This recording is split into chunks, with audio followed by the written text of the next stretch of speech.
What is family? It is me, Michelle, saying hi to you. I have Bible study, so let's hope somebody hops on here. Like Canoes, where are you? We need another moderator on. It's gonna be kind of hard to do Bible study at the same time. So, hey Zoom, good to see you. Good to see you. Can you guys hear me? I can hear myself fine, but can you hear me? Testing 1, 2, 3. Test, test, test.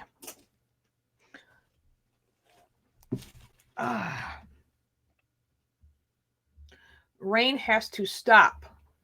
Okay. Well, we got to pray. You got to pray and ask God to make it stop raining. Usually people pray for rain. Still another hour at work? Oh, it's a whole lot of. Okay. That's okay. Maybe we can share Bible study stream. I don't know. Or I'll figure something out here.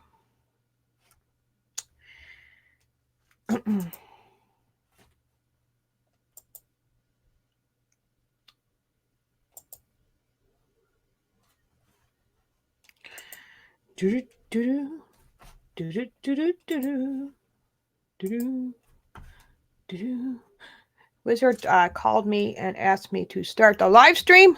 So here I am. Just give me guys a couple minutes here. I'm going to pull up Bible study, and maybe I could just participate in the chat at least. I kind of feel bad because I don't really miss Bible study. So if I could just tell her I'm doing a favor for a friend, I think she will understand. I just seen a video of Dog the Champion. If you guys don't know who he is, he was the bail bondsman guy or the bounty hunter guy.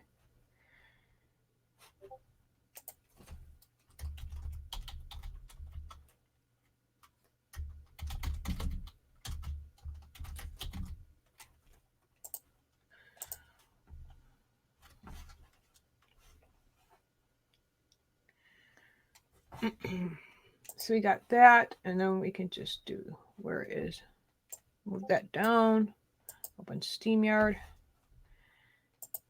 and there you go. Okay, we got a little box open, and I think I can do this. Oh yeah, watching that show. Okay. Brother Zipso just hopped on Sister Renee's channel. I'm gonna say hello to him really quick.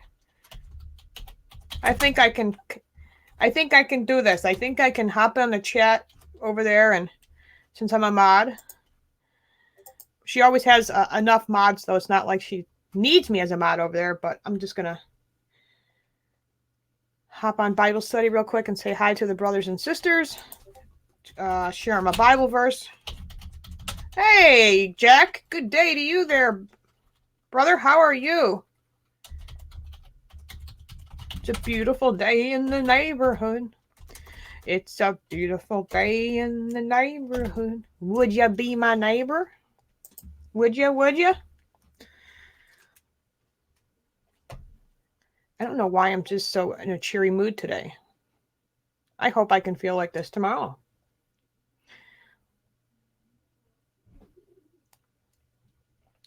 So it would be nice if I get that link out there, huh?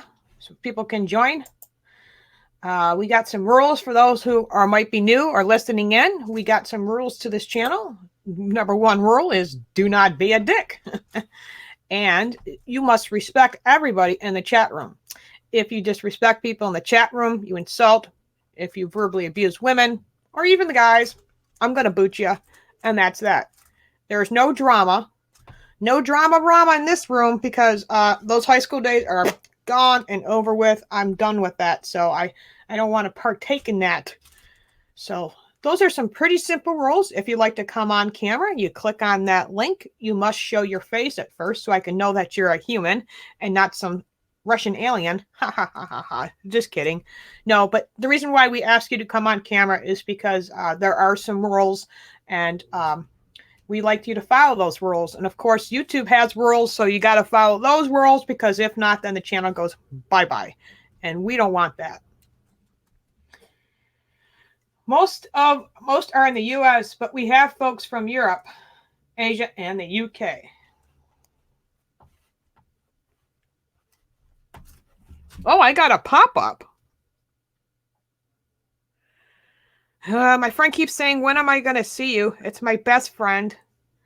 I think we went on one date or two, and he found me, and he, like recently on Facebook, he keeps asking me, when am I going to see you? It's like, I'm married, you know, happily married 18 years. And he's happy for me. He just wants me to see him one day. And it's just like, I don't think that would be appropriate, but I'll just, you know, tell him the same answer and over again. And then he keeps saying the same thing over and over again. But I think he's got a girlfriend now. So we can do a double date kind of thing. That would be kind of cool. But I would still kind of be a little awkward there, you know, I think so. But hey, I guess, I don't know. I'm weird. I'm kind of like old fashioned, you know, and yeah, I don't know. Call me weird, but you know, I did tell him it would be very awkward.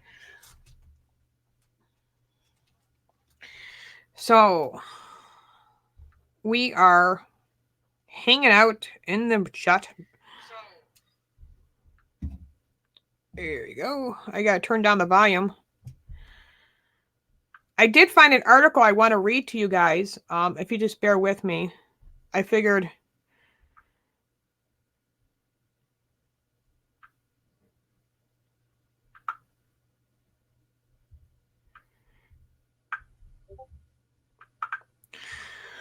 So, where is the YouTube thing? There we go. Okay. We got 9 thumbs up already. Awesome, guys. Like I said, click on that link. Join me. Not join me. It's up to you.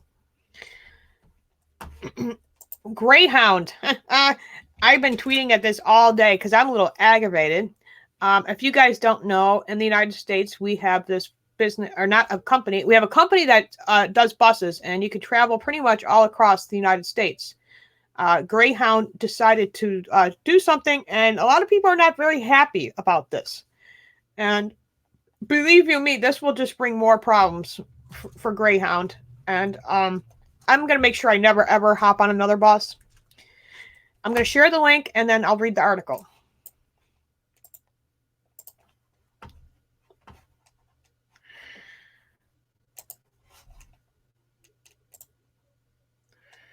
Okay. Seattle Greyhound, the nation's largest, wow, that was weird.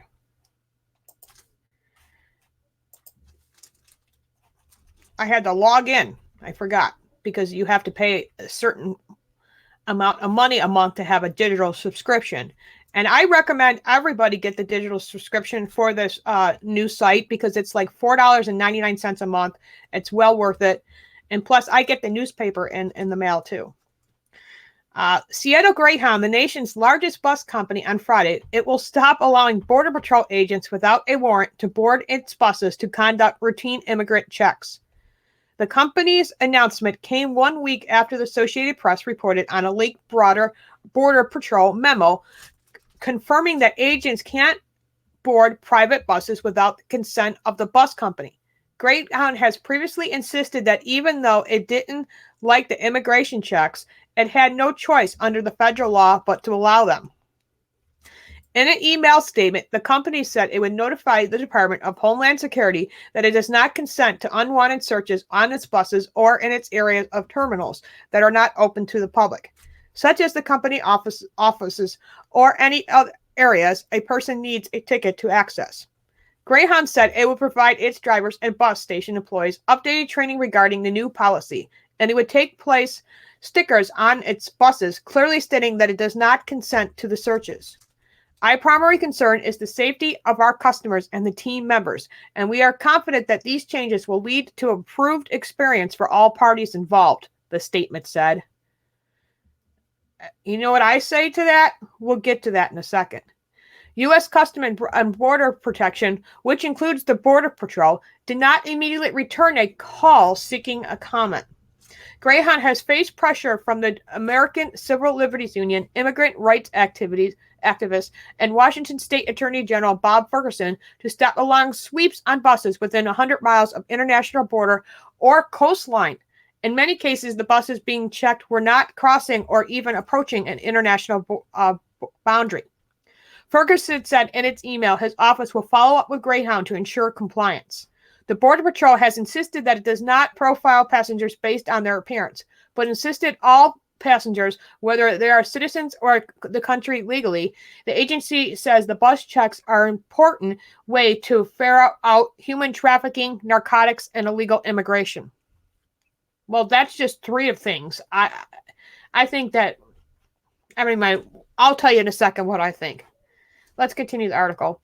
Some other bus companies, including Jefferson Lines, which operates in 14 states, and MTRW Western, which operates in the Pacific Northwest, have already taken similar steps to those announced by Greyhound. Flores said by the ACLU, of course the ACLU is involved, anyway, would continue to push others to follow suit. The memo obtained by the AP was dated January 28th, addressed to all Chief Patrol agents, and signed by the Border Patrol Chief Carla Provost just before she retired. It confirms that the legal position that Greyhound's critics have taken, that the Constitution's Fourth Amendment prevents agents from boarding buses and questioning passengers without a warrant or consent of the company. When the transportation checks occur on the bus, a non-checkpoint locations to the agent must demonstrate that she or she has gained access to the bus with the consent of the company's owner or one of the company's employees. The memo states an agent's actions while on the bus would not cause a reasonable person to believe that he or she is unable to terminate the encounter with an agent. Greyhound previously argued the case law, including a 1973 Supreme Court ruling, did not extend the Fourth Amendment's protections to commercial carriers. To me, this is just going to bring dangers to the people who ride these buses. You know, MS-13 gang, just for example, we have a big problem with MS-13 gang here in New York City. Who's to say that they're not going to commit a crime, hop on a bus, and go to another state to commit another crime? Who's to say that a very dangerous illegal immigrant who's running from the law is not going to get on one of these buses and hit the road to California and hide back in Mexico? I think this is a very bad decision. And like I said, I support ICE 100%. You know, we have a big drug problem coming in and out just through the Mexico border and other borders. I think this is a foolish mistake, and Greyhound's going to pay for it. I really do. I think there's going to be increase in violence at the bus stops. I mean, they already see an increase right now as it is. And to sit there and say they're not going to comply with federal laws and stuff like that, I think ICE should be able to pull over these buses, especially if there's a dangerous criminal on these buses. We've already seen how many American citizens die because of the hands of these illegal immigrants. I'm just saying this. I think this, my opinion, this is going to be a big, big mistake. I hope, ICE just ignores it like any other sanctuary states. I do too. I really do, because this is bullcrap. A lot of people have been tweeting about this all day.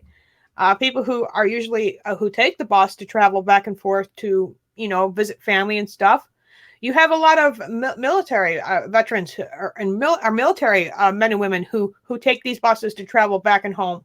I just think it's going to be a problem, and they're going to regret it.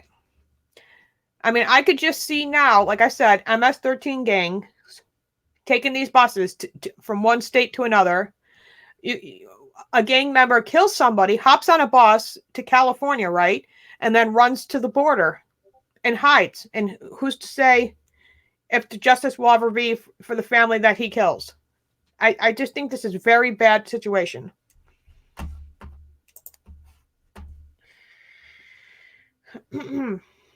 Yes, federal law. Immigration is federal. So what states are they doing? Playing God? Exactly. I just think it's just dangerous. I just think it's a really bad move. I mean, these bus stops, as it is, they're not very safe. I know. I've been on a bus. And they're not very safe. And this is just going to make more problems. And then who's going to be responsible? Let's say one of these MS-13 gang members hops on a bus, and what if he sexually assaults a passenger? Or what if there's a teenager traveling alone going to her dad's house for 3 weeks or during the summer because her dad has custody, and that this girl just disappears? Is Greyhound gonna do something about it? Is Greyhound gonna apologize? Are they gonna be held accountable?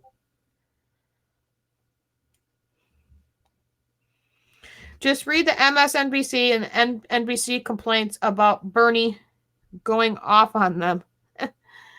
I did not get to see that, Jack.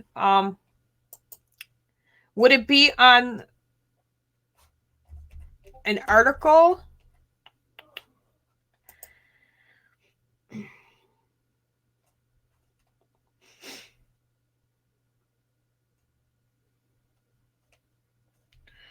I don't see it in Epoch Times. Of course, I don't pronounce that correctly all the time. Oh, he put it in the chat. Okay, here we go. Let me make sure really quick before I click on that.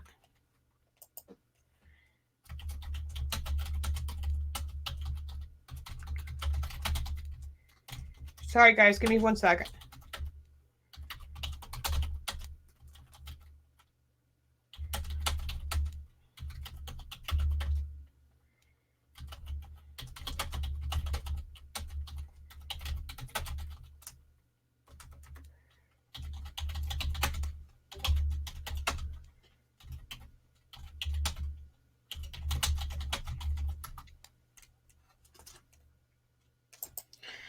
Okay.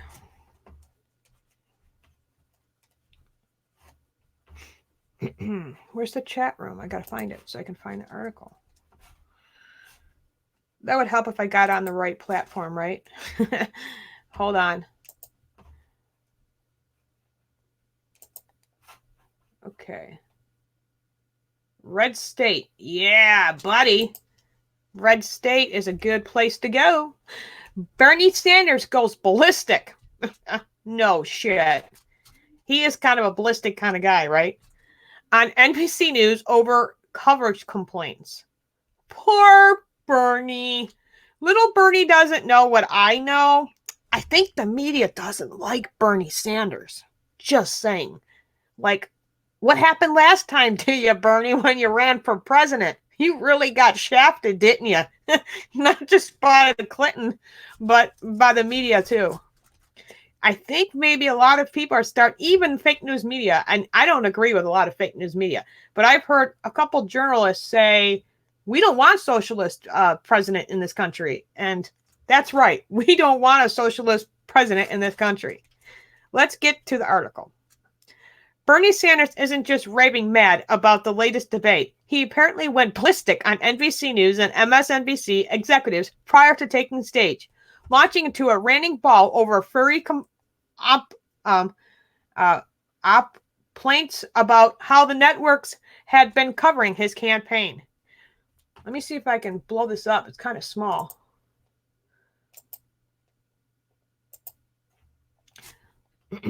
Surging Sanders... right. Surging Sanders stormed through the walkthrough for Vegas debate, singling out the top producer at the end aggressively, sticking his finger in his face. Like one of these things? Like, you know, when your grandmother said, don't you touch those cookies before dinner? No, no, no. Sorry, just thought I had to do that. One shot witness said Bernie marched right up to NBC and MSNBC's head of creative production and began jabbing his finger right in his face, yelling, your coverage of my campaign is not fair. Your questions tonight are going to be fair to me. Wow, he's making demands already? Sanders did not hold back as he continued to rant about MSNBC's coverage, according to the witness. The NBC executive told Sanders he would be treated fairly. I'm trying to imagine a scenario where Donald Trump did this and it didn't become a month-long scandal. The description makes it sound like Sanders actually got physical with the executive, perhaps not purposely, but definitely in whatever blind range he was in. And sure, he had reason to be upset. MSNBC had been ruthless to Sanders, treating him just as a step above they treat Republicans because they see him as a big threat to the party. Well, because he is. Examples given in the report, including Chuck Todd comparing Sanders supporters to Brown Shirt Brigade, and Chris Matthews referring about communist executions in Central Park. Todd would go on to be a moderator at the debate. The funny thing is, I think his trade worked. The moderates did go rather easy on him, shifting conflicts mostly towards Bloomberg. For the most part, Bernie came out unscathed.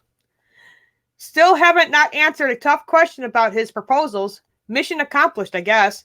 Meanwhile, the treatment of Sanders is stark contrast to the gashing of teeth over Senator Martha McSally, calling a CNN reporter a liberal hack. Well done, Martha. I think I did see that video. We love you, Martha. From one Trump supporter to a Republican to a Christian to a mother to a sister. I love you, sister. Thank you for saying that. This was a week-long pearl clenching session complete with a scathing letter from the National Press Club, but Sanders berates network executives and they don't even report it. Instead, leaving an eyewitness to anonymously reveal what happened. If this were Trump, does anyone think that NBC would not went to air with what went down? We all know the answer to that. We are starting to see Sanders become embroiled by his recent primary success. He's turning that into attempts to bully the news into covering him the way he wants. When they cover and do so, something they'll never do to Trump. Of course they will. Hey, Crow. Good to see you. I could just see him now, guys. You better do what I say, damn it, or I'm gonna blankety blank blank blank blank. Please, Bernie, stay home, you old fart. Stay home and retire and go play some permanent shuffleboard. That's what I say to you tonight. We don't want a socialist communist dickhead in the White House. Trust me. The media does not like you. I'm so surprised. This is my message to him, like I'm talking to him. I'm so surprised that you even decided to even run again. It's like you didn't learn the first time, did you, Bernie?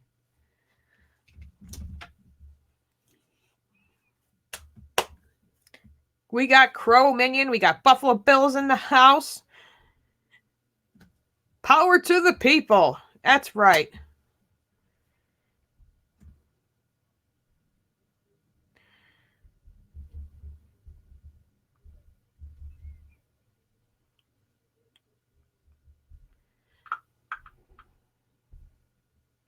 Permit shuffleboard. Yeah, right. Yeah, you're right. That's what he needs to do. He needs to stay home and play permanent shuffleboard. I mean, the guy owns a summer house called Summer Retreat, I heard, or something like that. He owns, 3 different houses, so many different vehicles, a classic car, a sports car. I mean, the guy is making just billions and billions of dollars, and people don't really understand who this jackass really is. I mean, come on now. Even, I think it was MSNBC who was interviewing him and was asking him, well, Bernie, who's going to be paying this bill after $63 trillion comes out of it with this free education? Where's that money going to come from, Bernie? And he wouldn't even answer. Where's this money going to come from? This ideology idea of putting this mindset in these young kids today that life is free and it's a free ride, it's the wrong way to go. As a parent, I'm trying to teach my kids complete opposite, that they got to work for it. You know, you just don't just get everything for free. I mean, food doesn't come on the table just because you stand there and you smile at somebody, right? You know, it's just ridiculous. And to sit there and make all these false promises to a younger generation just to get elected is just ridiculous. I mean, seriously, he's offering free education. He even offered free housing, right? While these kids go to school, right? And he even offered for those ones who can't get to school, free vehicles. And then free car insurance. It's like, dude, you just keep going with all this free stuff. No wonder these kids are going to vote for you because they're going to say, hell, I don't have to do anything. And that just pisses me off because we don't need a younger generation thinking like that. Like my grandfather used to say, you don't work, you don't eat. And I don't mean no disrespect to anybody here. If you're retired and you work around your house and you fix the gutters, or you snowplow your driveway, or you plant the garden, that's you working. Okay? That is you working. And that's you actively working, actually. But still, the Bible clearly says, you don't work, you don't eat. We have to teach these younger generations that life is not a free ride, that they have to work for it. That they have to work with the two hands that God gave them. I mean, right? I don't know. Maybe I'm too old school. I don't know. Let me know in the chat. It does when you have a slave population. So very true, Jack. You are so very smart. I'm telling you. What is up, Bruce? We got Josh in the house, right? I think we got Josh in the house. Or Josh is at Bible study, probably. How do you think the left will react after Trump's 2020 win? This is a good question. You know how those women got out really mad and they got really naked in California, I think it was. And I think some of them were in Portland area. They got all naked and they went out in the streets and they started screaming. Yeah, I think that's going to be the reaction again. You're going to have Rachel Madcow saying, "This is a nightmare. You're not going to believe this again." That's right. And she'll say, "Trump did it again." That is one woman that I cannot even watch a 3-minute meme video of. I cannot do it. She just annoys the living crap out of me. It's kind of like having Elizabeth Warren in the same room with Rosie O'Donnell. Not going to happen. No, thank you. No. There will be chaos in the streets. Heads will explode across the country. Exactly, Crow. There will be people demanding safe places. There will be people saying, "No, why me? Why me? Why me? Why, you don't like Trump because he took your food stamps away and you got to go get a job?" I mean, I remember I went to the bank the other day. I had to withdraw money to put into the other bank account.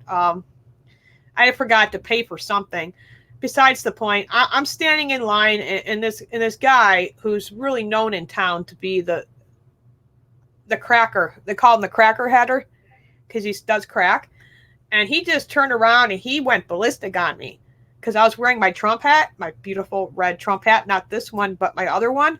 And he went ballistic on me. And I was like, "Well, what's your problem? Is it towards me or is it towards the hat?" And he goes, "Both. He took my food stamps away, and now I got to figure out how to work." I said, "Well, the good Lord gave you 2 of these, right? The good Lord gave you 2 of those things that you're standing on, right?" And he goes, "Yeah." I said, "Well, then get a damn job." Especially when Hillary, the DNC are against both of them. Absolutely. Bernie Sanders got shafted by Hillary.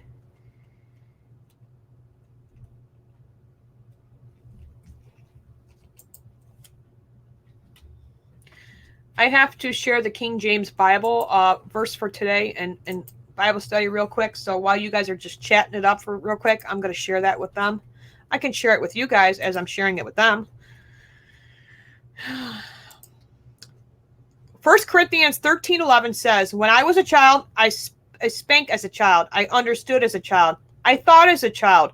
When I became a man, I put those childish things away." Huh. Isn't that ironic how that's tonight's verse and we were just talking about Bernie Sanders voters?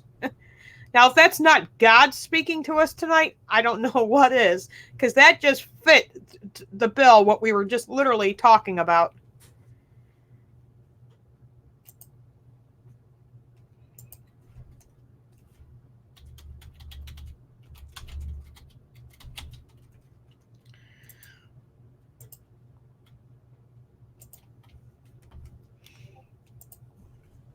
Bernie did get shafted by Hillary. He got not, but commit suicide by Hillary. Yeah. I got followed by somebody on Twitter today, guys. It's the person that created this Twitter channel. It's what was it called again? Clinton Body Count, right? And I'm reading this guy's tweets and all the names of all the people that Hillary Clinton is responsible for all these these suspicious deaths. And you would be surprised how far back this goes. Like, I know we've talked about this before a little bit, on I think it was Censor Wars when Censor Wars was live. But wow, there's a lot of names on that list. Like, holy cow. And now I guess a key witness against Barack Obama and the Obama administration has turned up dead. I wish I would have saved the tweet and wrote down the name because it was trending for a little bit this morning. But yeah, an Obama witness who was about to spill the beans on good old Barack and the administration wound up dead today. And the death does look suspicious. I just wish I would have wrote down the name.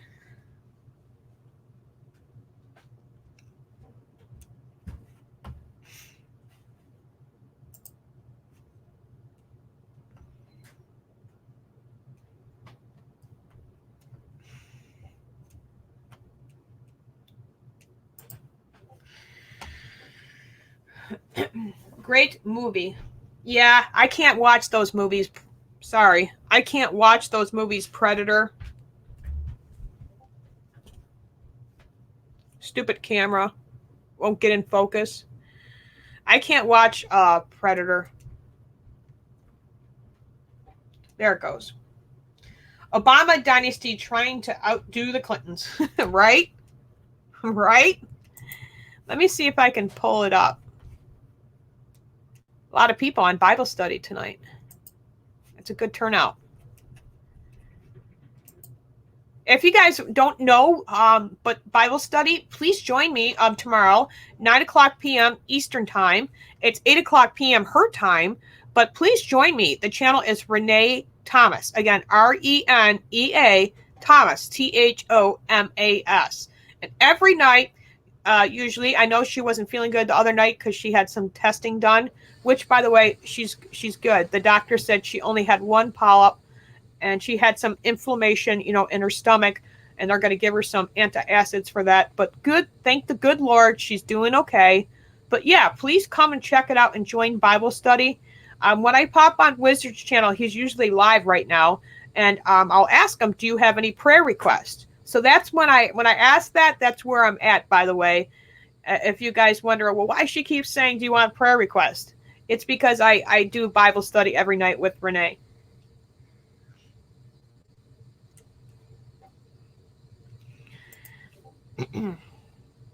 I don't know why I keep getting these noises on my computer. Maybe it's because of Discord. Let me click Discord and see if that helps.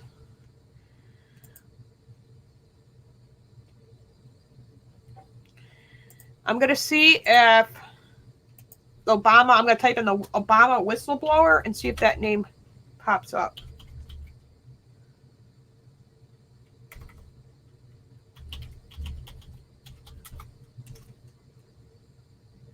Oh, here it is. I found the tweet. I don't know if I can share it because it's on a different platform. Let me try to.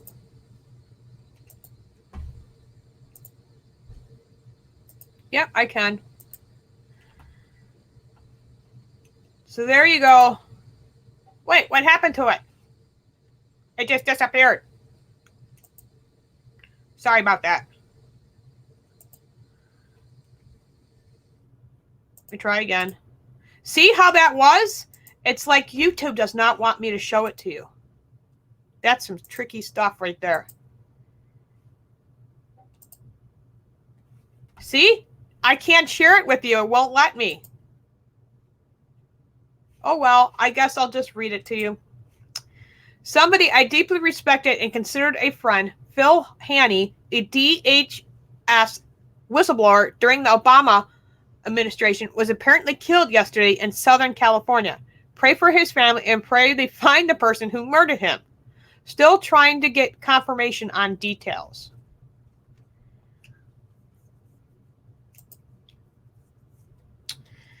Report DHS whistleblower. Let me see if I can read this article. That is weird.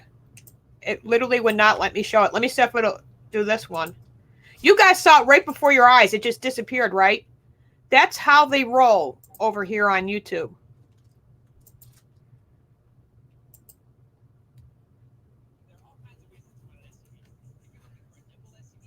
Hold on.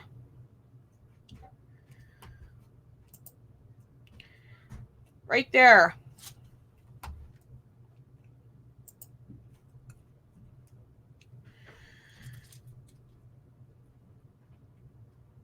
I'm not too familiar who he is, but look at the picture. Let me know if you know who he is. This is Wayne Dupree's. Let's see if we can play the video. I think I have to change the sound settings. Hold on.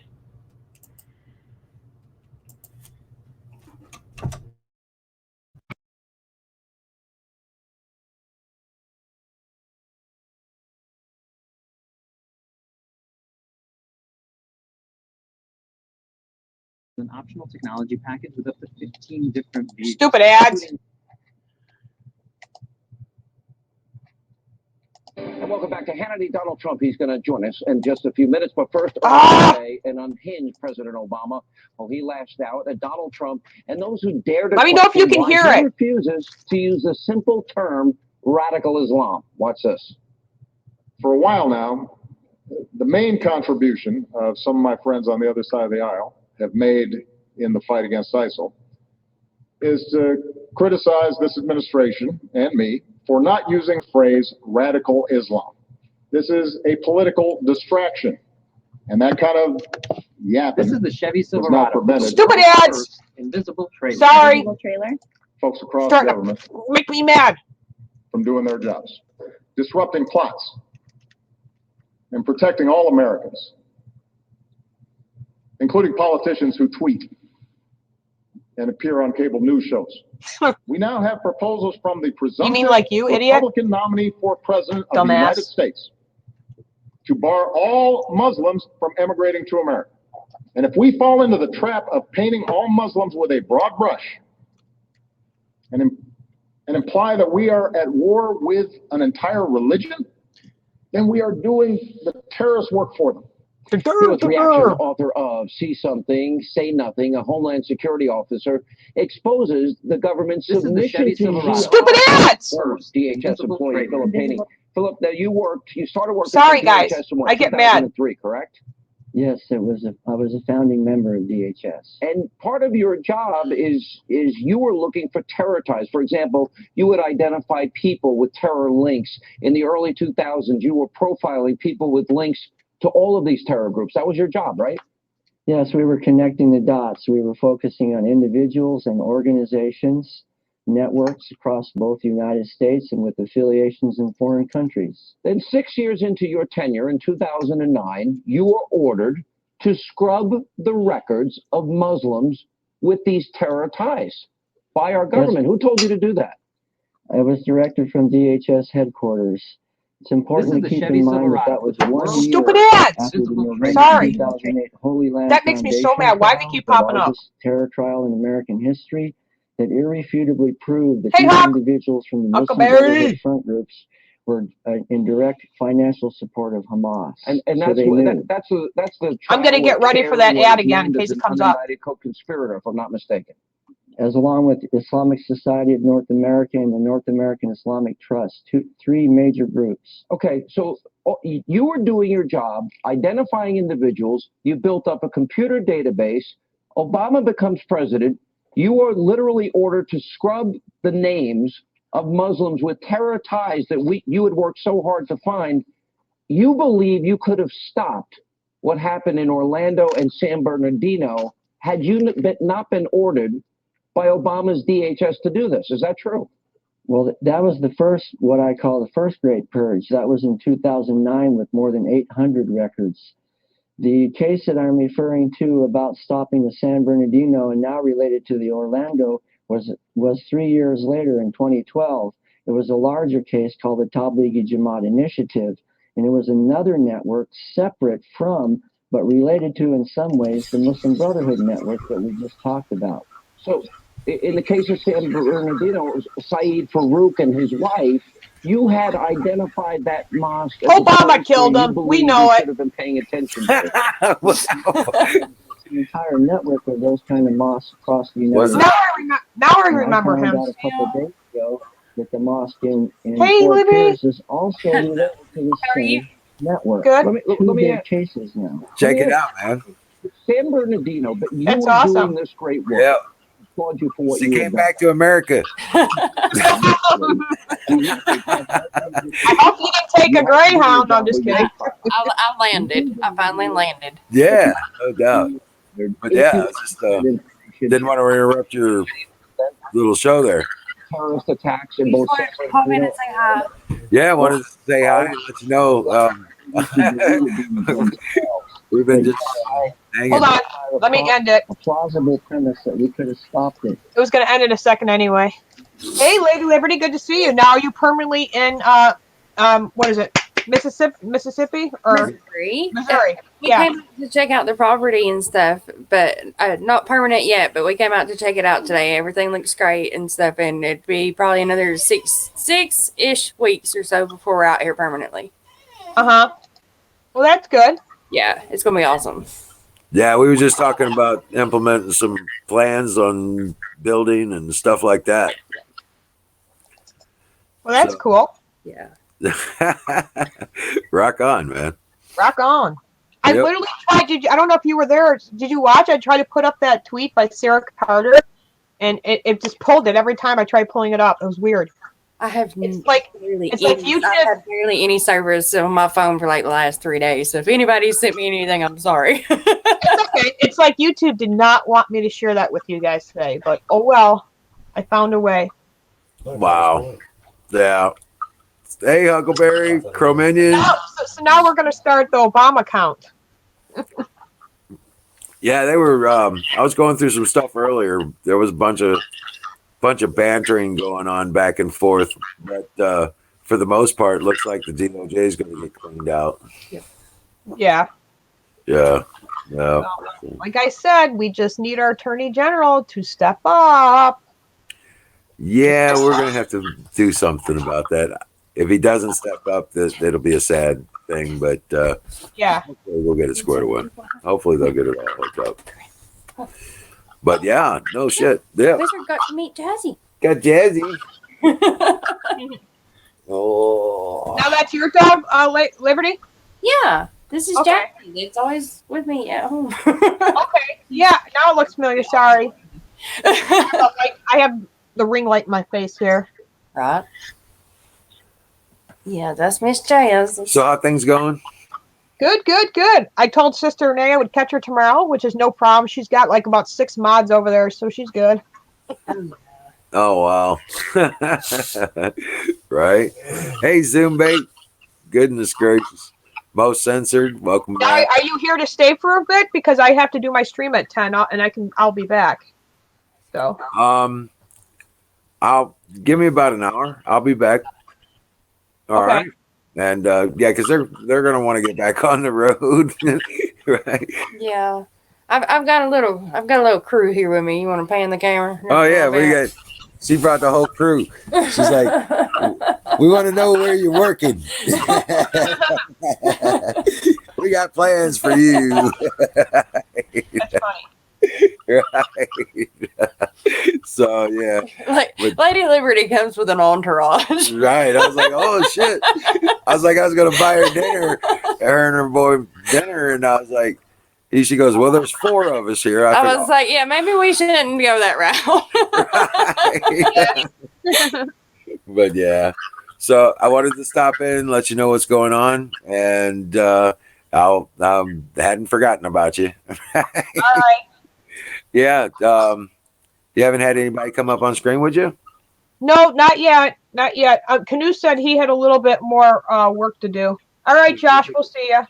He'll probably get off about 9 o'clock, or he gets off at 10, I think. Okay. So, but yeah, I should be there in about an hour. Okay. All right. All right. Keep up the good work. Bye, everybody. Bye. Yeah. This is awesome.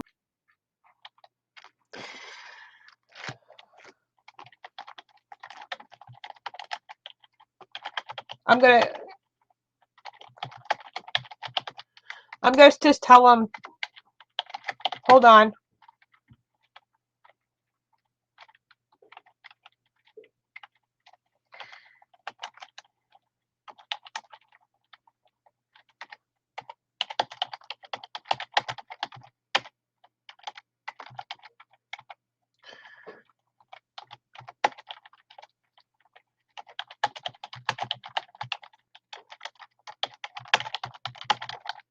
Hold on, guys.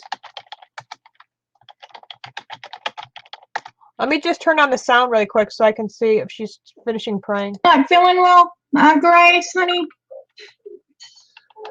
Thank you. Yeah, I mean, I just had that scope done on Thursday, so I'm thinking it it could be just irritated. And of course, we know I have lupus, and this stuff here gets all inflamed. So most definitely pray for POTUS. Okay, so Michelle is going to go live, but she's going to be about it's not going to be till about 10:30, which is 9:30 my time. Love you, Renee. Yeah, I had an upper and a lower done, Gloria, Thursday. I'm going to just listen in for the rest of this, if you guys don't mind. Well, I'm anemic, but my God is good, hemoglobin people. level kept God dropping, is good. and it was dropping quite rather quickly in a year's time, and I'm like border from was having to have a blood transfusion, and they thought, and I've been having stomach troubles, and they thought that I had a bleed somewhere, but they didn't find anything. Praise God, except for I have some inflammation in my stomach, and they upped my Prilosec, and a polyp. I did have one polyp, but I know I had lots of polyps last time, so just to have one polyp this time, that was a much, and I hadn't had one in like at least a minimal of 10 years. I'm going to say probably about 15 years since my last one.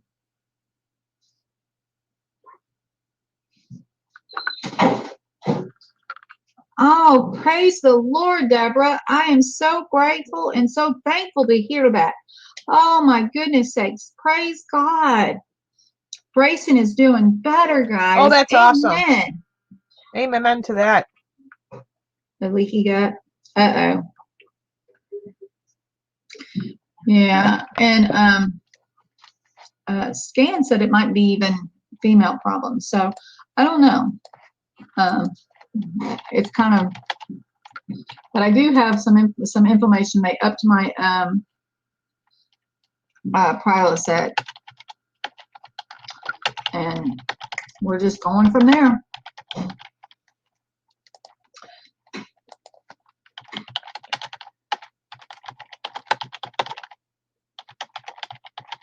Wow, Omega. Keto is where you don't eat any carbs at all, right? I'll keep checking when she does prayer, and maybe we'll pull that up. Okay, guys? She's our prayer warrior. That's what the channel looks like, and that's what Miss Beautiful Sister Renee looks like. So please make sure you subscribe to that button, hit that bell, hit that thumbs up, and join us for Bible study.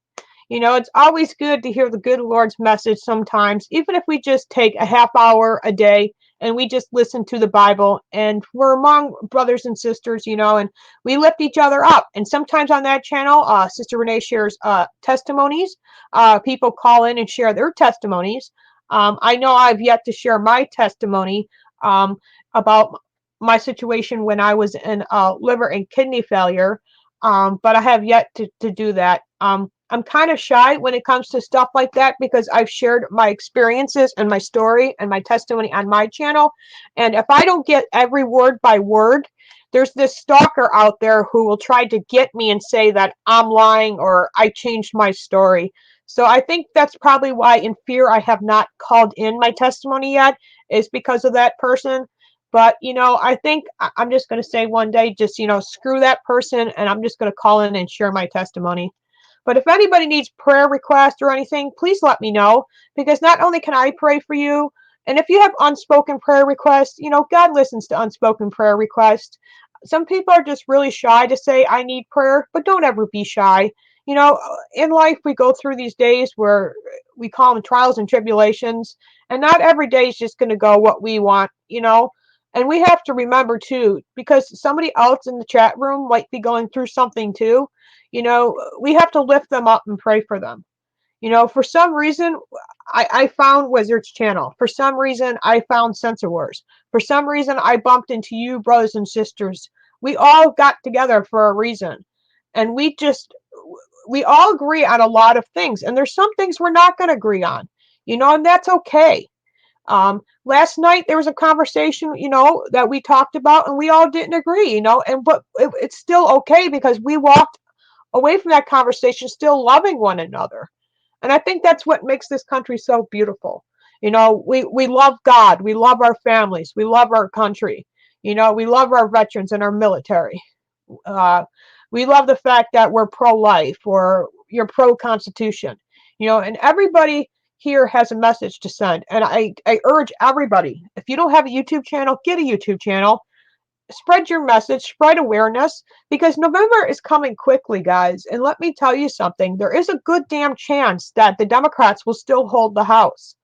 And that's because a lot of people think they could just stay home and don't vote. But that hurts, and that hurts deeply, especially in the state where I live in New York. That just gets these Democrats reelected. I'm just as frustrated as you are, not only with not the DOJ holding the deep state accountable, but some of these Democrats who I call career politicians. You got people like Nancy Pelosi, Dianne Feinstein, Chuck Schumer. How much longer do you think that they could be a part of the Washington swamp? It's like every time they keep getting reelected, without question or doubt, they get reelected every single time. It's kind of like an automated system, like they just get reelected. It's either because no one opposes to them or stands up to them or votes against them. But that's what we need. We need young conservatives out there, men and women, to run against these idiots, to vote them out. Because if not, they're going to continually getting elected. And you're going to continually see problems in San Francisco like you do now.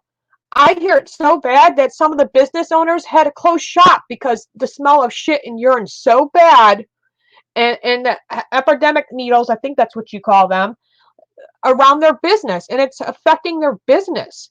A guy who has owned a sausage shop for decades. His grandparents first came all the way from Poland to own this sausage shop, and it's been handed down. And now they have to finally close shop because of all the homelessness in the area, right in the front of their business store and in the back. Like, they're always crawling in their garbage. They're always they have this outside eatery, during the summertime, and they have these homeless people who come right up to these people's plates. Are you going to eat the rest of that? And then they take it. Like, seriously. I mean, after a while, I would be annoyed. But you got people, again, who are running the state of California, and these politicians who do not give a crap.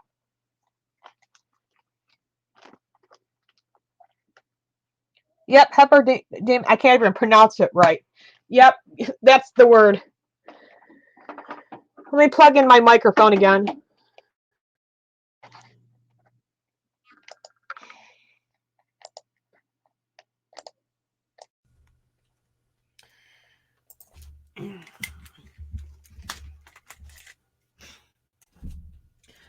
Is Jack still here?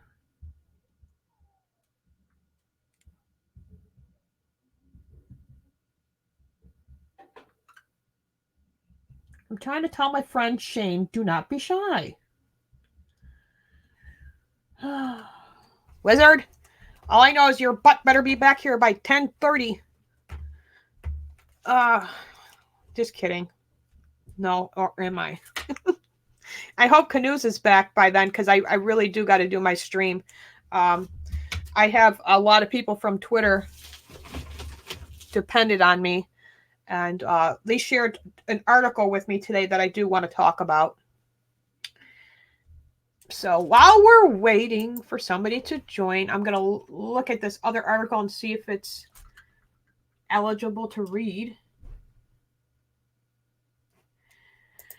Roger Stone moves to disqualify judge over her comments praising integrity over jurors. Yep.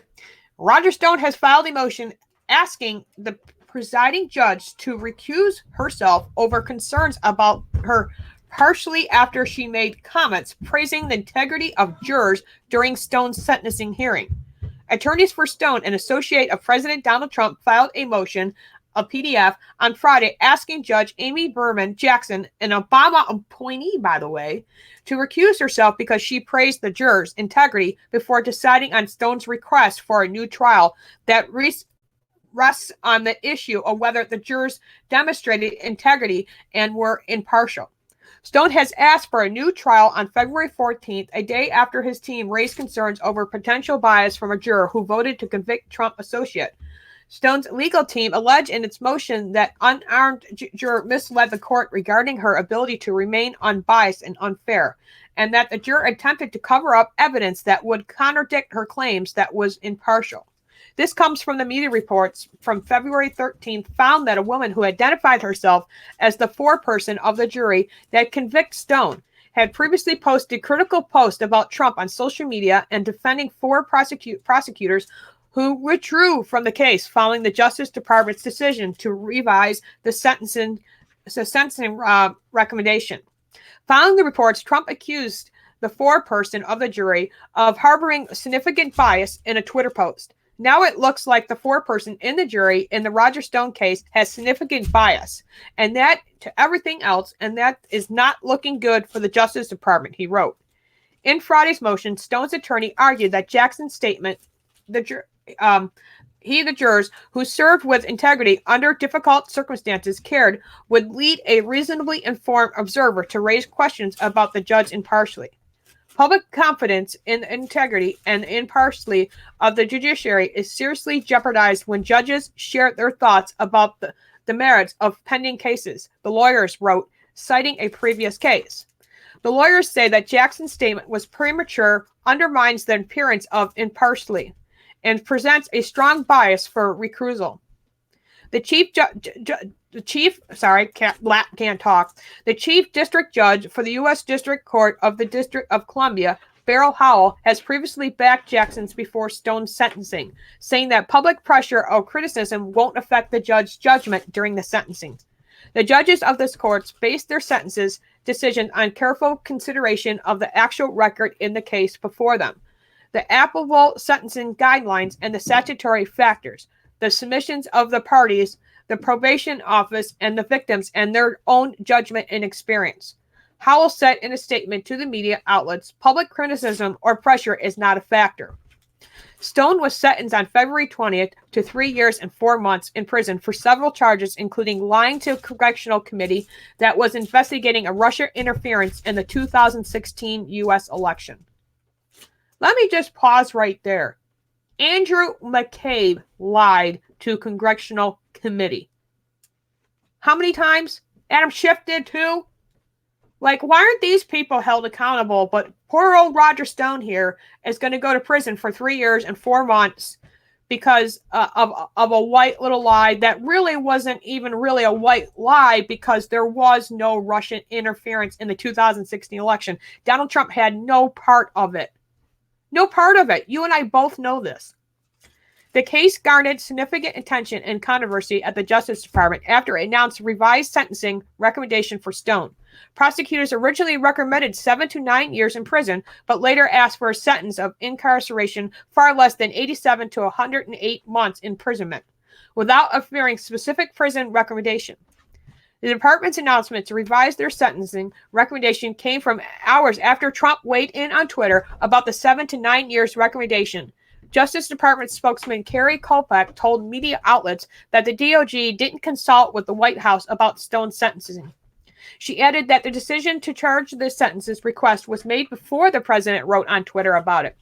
Barr also maintained that the decision to revise the sentencing recommendation came before Trump's Twitter post.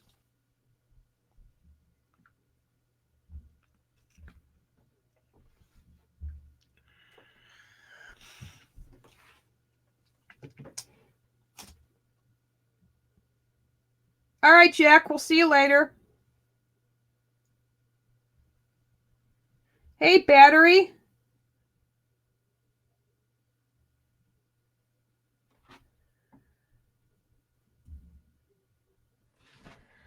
Oh, no. What happened now?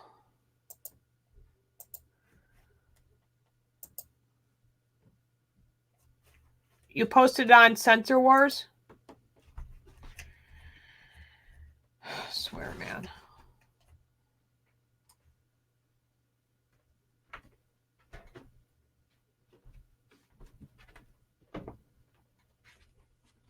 Oh, those ones are old ones. I'll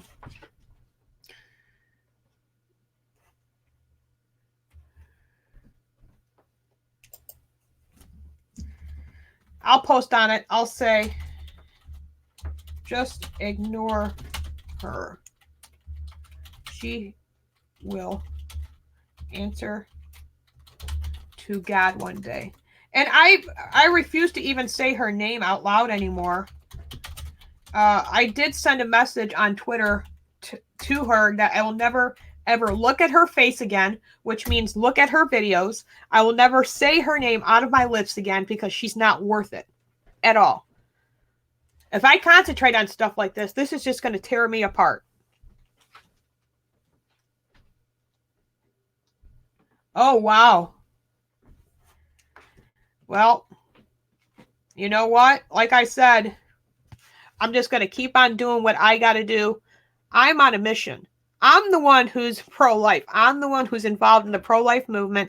I work so very hard with my channel. I work off my channel too. You know, I often say this too. I work off camera. When I go to pray at sometimes outside the Planned Parenthood clinics, I don't bring a camera with me.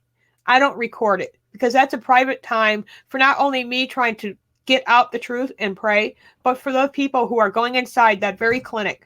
You know, they have a right to privacy too. And there's such thing as called HIPAA law violations too. And I don't want to break any of that.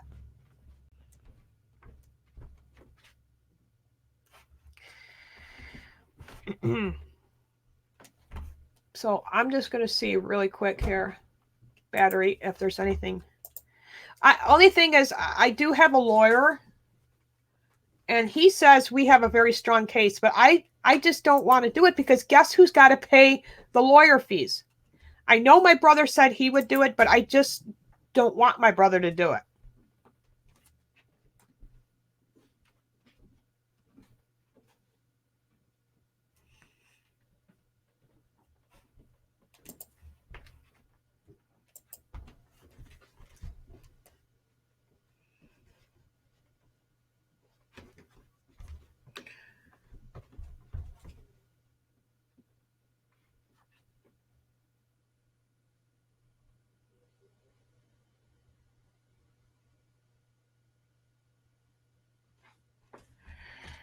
Oh, for crying out loud.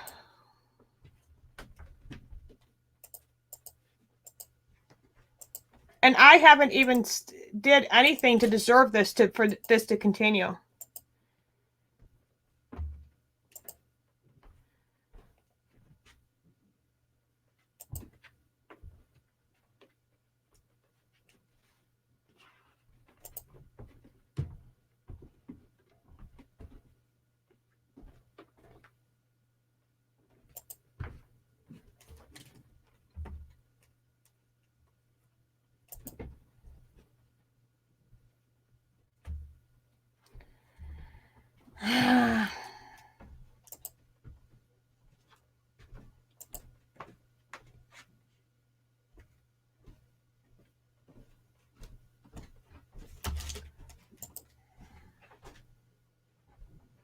Oh, I know. I know. like I said, if anybody just wants to go along and just not talk to me anymore, that's so be it then. It's their loss, not mine. You know, I love everybody. I'm here to spread a message and continue to do what I got to do. You know, if this is the case, then so be it. Nothing I can do.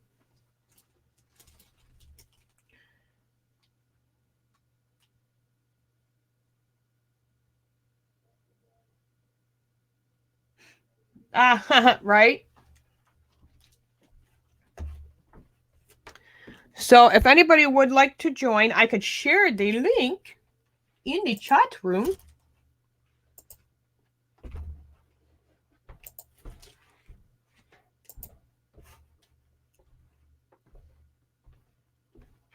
I'm not.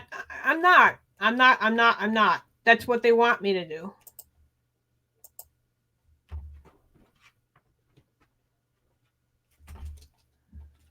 I'm not going nowhere. I promise. I promise I'm still sticking around.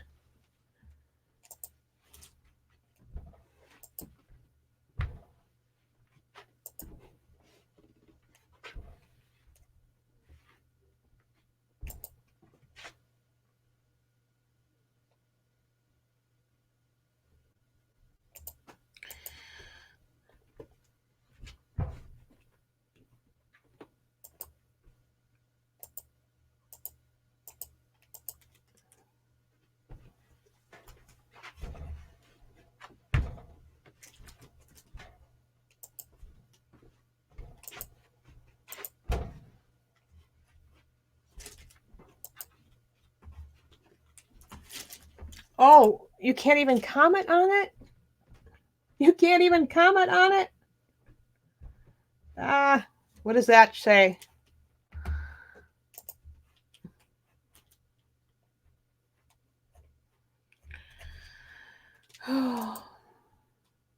Today it's 56 degrees outside.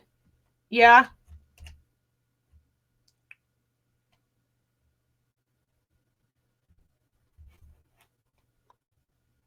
Well, that's good. A lot warmer than here.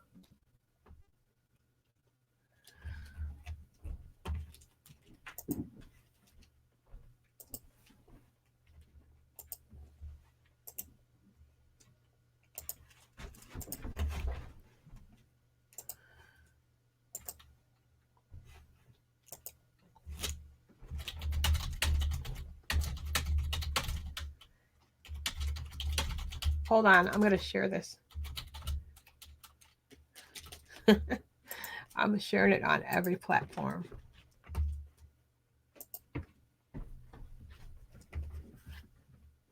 You know, Battery, I wanted to apologize to you. I don't know if you're still here. Is Battery still here?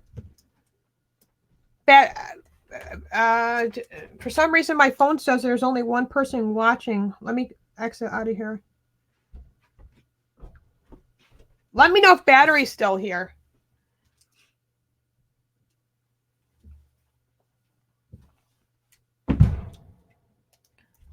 So hopefully we have Wizard coming back in about 15 minutes. It's almost 10:30.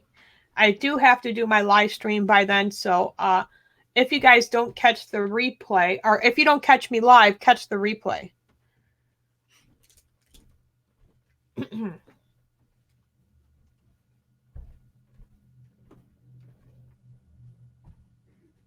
Pro-life. Next, DC like camouflage hat. What, Trump? Huh? Battery is going. Oh, okay. I just wanted to tell him thank you and not to let it bother him anymore. Just ignore it, you know. I'd rather not know about it. I don't know if Battery knew that, but yeah, I don't want to know about it. Okay. And I'm sorry the way that you're being treated, because you're my friend and you support my cause and my channel and stuff like that. And I'm sorry for how you're treated by other patriots because you talk to me. And that's just completely wrong. And I feel bad for that. So I wish I could just say I'm sorry, you know, but people are going to act a certain way, you know, and just let them. Hey, Ryan, good to see you. So anyways, we're moving on.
My mouse is acting weird.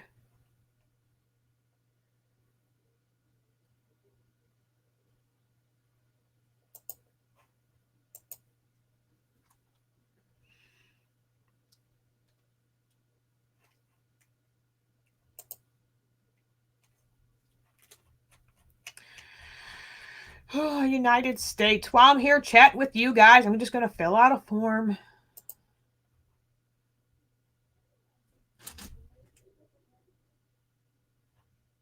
Where's their enter thing? Bass, so be going to bed there, down there, bass fishing. I'm not really a fisherman. I mean, I do go, I've been fishing before, but I don't know. I don't mind eating fish.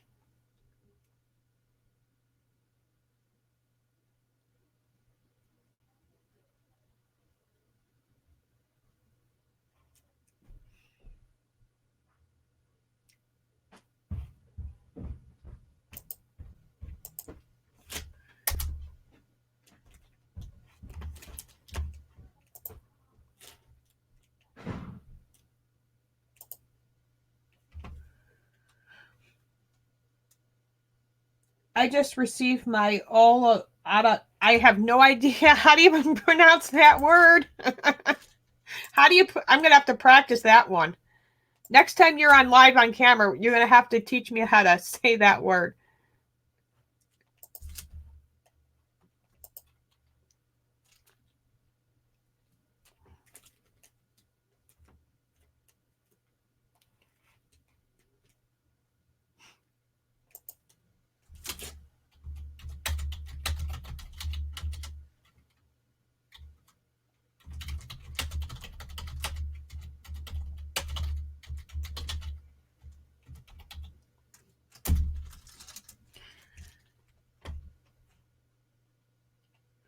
My mouse is acting weird, guys. Hold on a minute.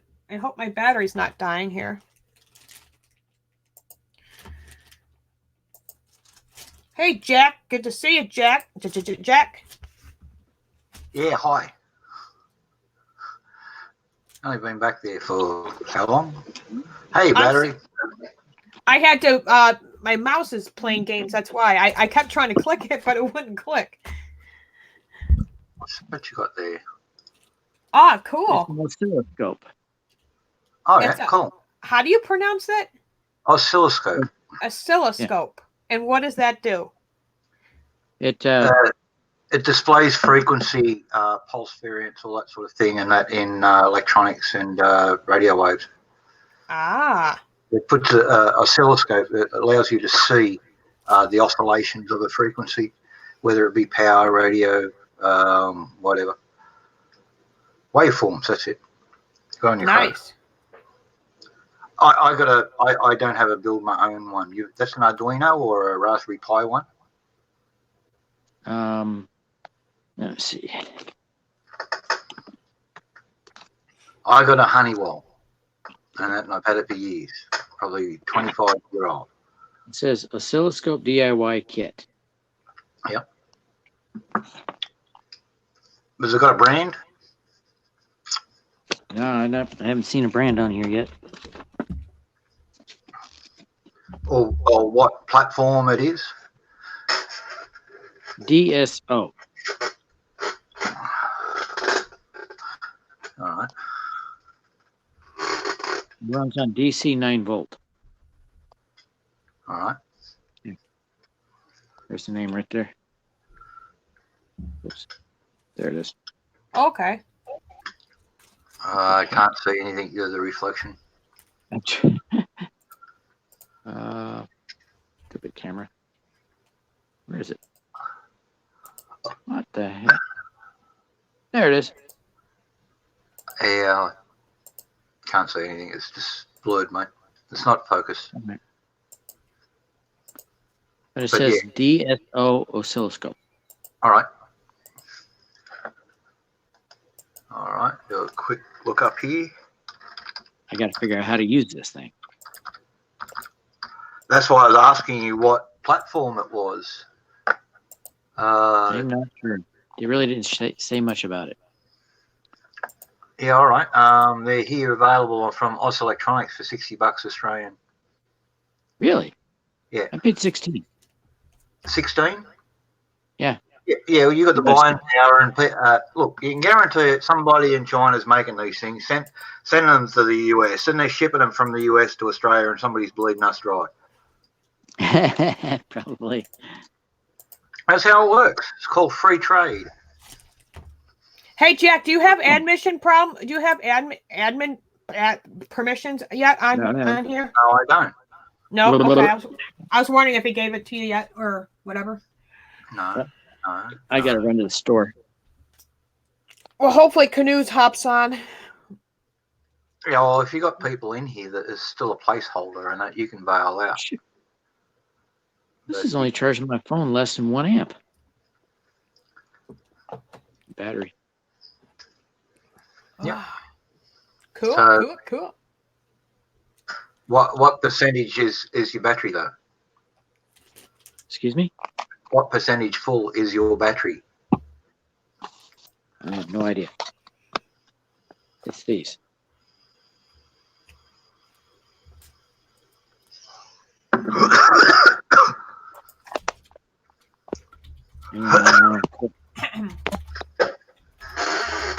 No, I'm in the 2 amp port. Maybe there's something wrong with the cable. Maybe. If all the batteries are all right, you got 4 batteries in there. Is that per battery or is that the total charge? Have the batteries been there for a while? And Batteries are full. Batteries are full, so that's drawing less. That's why I'm asking what percentage. So the higher percentage of batteries full, the less current it needs to draw up because it's a fast pull in for the first initial stuff and then it slows down. Well, it's already slowed down. Yep. The same thing here. Normally it goes about 1.5 amps. You know, it's rated at 2. Where are my keys now? Where's my wallet? You need one of those things that like that alarm thing to find your keys. Ding ding ding ding ding ding ding. So there's mine. And I've got one of those. In there, and I just rotate through those. Cool. Well, now that I have you on, all right, Canoes, just try to get on here before 10:30. I appreciate it. Just because I told everybody at Bible study that I would be live at 10:30. Canoes, Battery, I just wanted to let you know what I'm going to do is just keep ignoring that. Even if there's newer videos, I'm just going to keep ignoring it because if I address it, they're just going to continue. You know what I mean? So, okay. And I want to apologize for how they're treating you, though. That's not right. Who is that? It's just some person that doesn't have a life. Like, I don't know. Just what it is, what it is.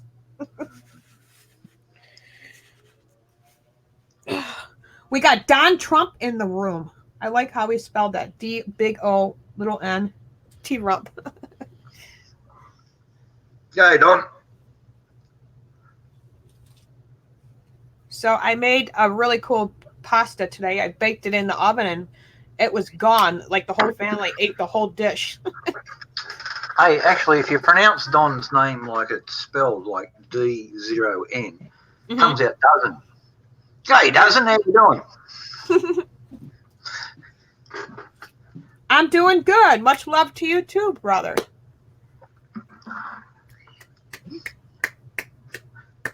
I'm feeling good tonight. I don't know. I just That's feel what we need. It doesn't extra trump. happy.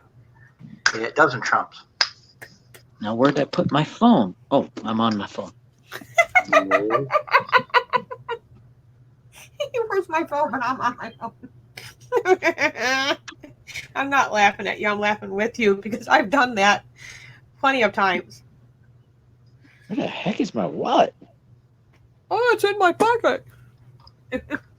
Yeah, I checked there. So every time I always go back to that. And I check my pocket. Are you having one of those days?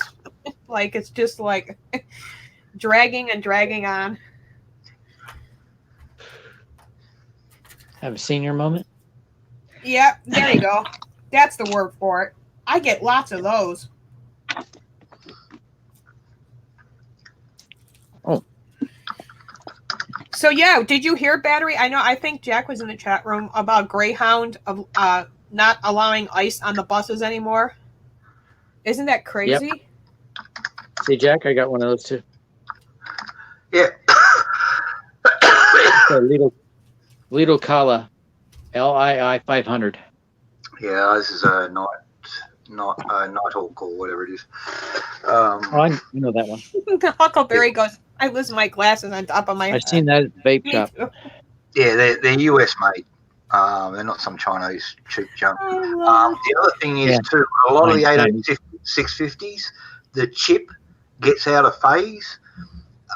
On the Nighthawk ones, if you put your battery won't take a charge all of a sudden, put it back in one of these and press both buttons at the same time for 3 seconds. That'll reset the chip. If the chip's alive and be recovered, half of my batteries that won't take a charge come back after doing that.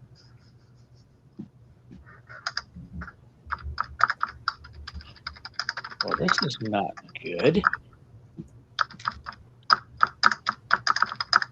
Not in that jacket. Well, heck. I gotta go on deep search now. I'm sure Canoe's. No, I mean, he's been an admin for a while, so he knows how to share the link in that.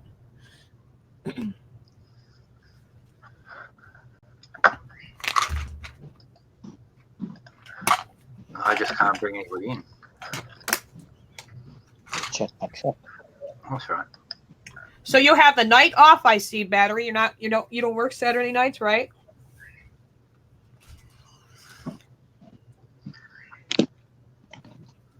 Nightcore, that's it.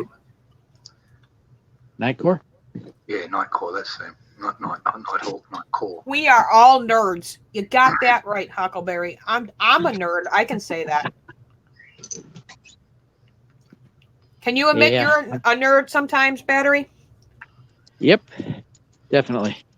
I think nerds are smart and great and beautiful. So, hey, nerd on.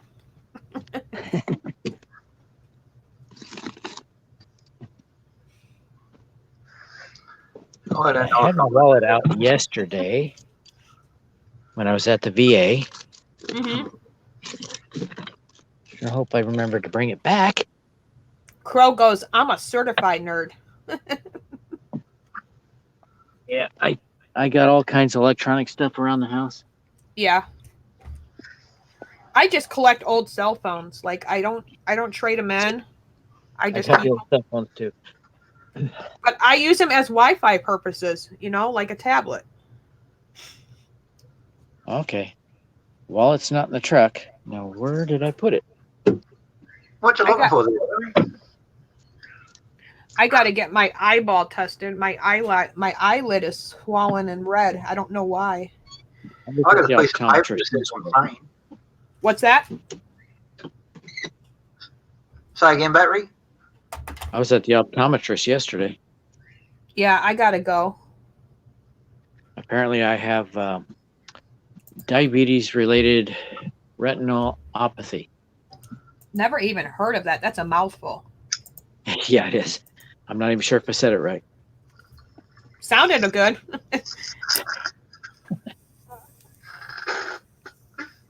Didn't sound good to me.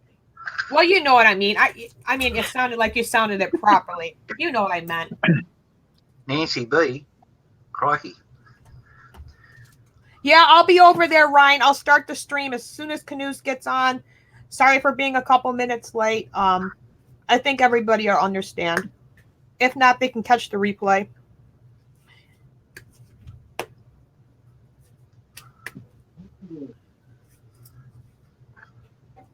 I do have something to show you guys, though, while we're just, sitting here.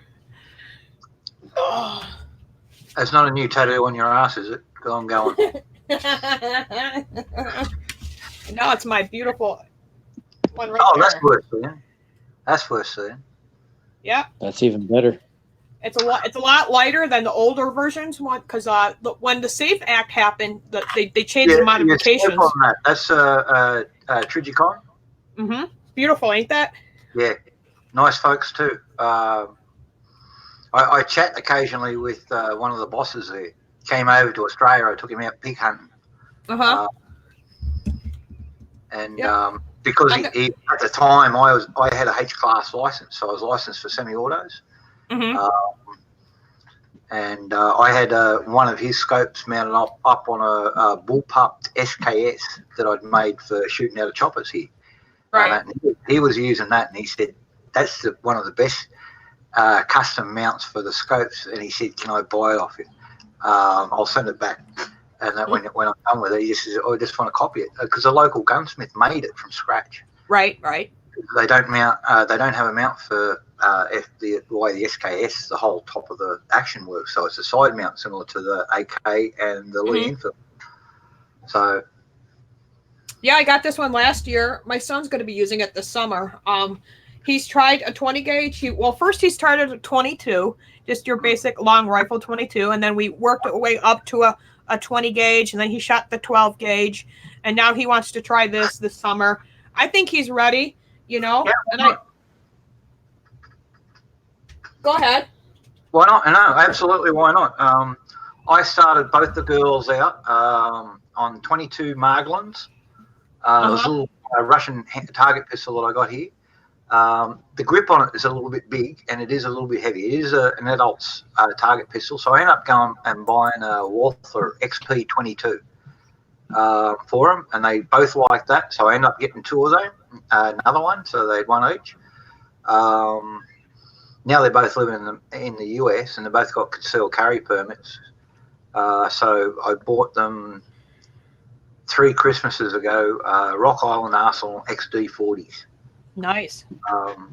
So yeah, 40. Well, when you got a hollow point as big as a lug nut, coming at you at 1,100 feet a second. That little short barrel, that's not bad. Hot load. They are hot loads. Well, I have to use the ladies' room really quick. Oh, that's all right. How you doing, AZ? Good, Jack. Whatever it is, I want 2 of each. 2 of each? Well, I got 2 girls, so they get jealous of each other if I don't get one each. I learned that early on. I mean the guns. So, and my next little toy is getting one of these little 14 axes. So I got an order in. There's none in the country yet, but they're not that expensive. $329 plus tax here.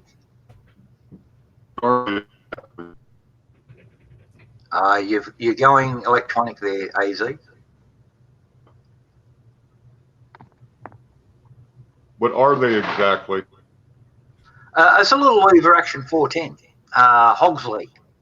Okay, I got you. Short barrel, 14-inch barrel. And that's legal? Here it is, yeah. Yeah, that wouldn't fly here.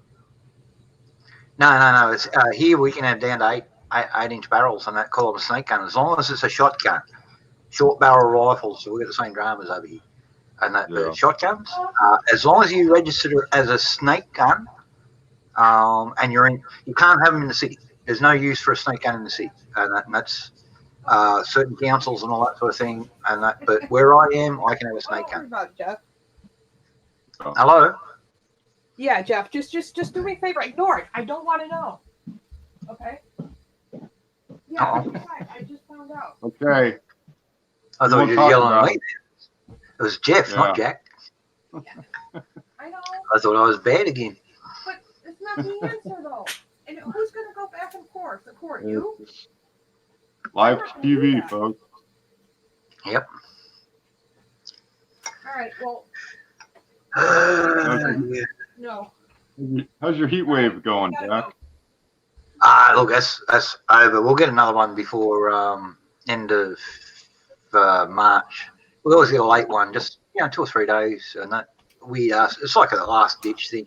Here this morning it was 8 degrees centigrade, so whatever that was, about 41 degrees.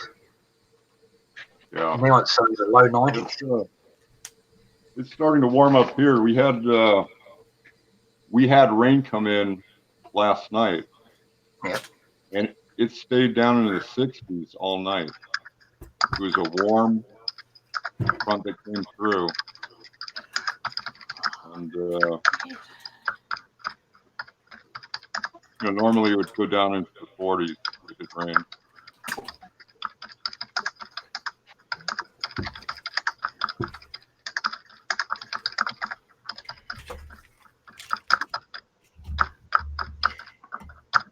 All right, just explain that. Crow's asked me, are there any regulation on muzzle loaders in Australia? Yes, there are. Okay. And they vary state to state. Now, I'm selling my EAA Witness in 40 caliber at the moment because handguns are always contentious, and I'm no longer shooting as much as what I used to, or competing like I used to.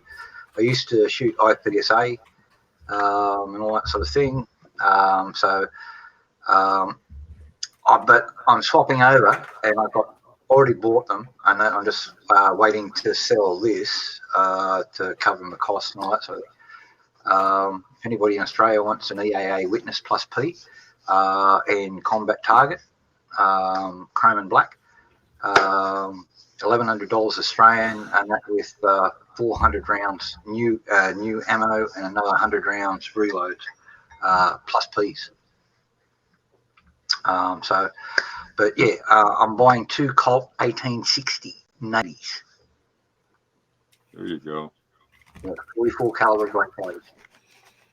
And I've already got the bandolier made up, and I've already got all the spare wheels. So you fire 6 shot, you flip it open, you pull the whole wheel off, you put a whole new wheel that's already loaded up on there, you close it off, and you've got another 6 shots. Total time engaged, 1.2 seconds on average. That's the original speed loader.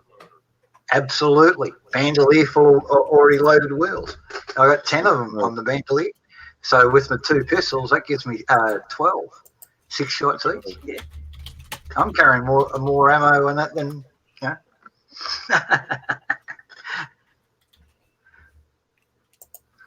But now my Brown Bess, which is original, is an antique. So I don't need a permit for that. It's a genuine, hasn't been modified or anything. I've got another one that's been modified down to a 50 caliber, but because it's been altered in a significant way, that's got to be a registered firearm, can't be done under the Antiques Act. Because the stupidity, they think an antique firearm like a Brown Bess is sort of like a demonstration piece, but they don't realise, and that .76 ball is deadly accurate out to about 100 yards. 200 yards is all over the place because they're a smooth ball, but there's enough oomph in it to hit a man-sized target every time at 100 yards. So now I'm a 50 cal homemade kit that I got years and years ago. Here's Canoe. So you're here. Okay, cool. I'm going to log off really quick, guys. I don't mean to be rude, but I'm going to go do this really quick, and I'll be right back, okay? Yeah. Good. All right. All right. Burger King. How you doing, Canoes? Catching my breath. Running around like a mad chook. Yeah, pretty much. I don't know if you guys heard that. I dropped the phone.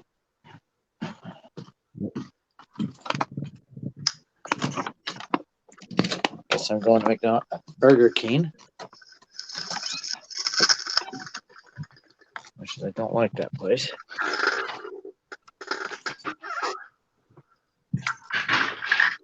Hey, Az. Hey, what's up? Did you go to the rally? No, I had a bunch of I other don't things have a come up. bus. I used to, and that, but I got an offer of $3,200 US for it. So yeah, it went. But no, I don't have a blunderbuss anymore.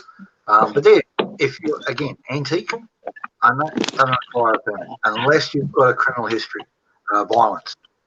And unfortunately, anything to do with domestic violence or an ABO, like if your wife says, "Oh, I'm scared of him," and that's our version of the red flag laws over here. They come in and confiscate your guns, and then it goes on to a permanent record, and then it's a hell of a fight to get them back. So that's where domestic violence laws is where they put the red flag laws in Australia. In Australia, and they've been around here about 15 years, and it's crippling.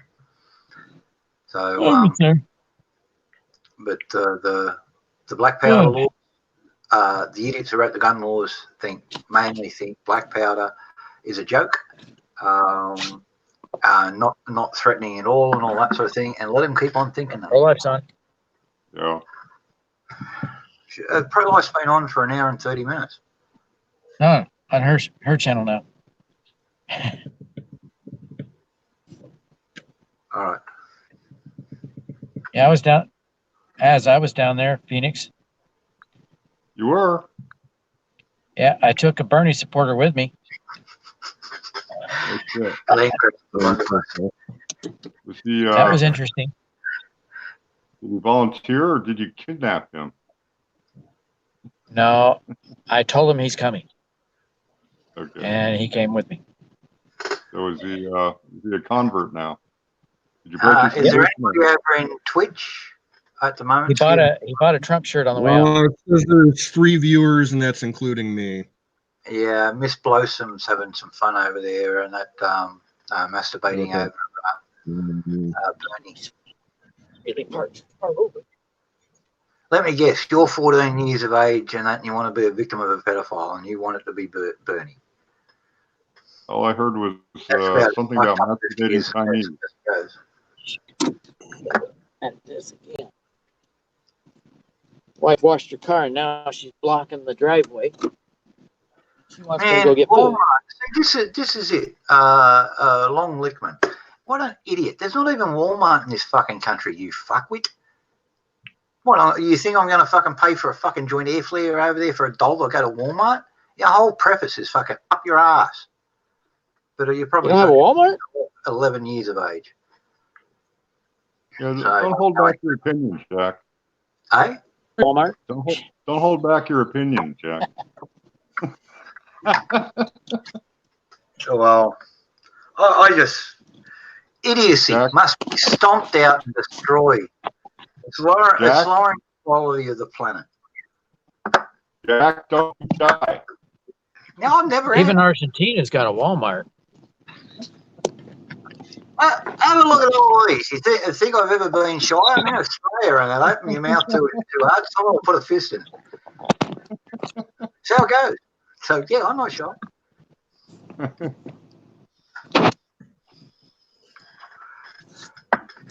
Mind you, it's bad when you've got to get your mate's tooth dug out of your knuckle up at the bloody hospital because you can't get it out with a pair of pliers yourself. Yeah, and then you have to worry about the infection. Yeah. Oh, no, it was all right. We were sharing a bottle of scotch because we were both in the emergency room. He drove me in. Okay. Yeah, there's nothing but a tooth between mates. It's all good. Buy each other a drink afterwards. It's done. People forget. Australians like to fight. This PC bullshit stops everything dead.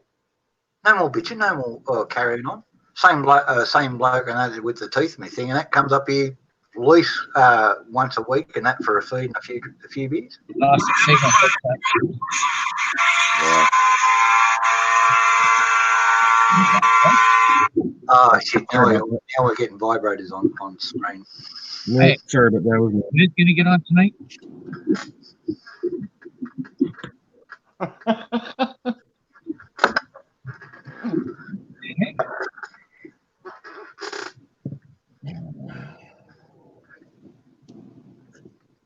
Why do I hear Ben? No. By the sound of it, there was a thing called a Goldie Horn.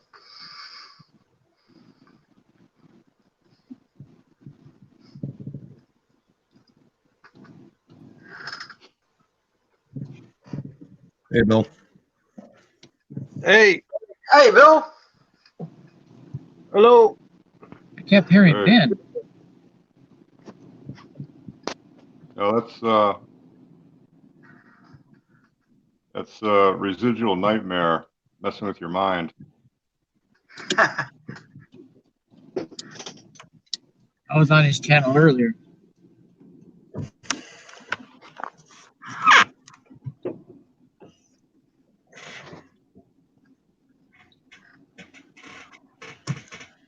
I was keeping tabs on them, but I kept getting overwhelmed with nausea.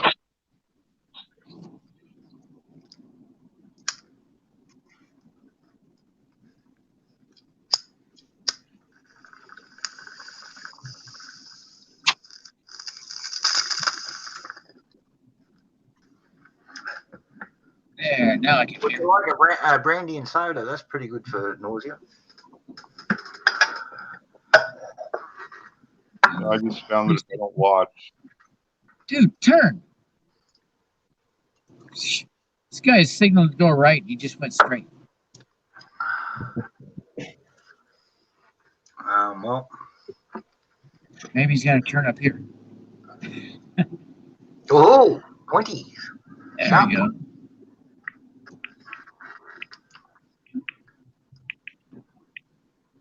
Shiny sharp pointies. Gee, I'm driving, looking through my reading glasses. Shiny, well, not being rude, is that stainless? Yeah, it's stainless. Unfortunately, I know. I prefer good carbon steel.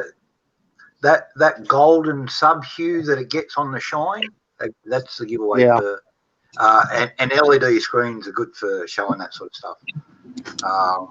Right. If you hold up a tool steel blade, it either has a blue shine or a purpley shine. I know. People need a parking space. Jeez.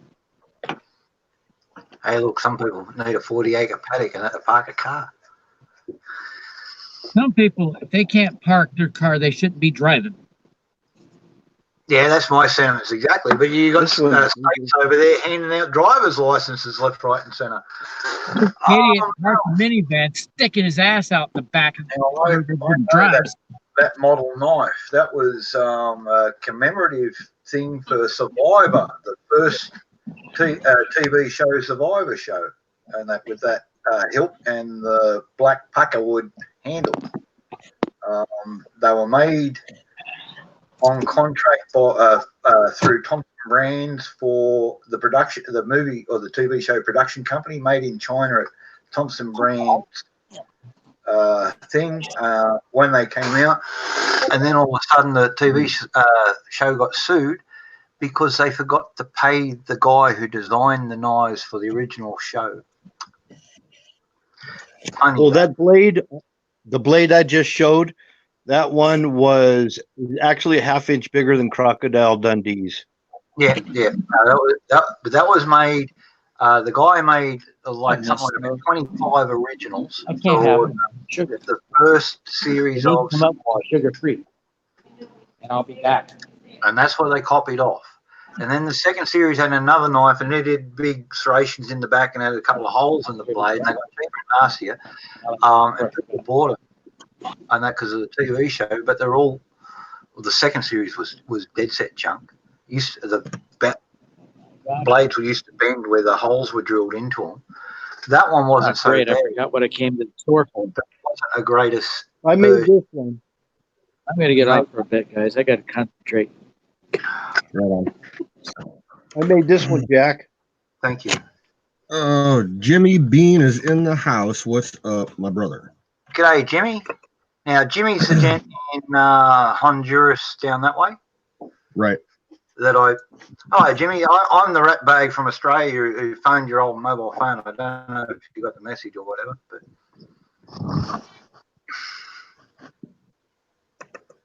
sorry for calling you like I did, but nobody else has got international calling here, and I'm on satellite, so I can call anywhere in the world. So it's all good, and no extra fees on it either, and that's just a monthly rate. Until the satellites go down. There's my bigger one. Cool.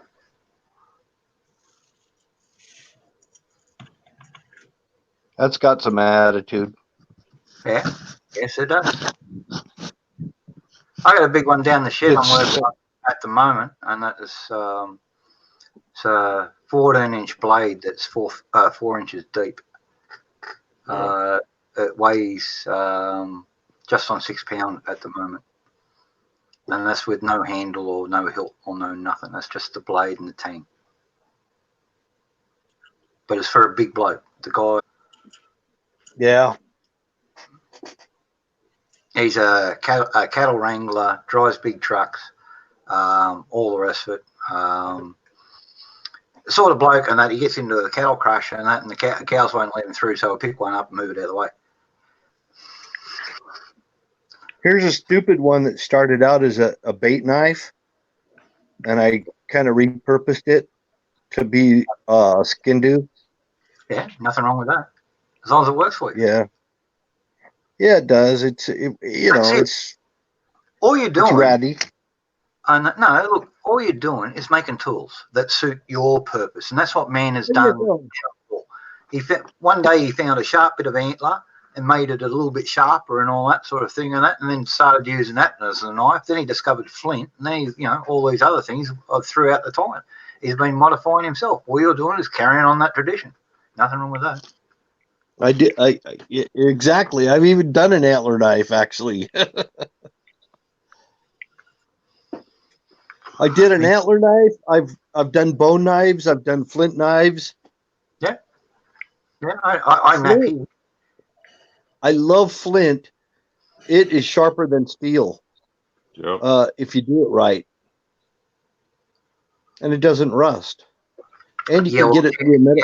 Two quite memorial points there to remember there, Mr. Bean. Sorry. You can sneak. You can be sneaky with a flint knife and get it through a metal detector. Yeah. Yes, you can. Yeah. Over here, we've got some awful hard timbers. Out of the top 10 hardest timber in the world, we've got 8 of them, including the top one. And I've made very effective swords out of Jarrah. Ripped into whole dead pig, slice it up, smashed it up, stabbed the shit out of it, all that sort of thing. If you're doing combat, if you're up against a steel sword, yeah, it'd cut into it, but not that much. Because I put it up against my working sword. My preferred style is a short sword and a battle axe or a spike axe. So, yeah, I put that up into it. You only get 1/4-inch nicks into it. Jarrett's fucking hard, man. Think aluminium. Same hardness. If you make Jarrett, it's harder than aluminium. Have you ever seen a jambia? Yeah, that African wood. No, it's a big dagger. It's a big curved dagger. I have one. I don't have it here with me. I have it over at my shop. But jambia. Jambia.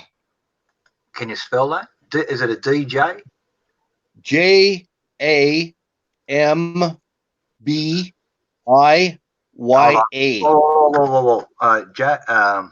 Too fast.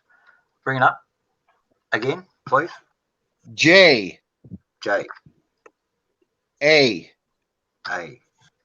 M as in Mike. Yep. B as in Bravo. Yep. I as in India. Yep. Y as in Yankee. A as in Alpha.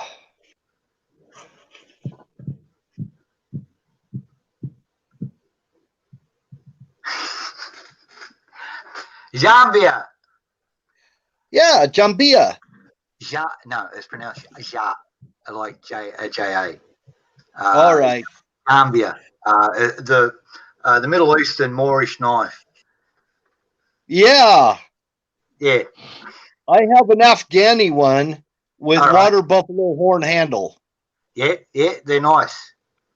Is it an old one or is it a modern one? It's an old one. Old one's the best, yeah. And the But sheaths. it doesn't have the center ridge. Not they don't need to. Some of them got actually a hollow in the center to lighten the knife up. Yeah. And that the center one, the center support is if the blade's very, very thin, and they made them like paper. Generally, a very good Damascus or a very good basic tool steel that they were knocking up in the early days, high carbon steel, and then they'd etch it to protect it. Well, you take that one strike with that, and it'll take a head off. Oh yeah, oh yeah. One strike. It ain't messing around.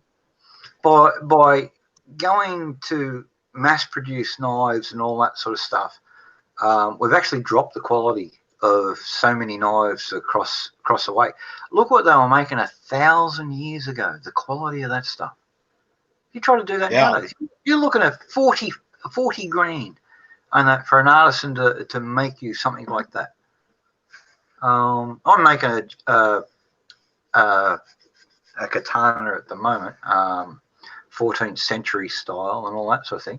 I'm hoping to get 14,000 US for that, sold in Japan later this year, and that when I get it finished. Yeah. I think I just finished off a knife. I got a friend. Every year I make some knives for gifts for friends. And one of them said, hey, look, I still got the other knives and all that sort of thing, and we're a bit tight on money. Would it be rude if we sold this thing? And that, because the guy tells us that's worth a lot of money. They got $1,400 for it. Yeah. That's Australian dollars. So you're talking around about $1,000 US.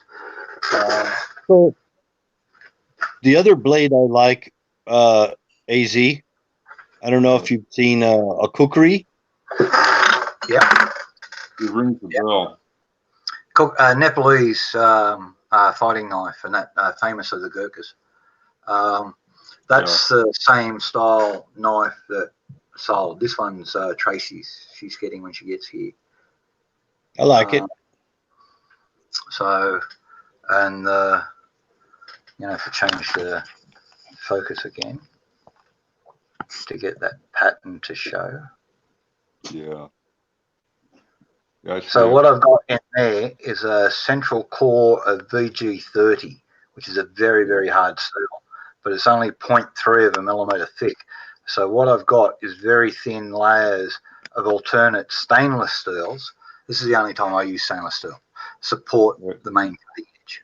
Rightio. Put the blade up there again. Let me see the blade. The entire blade. Oh, okay. That looks like swirlies. Am I seeing swirlies in there? Yeah. What you're seeing is the result of using a ball paint hammer, the round backed hammer, and that to beat 20 layers either side of the central core. So all those little round hammer hits and all that sort of thing have created this fingerprint pattern. And when you grind them all down to get the angle of the knife, they all show down until you get to the central core, which is what's appearing black there. Okay. And but the swirlies are all those little layers. Ball peen hammering is actually forging. Yes. Yeah, it's forged steel. Yep. So, and the whole thing, that whole knife with 41 layers is now 1.9 millimeter thick at the spine. Nice. So basically, 1/16 of an inch.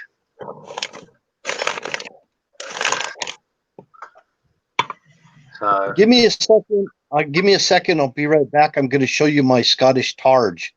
all right, but those ones I don't sell. I only make those for gifts. It's a pain in the ass to make. Right, you only want to get them out there for that. So all good. Right there. This here. You've probably seen this before.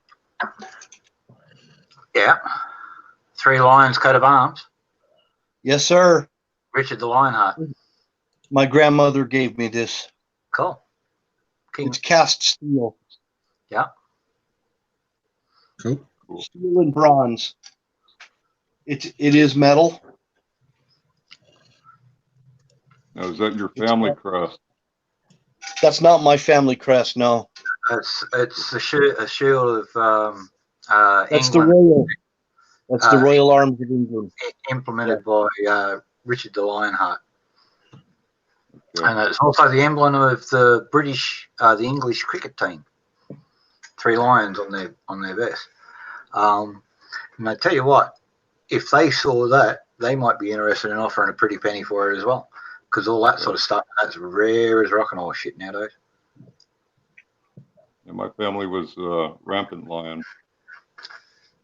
Oh, post-war in England, anything metal got recycled, and that a lot of it was bombed out and all that sort of stuff. Especially London and all that sort of thing, but they had these massive metal drives and that trying to rebuild British industry and all that sort of stuff. So a lot of that stuff all disappeared. You have antique crockery, you have antique silverware, but anything bronze, brass, or steel, it's rare as rock and roll shit.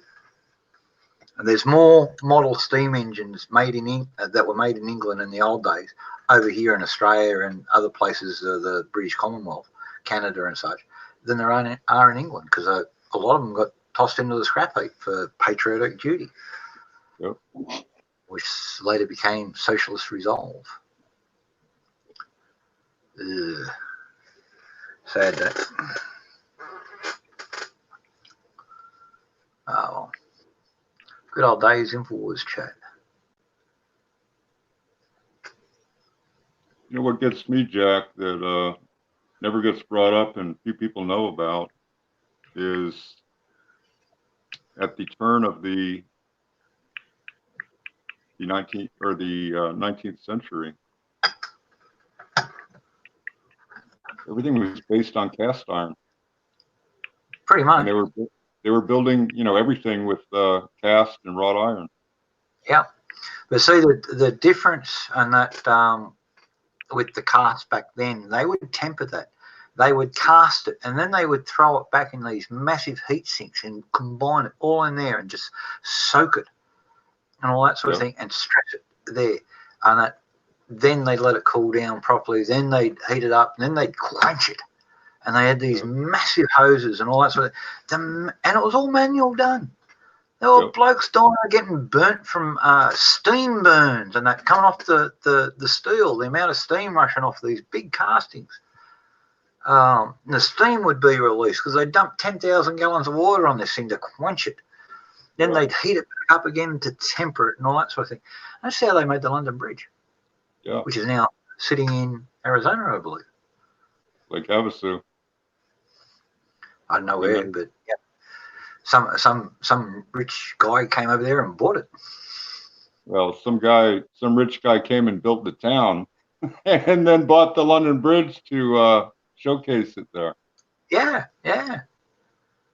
I'm absolutely stomped down amazed at the Brits selling their fucking heritage like that. But that was in the middle of the socialist revolution over there. So they don't care about their own heritage. They were starting to flood the nation full of refugees and other countries, all the British Commonwealth countries like Kenya and Pakistan and all that sort of thing. And look at how that's going for them. like 19,000 girls raped so far in the UK this year. This year, and we're halfway through February. Hey, getting conquered is rough. This is how it's going. Getting And conquered. I need to jump in real quick, Jack. Sorry to interrupt. There's some people trying to get on in the backstage. Anybody new coming into the backstage, you need to turn your camera on. I have to see you to make sure that you're not naked or doing anything inappropriate before I'll put you on. So it's real simple. Just turn your camera on. And if everything's good, we'll let you in, and then you can turn the camera off if you so choose. But I need to see you first backstage. We've had some freaks. Sorry about that, but we have some freaks. And they're trying to get us banned from YouTube, so we've got to check. And you got to be moving. So, yeah, just go like... We are streaming on multiple platforms, and other platforms have community guidelines that we have to follow. Even I got to wear a shirt. Yep. 126-degree day, and we get tossed and that because I wasn't wearing a shirt. Yeah, I remember that. Well, I was looking for my Tard, which is basically it's a Scottish round shield, and I made it myself, to spec. Yeah, it's called the Tards. That's where the word. What's that? There are the Tards are the small ones, right? No, a Targe can be a variation of sizes. Mine's kind of a between small and mid-sized Targe. I don't like fighting with a big, huge shield. I don't like to hide behind a shield. Yeah, no. But I actually fought with it. All right, cool. One of the Pictish styles, they would put the shield. It was around about 12 inches. And they would put it on the back of their wrist, and they'd hold there, but they'd also hold the axe. And so the axe came out on an average of about a 14-inch handle, and that there came through, and had a sword in the right hand. So the axe and sword combination with the shield on there is very similar to what I used to study here. I also used to do hand and a half sword, if you know what that is. I have one. I'll show you mine if you want to. Yeah, I got it right here. Mine's down in the shed locked up, and that I can go down and get it. I keep a hand and a half broadsword here. I have a foliage, if you know what that is. It's a hand and a half, but it's not a broadsword. Yes, I do. Yeah, it's a foliage, so it's got a long spike. Yep. I made this scabbard. It's made out of walnut. Okay, cool. And there, so that it doesn't get beat up. And this is the blade itself. Nice. And this blade is steel pommel, steel hilt, or quillion, whichever you choose to call it. Yeah. This is carbon steel. This is spring carbon steel, extremely hard. It's been proof tested. I have done the bend test with it. I've actually cut 16 penny nails that were driven in with this and have the proof nick on it right here. So it's got the nick. It's been proofed. It slices through 16 penny nails like they don't even like butter. Yep. No, that's why I tell people they want all these fancy steels. Look, half quarter of your cost. Get a chunk of leaf spring, and that treat it right, pressure test it, and temper it right, and you got one of the best steels for a sword out there that you can possibly get. It's a quantum leap over anything that's out there without going extraneous. You know what I mean? I seen a guy make a VG10 sword. Why would you do it? Seriously, yes, it's how you use this blade. With a hand and a sword, it's actually not sharp in front of the quillion there. So you can put your hand in front of the quillion and use it that way. So I can use it like a two-handed sword. It's meant to be two-handed. Most of the time you can single-handed, but I to get extra power out of it, you can actually use this and do like give it extra leverage to get more power out of it. So, and this wasn't the common sword. The common man didn't carry a sword like this. So it was for the wealthy.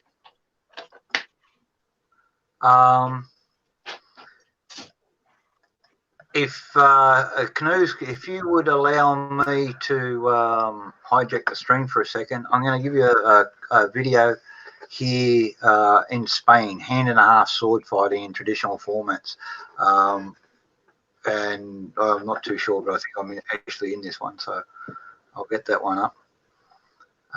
Share screen, share audio, Chrome tab.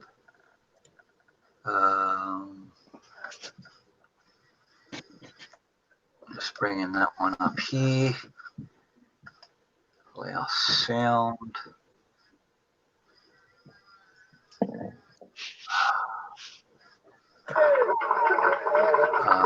Just going to pause that. Rightio. So, and I got to go back to StreamYard now, into there. This is a two-handed sword versus a hand-and-a-half sword. Sorry, wrong video, but you'll see the hand-and-a-half anyway.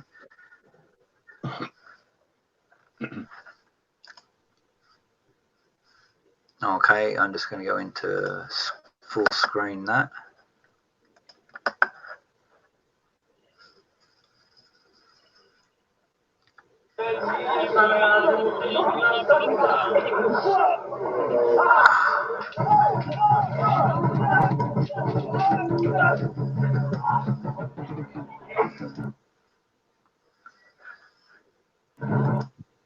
That's a great sword versus a hand and a half. It looks like.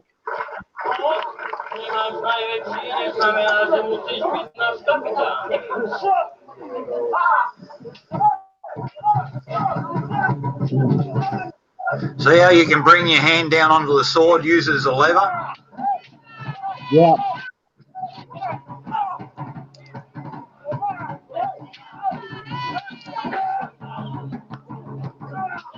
The guy with the white sleeves there, Paolo, with the two-handed swords, also a bladesmith, makes his own swords. His swords bring an average about €1,500.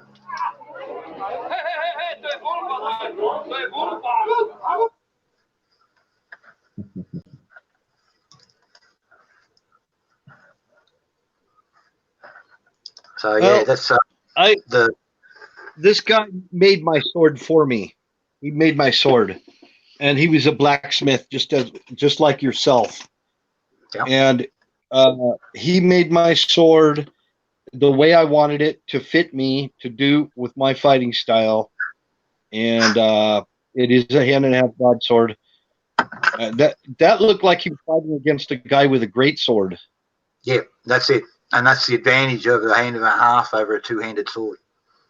So if you're restricted down behind the hilt, there is a limitation there. A sharp edge all the way along actually is a disadvantage. And that's why I like, especially on a long sword, which is why I've developed the preference for a short sword like the Gladius. And so I use a short sword and axe. I don't use the little shield on the back like the Pictish folks do, although a lot of my fighting style that I've come up with, and that is based on a lot of the Pictish things, roll. Because I'm small, right? I'm 5'10", but I'm skinny and all that sort of thing. So going up, everybody in my unit in the army was bigger than me, heavier, heavy set and all that sort of thing. So you go down. You're taller than me. You're taller than me, Jack. Body weight and mass has a lot to do with it. When I was working out in my 30s and all that sort of thing, I'm trying to keep up with the 19 and 20-year-olds, and I'm getting late 30s. Yeah, I was working out in the gym every day, and I had some mass on me. But since the chemo and the radiation, I'm scrawny as shit. So I don't have the mass. Yes, they are. But there are disadvantages with a katana and a two-handed sword. So I've a guy that I spar with in Japanese style sword fighting, and that regularly we go up. He goes up with his bokken, which is a timber fighting sword. You can actually use them as a weapon, but they're generally used in training. Up against my gladius and axe, and I kick his ass every time because I can trap him. Simple as that. While he's up there, I've got a sword streak there. He's forced to block it. I can swing down there with that axe and take out his Achilles tendon or his whole ankle off with an axe. You know what I mean? So this is the advantages of the two-handed weapon system. That's me. Not suits everybody. If you've got to go into that sort of thing, long pole weapons, halberds and all that sort of thing, big spikes with a blade on it. And so you drop it down like an axe and rake it over someone's shoulder and open them up across the throat and all that sort of stuff. You know, I found interesting is this is what we were. You know, you're talking about people who want to fight. You go back in the Old Testament, and there's stories about King David when they were out warring, where they'd be after the king, a king and his sons, in the battle. But the story would be that they would have to chase them like all day long in order to catch them to kill them. Well, not only that, you've got their soldiers getting in the way and defending them, so you're constantly on the battle. So, I mean, it's a lot more complicated than both parties wanting to fight. Yes. If it's fighting to the death, sometimes you got to do some running around to chase them. That's a nice looking karambit. The sad part about the karambit he's got there. Nice shape. Nice style of a knife, though.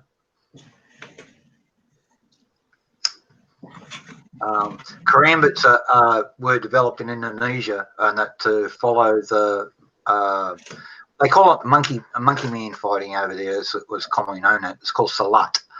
So martial arts developed, and again, it's good for small people. It was always developed, and that the local natives were always bigger than the Islamic invaders and all that sort of stuff.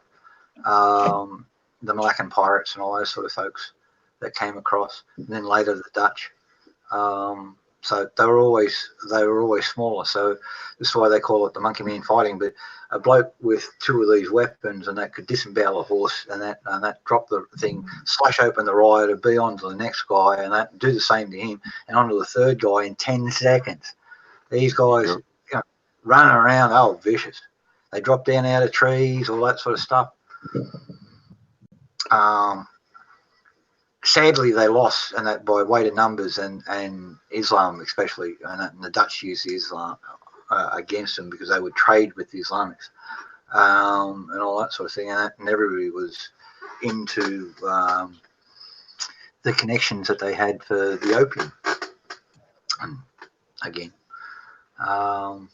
wherever good old Islam goes. Oh, hello, ducks and trees and not a duck.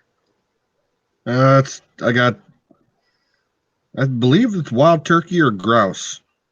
Grouse, but it looks closer to. Wrong neck for a turkey. There's a turkey on the blade. Yeah, that's a turkey. It doesn't have a brand name. It just says Solingen, Germany on the blade. Yeah. Wow. That's a good blade there. And the maker's mark says FN, whatever that means. Fabric National. Yeah. Fabric National? Mike. Yep. Yeah, Foxtrot Mike. Holy crap. No, Fabric National in Germany is like, what's that place in America that does all those patriotic pocket knives and coffee cups and commemorative steins? Browning. You're thinking of Browning. Browning became part of FN. No. You've got a company over there in the US that puts out catalogs and they sell stuff online, and they do even doing Trump coins and all that sort of stuff now. Cabela's? No. It's a Cabela's? No, it's not Cabela's. It's a mail order house. Oh, Sportsman's Guide. Smoky Mountain Knife Works.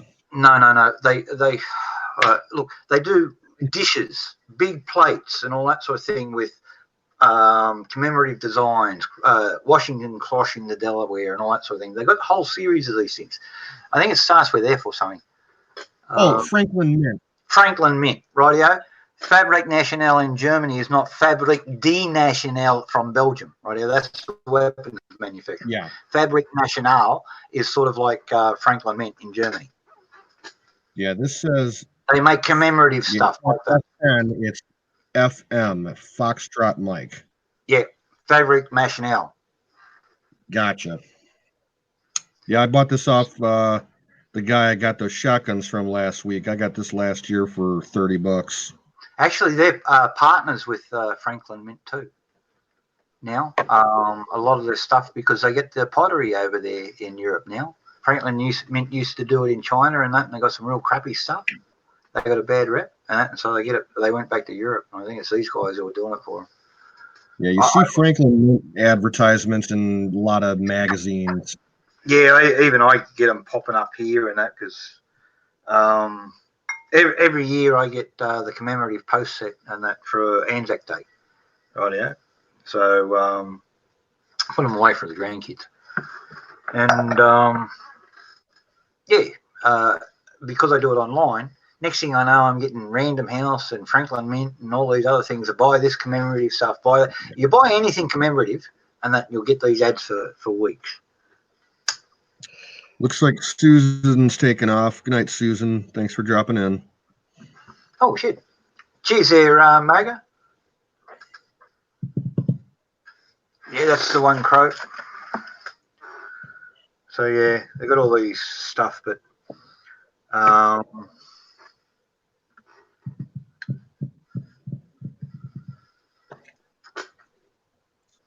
blowfly dying. I'm trying to hear this buzzing noise all the way out over there somewhere. It's dropped into the metal bucket. That's why it's so loud.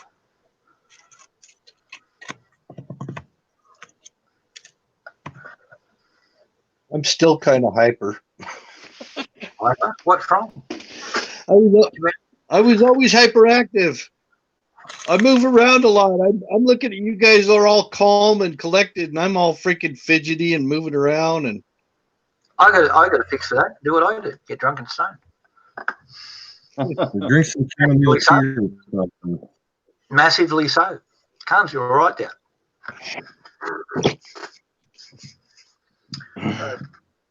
Speaking of which, I'm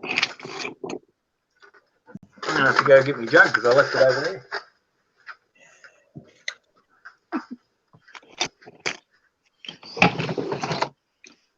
I'm in my man cave. My house is my man cave. Same here. Yeah, same here until, I think 5. What's the date today? I've got 27 days of single life left. Yeah. You're going to throw a bachelor party, right? Or awake. Awake. Or awake. Watch what you say. It could come back to haunt you. More than likely she's a lot. 3-minute warning for that goat. FYI. Oh, heck. What am I going to mix with? I have a plate. Shall I mix?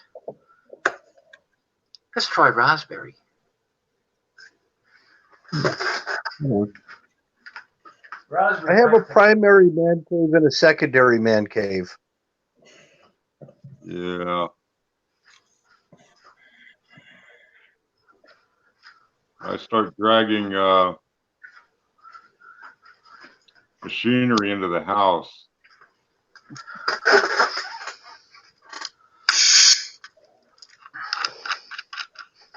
Uh-oh, he's really doctoring it up. Oh man, you can't. I just poured too much into the glass. You can't drink this stuff. Not that much. A little sip here, a little sip there. What is it? This is the raw spirit out of my still. Before I threw another 10 litres in, well, just on 11 litres today into the keg. It looks like I was going to ask you how your run went yesterday. Yeah, good. Just on, I got 9,800 grams, which works out just shy of 11 litres. When there, you do it by grams because then you add water to work out your percentage to bring it back down to 65%. So I'm actually watering it down to 62 because it'll naturally raise up again a little bit more while it's in the keg, another 2 or 3 points. So what would that convert into proof wise? 194 proof.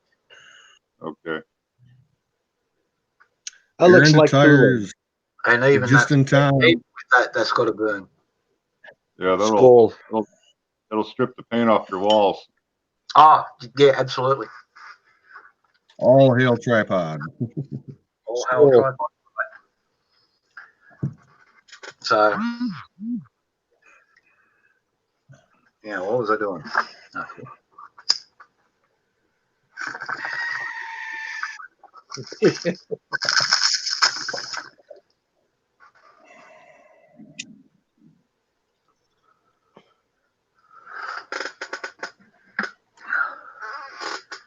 Hey, we had a visitor in here Wednesday last week that I didn't. 3 weeks ago now. Sorry.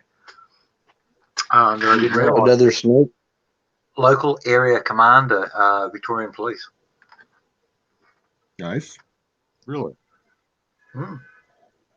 Dropped in. Yeah. He said, "You're kidding me." Was he devoted to the community? He said, "What are we going to do with you?" I said, "Let me be. I'm not doing any harm." I said, "You know I'm a drunken reprobate pisspot." He goes, "Yeah." I said, "Well, have I ever been shy about it?" He goes, "No." Am I breaking any laws? He goes, "Not that I know of." I go, "It's all good then." Yeah, but, you know, everybody expects he knows you as the town crazy guy?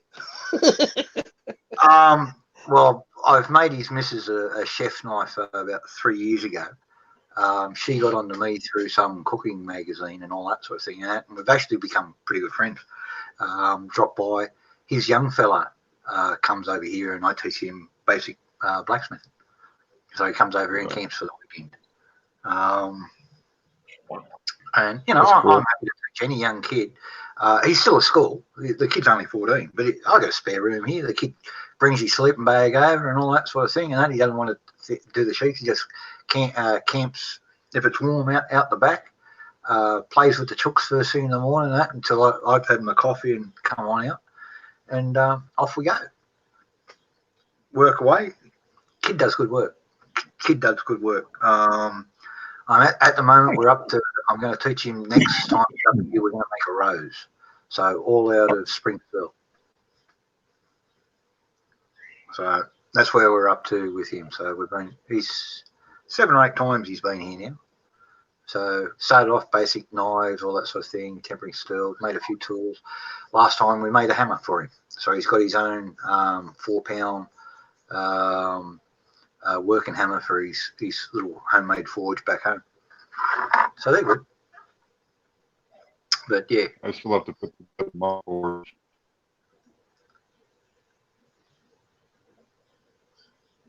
Someone was talking and went electronic. Was that AZ? AZ. Yeah, might have been. All right. I missed the last half of what you were saying, mate. I still have to put together Let's do it again. parts. AZ, we're only getting the first 1 or 2 words of every block you say, and when you stop and then start again, we get those first 2 words again, but after that, it's all electronic. Yeah, it's my cell signal today. I know the feeling.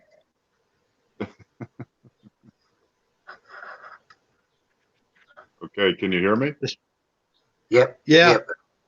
If you're talking long sentences, and that's when it seems to have dramas. Your first few words are fine, and then it just runs out of bandwidth or something. I have scrap parts put together at Forge. I just haven't gotten around to it yet. Cool. I think it's one of the if you're handy in any way, it's one of the handiest things that you'll ever learn to do. Weld, forge, and shape metal a little bit, and it's so handy for day-to-day stuff. Making brackets for a shed or something in the garden or whatever. Just learning how to heat up and bend steel and work it out, and how to anneal it, make it soft so you can drill holes in it a lot easier, and reheat it, quench it, make it hard as the hard steel that you need. How to quench it in oil and leave it soaking there until it gets cold in the oil, so the oil actually soaks into the grain as a natural rust protectant. Even you can do that with black iron and get 10 times the life out of it, and that because a little bit of oil. All that sort of stuff. All those basic things. And it's not hard. The last apprentice who graduated as a tradesperson in her own right was a girl. And a very pretty one. Looks like Aaron's taking off. Thanks for stopping by, buddy. Good seeing you. Hi, Aaron. Ryan's got to duck off. Getting warm.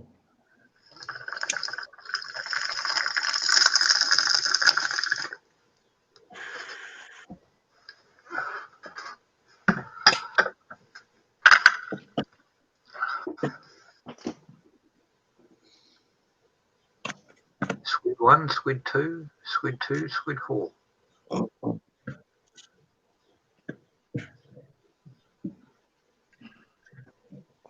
I guess you've got to be on Twitch to see the squids. Yeah.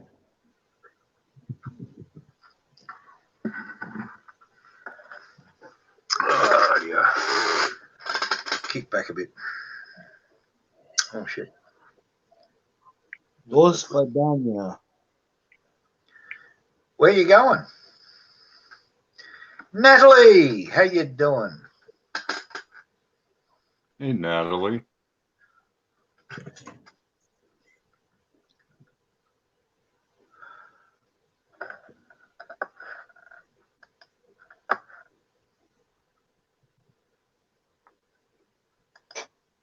That was interesting.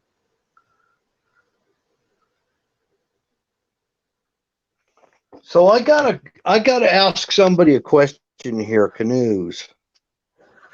Yep. Do you have a multicam gear? Say that again. Do you have multicam? Do you have multicam gear? Is that a brand? It's a pattern. Yeah. Yeah, No, what I'm wearing is the brand's called True Timber, and it's their Strata pattern. I'm talking about your tactical gear, not your hunting gear. Oh. Multicam. You mean the color of my gear? Yeah. The pattern. I go mostly OD green for my stuff. Do you? Yeah. That's good for Ohio, yeah. And I reckon AZ probably got some desert stuff, don't you? No. Well, I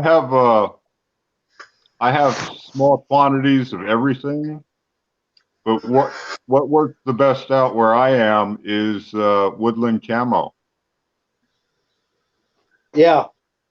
Woodland camo As is far as the perfect. military and the tactical patterns go, I kind of like the Canadian pattern, CanPat. Yeah, that's a little. It's got a lot of green in it. Yeah. It works for me out here. Yeah. Out here where I'm at is probably similar to Jack if he's on the edge of a desert over there. Is what a lot of the camo we use is starting with multicam, coyote tan color, Yes. We use a lot of coyote tan. Yep. And we use one of the best one for out in the really dry desert part is ATAX desert pattern. I don't know if you've ever seen ATAC. Just an announcement coming out from Senate media, where Republican Stephen King issued a statement on the death of Obama DHS whistleblower Philip Haney, who was found dead Friday by police in Plymouth, California. Police said the 66-year-old Hanley had what appeared to be a self-inflicted gunshot wound, but an investigation was active and ongoing. Republican Stephen King issued a statement Saturday night on the death. Hanley was co-author of a book with Art Moore on the Say Something, Say Nothing, See Something, Say Something. Homeland Security Officer exposes the government's submission to jihad. King posted to Twitter, Phil Hanley was friend and patriot. He was a target because of all he knew of Islamic terrorist cover-ups. He ensured his life by archiving data that incriminated the highest levels of the Obama administration. Phil Haney didn't kill himself. Rest in peace thing. That's basically saying he's got his hands on all the data to hang Obama and all of them. Yep. Could that... Well, now, I want to go back to 1965, a whistleblower against the Rand Corporation, which forced Rand to dismember itself from the government, become a private corporation and all that sort of thing, because they allowed substandard nuclear technology into the nuclear submarines, and that, rather than admit they fucked up and that and rework it and that and lose money. And they could have done it within budget still, but they wanted more profits. So even though this was run by the government, it was acting like a private enterprise, and at the time, and the government made it private and all that sort of thing. That guy, he left Data because it also happened that it was a suspect suicide on him. But he'd put the stuff away just in case, because he said, I now fear for my life, and that these guys will do anything to cover this up, and all that sort of thing. And when that data came out and it was relayed to Congress and all that sort of thing, they allowed it as a deathbed confession.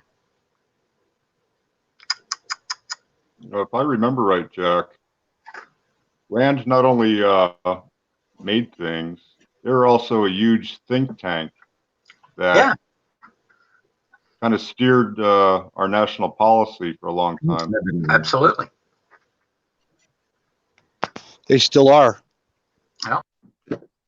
Oh, they are? Yeah. They're still around. Yeah. Okay. I'm sorry about that, Jack. Much. You've heard of the CFR? Yeah. It's all part of it. Hell yeah. They're all part of the same shit. Council on Foreign Affairs. Yeah, Council on Foreign Affairs, and that two Rand Corp members sit on that. I used to get their publications. And are reserved for Rand Corp board members. You know, you can go up on their website and subscribe to their publications, and you'll get them. Oh yeah, yeah. You know, I mean, it's not a secret. No, it's not a secret. No, neither is Agenda 21 or Agenda 30 or 50. That's all published out there, and if you remember, they'll send you out all their goals. Yes. Disarmament, love, diversity, the removal of all this white patriarchy. And that now good. Who's a member of the Rand Corporation? Hold on. One at a time, please, gents. Bill? I'll stand by. I'm on the side.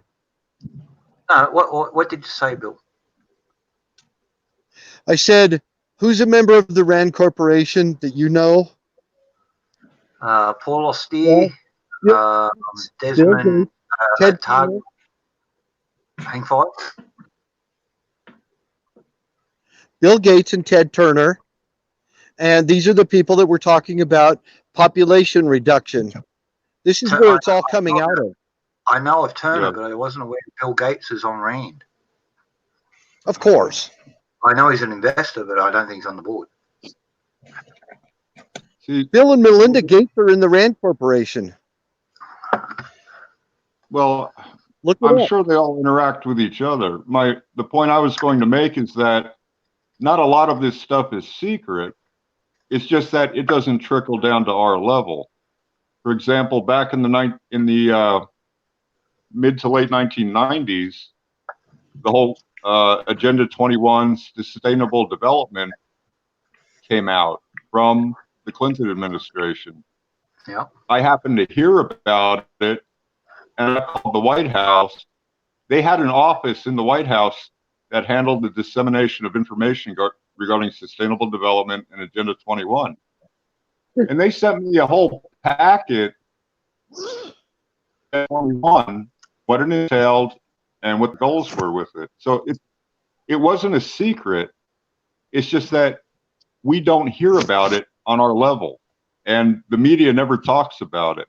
These policies are created and implemented without anyone telling us until years go by and it becomes, it trickles down to the normal public's knowledge. So they always have like 5-10 years head start on us finding out about it. By the time it's implemented, it's too late.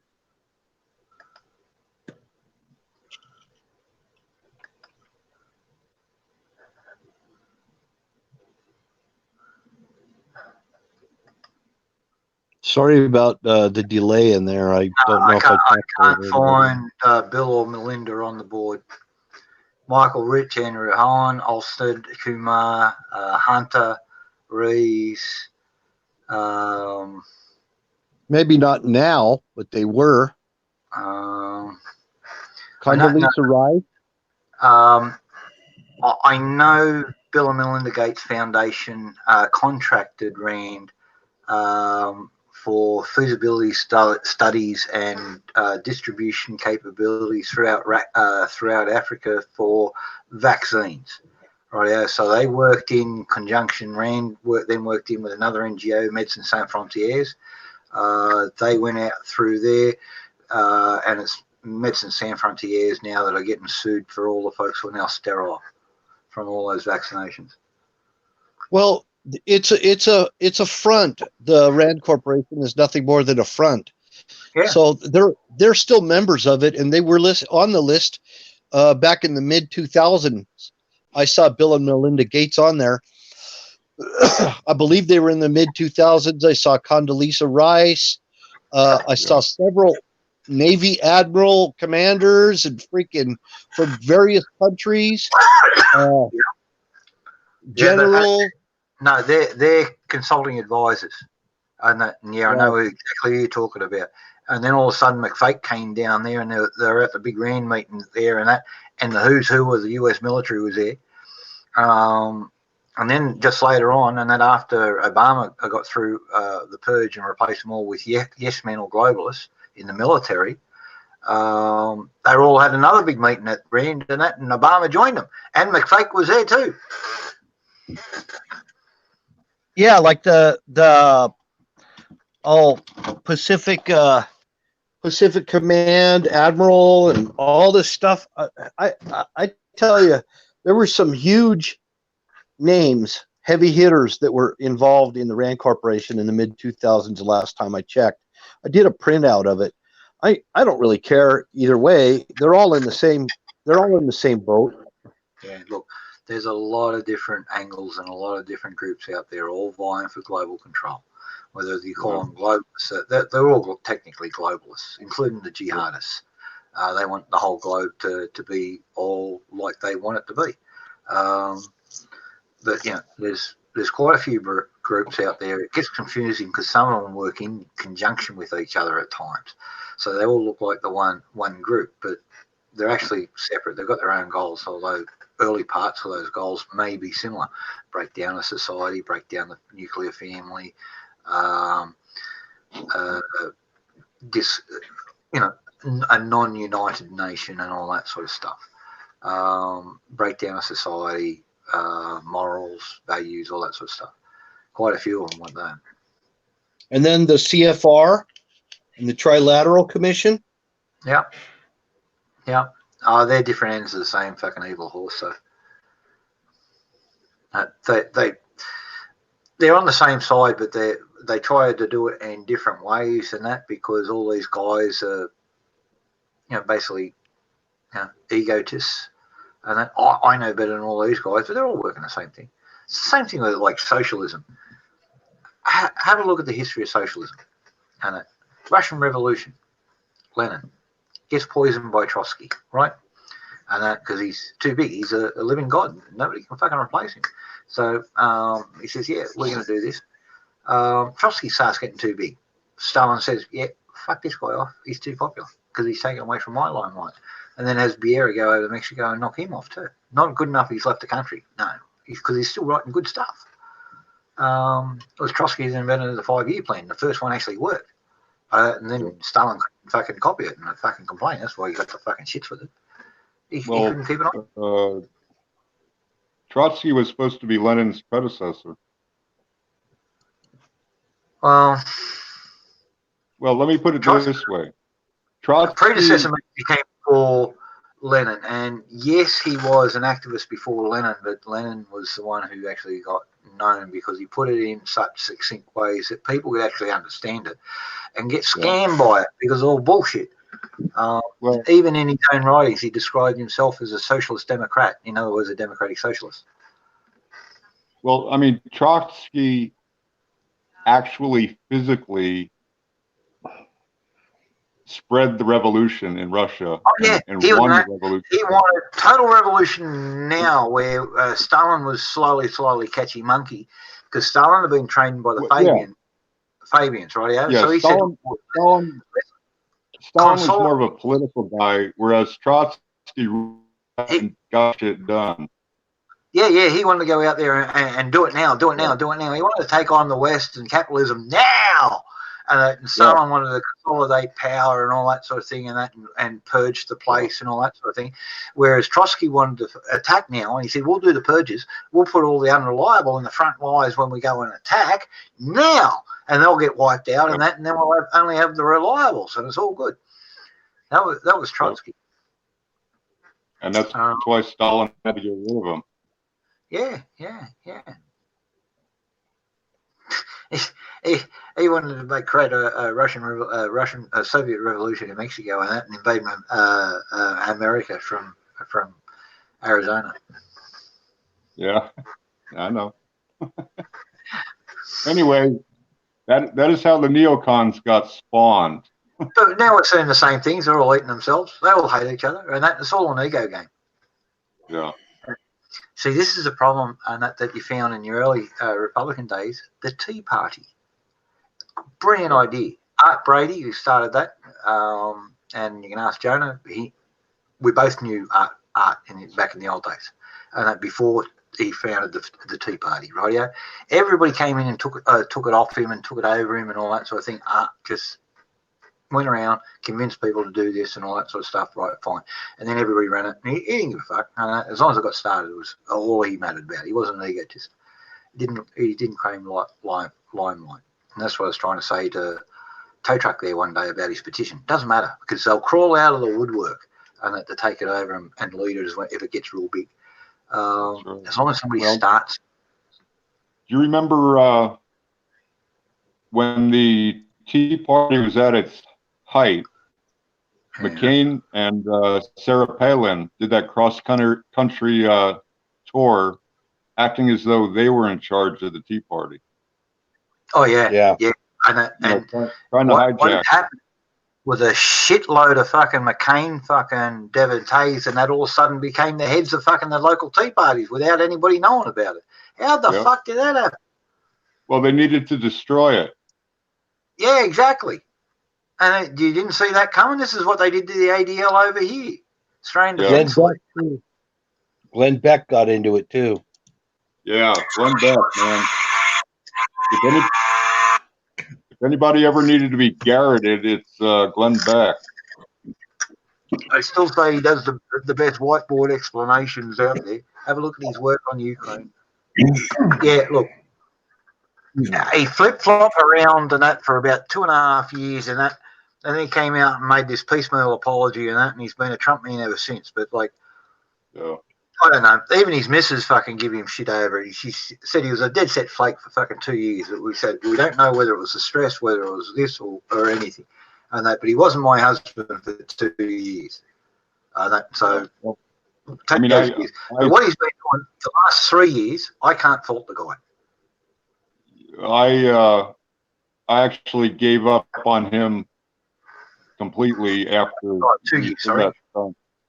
I gave up on Glenn Beck back when they were trying to destroy the Tea Party, and I haven't seen any of his stuff since. So I don't know. You and me both, but all right. He was a fuckwit for a while. Everybody gets to be a fuckwit for a while. He's come good. He's explaining the truth and all that sort of thing. Yeah, he's got to live down what he did before. He was an asshole, and this is the problem with being an asshole. You've got to live that down, and you can't sometimes. And folks like you can't see it. I don't trust the guy either, but I don't know which way he's coming from. But again, he's one of the finest researchers you'll ever fucking come to think, and that's why I'm real shitty on him about Trump, and that because he didn't research Trump. He jumped with an opinion. He researches everything like I do, and so I got to respect with him. And all of a sudden, he didn't do it because he was a Rand Paul guy. Right? Yeah. He wanted Rand Paul, and that was it. And anything else was bad. Had to be bad. Right? And this is the problem with being polarized. You've got to look at every other option, and then I mean every other option, because some of them might have a fucking good idea you can steal and use in your own fucking campaign. Doesn't matter how big a dickhead it is. Even Bernie could have a good idea. Hey, he's due for one. He hasn't had one yet. So watch out. Maybe one day Bernie will have a good idea. You know, it's like I started with Ron Paul, but it's almost like Ron Paul sort of made like some kind of deal to get his son in. And even though I like Rand Paul, he's been a disappointment. He dots the I's and crosses the T's and all the rest of the fucking thing and all that, and it takes fucking years for him to get anything fucking done. That's his biggest problem. If he ran as vice president with fucking Trump, and Trump could give him a fucking a lesson as executive decisions, fucking cut through the bullshit, fucking just go hard or go home, and that I think he'd come good. Yeah.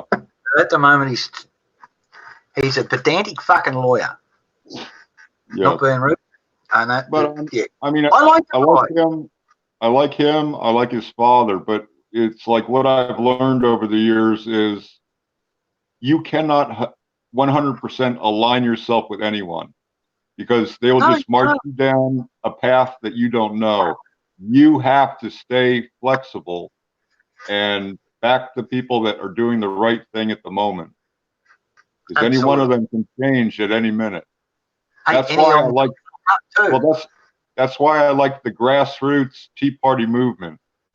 If it had stayed a grassroots movement, unaffiliated with anyone, it would have survived. Yep. It's sort of like guerrilla politics. It should have been a voters' bloc, right out. Yes. The idea for the Constitution and the people first. No individual or party. A voting bloc. Well, what we have now is Trump and MAGA. Yep. Now Trump does some things that piss me off, but right now he's the guy, and he's the only guy who's getting shit done. Yeah. So you got to back what works. Yeah. Hey, we got Australian saying over here in Australia: when you're on a good thing, stick to it. And, that's right. And the symbol for that is a mosquito. If you're getting a free feed and a free ride and all that sort of thing, don't upset the dog. Yeah. So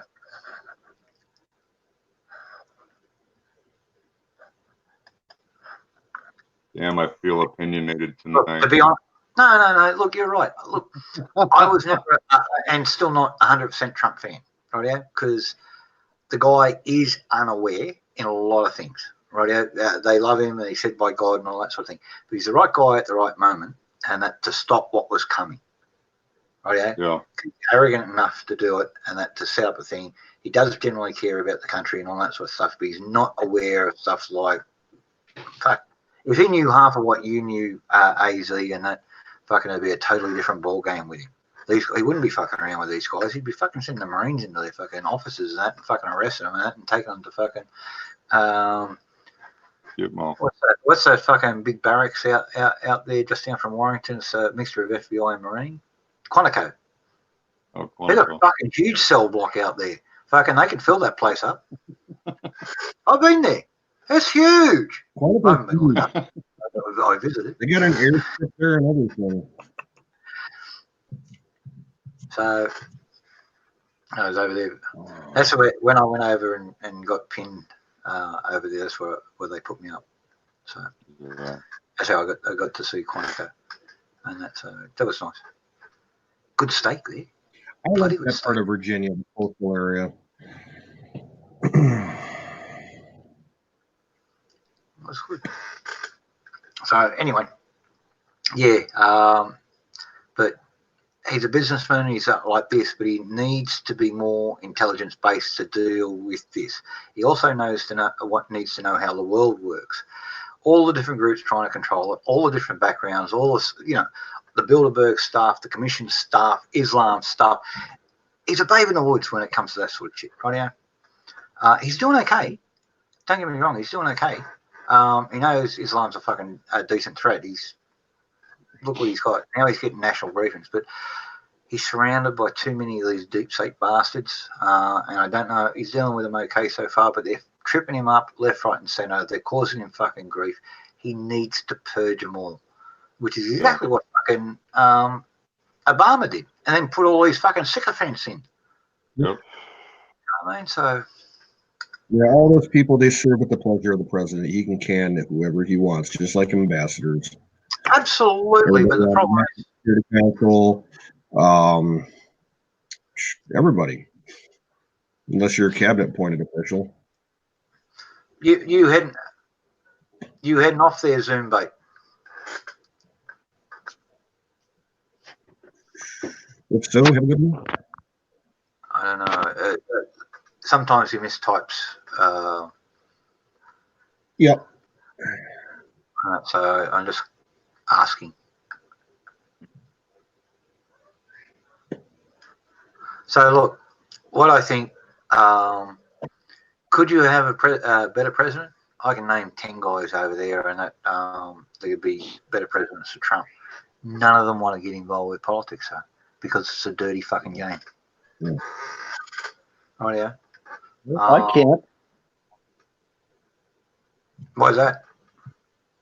Felon?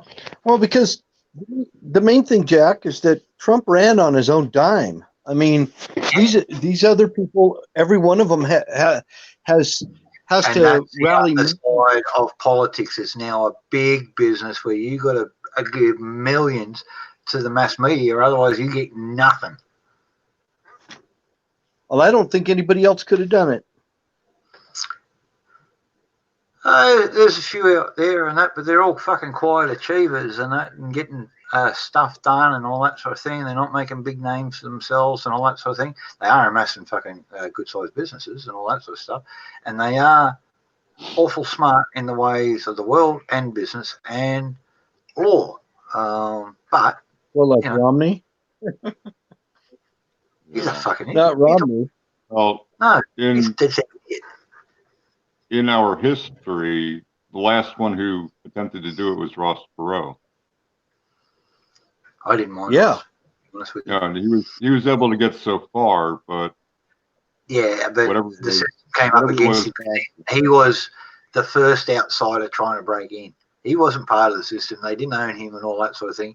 He's a self-made man. Tried to get in, and they put up a wall. And that was the first time I seen the media fucking dump a guy.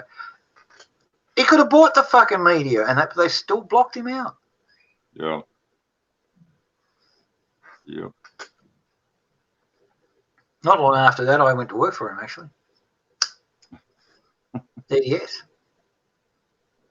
Yeah, I remember EDF. Yeah. Zoom task big going on in New Orleans tonight. Some kind of big party or something. I have no idea. It's too early for Mardi Gras. Probably freaking Hillary holding a seance. Well, someone got killed down there the other day. A pedestrian got run over by a truck float for some parade. Oh, fat dude.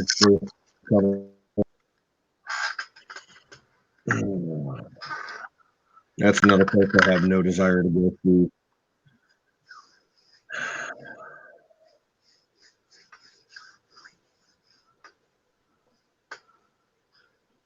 Ghost tours of battlegrounds. That's rather crass to be my thoughts. I'd like to go see Gettysburg, but I'd like to visit the Eisenhower there. His homestead is part of the national park there. I like Ike. Well, when I was in Germany, I went in for a tour of part of the forest up there, the Ardennes forest where the Battle of the Bulge was. Nice. Man, there's bits of tin helmets half rusting away on the ground there, shells, there's little bits of bone on the ground coming out. You don't know whether it's American or German or whatever and that. So, no, you don't want to really do a tour like that as a tourist sort of thing. It's more of a thing you go and pay respect to. Not being rude, both sides. There's some guys. I saw someone in Germany has a YouTube channel. They go around metal detecting in the I'm a subscriber. and they're finding all kinds of shit. Yeah, it's like amazing. Do you see the pond? Do you see the pond where they dug out? And I think they must have been a bunch of Germans captured, and they're throwing all the weapons in this fucking pond. And they brought out MG43s, MG42s, fucking schmeezers, grenades, landmines, Panzerfaust, you name it. It's all coming out of this one little pond. The whole cat. Crazy. For 2 or 3 months, I got immersed in, I guess they were like Russian and possibly Ukrainian YouTube channels. They weren't in English, but it showed how they would pull tanks and personnel carriers out of the permafrost. Yep. I think I'm subscribed to them as well. It's the most amazing thing I ever saw, because you figured these things would have dissolved, but I guess the conditions have kept them in pretty good shape. Yeah. And they get them running. Still up and running again. I watched it. There's a guy I've seen videos on YouTube who goes canoeing and kayaking up the upper reaches of the Potomac in Virginia. And he's finding Civil War muskets and shit all the time, metal detecting. They just dropped him right in the river. Yep. Anyway, I have to jump off. There was one. I'll see you all later. AZ. Thanks for dropping by. Okay. Cheers, mate. No, I saw a show where they were exhuming bodies. I think it was probably in Serbia or somewhere. They were Nazis that had been killed or whatever, and they were left.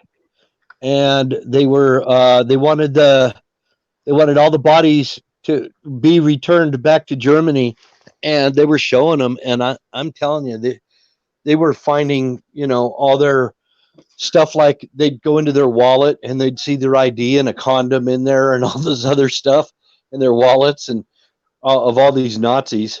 It was pretty good. A good program. The Soviet archives are now online, and you can all their old the film of the Patriotic War and all that sort of stuff. And that there's both varieties. There's the uncut and unedited film clips, all just laid out, all by numbers, and then the produced versions and that with all the bullshit that they fucking threw on top and that. But it's all in Russian, of course. But yeah, the straight battle clips and all that sort of thing. Some of them are like 15, 16 minutes long, and especially the stuff like Kharkov and around there, and that, building, crawling through collapsed buildings and that, with this little squirt gun and that, blowing away 2 or 3 Nazis and that. And the cameraman's right behind this guy. Yeah. The cameraman back then, they were in it. This wasn't stage shit. This is, and they said recovered, film recovered from body. Yeah. Like the battle rod, that was nasty over there. Oh yeah. Excuse me for a second. I'm gonna duck out the back.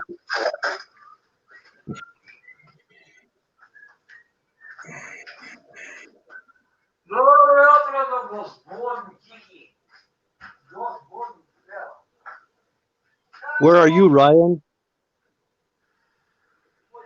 Where are you, Ryan? Bardwell? I'm not sure where he's at.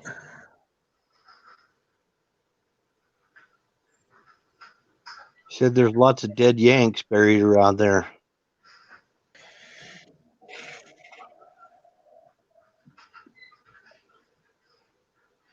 East Texas. Oh, you're talking about Yankees from the Civil War or what? Or just non-Texans, I guess he's referring to as Yanks.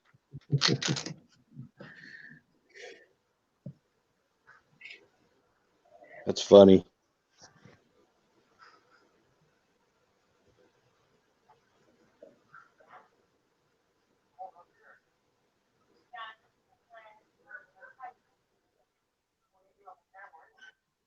I'm just reading the chat. Yeah, same here. I don't think I've ever visited a real battlefield that was involved with the Civil War. I've been in some towns that had a significant history with the Civil War, like Fredericksburg, Virginia, and drove through Richmond, but didn't really see nothing there. But I did go to Colonial Williamsburg when I was a teenager. I loved that. That was great.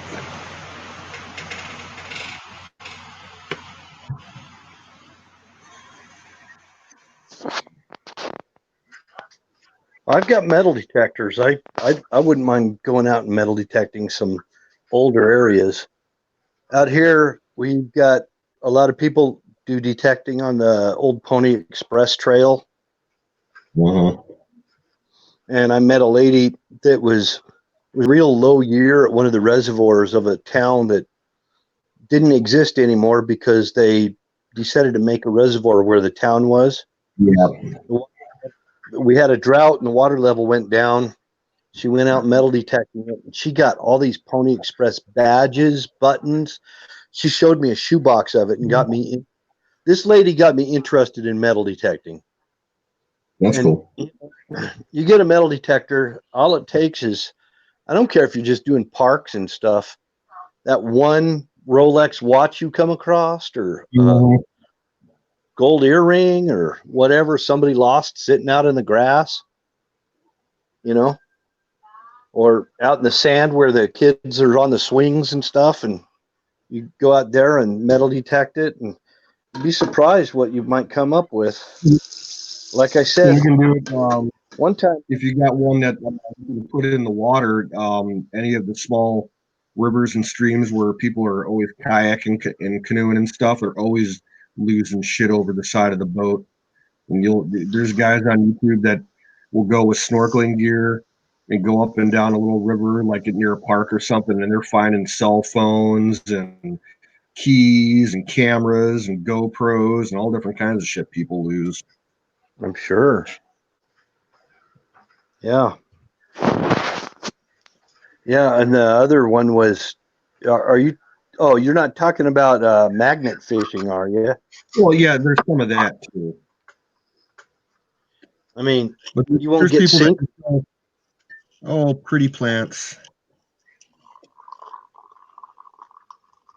But you'll get some expensive lures and stuff, or some guy's tackle box that fell overboard, you know?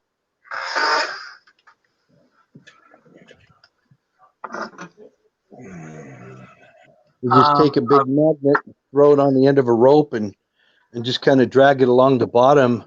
Yep. And you come up.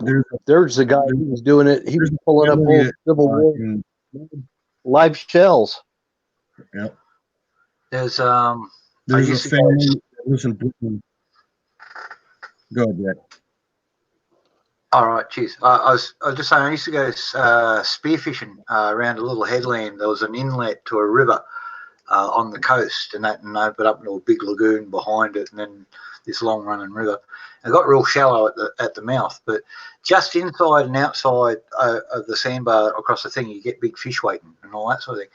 I go on the inside one day, and I thought I'd go further in to see what was there. There's a 14-foot tinny with a bloody 6 horsepower Johnson on the back, and that with all the fishing gear still in it and all that sort of stuff. There's all right, that's all good. So I go up to the car. I got a scuba tank, but I'm just free diving and all that sort of thing. So I just free dive down, and I've got a lift bag, and I just tied it up short onto the boat and put the lift bag on it, and just stroked it all the way into the shallows and all that sort of thing, and just drug it in. And it's not. Look, there was no growth on it. It couldn't have been there more than a week.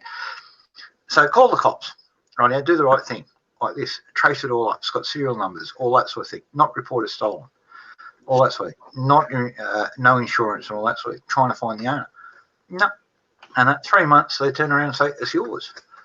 And that, well, the motor's fucked by then. It's been out. It's been in salt water and that for maybe a week, and then it's just sitting in a police compound for 3 months. So the motor's screwed. So, but yeah, I got the 14-foot tinny. Still got it. Nice. So if you do your homework, before you go out with your metal detector, kind of find places, that, like one of them where I found a lot of old coins. I found a lot of old coins in old cars in wrecking yards, down in the seats. Reach down the seats. You don't know if you're going to get bit by something, but yeah, I found old coins in them, and I found old coins out in front of this old laundromat. It was the oldest laundromat around in an old part of town, and man, I was getting like Indian head nickels and all kinds of crazy stuff. Wheatback pennies. Well, over here, we have an illegal game called Two Up. They try to ban you it's a gambling game. Two Up. You throw a couple of coins up in the air, you bet on them. But they used to be done in shearing sheds. So you go underneath the shearing sheds, and that metal detect underneath there. Now there's piles of decades of old sheep shit, because that's why there's gaps in the floor, and they just sweep it through, and the sheep shit falls through the gap. You've got about an inch gap in between the floor planks. So down amongst all the sheep shit, and anything that was dropped there, people never got. 100 years on, find a shearing shed that's been abandoned for 50, 100 years. Don't worry about it. Metal detect underneath there. You find cutthroat bloody razors. You find pocket knives. You find pens. You find glasses. You find coins. These things going back, 1820s, all that sort of stuff. So, a friend of mine found 2 gold sovereigns, which are an ounce of gold each, and that in the coin. So add 15% on the gold value on the ounce. That's for a sovereign. Under a thing. So the shearer would have been paid in notes and a sovereign. Dropped the sovereign, never gone for it because it's probably 6 inches deep in sheep shit. Yeah. Crawl around all the way through underneath all that fresh sheep shit to get it. And he thought, fuck it. Okay. So that sounds similar to what we got over here, Jack. People used to these old geezers that didn't trust banks after the Great Depression, so they hoarded all their money and they would bury it in their yard, or guess find where an they old bury it? place with an old The fireplace, dummy. and They if you find old places with an old stone fireplace or something like that, look for a hearth stone, a stone in the bottom that they built the fire on top. Underneath there is where you hide your old tin can full of your notes and your coins and your gold watch and all that sort of stuff. Over here, it's a trap door in the closet. Trapdoor. You find the closet of the master bedroom, and somewhere in wherever that master bedroom was, there will be a trap door. It'll be like a wooden floor. Look for a trap door because that's where they put all their stash. Another one was in mattresses. They used to put their money in the mattresses, and they used to put their money in the outhouse, in the dunny. Yep. Yep. And the root Because cellars. they figured most of these old geezers never thought that anybody would ever look where the outhouse was. And you'll find mason jars full of silver dollars sometimes. People cheat nowadays. I'll be back in a couple minutes, guys. Nature calls. Okay.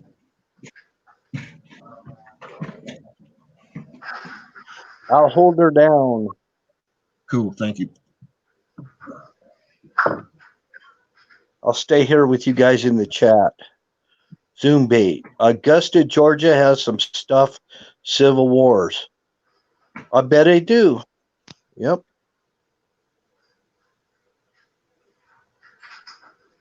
Carolina. So I should come down there and do some metal detecting, huh? Yeah. Oh. See my decrepit old paint can and all that sort of thing. Filthy, dirty, rusty, tatty, bloody label and all that sort of thing. Black Bear paint, all that sort of thing. And it's heavy.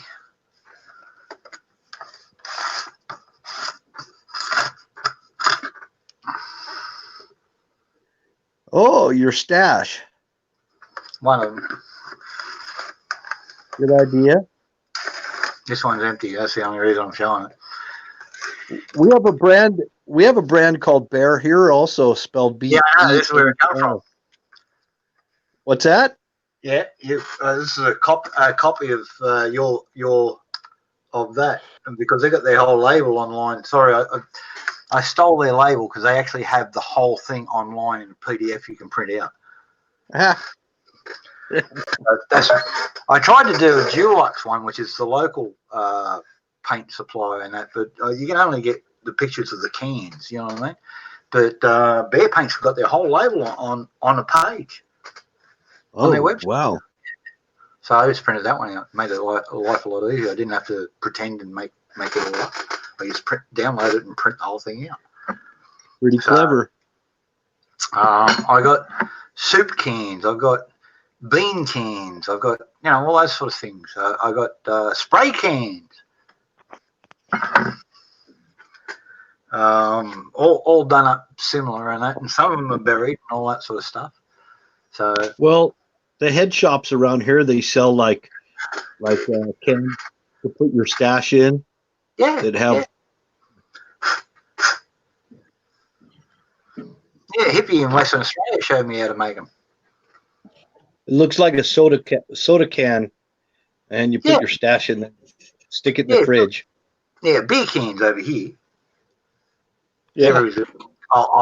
But what you do is an old outdated beer, because everybody's got one beer sat in the back of the fridge for like 10 years. So nobody's ever going to touch it. That's why it's sat up back there, because it hasn't been made in the last 5 years. So it's old and stale. No one's ever going to crack that one, no matter how desperate. You know what I mean? Foster's, right? Yeah. The old steel Foster's cans actually do make a good stash can. That's about all they're good for. Now, look, Foster's hasn't been an Australian beer for 40 years. Oh no, more, 45 years. The British Well, bought what it. commercial? The Well, what commercial that said Foster's Australian for beer. Yeah, well, that was their trademark, and that's 60 years ago. Shit, longer. 1950, that one was. So how long was that? 70 fucking years ago. And they're still using that same thing. When Lion Mason bought Foster's, they stopped using fresh grown Tasmanian hops and used dried Jamaican grown hops. Right? So the beer totally changed. It's not been a good beer since. I would not classify it as a good beer. A lot of it's not even made in Australia anymore. No, that I know of. I don't know anybody who drinks it. Yeah. I haven't had it here. I did have someone trying to tell me. I walked in and asked for a Crown Lager one day and a beer, and the guy turned around and said, "I'll give you the Australian equivalent." What are you talking about, Australian equivalent? And then he handed me a can of Foster's, and I said, "No, I'm not drinking that." He said, "What? No, it's exactly the same." No, it's not. Took a sip. All right, there's your money. I'm leaving. Say hello. All right, bullshit me in a pub. Yep, fine. I know what a Crown is, but anyway, a Crown Lager here is quite an expensive beer. It's got a nice bottle, good shape, all that sort of thing. Real hops and all that sort of thing. If you like a nice hoppy beer, Crown Lager is the one you want. But you pay for it. That's the only thing. People are always trying to pass off cheap shit instead of Crown Lager. I'd have to sample it to know if I liked it. Yeah, it's like anything. It's like anything. You got to try it. I acquired a taste for good German beer.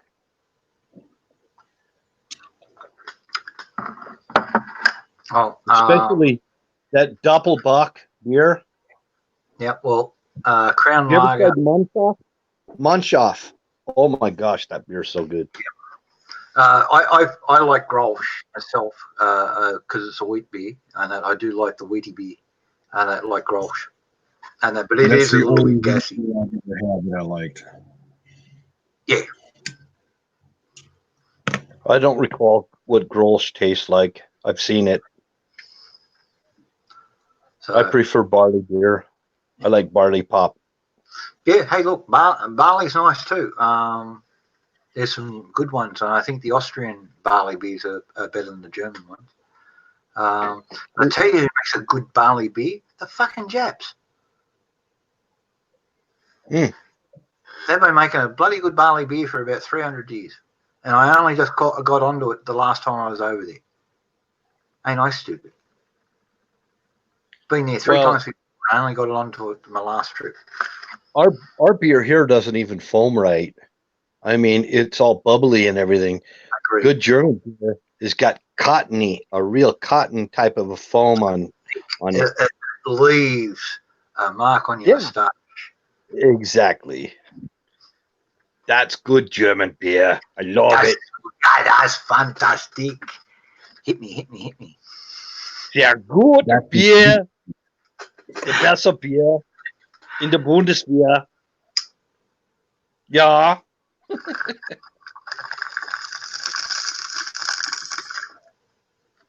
Get in the chopper. Again, he's Austrian, not German. Sarah Connor. Sarah Connor, get in the chopper if you want to live.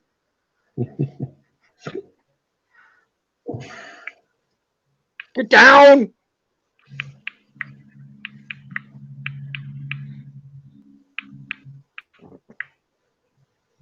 It's not a tumor. That posted on screen. Paste? Yeah, I don't know what you're talking about. Yeah, I'm just Zoom. I'm trying to figure out what you said. What posted on screen? Were they up above? I might have to scroll back and look at some links. Zoom back. Here's some stuff on Battleground. Oh right, yeah. Okay, I can do that. He wants us to put it up on screen, so I've got it here now. English Wikipedia, the Battleground. Do you want the map there, Zoom? Battle of Chickamauga.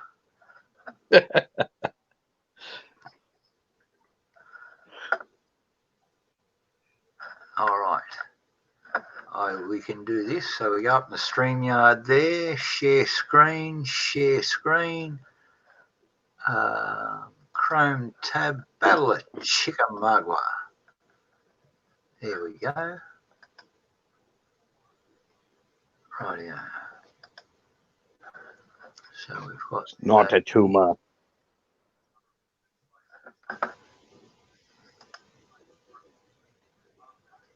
So what is this? This is the map of the Battle of Chickamauga. Okay. Campaign, June 24th to July 3. On the north of the junction of Georgia, Alabama, and Tennessee. All right, we go on to the next one. There's Crittenden's brigade up there, so obviously they went up to McMinnville and Manchester and come down.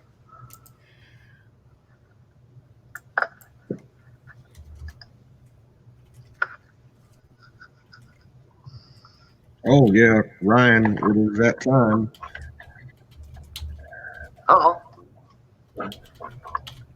Prepare thyself. Oh, shit. Hold on. I got to bail out. Yeah, I need to load up here, so. Hello, everybody in the group. Hello, Michelle. Where is... It was good. Where's Wizard? I haven't seen him all night. Oh, he hasn't been back on yet? He had guests at his place. Okay. Yeah, I know Lady Liberty was over there. Oh, okay. Yeah, I haven't seen him online at all today. I wasn't going to say who the guests were. Oh, okay. I'm sorry. He actually did pop on for a couple minutes when I started the stream, and I got to see Lady Liberty. She was happy to be there, and I'm glad she got there safely. Cool. So what is going on with everybody tonight? Anything good? Anything I miss? Hey, shit. I'm going to Same shit, different day? bypass this scope call. I'm sorry. And I did go out there and pick a couple of buds, but I haven't put them in the oven yet, so a little bit wet to smoke. Every time I see that, I'm so jealous. I'm like, man, I wish I could. I wish I could. And there's nothing really stopping me. There's nothing stopping me. It's just this fear of the governor's gonna, you know.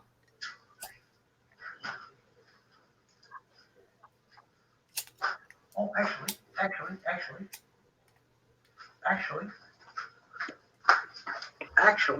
What? I'm just thinking. Jackpot.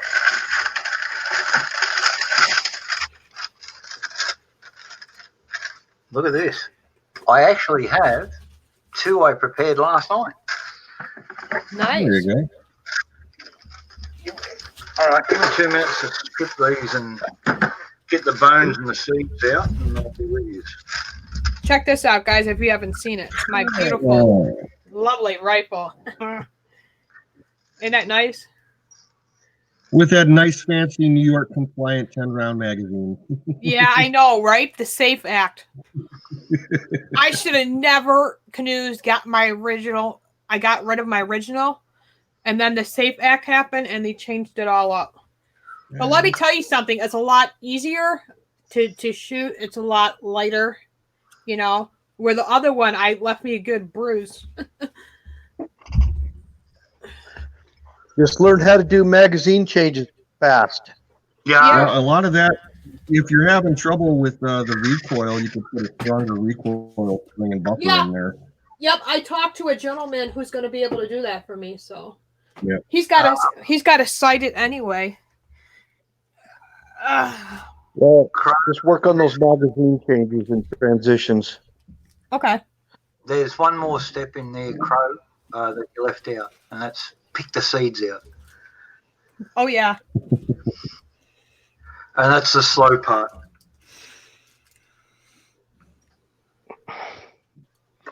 Actually, the pouches you can get for those smaller magnet over them. Pick them up. What's that, Bill? You can run the old school smaller magazine pouches for those type of magazines, and you'll be able to fit more of on your gear. And just practice doing your what they call it transitions, where you transition from pistol to magazine and back and forth, whatever. I mean, if you don't have enough time to do a quick mag change, transition to your pistol quickly, and transition back to your magazine, whatever.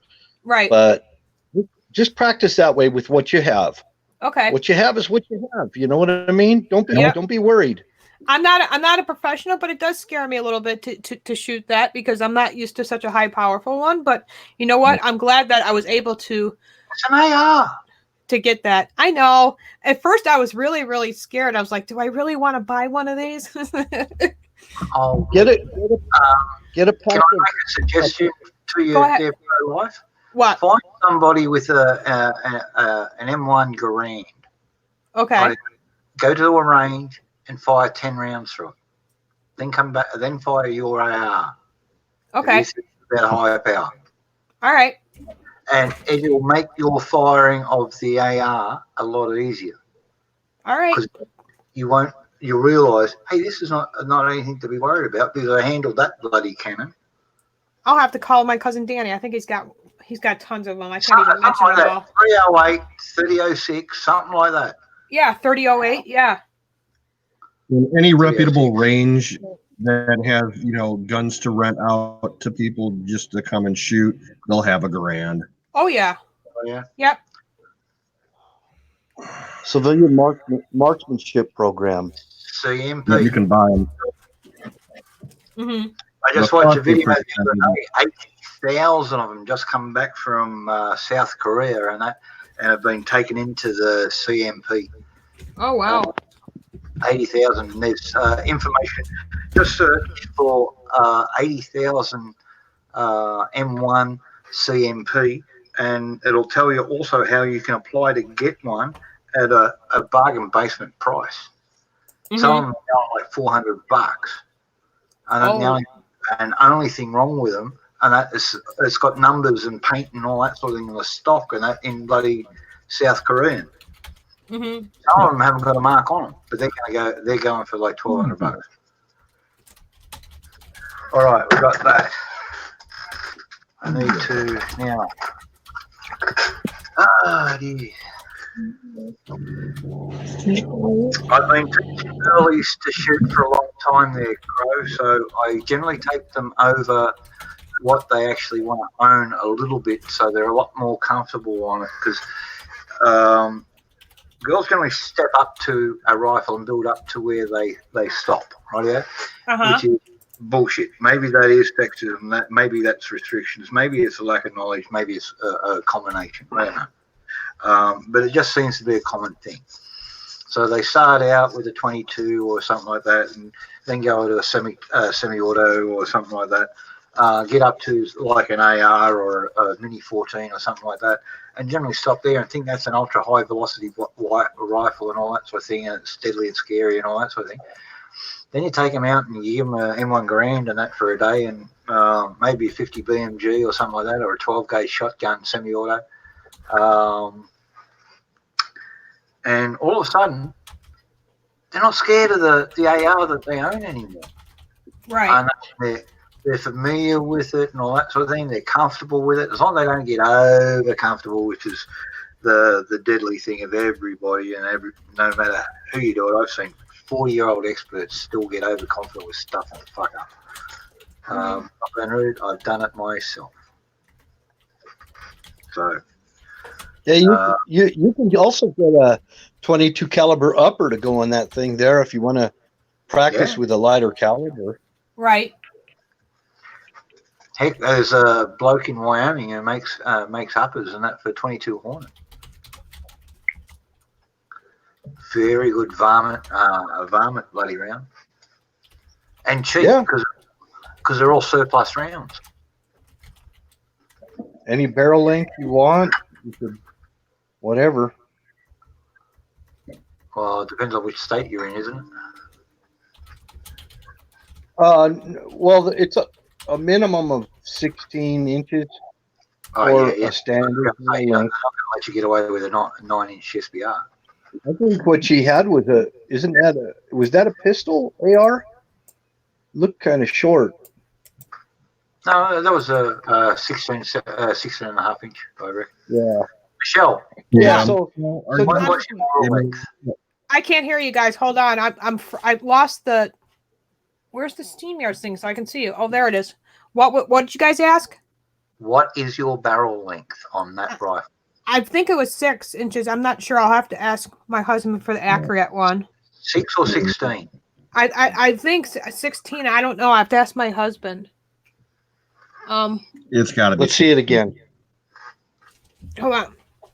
I have to jump out for a couple minutes, guys. I'll be back. I don't even know the parts. So All good, I can't even name it. But ready to go now. I'm not good with acknowledging that. All right, let's move it back a little bit to the other way. The other way. Yeah, it's 16. 16 and a half inch. Yep. Yep. Yeah, it was 16. That's what I thought. That's a nice little rifle. Yeah, it's a lot lighter. Like I said, I just wish when I originally bought my first one, I wish I never got rid of it. But I had my son and then I had my daughter and I got paranoid. You want a minimum of 6 magazines, okay? Uh-huh. That's a combat loadout. Combat loadout is about 6 magazines at least. Okay. Thank you for all this advice because I don't like always contacting my cousin about it. Sometimes I drive him nuts. So that lower capacity, you'd want double that. Right. Yeah, you'd want to double that and get 12 magazines on you. Mm-hmm. Big time. Yeah, he literally changed. They changed them like 2-3 years ago because of the SAFE Act, whatever you call it. 120 rounds in magazines, not bad, but you want another 100 rounds in a. It's against the law to own a larger magazine today. Yeah, fair enough. I understand that, but if you're creating a bug out bag and all that sort of thing, like a webbing setup and all that sort of thing to carry all the tools for your rifle, your basic water bottle and all that sort of thing, what Wild Bill was saying, you need about 10 magazines, maybe 12, and that in there, that's fine. That gives you 120 rounds with a dozen magazines, but you want 100 rounds extra on top of it. So you think? It's a fan on your own. Combat loader, you can expect resupply. In a shit, it's a fan situation. You don't know when your next resupply is going to be. Right. My son's 16. Do you think he's old? Do you think he's well? My son's 16. He weighs about 100 and maybe 41 pounds, maybe a little bit lighter. Do you think he's ready for that? Because I think he is. I mean, he can shoot a 20 gauge, a 12 gauge. Do you think he's ready to shoot that? Yeah. Look, my kids were shooting. The two girls were shooting 5.56 there. Over here, they use Oz Steyrs on the range. I was in the army at the time, so I was raising them. So they got to fire pretty much everything the Australian military has, including belt-fed 40mm grenade launchers. But they were quite competent with Steyrs and at 12 years of age, both of them. Cool. They can be. I was just wondering about legally. They just changed a bunch of laws, Jack. Yeah. One of them, I think you have to be 21 now to buy a firearm. Oh nationwide. yeah, to buy it, yeah. But to shoot it, you can be and to carry it in the state of New York. Yeah. I don't know what the age limit is.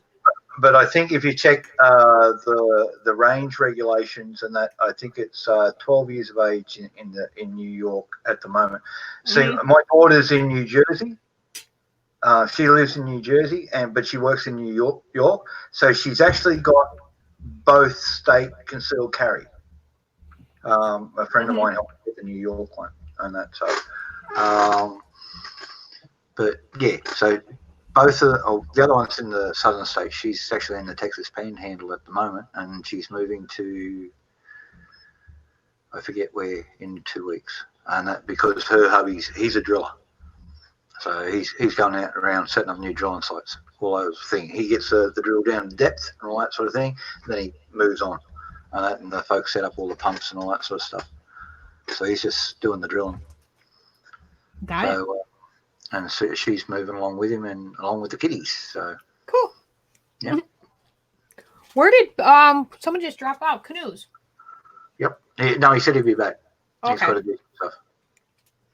So, Yeah, that caliber's okay for a kid that age and that size. I mean, you could be. They have 8-year-old kids shooting AK-47s over in freaking Pakistan. Oh yeah. hey, not for and that your Boy Scouts, when I wanted to be in the Boy Scouts, but there was no Boy Scouts near me that I could join. Right, yeah. But I saw a black and white movie of American Boy Scouts, 14 years of age, shooting M1 fucking grands. Mm-hmm. Yes. Right, yeah. And I wanted to join the Boy Scouts, but the nearest Boy Scouts troop was 300 fucking miles from me. It was a little bit hard to go there and back and that on horseback, especially in them days. So, yeah, I was jealous. But I had a 22 single shot, Lithgow, made in Lithgow small arms. I was given that when I was 8. I was given 1 box of ammo, and I was told they would never, ever buy me another box of ammo. I had to shoot rabbits. I had to skin the thing and sell the skins to the furriers. I was doing that anyway, but I was using my grandfather's rifle. So they got one of my own. And I made good money on that. And like, when I was 16, my brother had a Triumph 650 Thunderbird, 1965. Did you say a Thunderbird car? Thunderbird? Thunderbird motorcycle. Oh, motorcycle. Okay. Yeah, Triumph Thunderbird, 650. And I bought that off him, cash money. And that's awesome. When I was 16, so yeah. Sounds like a classic. He is. But my true love went thing later on. I bought a 1963 500 speed twin Daytona, world speed record at Daytona Salt Flats for 500 until a certain Kiwi fella came along with some bloody Indian. And they actually made a movie about it called The World's Fastest Indian. Wow. But it was a very much a custom motorcycle. Yeah, I don't know too much about motorcycles or cars. Well, the Triumph got down there at the Daytona Beach time trials races, blew every other 500cc motorcycle off the planet with the speed, straight off the boat, off the factory, no custom work, all that sort of thing. Just they ran it around for an hour and a half before the actual races, and that was about it. Nice. Yeah. I'm a fan of Norton motorcycles. What? I had a Commando for a little while, but my husband owned a Honda. It was a basket. I got a basket case for $600. Frame, all these parts and all that sort of thing. Went through the manual. All the parts were there. All that sort of thing. Guy wanted $700. Was asking $700 for it. I gave him $6. He said, "Oh, that was fine." Got it going up and all that sort of thing. Give it a black spray on the frame, classic red on the tank, and that new set of decals, and put it out the door at $900 for it. Okay, you want me to share the link? Go ahead. Sorry. We now call those types of motorcycles, like the Triumphs and the Nortons, retro bikes. They're the retro style is what they are. So you're saying I'm retro? Maybe, I don't know. No, we call them retro. I'm saying the motorcycle style with the spokes and everything. Oh yeah. Oh yeah. I just saw it call them classic motorcycles. We have Yeah, they're classic. Yeah, they we have are. Harley by us. In fact, they got a big store over here. Harley's pretty big in New York. But to me they're over expensive and they break down easier.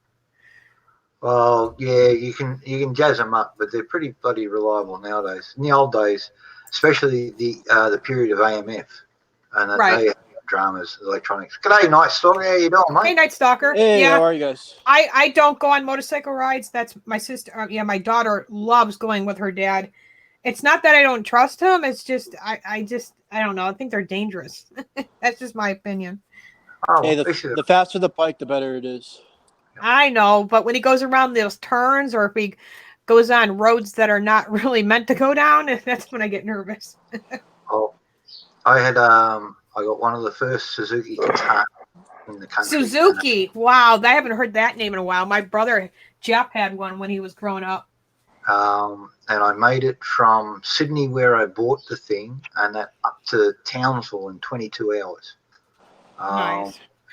That's 2,280 miles, straight line. How much gas did you use?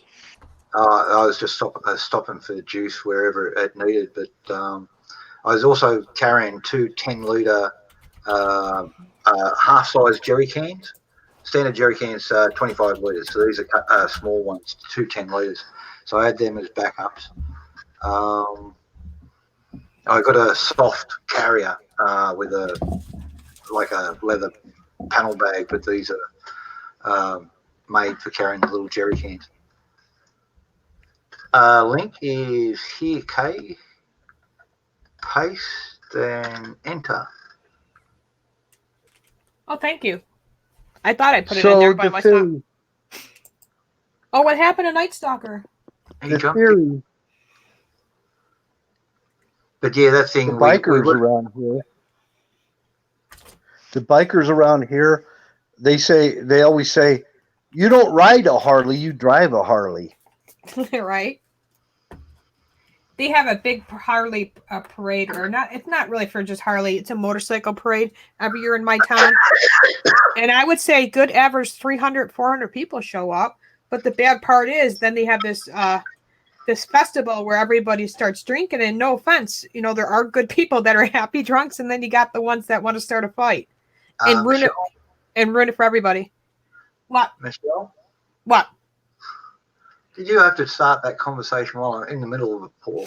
I love you though, but you're not a mean one though. I've seen people that like the meanest people on earth. Like my sister's like, I don't know what it is. As soon as she touches that tequila, it's like, yeah. Wow. Look. And then she picks fights with people for no reason. Dark rum gets me a little bit riled up, so I don't drink it anymore. Yeah. I drink what makes me placid. Okay. Yeah. If when I'm getting really drunk, I start to sing badly. Come on now, you got to be a good singer. We got to hear you sing now. I was a sergeant for years. I yelled at people. Hi. Hey, Kay. Hey, look Kay. at that. Now look at that hair. It's straight tonight. Looks beautiful. It's straightened, and so it's super long right now. But oh yeah. And then of course I straightened it, and it started raining, so it's starting to curl back up. Yeah, that's what happens to Sarah. So we got. Yeah, there was no point in straightening it when I lived in Louisiana, though. Yeah, because of the heat. Yeah. No, the humidity. Just whether it's cold or hot out, it's just humid. I've heard Arizona gets so hot when people they go inside from an air conditioning building, they're nice and cool, but then when they go outside, they're like, they're dying of heat. That would annoy me. Yeah, you can take a shower and then you walk outside in Louisiana and you need another shower. Is that the same? Is that the same way in Louisiana? Yeah, I mean in Louisiana, yeah. Yeah.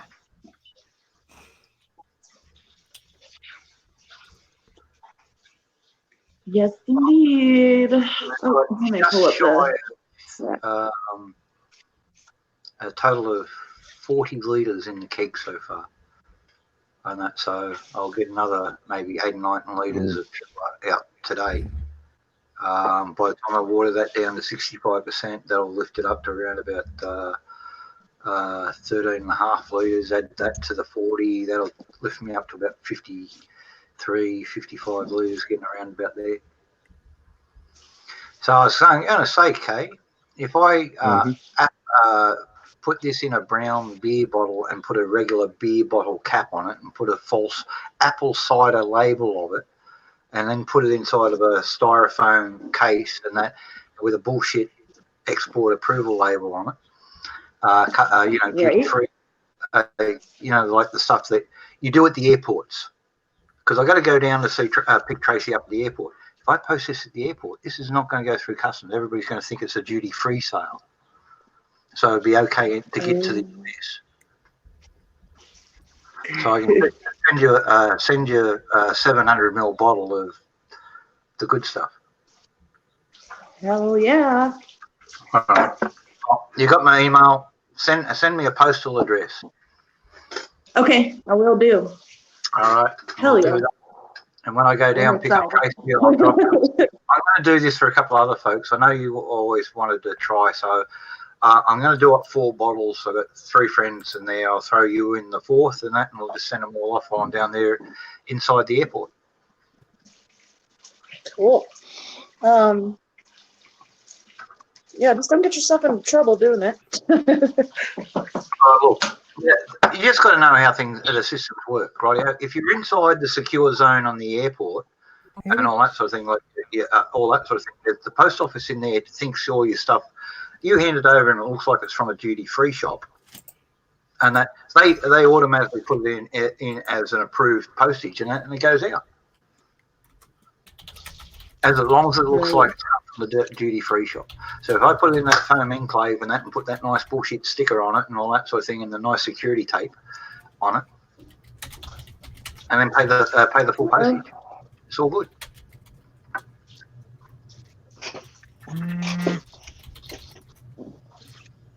Hey, Colonial Robert, good to see you.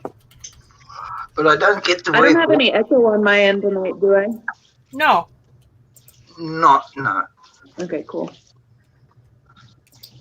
Cool. I'm gonna have to get off here in a minute and put it on the charger, and I'll get back on later if you guys are still on. But I'm cooking dinner, so. Oh, awesome. What's that?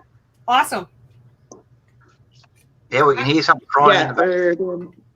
Yeah, we can hear the stove. Fried chicken, mashed potatoes, and mac and cheese. And then tomorrow, blueberry cream cheese stuffed French toast and bacon. Sounds good. And fried potatoes. I made baked pasta today. Baked pasta without meat because my girls don't like meat in their sauce. Yeah. Oh, hold on. I was going to sneak some good sausage in there, but they would have flipped out. Colonel Shaw, how you doing? I love Italian food. And Crow's saying Italian food. Colonel Shaw, Wizard's back. Wizard. Hey, what's up? Hi. Well, I was like, somebody kidnapped him. No, I'm just kidding. I know. I was like, oh shit, I'm not gonna make it. What's happening? Wow, Bill. Rock on. Hey, Kay, Romanian, Ryan, Colonel. How you doing, guys? Michelle, thank you. You're welcome. I was glad to do it. I'm glad you called me too, because I was actually just taking the dog out when you called. Oh wow, right. That's cool. Yeah, turn around and hey, Huckleberry, there's my Huckleberry. Well, I'm glad Lady Liberty is there safe. You know, yeah. I hope she finds the place that she's looking for. Yeah, they got it. And they did? They're happy with it. They were checking it out today. And They came back here afterwards. Now she's there with her whole family, like her husband and that, right? Her husband, her cousin, and a friend of theirs. Yeah. Okay. And she passed out. Like she's in the spare bedroom with her husband, and we got the guys out in the living room around the fireplace. So Well, that's cool. everybody's taking a break. They were planning on just passing through, but she's been driving for 20 something hours. Now, how long does she plan on staying? I think they want to get back right away, so they'll probably just be here for the night and take off again. Yeah. But yeah. No sense in dying on the fucking roads. Exactly. That's what I was telling them. I was like, I got a spare room here. We got the living room. You guys can hook up. I got a couch. Look, people get used to. That's really awesome of you to let them stay there. And all that sort of thing. But when you're out in the boonies, it's a long bloody way. You know what I mean? The amount of it is fall asleep. Yep. And run off the road. And I know dozens of folks. They're all lucky that they haven't been killed or killed somebody else or whatever. Right. Yeah, because definitely. It's too far, and they push it. So I don't do this anymore. You can ask Tracy, and I'll go so far, I'll organise, and that. So I reckon I'll get just before sunset. Right, look for an Airbnb. Yeah. Or who do I know here, and that, or whatever. What's the pub? Do they have accommodation? Yes, stay in the pub. My husband used to drive tractor trailer, and he used to go to Columbus, Ohio every night from where the company was. And sometimes he used to pull over for 10, 15 minutes just to close his eyes, because that is one thing you don't want to fall asleep doing, is traveling with the tractor trailer. Right. Especially that he had somebody in the back, sleeping, because he would drive there and then he would sleep on the way back. Right. That gets tiring after a while, he's been doing truck driving. Well, now he's retired, but he was doing it for a while. I enjoyed it because I got peace and quiet at home, though. I'll tell you that. I used to do a run, a tandem, sometimes a triple run, triple trailer, and that full of piping for mining outfits in the Northern Territory. And I'd run from the Brisbane port all the way through. I had to skirt all the way out around the city. It was a long way to leave around that area because I had the triple trailers on. And then depending on the bloke that was on, he'd only leave me with a tandem, so I had to go out there, park two trailers there, come back in and get the third, then connect them all up again, and back in, and then on the way. So, but yeah, that was a 2.5 day drive there, 2.5 day back. And I did that on a regular basis with chicken in a little cage in the sleeper. Back and that, and wind up the window, turn the air conditioner on, open up the case door, and she'd sit on the steering wheel and that, and just walk backwards and forwards. So you go around the corner, and she'd just walk across the steering wheel as a turn. It was a good day. Fucked life. Fucked life. Yeah, I wouldn't want to do that. My battery for a career. I'll get back in here. I got my driver's license, but I don't like driving. I hate Take care, Kate. Get you a good power cord on that thing, okay? Yeah, get a long one this time so you're not hiding under the table and I'm just kidding. Hey, don't stop her getting from underneath the table and that. We got more views than that when she was crouched over at the table and that, and looking down the front of the cockpit. And that, we love Kay. Viewers there, and that'll get you blown. I'm going to mail her a super long cord. You can get them on Amazon. I got my kids one for $10, and it's really, really long. And yeah, because they used to do the same thing. Aryan sugar cookies. Yes. Wizard, did you send me a message yet to send those drink mixes yet? I still I have that. I want to get out to you. Yeah, oh, okay. Yeah. I'll just text you right now. I'm old and bad. Forgive me.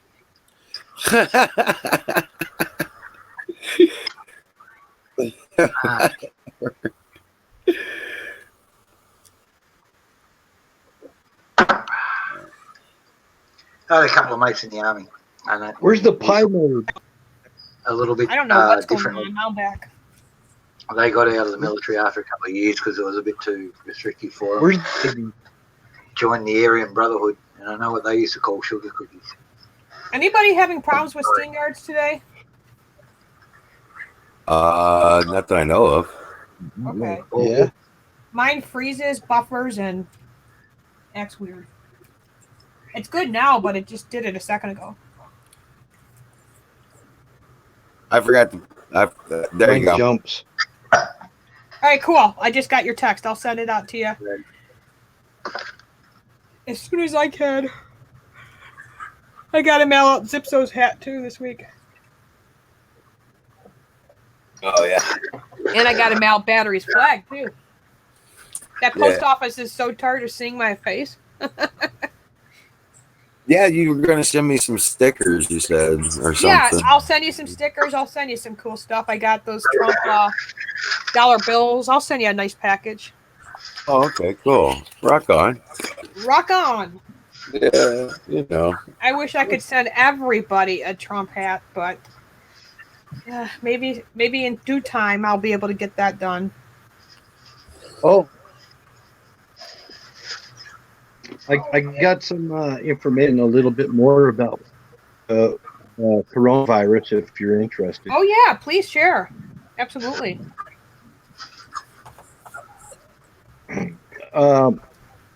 There's a Chinese, I don't think he's in China, but they found out that they could do vitamin C IVs, and they were saying that vitamin C, and we're not talking the regular vitamin C that you get in a pill.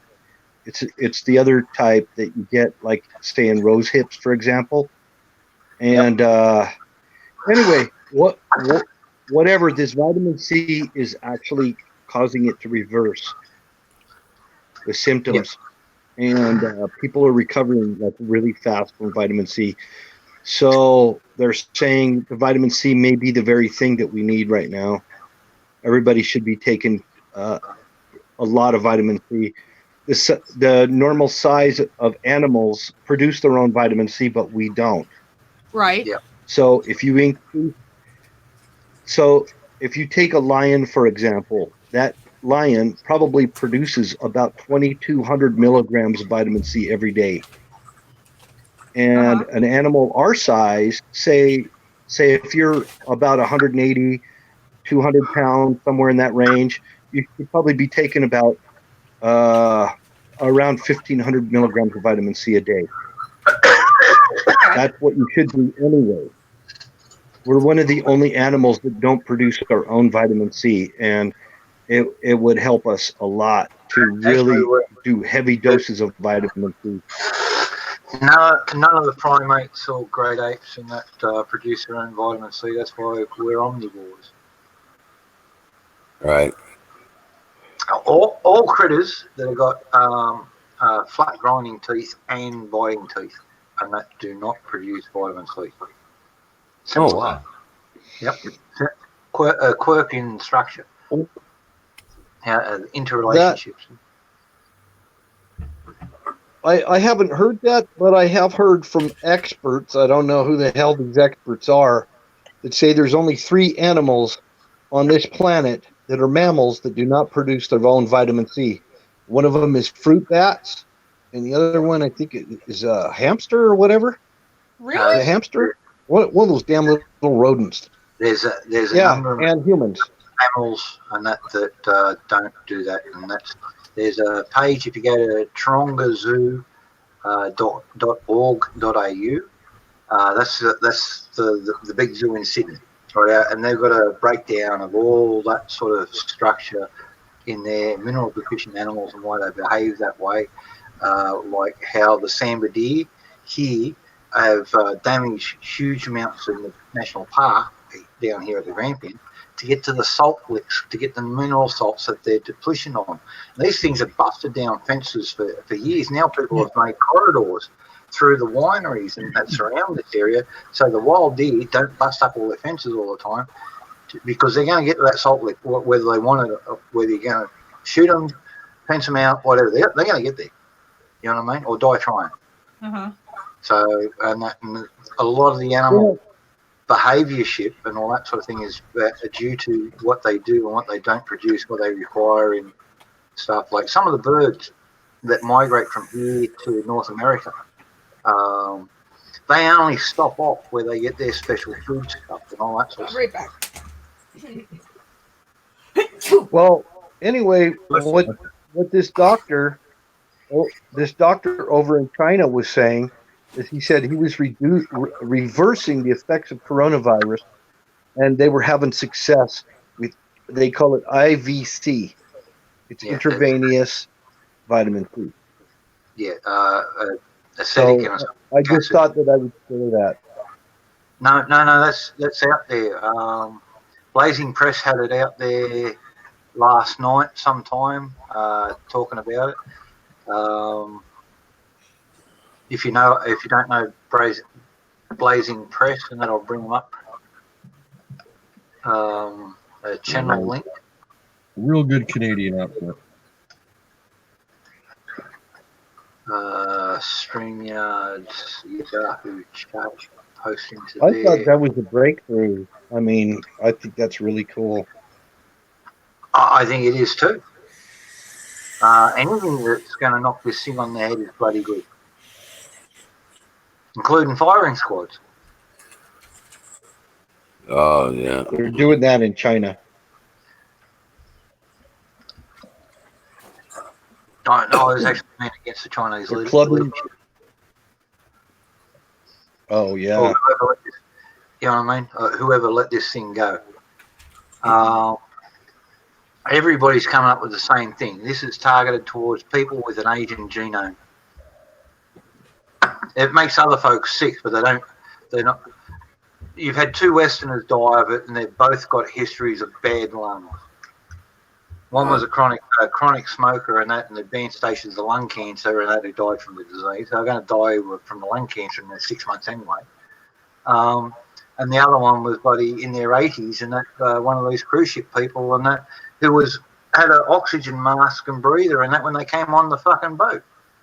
So they're the only Caucasian folks that are known to died from this. Yeah.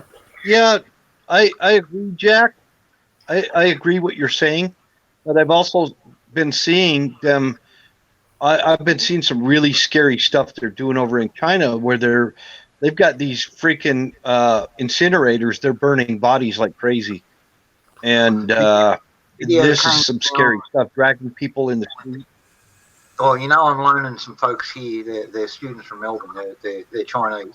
They, as far as I'm concerned, they're Aussies, right? They live here. They love the place and all that sort of thing. They come from China. Australia's now their home, and they're loyal to this place, and that. So that's fine by me. I loan them my satellite link, and they download stuff from folks they're getting onto over there. A lot of stuff is crap because you don't know who's sending what and all that sort of thing. They're just taking everything through. But I watched one come in through the night, and it was van after van, and they were taking the body bags out and inside and all that sort of. It ran for an hour and 30 minutes from that, and there wasn't more than 5 seconds between bodies and that.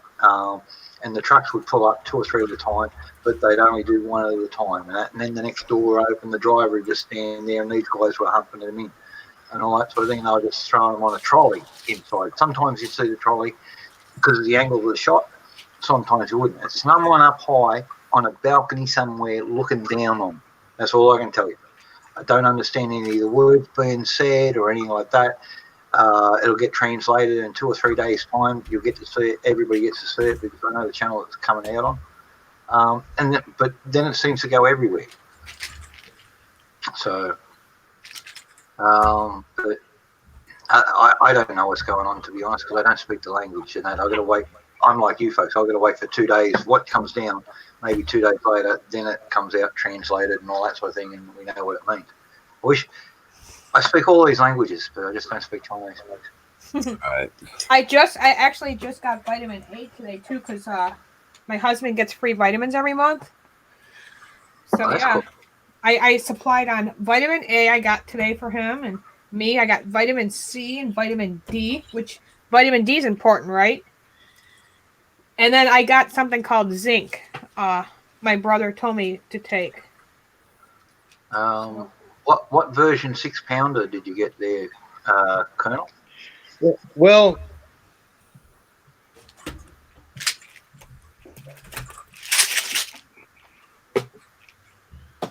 it's better to do vitamin C in moderate doses throughout the day than it is to do like some great big old 1,000 milligram all in one shot. Oh, really? So, you know, I if you can get Your 60 body can't milligrams, take them throughout the day. Most people with the 1,000 milligrams, Your body can't process when they go to the bathroom and that gets out 600 mil. Okay. I did not know that, Jack. It's good information to know. Right. Get yourself, if you can, And the chewables are more absorb better. Well, actually, the chewables are like slow release because they're inside the jelly and that. But if you, the other one is a dedicated slow release tablet, and that in 500 milligrams, and you take 2 of them a day. And that, so you get your 1,000 milligrams if you're an average size. If you're a big person, and that, you obviously take more. If you're a small person, and that, you get away with 600. Right, yeah. Me being 5'10", average height, light built, and that the doc says for me 1,000 milligrams just to be sure. Yeah. So he said 900, and that is what your weight height. You can't ratio. overdose on it. Yeah. But like 100 milligrams over once a day. You cannot overdose on vitamin C. What were you saying, Jack? No, it just flushes out of your system. You literally go to the bathroom and the excess goes out. Right. That's the problem. If your body's not absorbing it, by the time it gets through, and then it gets filtered out, and that too much seller can't deal with it. Right. The human body's good that way for the majority of things, and that just a little bit. So have a little bit of fruit with your breakfast. Have a little bit of fruit with your lunch. Have a little bit of fruit and that, after dinner and that evening snack, or as dessert or something like that. A little bit all day and get it natural, and then don't have to worry about the bloody giving money to a chemical company. I do know that if you take too much niacin, well, know it. What is niacin? Niacin, yeah. We used to. It's a capillary flush. It's to do niacin. Well, the niacin specifically, we used to get niacin tablets, and by itself, you know what I'm saying, and we would do about. If you did more than about 500 milligrams, your skin would get really tender, and it would almost hurt. You know what I'm saying, all the time. And it's feels like you got sunburn kind of tenderness on it. But what's happening is you have your capillaries really stretch out, you know what I'm saying, and turn around and your skin gets super tender. Like you don't want to touch it, like it hurts, kind of thing. So you don't want to do a whole lot of niacin. If you start feeling, yeah. Like everything, a little bit here, a little bit there. Everything's good. Just a little bit. Right. Everything in moderation. And vitamin A is for your eyes, correct? Because that's what it says here. Essential for eye health. Vitamin A. Yeah. But we used to do that. And beta carotene and lutein. Yeah. Lutein and beta carotene help your eyes. Okay. I think you said that the other day too. Yeah. I forgot to write that down. But it works great. Yeah, lutein. Clean the system. If you got to clean a toxin out of your system, yeah, niacin's huge. You know what I'm saying? Yeah. Well, I know from now on, if I need anything to know about vitamins, I know where to go. Come right here and ask. Oh, yeah. Yeah, there's plenty of people here who know a lot about the vitamins. Well, one of the first things, if you want to be a prepper, you've got to get yourself fit. You've got to get yourself your immune system up. You've got to get your metabolism up. Can't be a lazy fucking shit and be a prepper. Well, get off your fat ass and lift weights. No, you have to work the number one muscle. Yep. Right up here. sound mind and a healthy body. They go in conjunction. If you don't have a healthy body, a sound mind ain't going to help you. Who just disappeared? Canoes? Oh, maybe if you can tell everybody else what to do. But, like, yeah. No, I'm here on my own son and that. Tracy's going to be dependent on me. Shit hits the fan. It's me that's going to have to do shit. So, Right. Yeah, Canute dropped out. He probably was getting hot.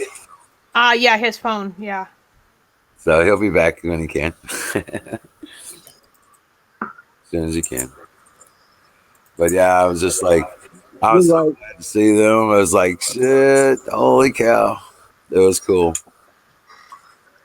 Yeah. They're all in there sleeping, been on the road forever. Well, yeah, I would be knocked out too. They went to Michigan first. hey, how's this? I was lining up to get a copy of the movie Dimbula because it used to be on SBS On Demand, which is a special broadcasting service here in Australia that took over the National Archives and that paid all the historic and all that sort of thing movies. And this one's National Treasure, but it's been banned in America because it's got too many boobs and bums and bits. Right, yeah? So we got down the YouTube stream and that, but we get away with it on everybody else. Because it's a movie. It's not us being moved. So I've checked the fine print and all that sort of thing. Foreign films, all that sort of thing. Okay, on Twitch, on D-Live, all that sort of stuff. So they allow all the foreigners to do stuff. So technically, this is a foreign film. Right. So just your censor over there doesn't allow that, or three girls and one guy and all naked and chasing each other around the reeds in the river and all that sort of stuff. So, yeah, but this is a movie about town. Bloody SBS took it off and that they're listing as offensive. Mind you, on their same listings, they've got a movie there from France and that three girls in the bathtub, not a stitch of clothing on, all getting into each other and all that full-on lesbianism. You can watch that and all that sort of thing. So they took the movie down. Two guys, an old man and a young guy. The kid's got to be 16, and that because it's done in Spain, because that's legal over there, 16. They've got that and all that sort of thing, but they found the movie Dimbula offensive for some reason and took it off the list. This is one of the classic Australian movies. Right. And it's funny, yeah. And it will probably help people explain why I'm as weird to them as they seem to me. But no, I'm actually quite straight-laced compared to the rest of them all. So, I have no idea what it's like here, but, you know, they banned it. Oh, my God. Yeah. You know, though, that sucks.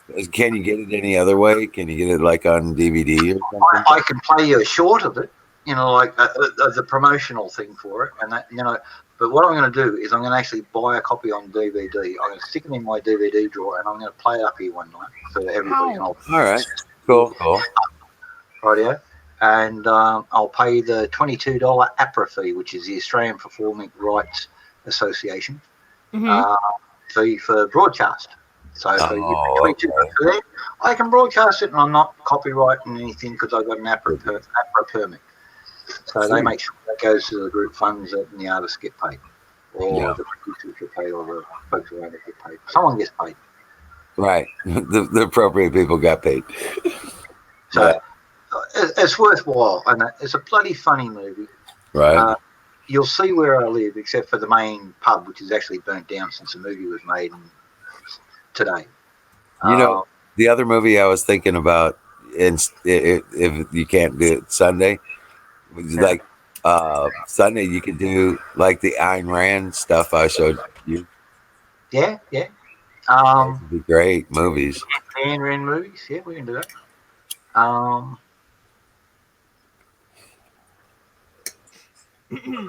Atlas Shrugged 1, 2, and 3. Yeah. That would be the shit. Actually, I was thinking something different as an intro there. A Brave New World. Oh God. Ugh, yeah. What is that? An intro. Jeez. Is that a movie too? Oh yeah, yeah. It's dystopia. Is it an American movie or? It's American movie. Yeah. Now, how do you get permission to share movies? Do you have to like? Well, here in Australia, we have we work out an agreement with all the recording artists' rights groups out there as part of the UN, and to pay money into there, and all these globalist groups and that agreed to pay into that money there. Then all the recording companies get out and are supposed to disperse their share of it out there. Yeah, exactly. So that's how it works over here. In America, it's on a case-by-case basis. You've got to negotiate with the individual recording companies and that, and they have all different rules and rights and all that sort of thing. And some of them won't play at all, no matter what you're offering. In Europe, because they're under the EU, which is the UN and all that sort of thing, they can comply. So, this is the good side and the downside of the loss of individuality through UN.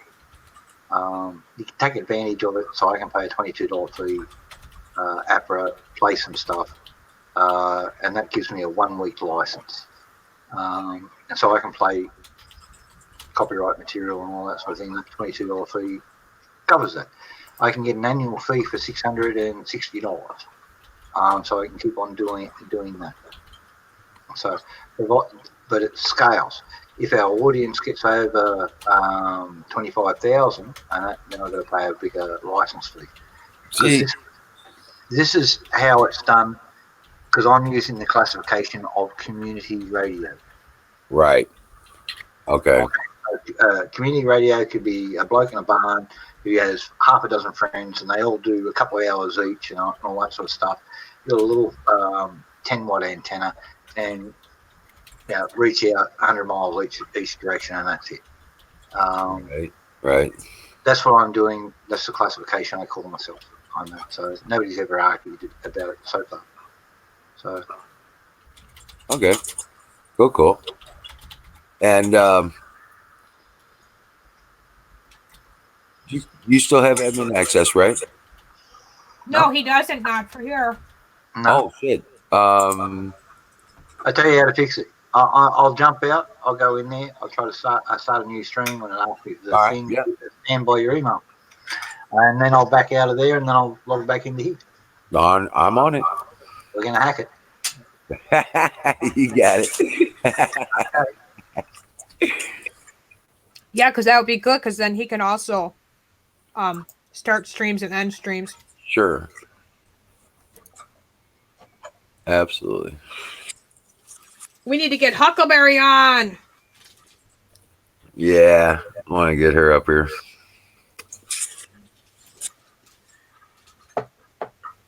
You know that, right? Welcome in, West. Gingle's a goat.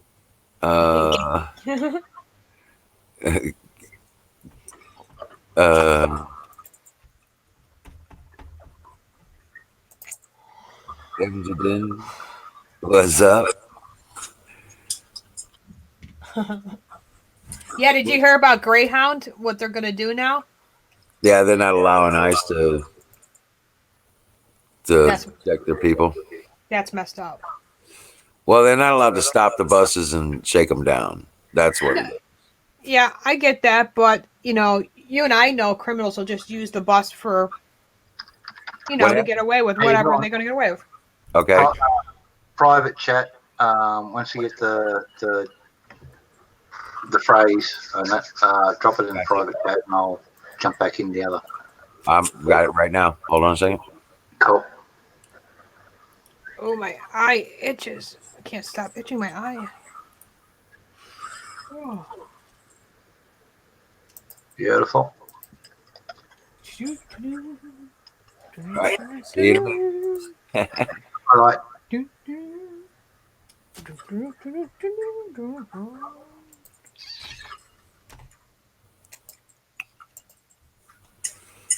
AZ's in the house. Hey, AZ, what's up? Hey, Ryan's still here. Kick ass.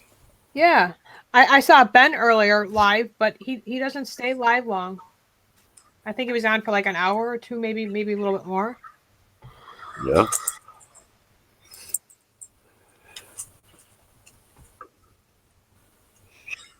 Bugging in the turnip. Dougie, you should let you get yourself in now. Yeah, there you go. Right on. Hey, Jack. How you doing? I want to say this. I don't want you to treat this like a job. Okay? You do it out of love for doing it. Don't do it if you just because. You know what I'm saying? I want you to. I don't want you to. This is not a job. This is not an expectation. Okay? All right, brother. I finish my working day because it's summer here early. Right? Yeah. Come winter time, it's going to change. I know because I am not going out there when it's fucking 31, 30 something degrees. Even if I got the forge going. Right. And I'll Tracy here with me. If I open that door and that let all the heat out of the house, and that she's going to spiffify me. That's an Australian expression, and it takes a shitload of knives and a fucking hell of a lot of pain to explain. So, Right. I'm just saying. I just wanted you to understand that this is not an expectation. Okay. no, but so like I'm happy to help out, all that sort of thing. But yeah, when the girlie gets here, things Of course. are Of course. But then again, when she gets here, it's going to be her turn to jump on here too. Yeah. There you go. So she can do a couple of hours a day as well. Who's that? Who's that? Tracy. Oh yeah, yeah. Yeah. I love. Yeah, she made me. She said something really positive about my channel on my stream the other day. She actually made me smile, and I was actually having a bad day that day. We both respect people and basic human rights. Okay. Unless you did it evil, and then you avoid your human rights as far as target. So, Did you see what Huckleberry put? She goes, pumpkin pie, pumpkin roll. We are the show of misfit toys. Well, she just admitted earlier that we're all nerds. I'm a nerd. Yeah, well, it is Bogdan the Turnip Boy written underneath the thing there. Actually, I'm going to find this out. What causes somebody's eyelid, like this part of your eye, to turn really red and swollen? Do you know anything? Because I asked my husband earlier. We don't know what it is. Well, there's a number of things that can be doing that. Okay, it could be a sty. You know what a sty is? Oh yeah, I'm always constantly rubbing my hands and my eyes. Yeah. It could be an ingrown eyelash too. It could be a reversed eyelash. Stop. What? Okay. I'm about to do a live stream to explain what Bogdan the Turnip Boy is. I was going to say, what is Bogdan the Turnip? I can't even pronounce it, so yeah. A long time ago, there was a radio show here in Australia, run by a guy called Doug Mulray. And he had a bunch of piss pots and dopehead mates, and they used to do voices with him. He used to record this in a pub, and that have the sound recorders there. We'd all be sitting out there in the beer garden and all that sort of thing, drinking and carrying on and all that sort of thing. Just taking the piss out of the whole thing. He was getting paid a fortune for this. We didn't know. He made millions. Good luck to him. Yeah. We got all the free piss that we wanted and all that sort of thing. It was a good time. It was always a Thursday night, and the missus was there. She left in tears, and then she was just about wetting herself and laughing and at the time. So it was a good night out. We all got fed, we all got drunk, we all had a good time. So this is Bogdan the Turnip Boy.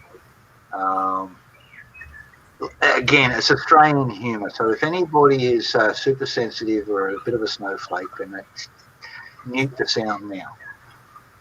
Share screen, share audio, Chrome tab, Bogdan the Turnip Boy.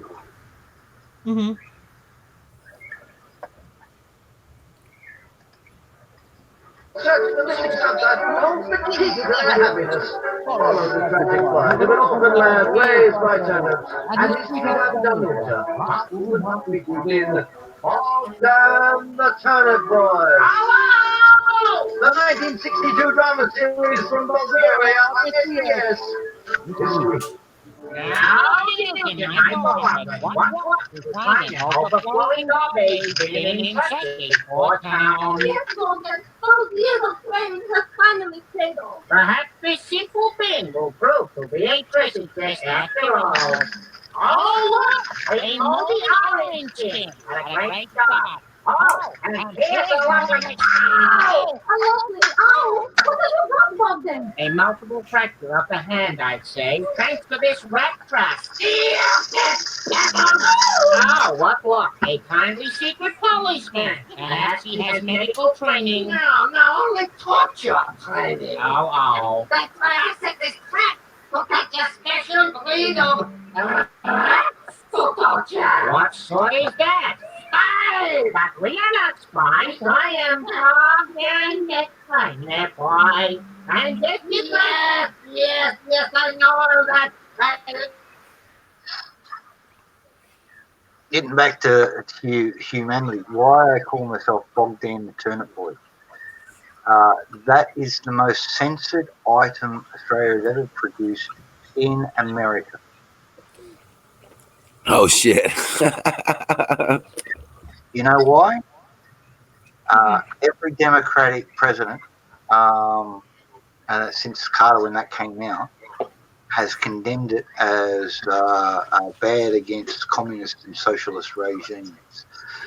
All of that was just taking the piss out of socialism and communism, because there was a big move here in Australia at the time amongst the trade unions about bringing in socialism and all that sort of thing.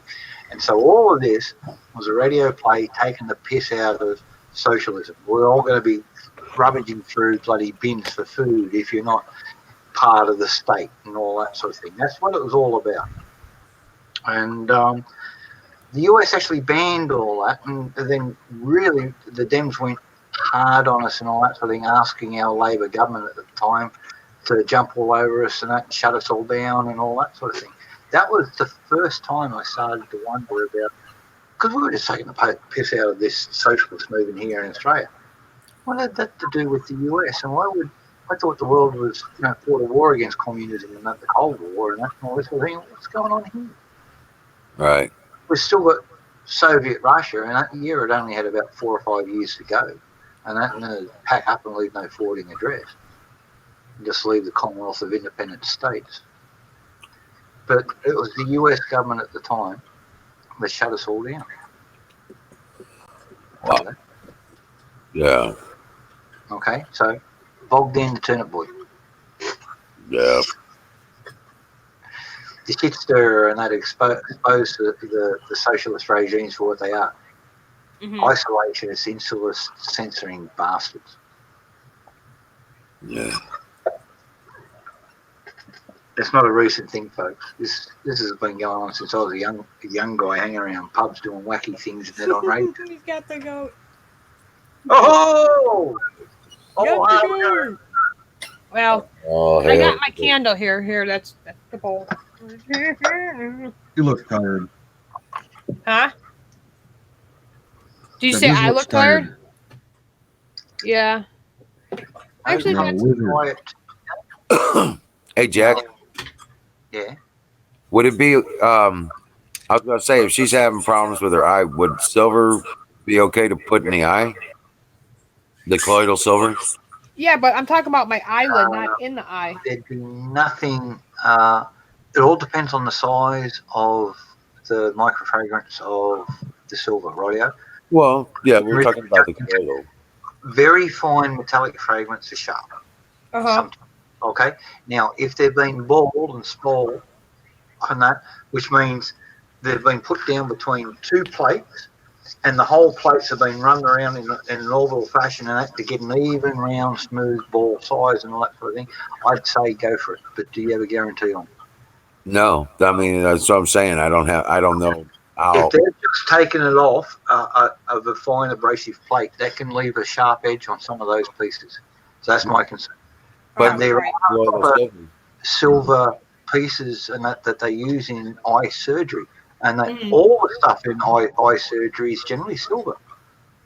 So we all know it's all good for it and that, but you've got to get the proper eye. There is a silver thing, they use it for pink eye. Right. Yeah.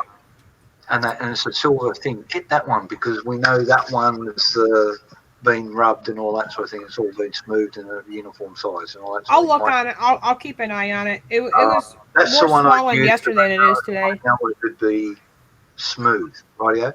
Because then when it's round, if it becomes an obstruction, your eye just tears up and it gets flushed out, rightio? There's nothing to get caught. Eyelashes are a pain in the ass when they get under the eyelid because they've all got fine little fur bloody bits and that to catch stuff.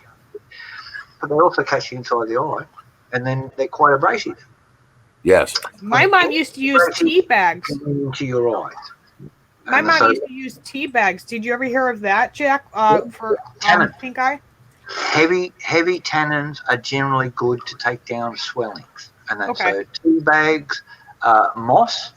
So I'll try that tonight and see if that feels better. if you've got a beech tree with moss on it, there's a type of moss that grows on the beech tree away from the sun. Take that, blanch it in hot water to get it activated, and then put that same effect as a TP. Heavy tannins. A cloth with port. You know, port wine. And that put port on it. Steak. Put a steak in your eye. Yeah, I've heard about that too. They're all tannins. Jack's Wizard's laughing. Put some goat in your eye. Put a goat in my eye. Yeah, I think 2 days ago it looked like someone punched me. My husband's like, "What the hell?" No, I'm really glad she stayed the night, man, because she was tired. Well, See- yeah. Well, you don't want to drive all the way back. That's dangerous. Not just for her, but people, on the road too, because you know how idiots are on Right. the road. Yeah. It just takes 1 second, like Jack said, to just close your eyes and yeah. Right. Exactly. Micro sleeps, they're calling them now. And that I had a mate went through it. He had a professional truck driver, and they mounted this thing like Google glasses on his head, but there was a thing coming off looking back at him. Right. There, and they reckon he nodded off 18 times on that one night between all in a like an hour and a half period, and that he snapped out of come clear again, all that sort of thing, pulled over, and that 20-minute power sleep, and he drove on for another 8 hours, all good. But then as soon as you start nodding, stop over, have a kip, and at 20 minutes, half an hour, get that thing back, go. Right. And that's what all the studies over here have been doing. We've got some pretty cluey folks on it.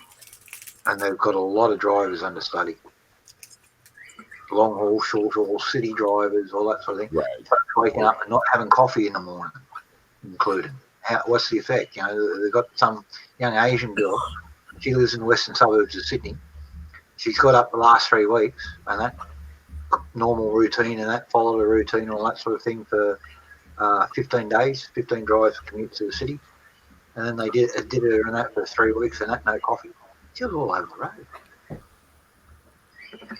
She was all over the road. She was blaring through the roundabouts and that without looking and all that sort of stuff and that on the road until she got on the highway, swapping lanes without making signals. Yeah.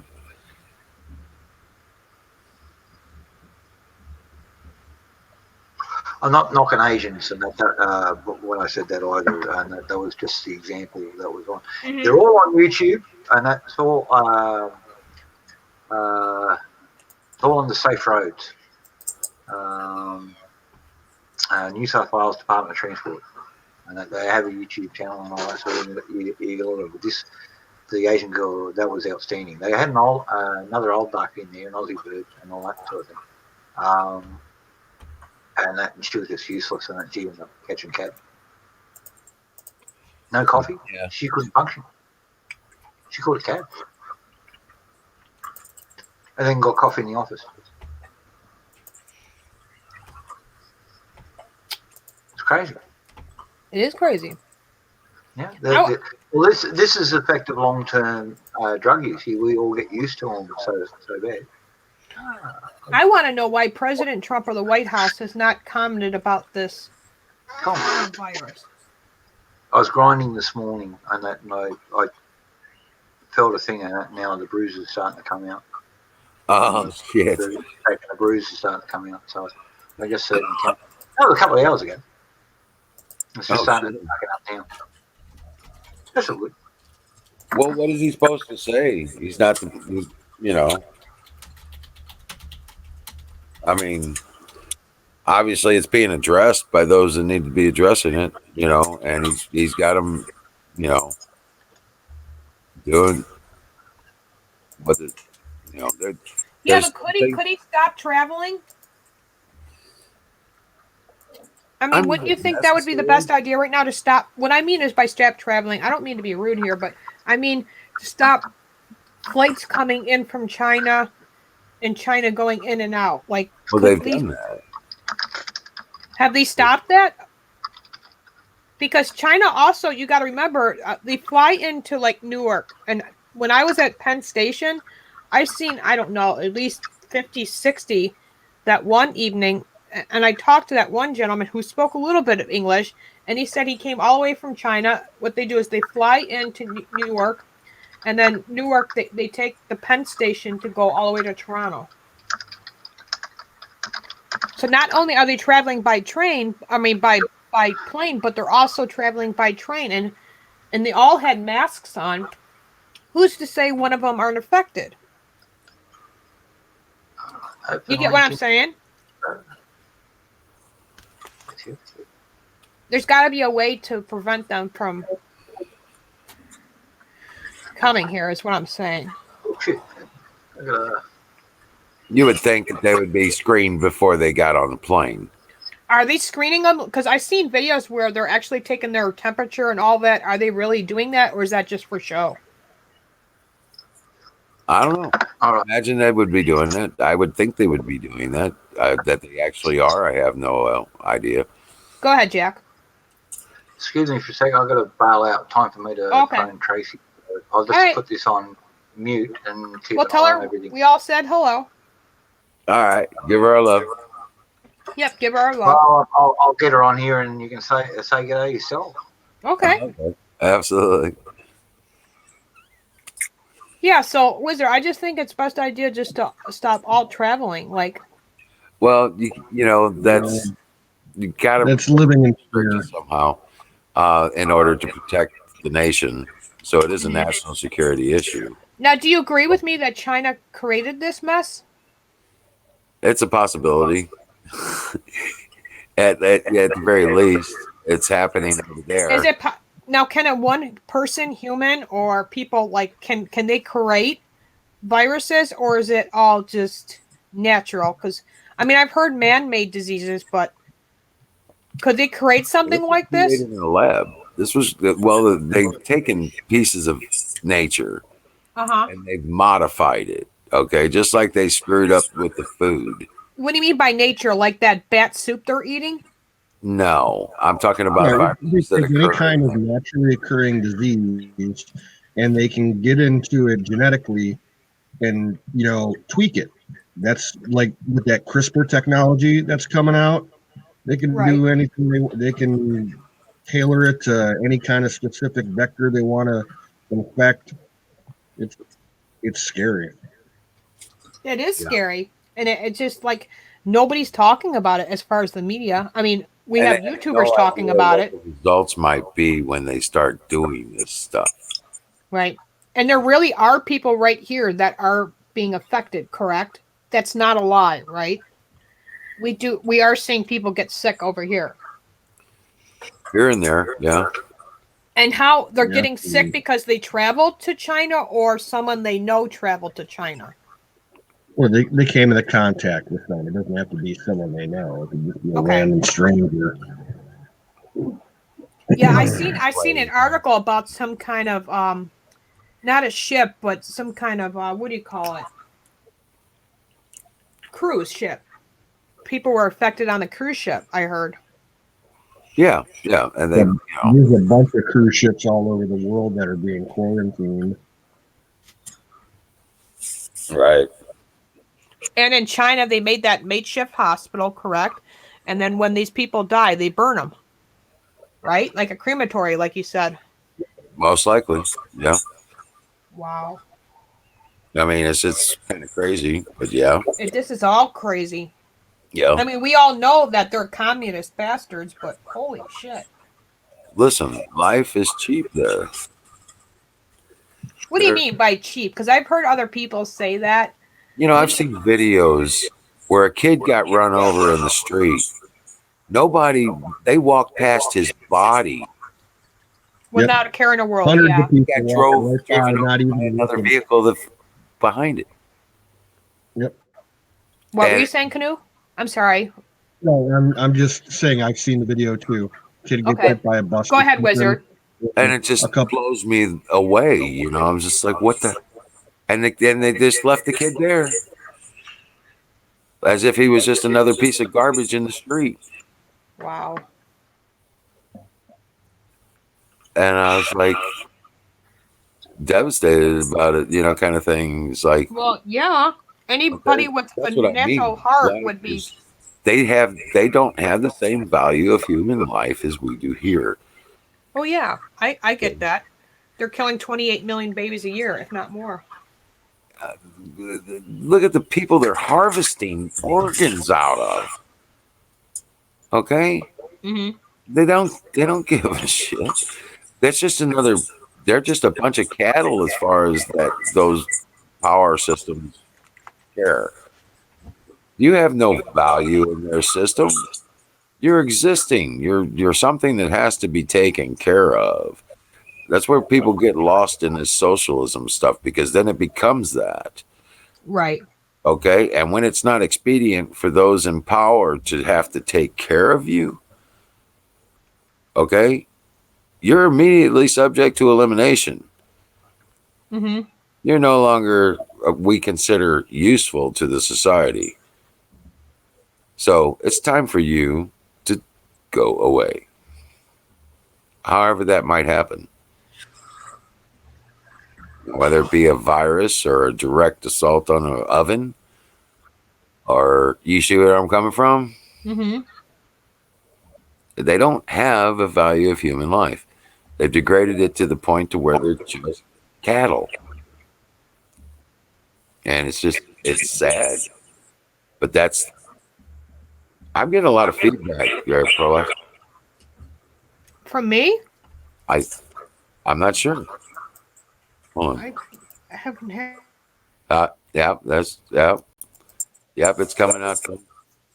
It's maybe you just got to refresh. All right, I'll be back. All right. Oh, it's Miranda. Let's see here. What's the YouTube channel?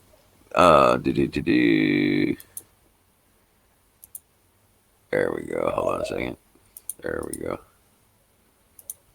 Oh, shit.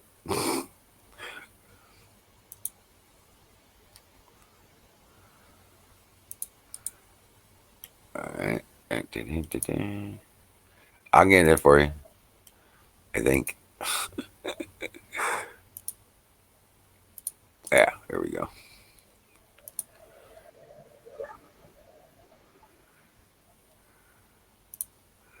I have to get in here anyway. I didn't have the window open. How does that sound? That's much better, I think. Yep. Yeah. That was just developed an echo in your connection somehow. Okay. That's the YouTube channel. Holy shit! $80.45 for expert assembly to put a gaming chair together. No thanks. Jeez. I was supposed to get one for my birthday, but I changed a different color chair, so he got a refund, and then it just popped up. It's like, no thanks, $80. I think he'll figure it out. Right. So he's got to wait a couple of days for the return to go through. Because I'm tired of sitting on this damn chair. I want my birthday gift, damn it. How hard can it be to put together? I mean, good grief. Right.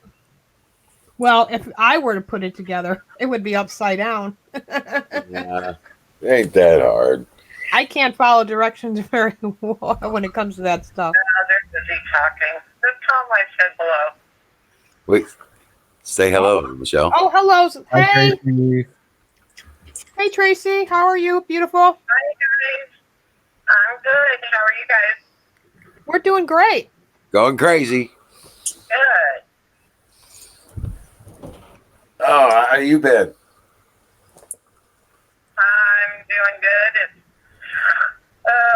just keep me busy working and yeah. Yeah. I've been waiting for him to call and so yeah, it's all good. Yeah. Are you guys having a good night? Yeah, actually. Yeah, having a great night. It's everything's been happening just about pretty cool. So I'm like really happy about it. Just trying to stay warm, you know? Yeah. Yeah, I bet. I know we were about 50 degrees today here, and we're supposed to get down to 33 tonight, but it's all right. It warms up. It's supposed to rain coming too, though, so typical Oregon coast weather. Oh, I hate when it gets really cold, and then the next day it's beautiful, and then the next day it's rainy and cold. It's like, oh great, that's how the kids start getting their colds, and even the dogs get colds. Yeah. Well, it's like it warms up a little bit, and then it gets cold again. Then it warms up a little bit, and then it gets cold. So you're dressing and then undressing, and yeah, that's how you get sick. So if you do your silver, you won't catch a cold. I know you keep saying that, but I keep it for my husband. I don't know. It's got a weird taste to it. If you do the silver, you don't get sick. I know, and he hasn't either. He's thank goodness, because when it was on sale, he bought, I don't know, 5 or 6 bottles of that. I think it was, yeah. I managed. I gave a bottle of it, of the stuff I make, to Meow meow meow meow meow meow Lady Liberty. meow meow. Look at them eyes. Because, like, Tracy hasn't been really. You know the Stefani water filter. Look at those eyes. Tracy? What's that? You know the Stefani water filter. What about it? Yeah, you well, you know the filter and the silver chain in it. The what? I'm sorry. The Italian water filter, with the the 2-part. The top one, it's got a stone filter that screws in the top, and around that is the silver chain.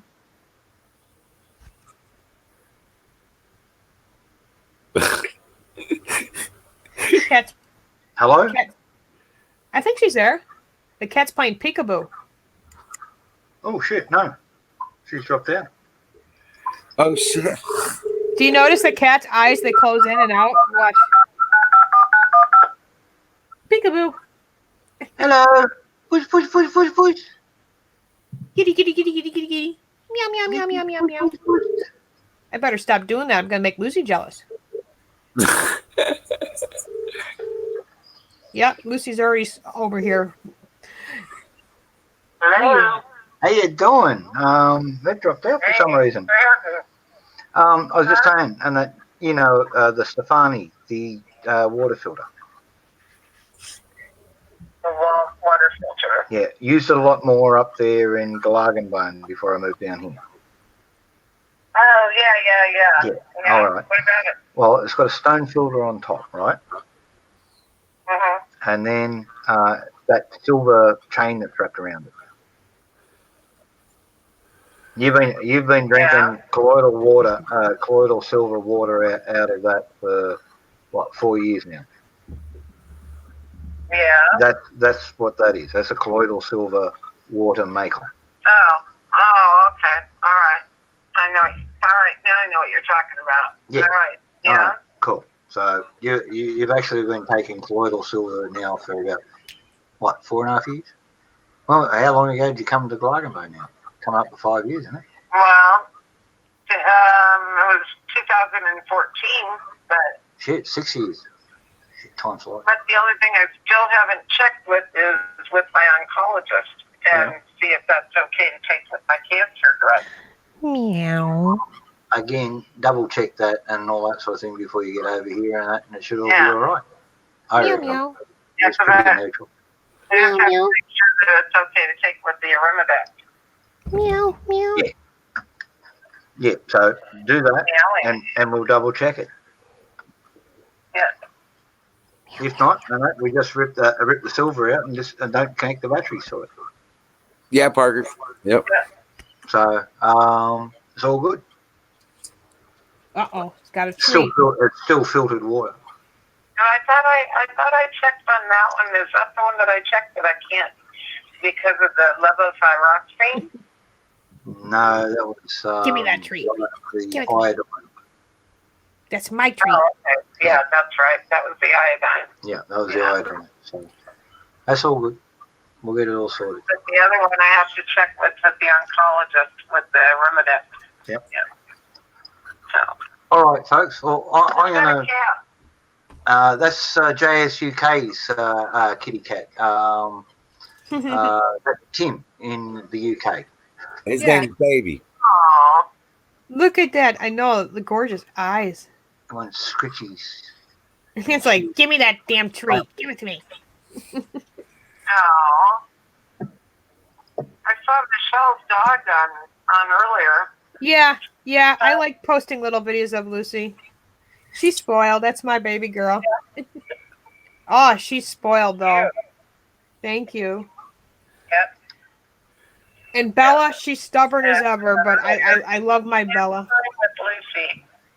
Yeah. She's more daddy's girl, though. Bella's more mine. Oh. But I love animals. I worry about people who don't. Yeah. Yeah, me too. Yeah. I get really mad when you see videos of people abusing animals. That's just that gets me mad. That's got me in strife in the past. Mhm. I was in strife one day until a cop watched the video, and then he said, "Look, I see what you've done. I'm going to give you a warning. Don't step in like that again. Just piss off. And I'll make sure this happens." And and he held in and brought in the RSPCA, and that so both police and RSPCA charges against it, and all that sort of thing. So I had a lucky day, but it was somebody filming it, and that saved my arm. So anyway, because Yeah, that's not right. I rubbed his nose in the concrete, and that was a little bit raw by the time I finished. I treated it like a naughty pup, like some people treat a naughty puppy, and smacked his ass while I was doing it. How's it feel? Right. Yeah, so, well. I won't do that again. Oh. Just kick him in the head and run off. So anyway. But yeah, guys, I gotta crash. I've had a long day. Hey, look, right. I'm going to go off and finish chatting with Tracy for a sec. Okay. But Sounds good. Well, we got canoes here and that, and I'm here for a little bit, so good night, Wizard. And I was glad I was able to help. Call me anytime if you need me to do that. I really appreciate it. It worked out good because actually I had more people join me the later I went tonight, because you got to remember, people are from California, some are from the UK and Canada, so it worked out great. So I appreciate you letting me know I could help. I really appreciate it. Oh, anytime. And like I said, sometimes I run out or I don't know what I'm going to talk about, so I talk about news articles. Yeah, there you go. That's what. Yeah, that's exactly the right thing. Thank you for coming up, Tim. Good All to right, see God you. bless you, Wizard. Make sure you tell Lady Liberty drive safe. Absolutely. Yeah. And she'll be in much better shape tomorrow. Oh yeah. And then and then when she moves there, you guys can hang out more. Yeah, that'd be yeah, definitely. Because like I said, we're gonna be setting up for the 4th of July party. It's gonna Oh, be that's going to be awesome. I wish I could, but I'll be in DC hopefully because we requested White House passes that first week or the week before. awesome. Hey, Oh yeah, if we get those passes, we're definitely going. absolutely, absolutely. All right, guys. I will see you tomorrow. And All right, sleep. God bless. Sleep well. God Don't bless. let the bed bug spike. You know it. God bless you all and All dream right, well. God bless you, brother. We'll see you. We'll see you tonight. All right. Wizard's awesome. Bill, I think Tim is in Northwest England, Lake District area. Nowhere near there, but I don't like saying where I am because I've had people knocking on my door before. Gotcha. And threatening me over Twitter the day after. Oh, that's crazy. It's when I got too close to the child abuse stuff. Well, They didn't like still, of course not. the institutional child abuse. And then the day after, it was like an ex-Met police officer as well, I found out. It's the same people that brought down the People's Voice with David Icke.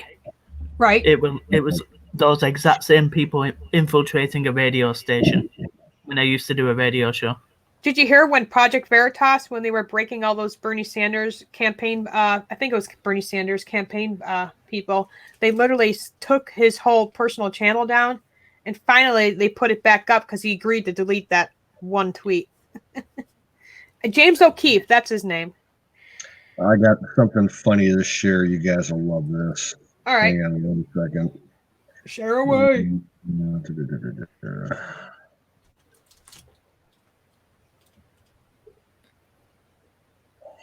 Yeah, Tanya, isn't she on Sunday nights? She makes me laugh. Yeah, she'll be on tonight. Okay. She usually starts, I think, about 7 or 8 o'clock Eastern time, our time. So it'll be tonight. Tonight. Okay. Yeah, Sunday night. She's in Alberta, so that's like 2 hours behind us. Oh, okay. Yeah, I look forward to it. She talks to that stuffed animal. How's the tiger? Yeah. All right, cool. Let's watch. All right. Let's watch this. This I found earlier tonight. That's cool how you blew it all up. Go ahead. Bernie Sanders is giving a speech somewhere on a waterfront. Watch what happens. All right.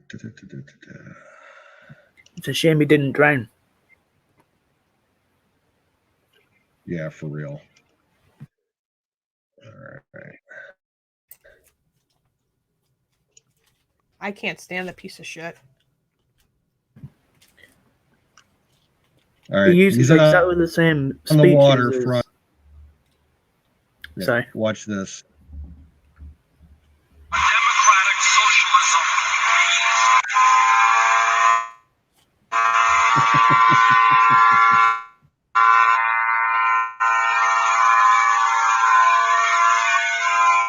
If we usher a democratic socialism.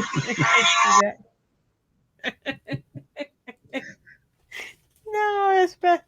Somebody You gotta go share by that a link. behind with a big ass foghorn. It was a little blurry, but yeah, I got the gist of that. You gotta share Yeah. that link in the chat. I gotta share that. That was funny. But yeah, Bernie Sanders uses the same speeches word for word as Jeremy Corbyn here in Britain. They're exactly the same. I have yet to be blocked by him yet. I go after him all the time on Twitter now. He's probably too old to use it. Right?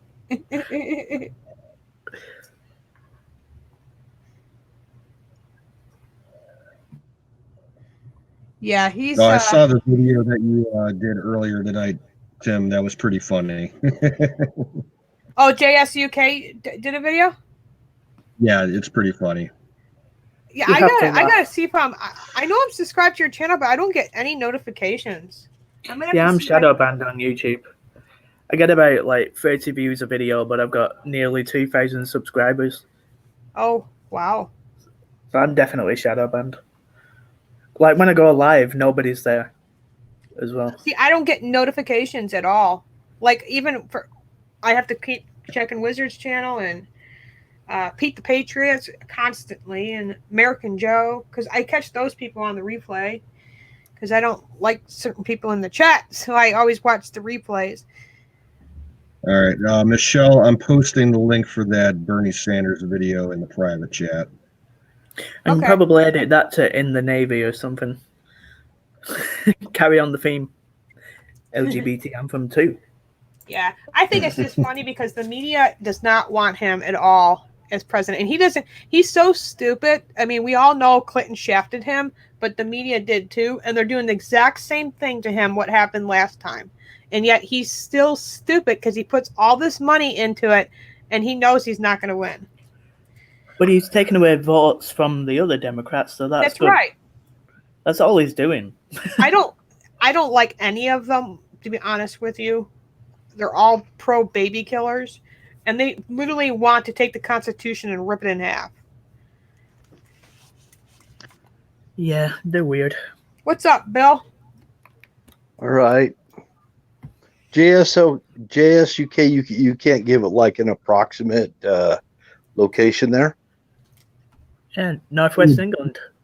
Yeah. Near Manchester, 4 times over. Oh, okay. Right on. But I'm not in a city area, I'm in a rural area. Not Like near farmland. Cheshire. Are you near Cheshire? No. Okay.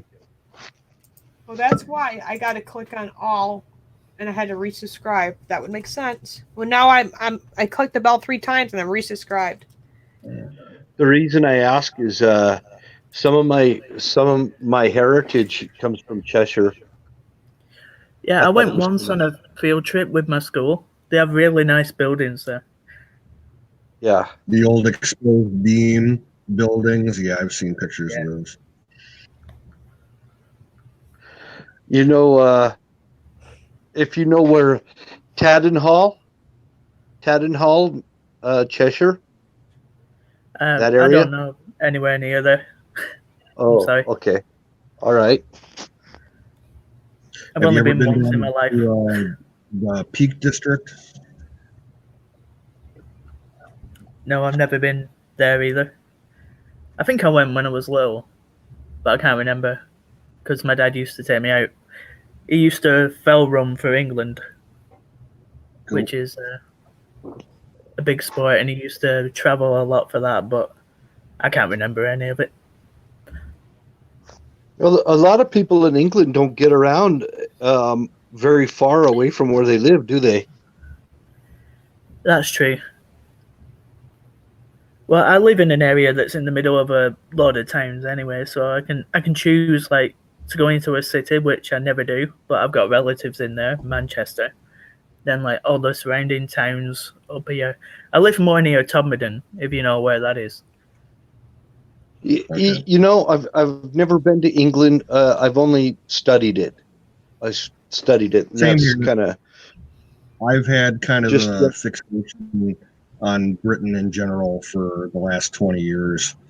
It's definitely high up on my bucket list of places to visit one of these days. It's like everywhere else. You got nice areas and bad areas. If you get in the nice areas, they're really nice. If you get in the bad areas, they're really bad. Yeah. I'm just glad I didn't grow up in the city like my relatives. Can't do with city stuff. Right. You seem pretty laid back. You're kind of a laid back guy. Yep. I've just learned to just chill out with everything in life. I'm actually 30. I know I don't sound like it, but yeah, I'm just chilling out with everything. Like once you figured out that the whole world works the way it does, you can't really figure out anything else, so you just chill out. It's like everything that's crazy, everything that's mad, just roll with it and point it out and point out the stupidity and the evil. And then just keep going. Well, you've got to realize that the world is people are people no matter where you go. Yeah. And there's a lot of things going on in this world that we're really not. We can't be taking the whole world on our shoulders, you know. Yeah, and a lot of people do that, and then eventually it'll make you crumble if you try and take it all on. Right. That's Can't why be taking I honestly think God uses multiple people for different messages and different purposes. True. It's what you call divine appointment. Yeah. Like mine's more helping the homeless now, because I had a day of synchronicities last week where I was out helping the homeless, and after I'd done it, there was a headline in the newspaper saying the homeless are dying in our streets, and a pastor is trying to start a night shelter in the town that I was at. So I'm going to have to go and speak to him. Like, I really wish that I had a mobile to live stream from, but I don't even have a mobile phone, and I don't have any money to get one, but yeah. So you're on a laptop? Yeah, I'm on a laptop right now. I use Is it Windows the one Movie that Maker you- as well. Is it the one that you fried with the liquid a couple weeks Yeah, ago? it started working again. Like 5 days later, I just went and turned it They on. tend to do that once they dry out. If they didn't short, they usually can be recoverable. The only thing that's gone on it is the keyboard, but I use the built-in on-screen keyboard for now, and then I'm going to buy a keyboard when I get around. I've had bad luck with laptops in the past. The motherboard fries. The one I'm using right now, I dropped a glass of water on it 5 years ago, shorted out the battery. I just put it in a garbage bag with some dry rice for a couple of months, completely dried it all out, replaced the battery, it worked just fine. And it worked? Yep. I thought that only It worked for acts a little cell phones. goofy every now and then, but it still works. It was a $200 Walmart special, so, I can't complain. Yeah. No, hey, I don't mock those at all, man. I don't mock those laptops at all. That's what we got for the kids for Christmas, and they work great. Yeah, I'm trying to unplug. I'm starting to see, I've got Thanks for your Huckleberry. Thanks for stopping in and modding for us over on Twitch. Oh, yeah. Appreciate it. Yeah, she's an Patrols we awesome had mod. earlier tonight. Is she going to was bed? on top of all that shit. Yeah, she's taking off. All right. I'll be Bye, headed to bed Huckleberry. myself pretty soon here myself. Good night, Huckleberry. Good night. I would sing a song, but yeah. I would actually make people run away if I start singing. I'm just not really lagging too bad right now. I was earlier when I dropped off. Yeah. I think you had a really big delay yesterday too for some reason, but now you don't seem delayed. Like, your response and stuff like that. Part of it is this time of night, and if there's a stream ongoing while they're doing the maintenance, it can screw with the bandwidth, in the server, and it can lock you up. So I think that's what we're dealing with, because it's that time of night. Yeah, I dropped out yesterday. I was having issues earlier. What time over? Is it over? It's currently 7 minutes past 7 in the morning. Oh, okay. Wow. That's probably why I'm a bit more laid back as well. My brain just goes narrow, and then I go to sleep. Probably having some coffee. Just drinking water right now. I do drink catnip tea a lot. Oh, wow. But I drink it pure, like direct catnip. I just put it in a mug, and the 100% pure stuff, you can actually ingest it, and it's healthy for you. Yeah, Bruce Wayne, who hangs out here, he's a big proponent of catnip tea. Apparently, it affects everybody differently, though. But with me, it makes me more alert. They say it's a sedative, but with me, it just makes me more alert. I've smoked it before. What does it do to you? I mixed a joint once with half catnip and half pot, and it was pleasant. It added a different flavor to it. No, you didn't. Did you really? Are you joking? Yeah, I did. Yeah, for sure. I mean, catnip's only mint. It did not give any, psychoactive, addition to the pot. It just affects the flavor, and it kind of actually balances out because you think like a lot of people over in Colonel Shaw can attest to this in Amsterdam and Holland tobacco with to kind of mellow it out. Yeah, you would think it would give you a headache though. Like, I don't know. Yeah. I can test. There's I a lot never of tried different herbs catnip. that you can smoke that aren't psychoactive, but it's just something that people smoke before tobacco is the mainstay crop. Right. But isn't catnip like marijuana for cats anyway? Like, they gotta get the same reaction like we do when we. Yeah. Kind of. Yeah. Yeah, but it's just mint. It's part of the mint what? plant. Just mint. Ah. It's part of the mint plant that we don't huge use. Fit in a lot of different types of mint. Cats can't resist it. I know that. Mine eats it. I have to put him on camera on catnip one day. He's entirely different. Great. He just starts flipping out and attacking everything, but in a playful way. If I gave my cat a catnip right now, they'd be up all fucking night driving me nuts. So you give it to him during the day. Good choice. Yeah, I only give it to them like twice a month. Yeah. They have little catnip-filled mice that they can play with whenever they want, but I don't give them the actual yeah, I catnip. see those. My birth mother has one. Has a cat. Once a month, they can eat a little bit of actual weed if they want. Sometimes they like it, sometimes they don't. Right. I wish they just get off of this marijuana scare. There's so many people. It's not just scared, so embedded in our culture. I'm scared my governor will take my guns from me. Reefer Madness movie like that. Mm-hmm. And they people that do smoke it, trying to make them sound as if they're incompetent to be able to own firearms and all kinds of other things like that. Right. My state, where I live, are extremely I don't know. I live in an area that's very Mormon, so it's drugs are anathema over there. Yeah, it's like living with the Pharisees, Mm-hmm. Yeah, I've heard that. Like, there was a documentary I saw, or no, it wasn't a documentary. It was a TV show about drugs, and they had like 3 seasons, and every episode they did like a different city, and they concentrated on a different drug, and they just showed the culture involved with it. And they did, I forget which drug it was, but they were in Salt Lake City, and they were showing the people, and it was just strange because they were nothing like druggies from other cities. They're just completely apart. You should see the old Reefer Madness I've seen it.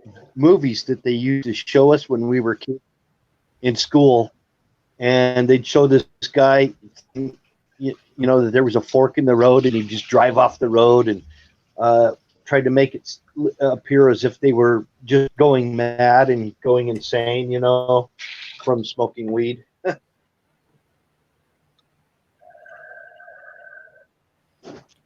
I mean, that's what they have to do because they really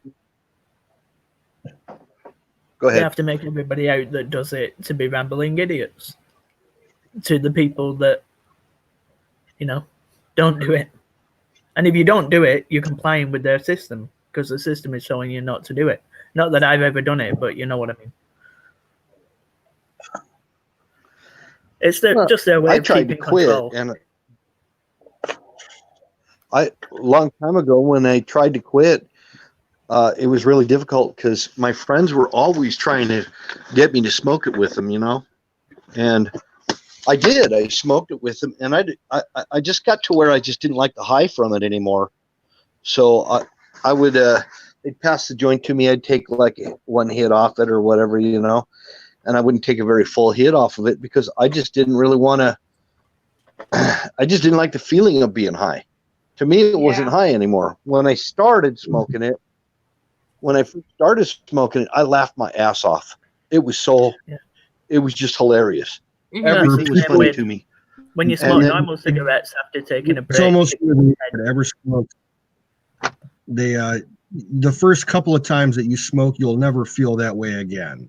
You know, the way that I felt when I started smoking weed back in high school, like if I smoked a whole joint, I'd be fucked up for 8 hours, you know, and you build up a tolerance to Well, it. yeah, I think it's stronger now too. Today. Well, yeah, because they've been breeding it that way for the last 40 years. Mm-hmm. The level of the THC have increased 20, 30, 40%, depending on what strain you got.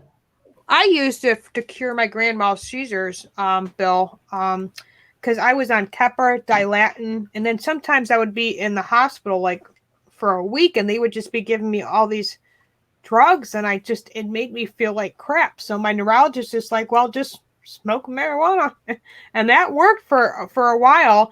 And then here comes Governor Cuomo saying, "Oh, well, guess what?" And that's when I said, "Nah, I got to stop." Well, once if in you a while, follow, I will if my sister, rolls one up and stuff like that. But I still get very leery.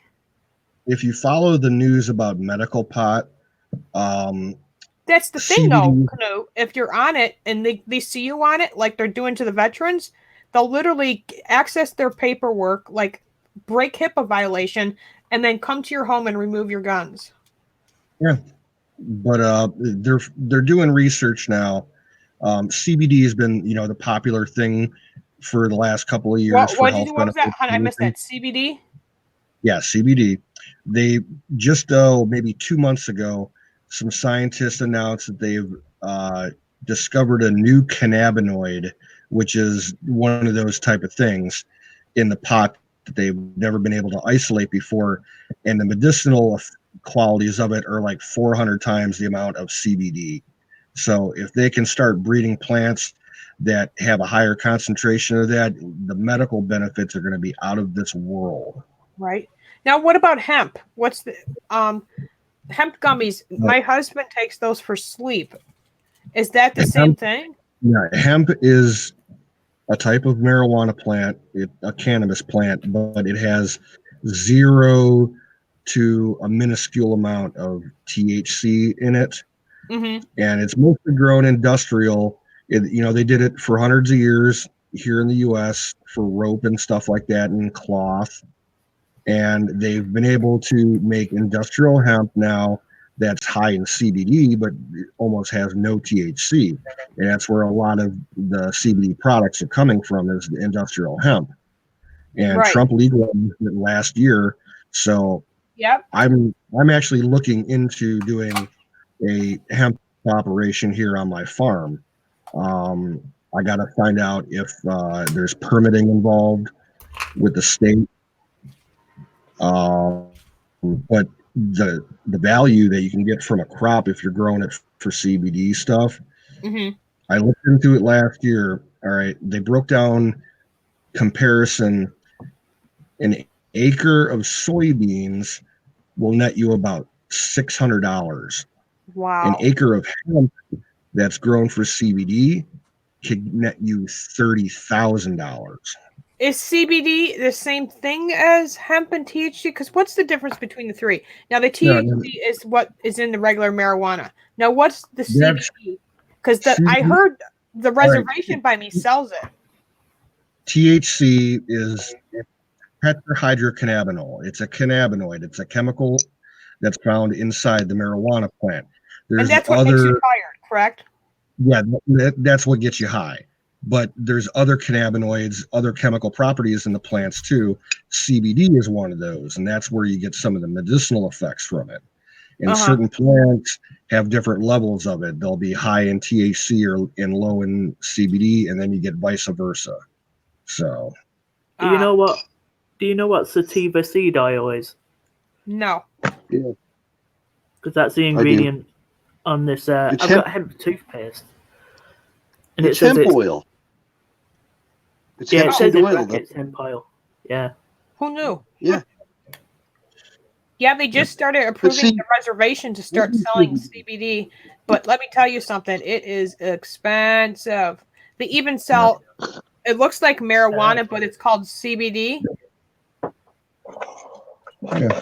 Oh, okay. Yeah. Toothpaste. That is fluoride-free. Who knew that they make CBD caps? Yep, those are the things the reservation sells. Yeah. A 5-pack of these costs $10. Yeah. Now, does that put you to sleep? Be honest, because Michelle, it works different for different people. For Michelle? me, what? Go ahead, both of you. I don't know. CBD oil. CBD is not going to get you high. All it does is you already have cannabinoids in your body.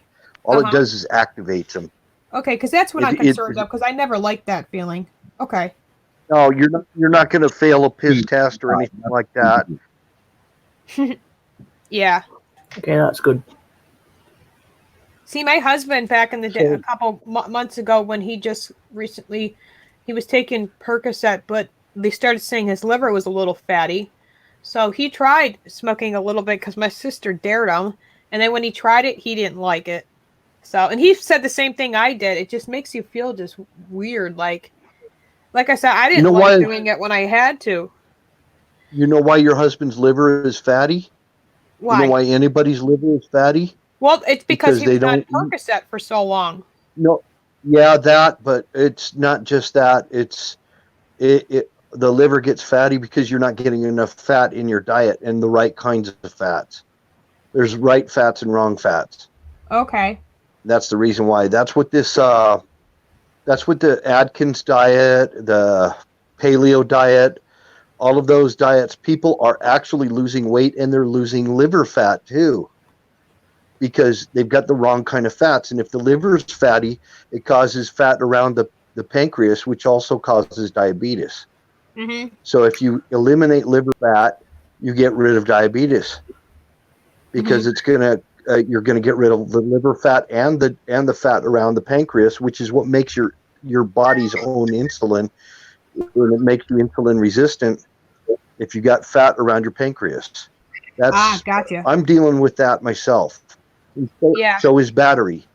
Yeah, his Battery's doctor dealing with literally that cut him too. off. So His doctor said he could still continue to take his pain pills, but he made a choice not to anymore because he literally watched what happened to me, because after being on hydrocodone for a whole year, and then the doctor, when I had my final surgery, he increased my hydrocodone and said I could take it every 3 hours instead of every 4, and that literally shut my liver and my kidneys down where I almost died.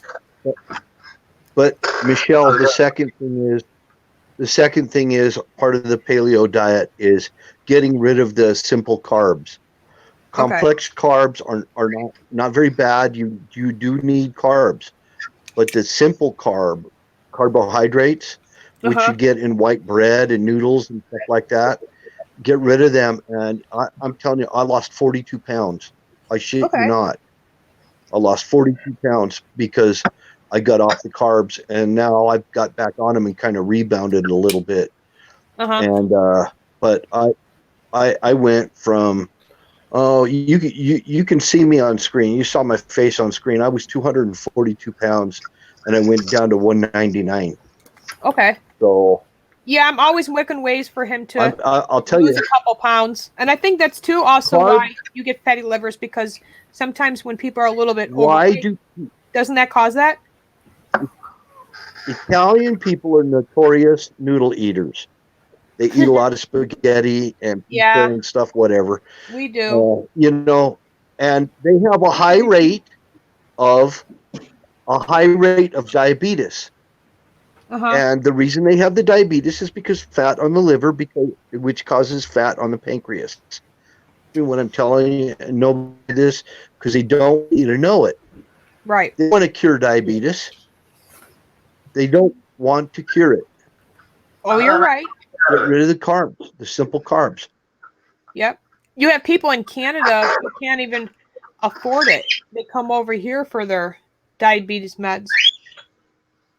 And then your energy, the energy to keep your brain alive when you get off of the carbs is going to come straight from fat. You're going to add fat to your diet, and you won't crave carbs. Oh, you'll feel sick. You will feel sick once you switch over. Once your husband switches over, I felt sick because my body was getting used to how our ancestors did when they were hunter gatherers, and that is they didn't eat all the carbs people eat now. And it's No, they that don't. white bread and buns with your hot dogs and You can still have bread hot though, and coffee. just eat whole grain, and don't get stuff with. That's what I said. Yeah. Enriched flour. You That's said the whole word. grain, Jack? Whole grain, Yeah. like whole grain cereals and stuff? Whole grain bread. You know, you can see the whole chunks of wheat in there. Okay. It's about it still has it. 50% ground, rough ground flour, and then there's whole grains chucked in. Thanks, guys. 'Cause I'm trying to change his diet. I really would like him to just lose a couple pounds, and I'm just Oh, concerned. Michelle, if he gets off of those type of simple carbs that I'm talking about, Mhm. why Jack said whole grain is because it's got the husk of the grain in it. Right. So it's got the fiber. But even the whole grain bread, if you go on paleo, you won't even do breads. You're gonna change over. Yeah, that's a good one, but it still gets my sugars That looks up. good. If I eat that bread, my blood sugar will go up. No, there's I no can't- sugar in this, and they don't have any antibacterial other than vinegar. My blood sugar will go up if I eat that bread. Yeah. Yeah. Because carbs in that. I mean, if I don't eat a lot of it, I mean, if I eat a little bit of it, probably won't do much. But if I eat very much of that bread, it will cause my blood sugar to go up. Right. Funny, isn't it? Yeah. I'm sorry. I test my sugar. Well, I know I what my tried sugar it. does. I try to when I do the grocery shopping. I try to limit stuff, but it doesn't help when he eats a bag of potato chips in 2 days or a can of Pringles in one sitting. Look, I got myself off the metformin. Okay. I test my blood. I have test strips. I have to test my blood, and Okay. it sucks because I have to use these Lancets and everything. Mhm. And I tested my blood sugar. Yeah, and I got myself off the metformin. I reversed my diabetes. That's awesome. I've seen people It's have not- this little thing in the grocery store where it's just little round patch. It looks like, I don't know. And then I watched this person literally scan with their phone, and they're like, it's kind of new, but I forgot to ask them what it was called. It looked like it was some kind of permanent thing inside her where she can test her sugar and stuff, or her blood, or whatever that is. You know what I mean? I Now, don't know if you've seen it. grapefruit? I don't know. Okay, It's some kind of grapefruit. like a Band-Aid, but Grapefruit. it's not. Michelle, Huh. grapefruits are like our Yes. metformin. They're exactly like a metformin. If you eat a grapefruit, and plus we were talking about vitamin C, you're going to get the vitamin C. You're going to get your blood sugars lowered. You're going to lose weight. Grapefruits do help you lose weight. So there's times I do indulge in sugars and bread and stuff like that. I when I was diligent and didn't do any bread whatsoever, then I lost weight. So if I ate the bread that he's shown me that's really, really healthy for you, it will still make my sugar go up. Mm-hmm. The only thing that doesn't make my blood sugar go up is just to stay away from those simple carbs and get all my energy from fats. And once the Definitely have to fats remember all of start, this. Yeah. Well, your fats, it helps you to start to go into what's called ketosis. Ketosis. And when you start your ketosis, your body will start burning its own fat for fuel. Right. That's how this works. That's Now, how this works. how is stuff like dairy, like cheese, ricotta cheese? How is like stuff like sour cream? Is cheese okay? Like dairy products? That's my other weakness is cheese. Yeah. But the cheese doesn't have a lot of sugars in it. Straight milk does because of the lactic acid, which is actually a form of sugar. What is your most healthiest meat to eat? The healthiest meat to eat? Mm-hmm. I can eat any meat. Yeah. Lamb, young lamb, 8 months or younger. Doesn't matter either sex. Female, I really am going to have to buy some 11, lamb. 12 months. Males, and that, you leave it the 8 month mark. Okay. See, I'm a red meat fan. Yeah, lamb's red meat. I love lamb. Talking about your paleo stuff. Now, if Tracy's watching, I hope she doesn't mind me telling. She was a bit embarrassed when she came over here when we first met because she was a big girl. She was just on 320 pounds. Mm-hmm. And that, and all that sort of thing. My main worry was weight, and that, like, for health wise, not looks, because she's a champion personality. Well, she's still beautiful no matter what. Everyone's beautiful no matter what they look like. Taught her how to eat, and that regular, good servings, and that. There's a troll in Twitch chat. Sorry. Go ahead, Jack. I'm listening. I can take care of the troll. UK, what are you saying, mate? There's a troll in Twitch chat. If you're a woman and you support Trump, you have brain problems. Tell that to Women for Trump, then. Oh, you misogynistic fucking little dick idiot. You're saying because a woman's she got brain problems? No, she's got free choice, man.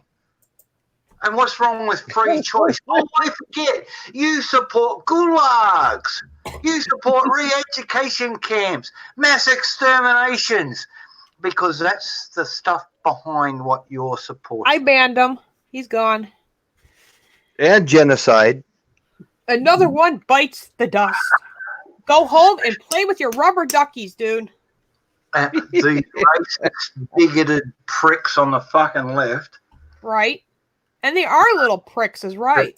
Anyway, talk Tracy out how to eat and all that sort of thing. 12 months and that she lost 150 pounds.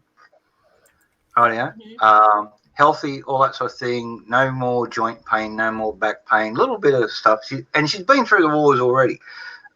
She's had chemo and radiation treatment and thyroid out, and a few other bits and pieces, and all that sort of thing. So as you gather, she's still on Remedex, which is an anti-cancer drug and all that sort of thing from over there, and we can get that over here for her and all that sort of stuff. Just can't take iodine with it because it's already got iodine, a natural iodine in Remedex as well. So that's fine. We don't want to overdose on iodine because that's a bad thing. Right. But the diet that she's on, I would suppose you'd say it was a cross between paleo and keto.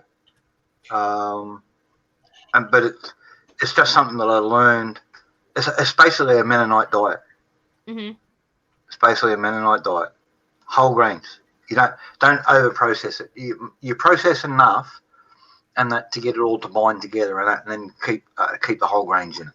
So that's a good idea. I think the also would be good for my kids because we eat a lot of white bread, and I think we need to change up some stuff. And once I change for him, I think it's a good idea to let all the kids eat the same stuff. That's all.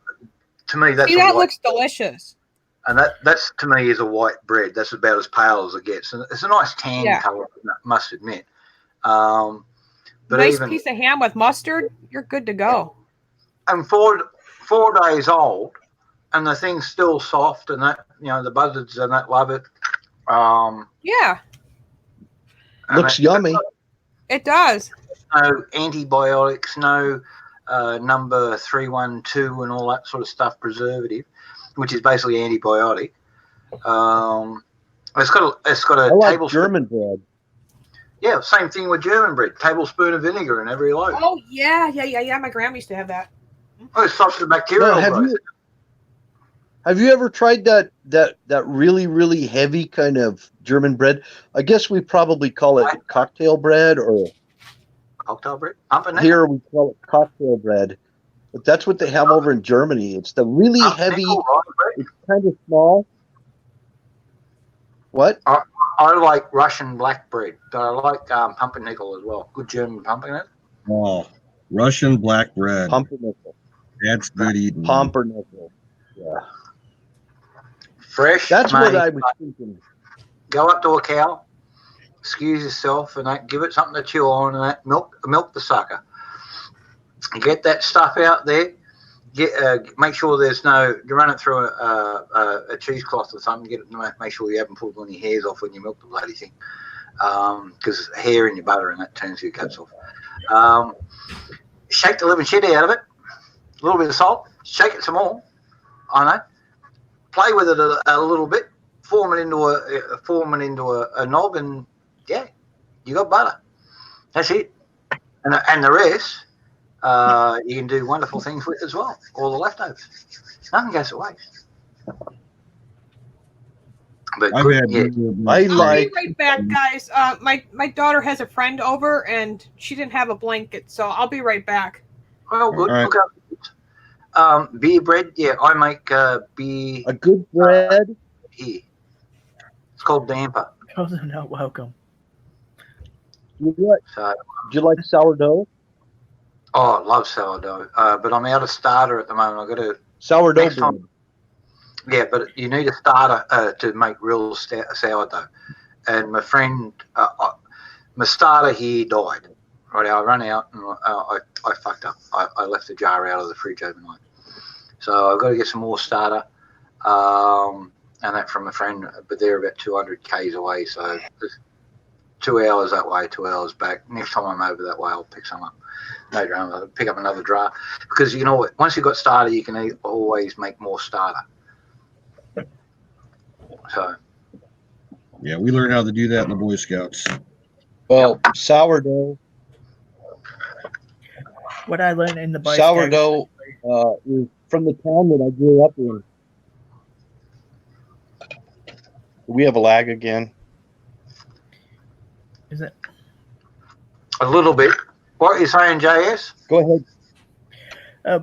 There was something that I learned in the Boy Scouts that actually saved my life, because there was a group of hooligans around near where I live, and they went on to murder somebody else. But what they were doing they were chasing people and beating them up. Because I learned in Boy Scouts, when somebody's chasing you, don't run away.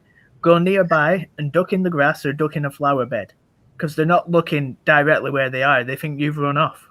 So when they were chasing me, I just ducked in the flower beds because it was on the park, and they ran past me. And then literally like a week and a half later, they actually murdered somebody.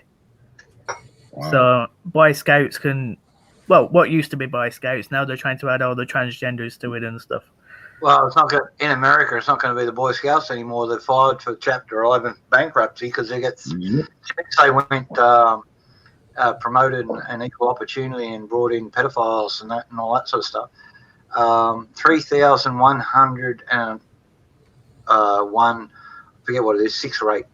3,116 or 8 cases, and they were coming in at 11 a week.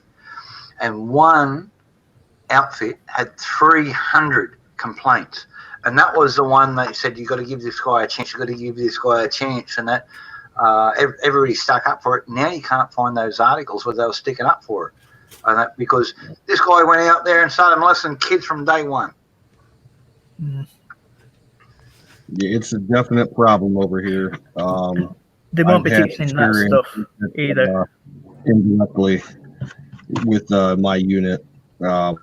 We was what they call a district commissioner. He was in charge of the finances for about 10 different Boy Scout troops, and he was raping a kid, and he was raping some girl that he met online. on the other side of the country, and he ended up getting busted for that, and he's serving about 60 years in prison in Oregon right now. Cool. Fucking scumbag. Do they No, give the let's- rock? whole Do thing they there. give the rock? Did you have Boy spiders Scouts? time like you? Yes, UK. Yep, I went to all of them. I went to the young one. They call it Beavers. I went to Cubs and I went to Scouts. And I learned a Yeah. lot of stuff. I learned how to make homemade burgers as well. And I gutted a fish, and I know how much blood comes from a fish and how to do it now. And all that kind of stuff. Man, you'd be surprised the amount of blokes. I get folks up here and that to make a knife and that, and I'm a long way from everywhere. And on a hot day, I'll knock off early, and that in their understanding, we'll go down the river and have a swim and have a fish. The amount of folks from the city who have never gutted a fish, cleaned a fish, it's shocking the shit out of me. It's good that you're learning that sort of stuff. So yeah, I was always a supporter of the Scouts. I could never join. As I was saying earlier, and I saw a film clip, when you go to the movies and that, they had the little 5-minute interest clips, about 3 of them, newsreel type thing. And there was a bit about the Boy Scouts of America and their national jamboree over there, and they were shooting M1 carbides. And yeah, they were really, really patriotic as well. That's 3006. And I thought, well, I want to join but the nearest Boy Scouts to me was 300 mile away. Yeah. So, because I lived out in the boonies, I always have. But, they're attacking it because it's really Well, they- patriotic as well. We used to start every scout session by doing an allegiance to the flag kind of ceremony. We all stood in a circle. We said like a speech to the flag. Yeah. And all that kind of stuff. Baden Powell, did you say God Save the Queen as well? Yep. Of course. And when you're initiated into it, you have to remember a speech about the country as well. Yeah. Yeah.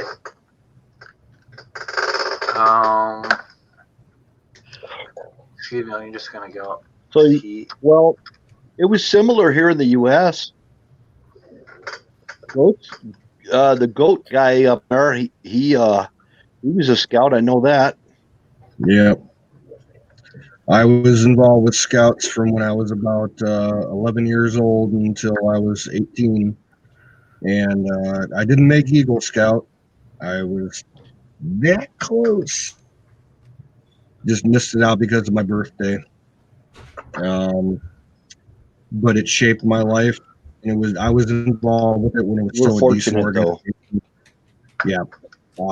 It started to change politically the last 2 years that I was involved. And as soon as I turned into an adult, because once you're 18, if you want to stay involved, you have to register as an adult leader. You have to go through a bunch of PC bullshit training, the direction it was going, and I'm like, no, I'm out. But it shaped my life. I learned a lot of good shit. But I wouldn't recommend it for anybody now. There's alternative organizations out there that you can get your kids involved with. Yeah. It's a shame how they've ruined that. Yeah, the Boy Scouts, because of this issue with all the lawsuits that they're facing, last year, probably about 4 or 5 months ago, they announced that the Boy Scouts of America was mortgaging their largest nationally owned property, which is a huge ranch that they have in New Mexico. It's called the Philmont Scout Ranch, and it's like 30,000 acres of mountainous terrain, and they have like high adventure trips out there. They've owned it, lock, stock, and barrel for like 100 years. They had to mortgage it so they could get enough money for their insurance policies because they knew all these lawsuits were coming. Yep. Makes sense. By the way, he's the chief executive, the chief scout and all that sort of thing, but he's basically the CEO of the Boy Scouts of America. Back before they left all this sexist crap and all that sort of thing, he got an honorarium of $45,000 a year plus travel expenses and all that sort of thing. And out of that 45 grand, he had to pay his own secretary. Rightio. So the lady offside her and that, she was getting about 38 grand out of that. Okay. The current salary, it's not a non-honorarium anymore. It's now a salary. It's $220,000 US. They're all on mega bucks. They're all I had on. looked into, when I was in high school and, doing career shadowing and deciding what I was going to do. I actually shadowed some of the council executives in Cleveland at the regional Boy Scout office there. And those guys, right out of college, if you get a job with them, as an executive, you're only going to be making like $65,000 a year. Yeah. That much. Well, get a hold of an old Boy Scout book, the old Boy Scout handbook, and compare it to the new ones. Way different. I have a copy of every edition that was ever. Go Canoes! So you've read them. I mean, antique Boy Scout stuff. I have boxes and boxes full of old Boy Scout shit. Some of it's all that old stuff, and that was. That's when Boy Scouts were Boy Scouts, though. Yeah. It's like the old Popular Mechanics magazine. Shit, how to make a nuclear weapon. Don't get that nowadays. I've got boxes of those too. I got boxes of Popular Mechanics, Popular Science, National Geographic. They trusted us with knives as well. Can you imagine that now? Giving kids knives. Yeah. Heaven forbid. I had a knife when I was 5 there, Tim. And we were required to have a knife. Yep. Yeah, it was a requirement. My grandmother gave it to me, my nana. And they taught archery too, didn't they? When I was 8, I got given a 22 single-shot rifle and 50 rounds of ammo, and told I was never going to buy it. They were going to buy me a single round of ammo ever. I was not to borrow any or anything like that. I had to shoot rabbits, skin them, and make money off it. And man, you only had to shoot three rabbits and have 3 good skins, and that to recover the cost of a box of ammo back then. And that because the furriers, all the Aussie slouch hats, all rabbit felt, right? Yeah. All these other felts around the Canadian Mountie hats, they're all thing. A lot of the British hats, rabbit felt, and Australia's been the biggest supplier of that because we're overrun with the fucking thing. But they are tasty. Good night, Ryan. Good night, Ryan. Thanks for mod over there tonight. We appreciate it. Cheers, Ryan. Take care, mate. Go ahead, Jack. Sorry. Good night, Ryan. No, see you, Ryan. I've got to say good night. G'day and good night to folks. It's just the nature of the beast. That's not interrupting. That's all good. Yeah, but we had archery as well in ours, so they sound very similar. Yeah. Yeah, when I was involved with Scouts, we had a riflery merit badge where the kids learned to shoot with 22s, and we had shotgunning merit badge where they were shooting skeet with 12 gauge. We were shooting 22s in ROTC in high school. Yeah. That's your office cadet training thing. Yep. Well, I had a good time doing that. We had a marksmanship merit band. Yeah. I was on the color guard and everything. I really liked. Well, it was called junior. It was called Junior Reserves Officer Training Corps. But yeah, if I didn't have any issues with my eyes, I was about to go into the Navy, and I would have had a good position because I took that 4 years in school. Well, I wish they had more ROTC here. Go ahead. I did 1 year of cadets here, but I moved back to the bush, or I did less than a year of regular schooling here. Mm-hmm. I did come down and do 1 year of high school at the end when I was 14, 15 years of age to do my school certificate. So I got the school certificate. That's year 10 nowadays, 4th form. Don't know what you call it over there. Just before we were in your college. Senior year of high school. Senior ROTC. I know. Well, we call it cadets over here, and I did a few months of that before I got the sick of it. It was in the city.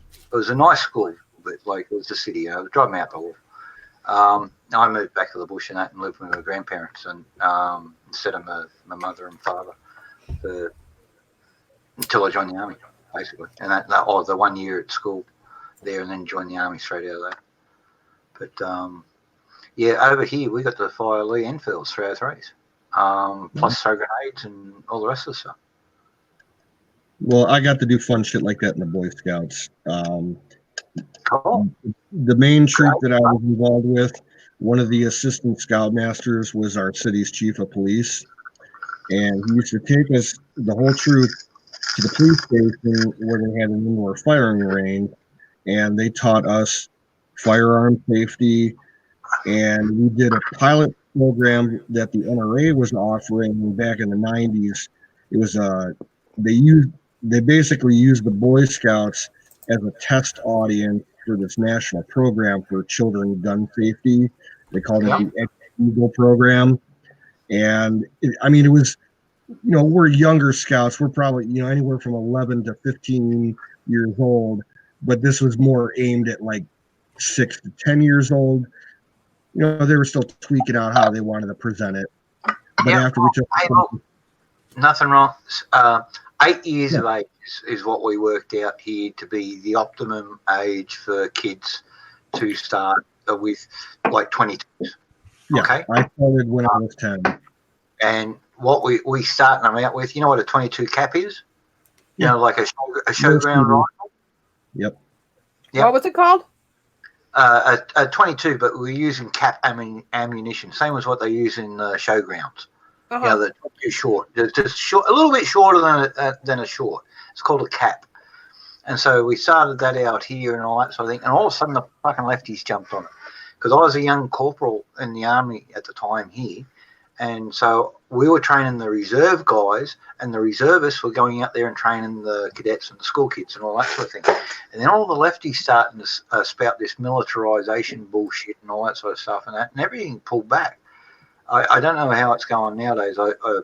After I got out, I helped the Boy Scouts where I used to live up north. Nice. Because I'm a licensed firearm instructor. Right? Yeah, so that means kids included. So these kids would never get the chance to do this and that. And so I took them out, and at the time I also had the permits. So we started everybody on 22s and that shorts, worked their way up through 22 Magnum, which is extra loud. It's actually louder than a 303. So we've got a 7.62 by 39 and be 51, or is it? That's not a 3006. I was going to say it's a 30-06. Nah. What is that, Bill? Is this volume working? All right, that looks to be about a 9. 8 mm. An A what? 8 millimeter. Yeah, Okay. I knew it's not a 3006. The case is wrong. I know, but yeah. Okay. 7 by 39 It's a 7 what? I'm sorry. and 9 millimeter. Okay. 9 millimeter, 8 millimeter, 7.62 by 39. 7.62 30 by 9. It could be used in 2 different rifles, correct? Quite a few actually. It's a standard round for the Quite AK and all those things, but you can get Norinco rifles and that bolt actions and semi-autos and that take it.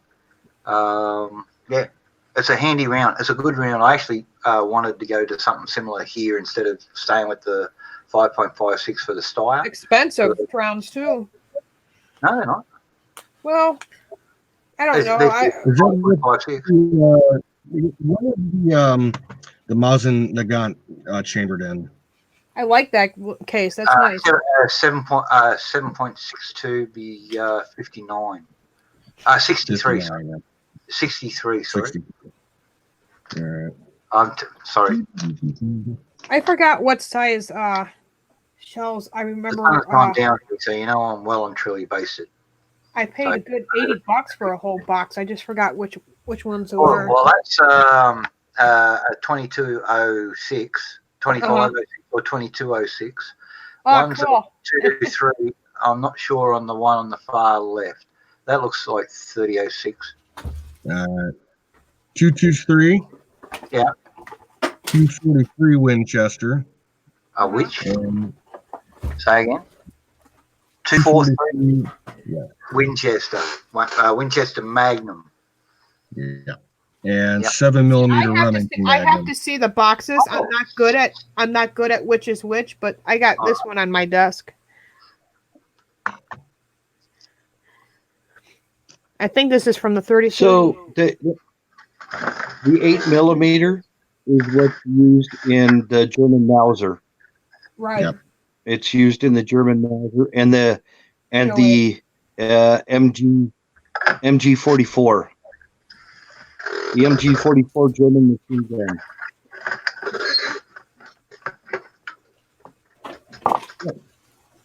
And I got a 10mm auto. Nice.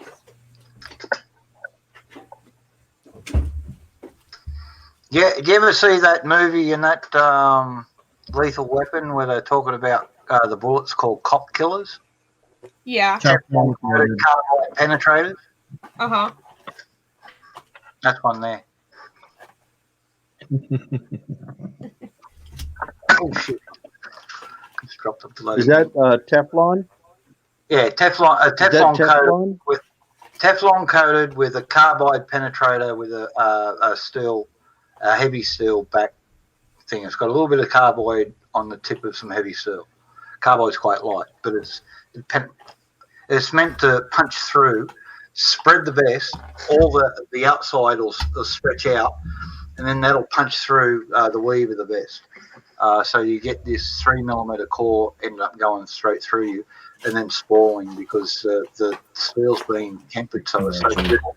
Hits anything, it shatters. So, Yeah, I've heard Teflon is really hard to work with. it's a pain in the ass. I tell you what, it tears the guts out of the pistol. It's something I read. I want to say I heard that it doesn't bond to anything really well other than Teflon. If that makes any sense. Yeah, look. And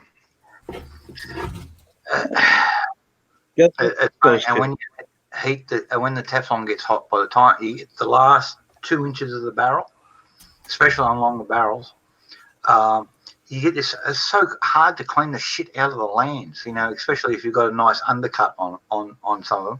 Just gets in there, and you end up using a brass brush to get in there. And I hate using brass brushes on anything. Uh-huh.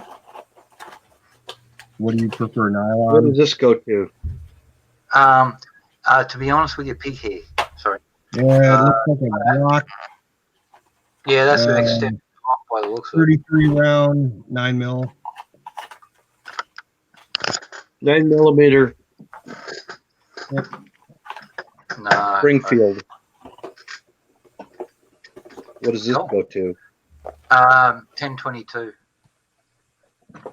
There you go. Ram line.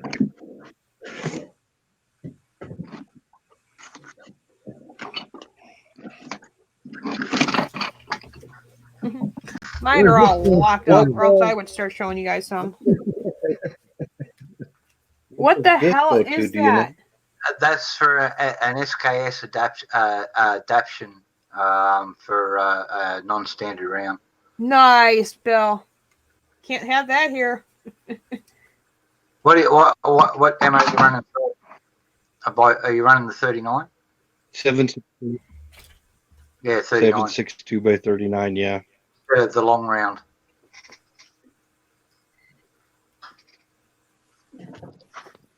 Fucking Como. Excuse my language.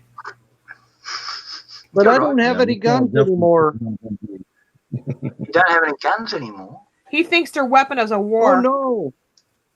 Weapons of war. Excuse me. I have a little gambling problem. Oh, you lost them all recently. So sorry. I had this gambling problem and I needed the money. Right. I like that. AR. Check out that AR that he's got there. Yeah. 100 rounds. Get down. funky, bro. I like it. Hang on, let's bring him up here. I'm really Oh, surprised yeah, that they well, haven't gotten rid of them yet. Oop, You my surprised bad. what? No, it's okay. I'm really surprised that they haven't outlawed them yet. I bought this 3 days after the Dayton shooting because there was such an uproar that they wanted to ban them. Uh-huh. Which one was that? Bump stocks or snail magazines? No, drum mag. Drum mags. Yeah, sorry. You call it. The coffee is pretty penny though. This is the mil spec one made by CMAG, or the Beta Corporation. They've been, doing since the 80s. This was like $300. Cool. Due to illegal considerations, and that I must swear I have no knowledge about such things or anything such items. At all. Yes, children, do not play with these things at home alone. One of these days, and that there's going to be a couple of PPS issues and that pop out of nowhere. I know it.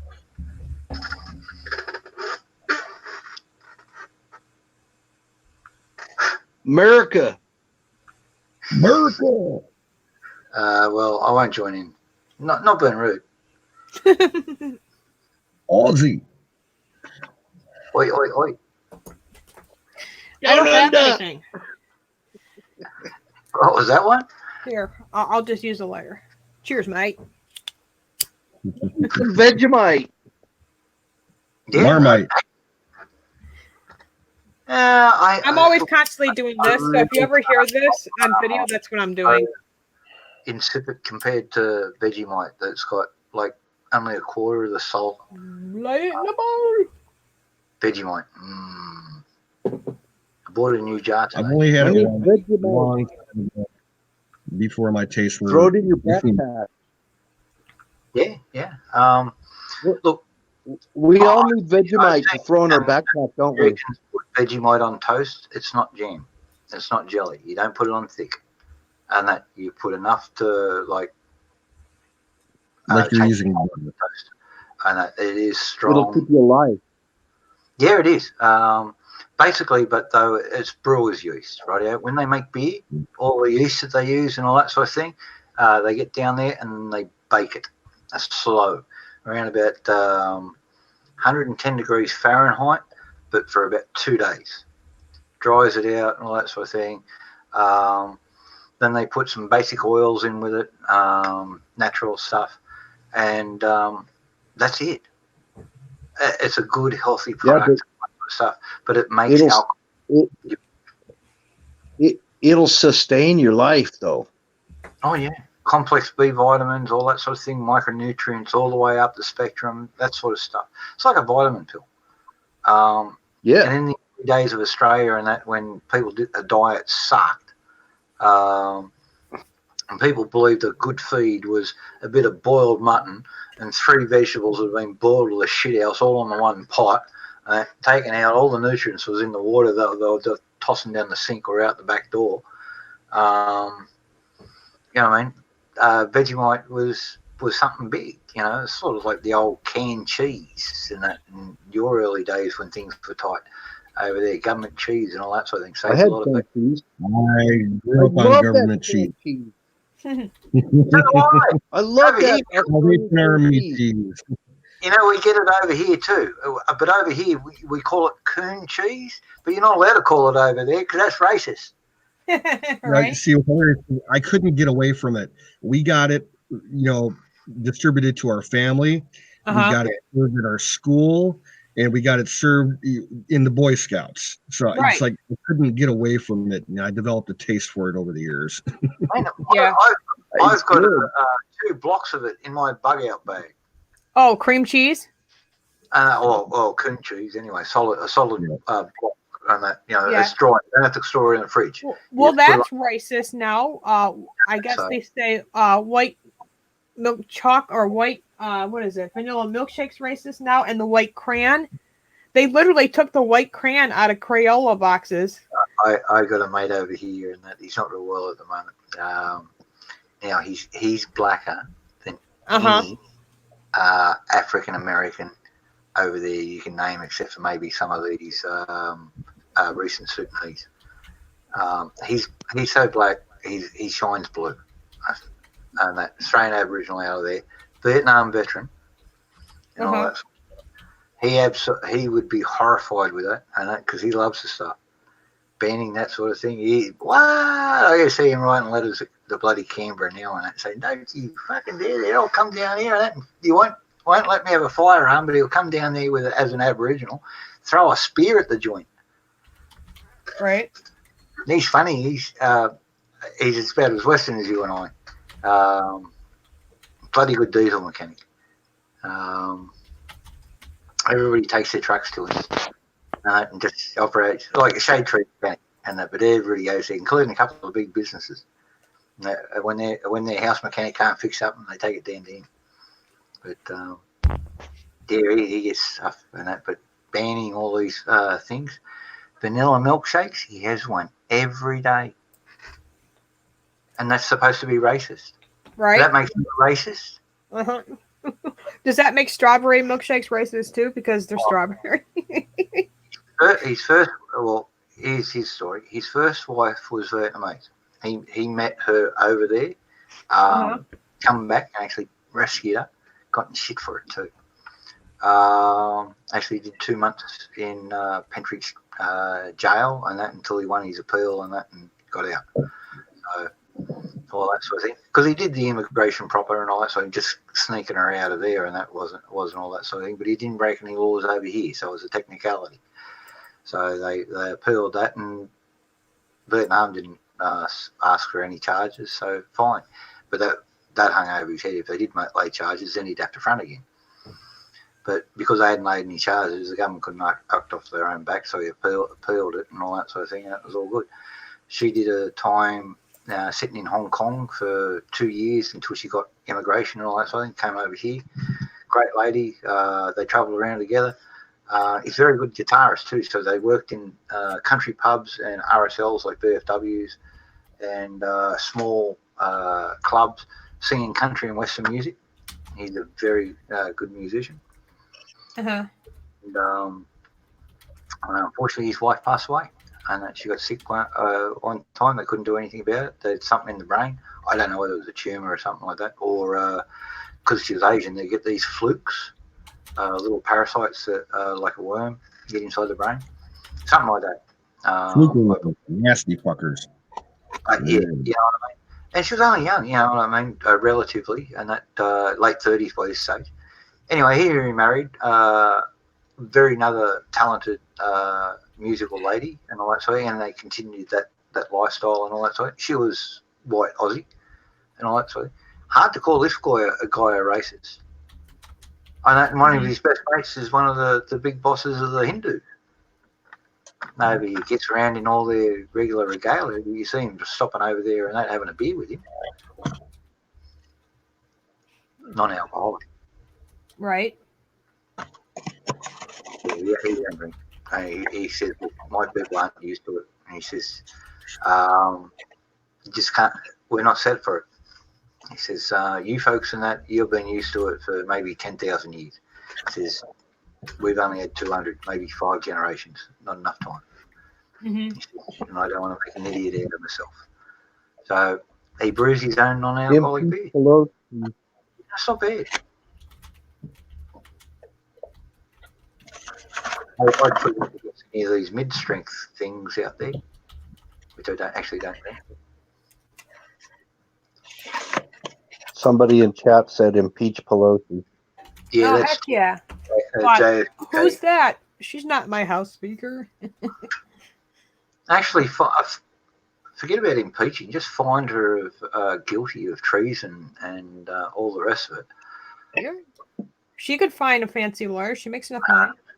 And all that. Feed her to the sharks. And that under treason, you get the death penalty. Send her out here to Australia. I know a crock pond, and that there's a couple of big males in there. They always fighting each other and all that sort of thing. You drop anything in What there, we and the need, mates, they tear it apart. You need to take a what we video of need, this crocodile. Jack. Well, this is I want to see it. we pay per view it, and that we set up 28 digital cameras up there. Pay per view it, $10 a head. I reckon we get 5 million people. That's 500 million bucks. Yeah.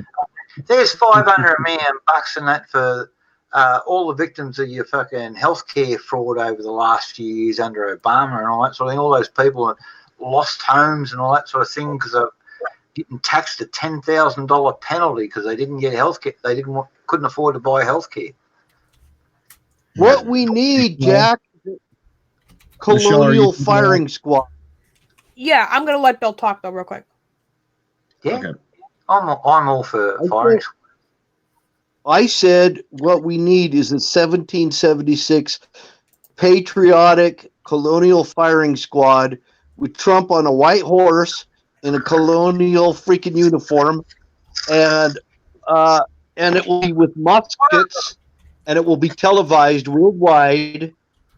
This is what I just have this vision of a firing squad for the act of treason, Hey, and let the whole world see it. That a .76, 1.25 ounces of lead, with a full charge out of a brown vest fucking makes. It takes an arm off in one hit. Shreds 20 millimeters. Yeah, exactly. Unfortunately, There's a .76 the only way we brown can vest with execute someone for treason is that way. this is one thing about the Civil War, the American Revolution, sorry, that I find amazing. You guys went out there with squirrel rifles, 32 calibers, 40 calibers, and all that sort of thing. You're up against, they were all of them British troops were armed with .76 caliber brown vests. That was a fucking cannon in the hand, and it was fairly bloody accurate. The only thing that saved your ass was a little invention called the mini ball. And no one recognises that until the bloody Civil War. Yeah. Because even if through a smooth ball, the mini ball doesn't tumble as much and flies straighter in that for a longer period. I want Trump on a white horse with a saber. Yep. With a ceremonial saber, and when he lowers his sword, that's the symbol to fire, right? Right. Just like 1776 would be, you know. Mm-hmm. Colonial uniforms, powdered wigs, the whole damn thing. Hey, you know that artist that does the thing? He had Obama stomping on the Constitution. He had Ben Franklin crying over it and reaching for it. Washington being held back by Jackson and all that sort of stuff. The guy who does those series of paintings, you've got to tell him that and get him to do that, because that's the only thing that'll do it justice. Yeah, it'll never happen in real life. Trump's not into getting dressed up in George Washington. How do you know? How do you know? Well, look, they asked him to He get. might be. All right, every trip to the Saudis, they ask him to get in the ceremonial dress. No, he went to fucking APAC and that, where they all get fucking shirts. He was the only prick who was fucking still in a fucking business suit. They went over there to what's the name? America. South Korea and all that. We're in America. Yellow shirts. He's sitting up there with the red, white, and blue business outfit, rightio. So he's doing his own thing. Ask him to dress up in George Washington. Make sure it's red, white, and blue first. And I think if you look at it, George was blue and gold. Yeah. What do you call that? Put a red sash on him, and that make it post fucking crossing the Delaware where the guy gave him the red sash. True. I'm there. I'm with you on that one. I like that.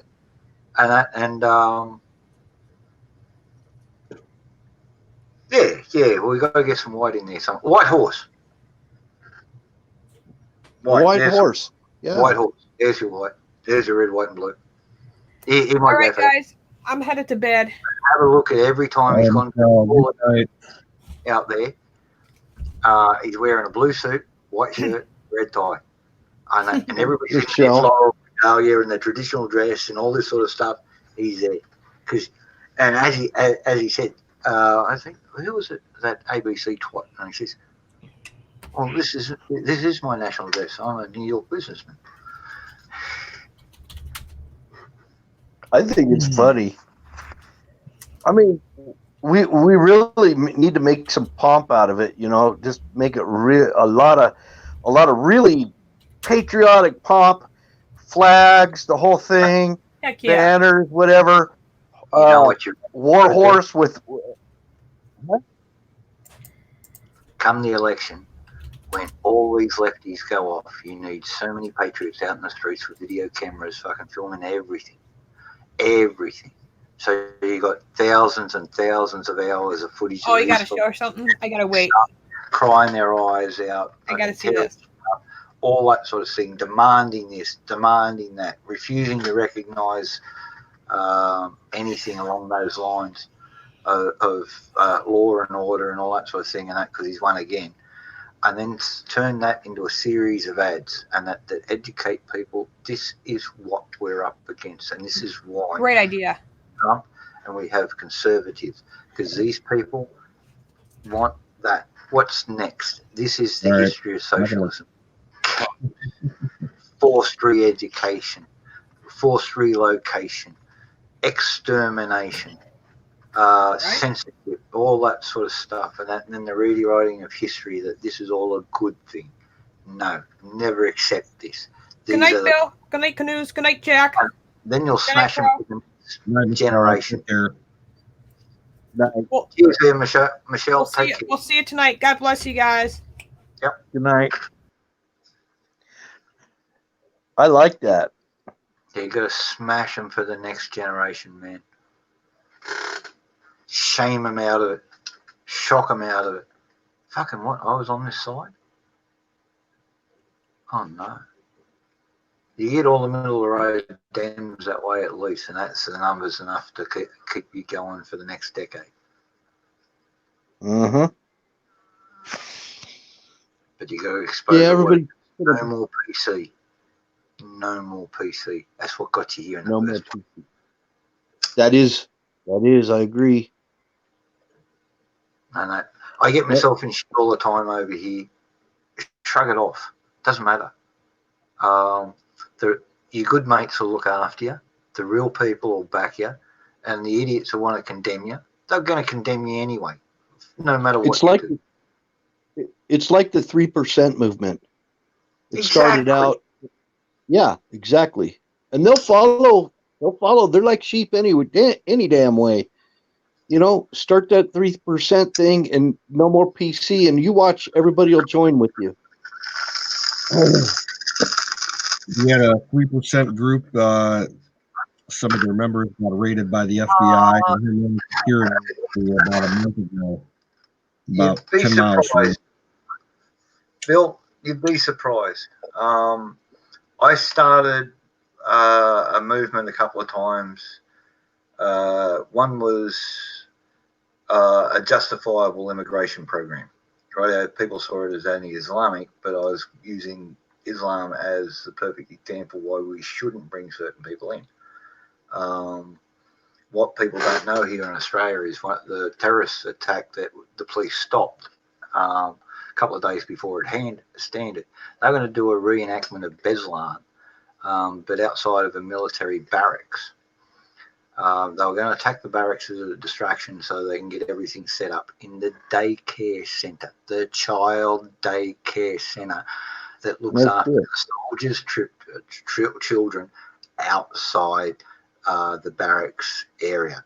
There was always been a big park, and then the military donated that to and built a childcare centre and funded it from about 1978 onwards as a childcare centre. And very good quality and always got high reviews and all that sort of thing. But the thing about it, because it was built with this thing, it's got like a natural kill zone around it. And they had planned explosives and all that sort of thing, homemade mines, fragmentation mines. They were going to kill every kid in there once they got stormed. They were going to do the big Allah Akbar and that and take them out when they were storming. But they were going to torture the shit out of people in the meantime. A couple of them are going to run into the military base and attack in there and go for the armory and lock themselves inside and fight them off from inside. That was their plan, and they never got past the guard.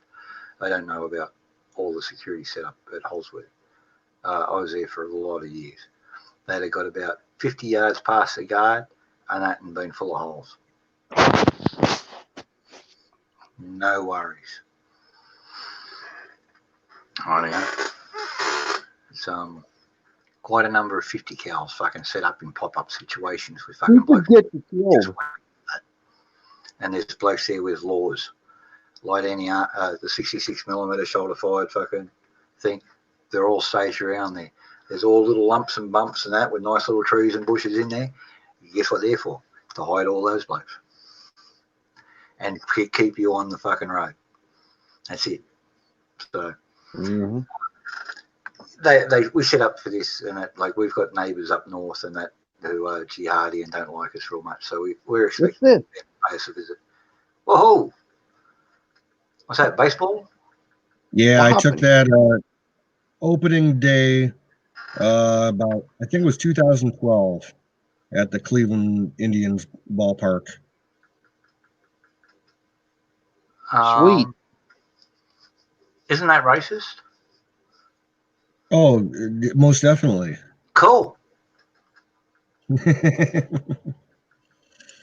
See what? They had everything that the lefties hate, racist and all that sort of thing. I tend to like nowadays, and that. But you know, I talk to my Aboriginal mates and I say, "Hey, you know, I'm a dead set racist."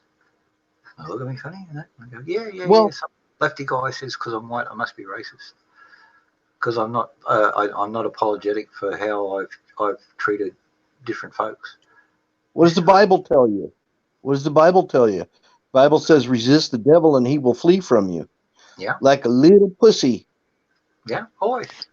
They drop off. Look, I've been called names for bloody 20 odd years, ever since we got the shooter sputters going, all that sort of thing. Then I took on that hate preacher. I played that video and all that sort of. You ought to see the shit that I copped out of that. In the media over here. You know, I was everything from dishonorably discharged from the military. I stole guns from the military and did 20 years in jail. I was never in the military. I was a bank robber. Actually, there was a guy with my full name who was a bank robber in 1963, and so that would have made me 7 years of age. Your full name? Bodkin, the turnip boy? Yeah.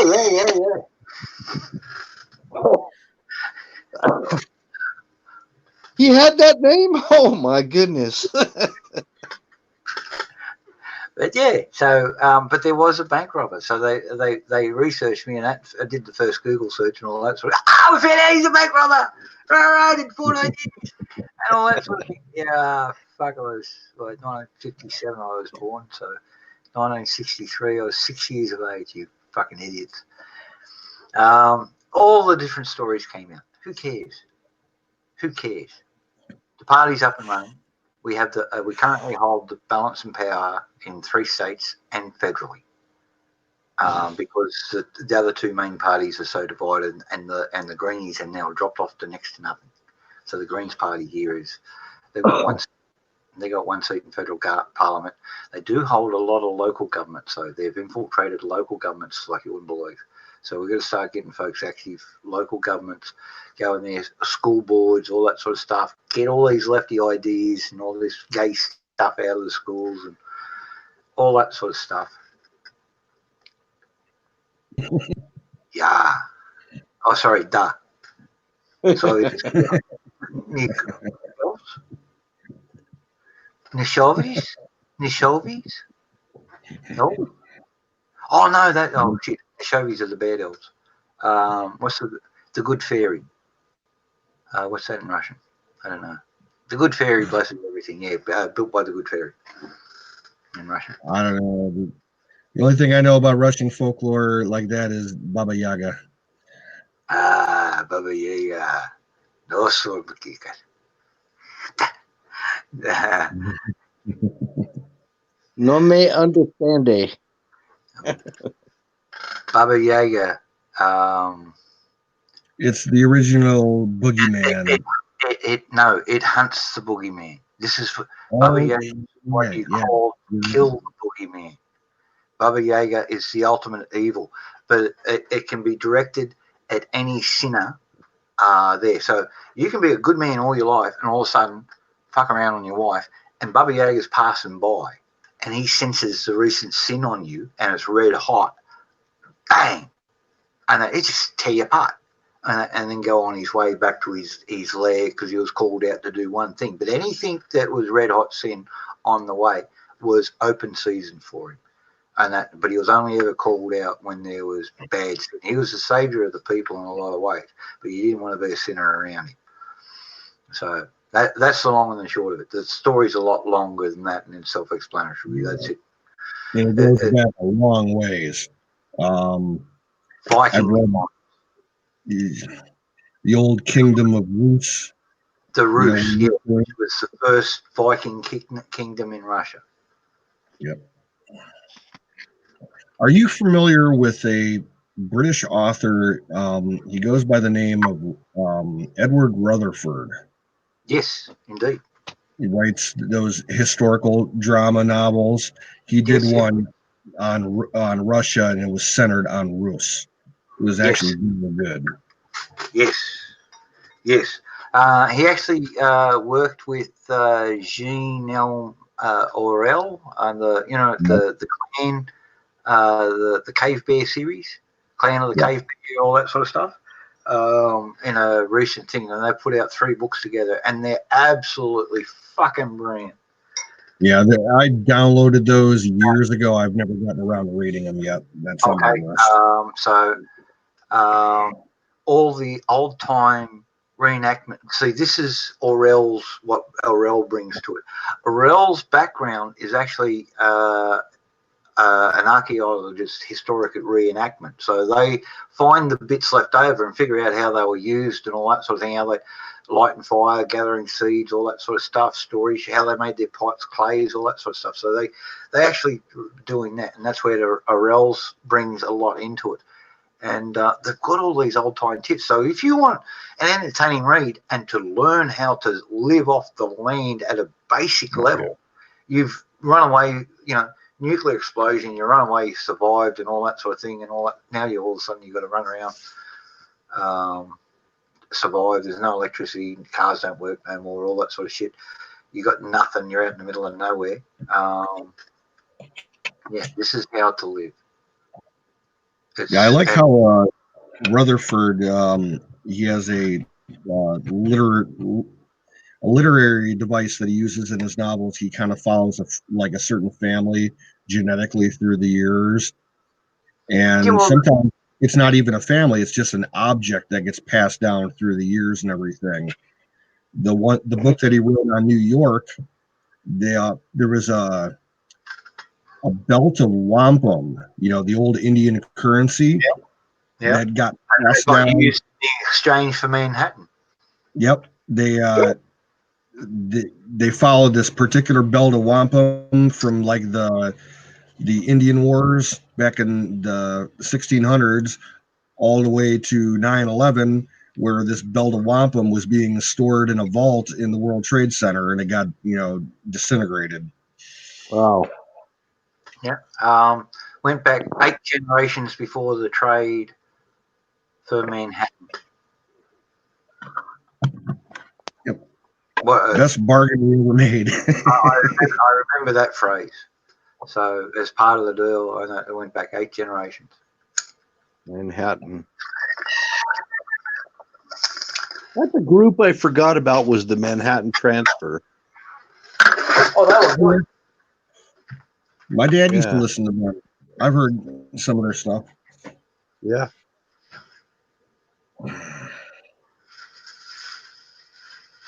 Yeah, my daughter calls me up and she starts asking me these questions about bands and stuff that I remember from my era. One of these days, I'm going to have to pull out some of my dad's record collection and just show you all this vinyl that I've got here. It's ridiculous. I love the 60s and the 70s and the 80s. Oh yeah.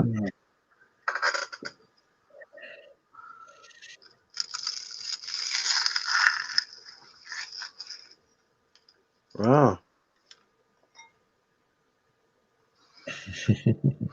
I used to do that. My grandpa used to grow the shit in his backyard. He'd sow it he'd sow rows between his tomato plants, and he had 2 great big pollinator bushes.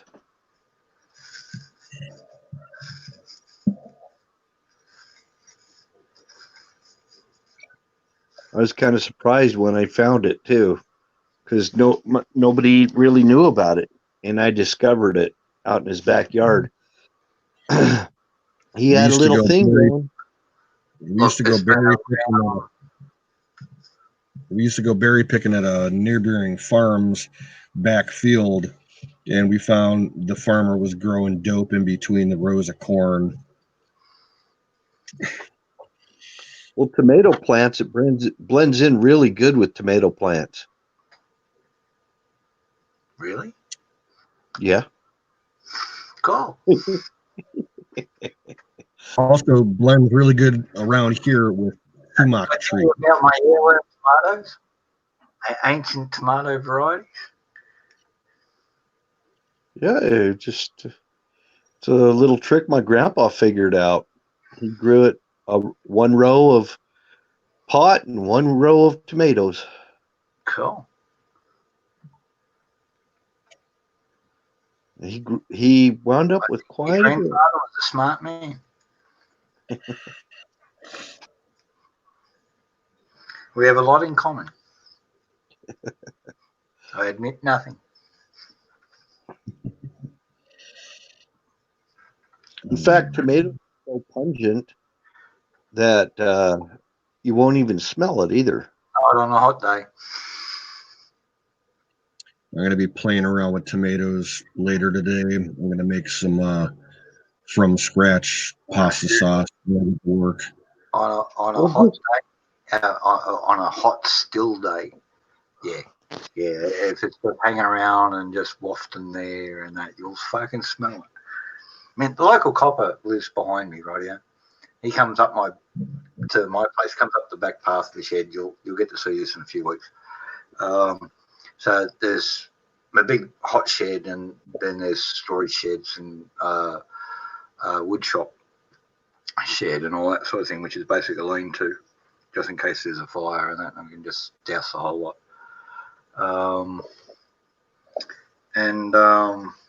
Yeah, he wanders up between the thing and that, and I watched him one day. He came up there and he got the whiff, and he looked over there, saw it, smiled to himself, shook his head, and kept on coming up to the back door.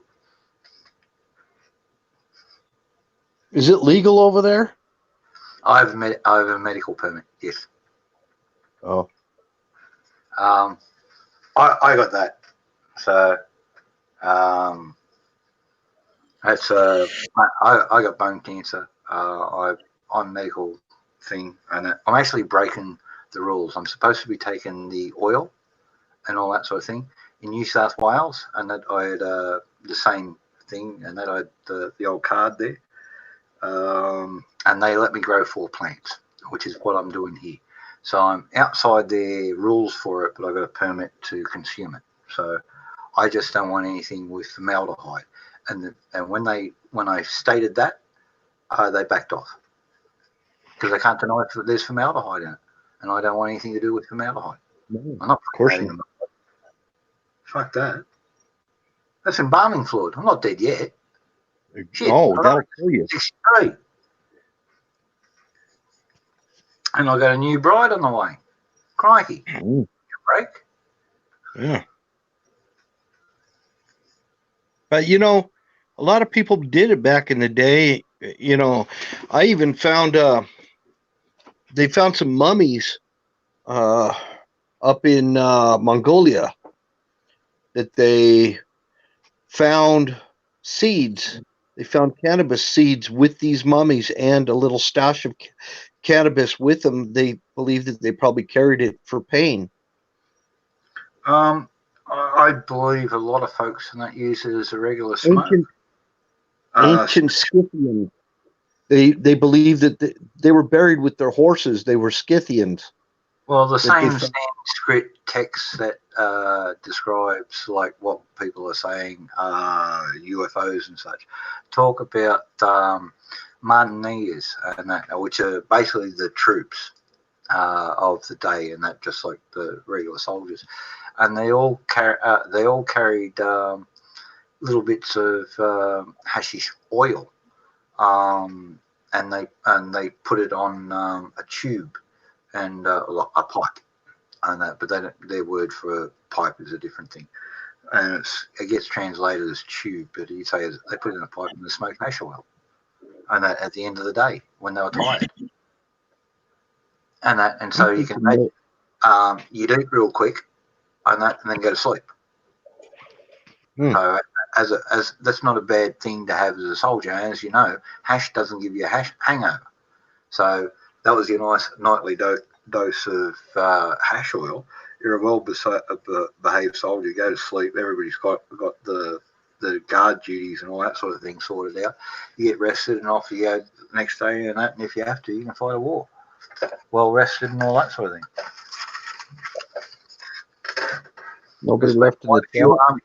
Persian army was another one. Hashish. And they all partook of hashish and that on the travel. It relieved tiredness, tension, relieved hunger, and all that sort of stuff. I don't know how it relieved hunger. It always gives me the munchies. So, I suppose if you're an addict, I've read that pot can actually stifle appetite. Long-term use. I don't know. Long-term use and that, and I still get the munchies. I'll have them now. You know, I can actually agree with that to some aspect. I'm a habitual smoker, have been for a long time, and if I smoke more over the course of a month, I'll lose 20 pounds. You know, but my weight fluctuates, year to year. I'm in a few months here. I'm changing the whole thing. I'm not, instead of smoking, I'm going to 100% eating. So when the last of the plants are harvested, instead of putting them away and all that sort of thing, I'm going to turn them all into butter. And hopefully I get a year's supply of butter out of this, because I'm definitely not going to get a year's supply of pot. The drought and frosts early on and all that sort of thing really screwed me over. Hello, Winnie von Poostein. How you doing?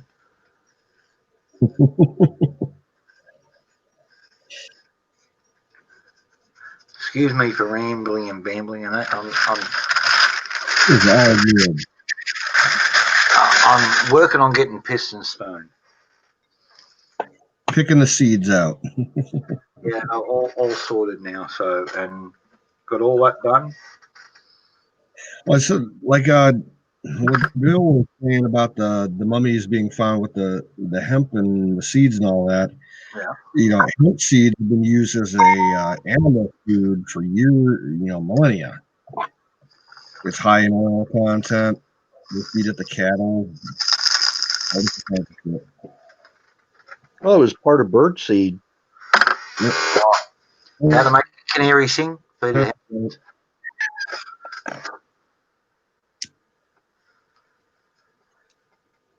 You've been shooting for 3 hours, like shooting video or shooting guns? I prefer You better guns not be myself. shooting heroin. I don't want to hear about anybody shooting. That's cool. Yeah. You're all okay in my book there, Winnie? Dude, Jack, earlier today I saw a video. Are you familiar with the YouTube channel called Iraq Veteran 8888? Yes. I am. They reviewed that Vepper 12 gauge semi-auto AK style shotgun. Yeah, Sega's. I got one here. Yeah, like a Sega. Yeah. Oh. I'm only allowed a 4-round magazine for my Sega. It's a 12 gauge, and that beautiful bloody shotgun. But I'm only allowed 4. He was And using that 30-round drum that you could see when he's shooting. It's shaking back and forth like crazy. I don't know how it stays man, and feeds correctly. when the gun grab came here, and that I had, because the rotary drums and that on them, I had to surrender all my AA-12s. I had 2 of them. That was the best fucking 12 gauge you could ever have. Oh, you shouldn't have done it. I had no choice. I knew I had them. I only had them, and that like 8 months before the gun grab.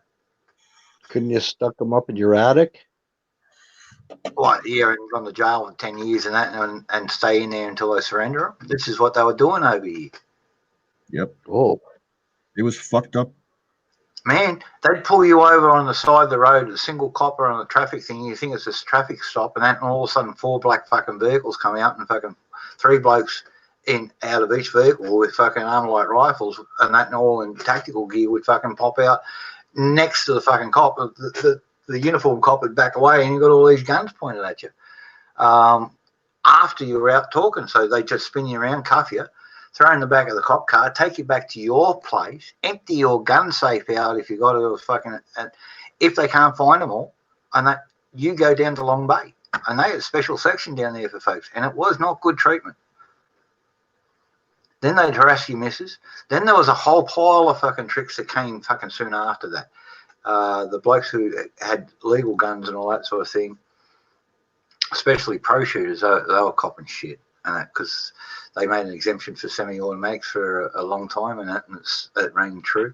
It's one of the big things. And at the time, I was in the military, so I wasn't doing it. But later, I got a H-class license, and I was doing culls, feral cats in national parks and all that thing, because they kill all the native birds and lizards. Because cats are not native to Australia. We don't have a predator like cats. Did gun registration start first? Yes. Yeah, everything was registered fucking for years, and that was That's why. the first UN government that swapped over. After the old National Party died, the Liberal Party became heavily influenced with the UN, the Nationals as well, and that more so in the Nationals in the early days, but that swapped over. But they formed a coalition government, right? Yeah, and one of the big things was gun registration. So yeah, all right, you got a thing and license and permits. And once they did that, before that, nobody had a permit and that unless they do a criminal check on you and that. Were you a criminal? Yeah. What was it? Was it violence? No. And that, no, you're drunk driving. No, he's all right. You can have a gun. What would have happened if you didn't register your guns before the gun registration? So a lot of people did. A lot of people did. A lot of people did. Nope, bill just dropped out. I just noticed that too. Remington 870 is a wonderful, wonderful shotgun. One of the few you can hold the finger on the trigger and just bang, bang, bang, bang, bang. I love it. Perfect entry shotgun. Bang, bang,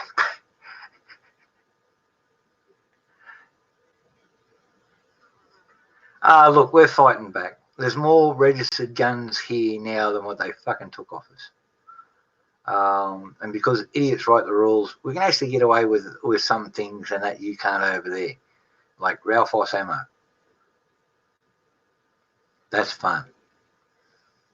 Need a big rifle to fire it because it only comes in a few calibers, but yeah. But yeah, they do make a nice 416 round, which is about 3.25 inches long. Weighs around about 3.5 ounces. Now, and I ran it through a Shaytac.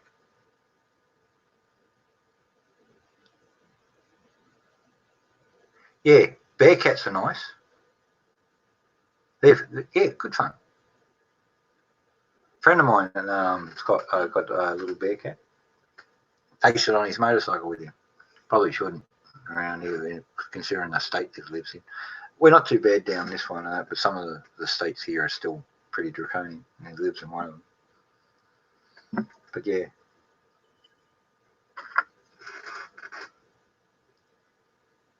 Yeah, you're limited to, I think, the 50 cal over there, though. You can't get 416, so I was told, and you can't get the 20 millimeter.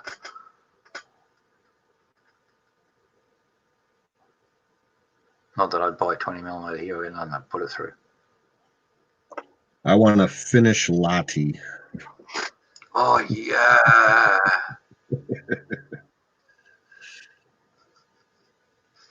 The ultimate. Meet my little friend. I want to mount it in my canoe.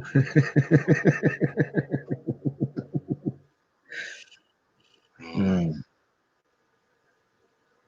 You want, seriously, with that, you want an outrigger.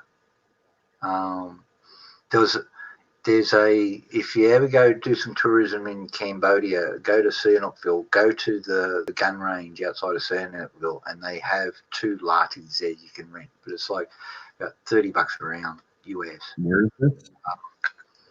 Yeah.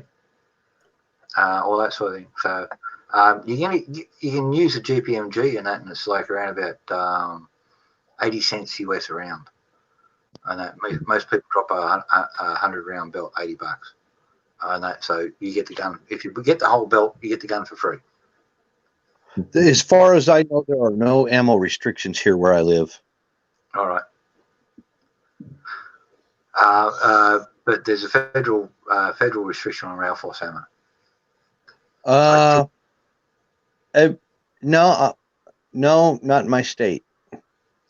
Are you buying ammo or the rounds, projectiles? If you buy the projectiles, you can buy them in my state. You can in Montana. All right. Well, you can get them in Montana. God bless Montana. God bless Montana. I tried to get some down to Jonah down there in bloody Kentucky, and they said federal prohibited. No, they're not. There's no laws against them. There's the only real laws are against. But yeah, that was back in the Obama years. Explosive devices like hand grenades and things like that. That becomes an NFA item. All right. Well, this is There was a guy who recorded a 20 millimeter cannon a couple of years ago here in Ohio, and he had to go through NFA to get the 20 millimeter shells for it, and he ended up paying like $20,000 tax stamp for it. It was ridiculous. He got, I think, about 50 rounds of ammo for it, and he had to take it to Camp Perry to shoot it. He had to shoot it over the lake. Well, you should be able to that place we went to the 2013, the big machine gun shoot, and that because they had artillery pieces there too. Where was that? Wolf Creek. Knob Creek, Kentucky, I think. Yeah, Knob Creek, not Wolf Creek. Yeah, the big machine gun shoot they had. I've seen video of that. They had a fucking helicopter out there, and they were shooting a GE minigun out the side of it at a car. Yep. And now I'm taking a hit of this stuff. So get lubricated. Yeah. I'm the Australian version of what you folks would call a hillbilly.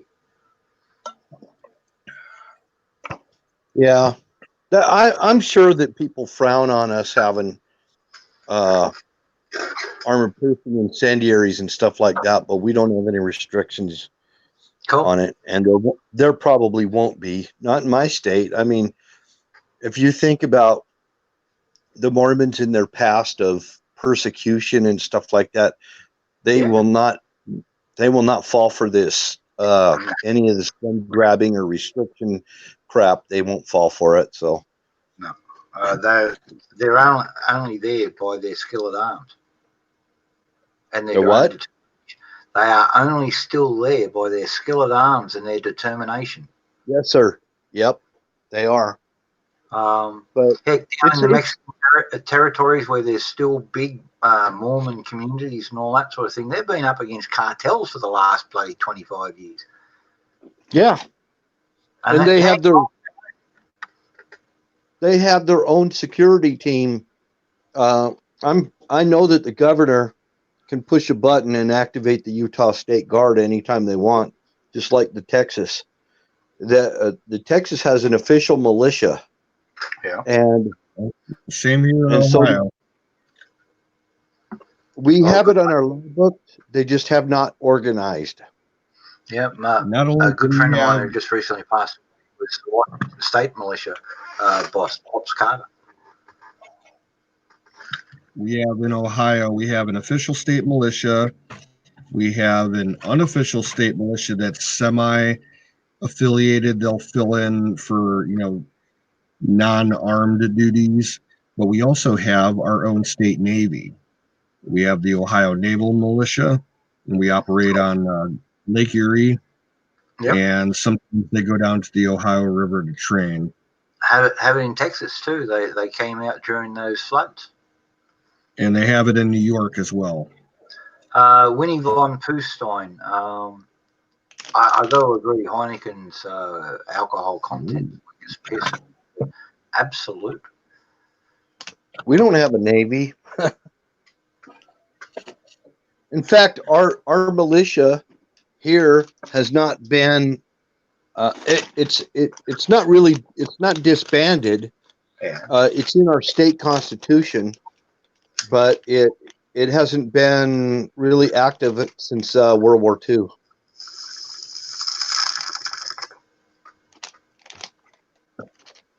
What was the big one? Now here's a question for you, Jack.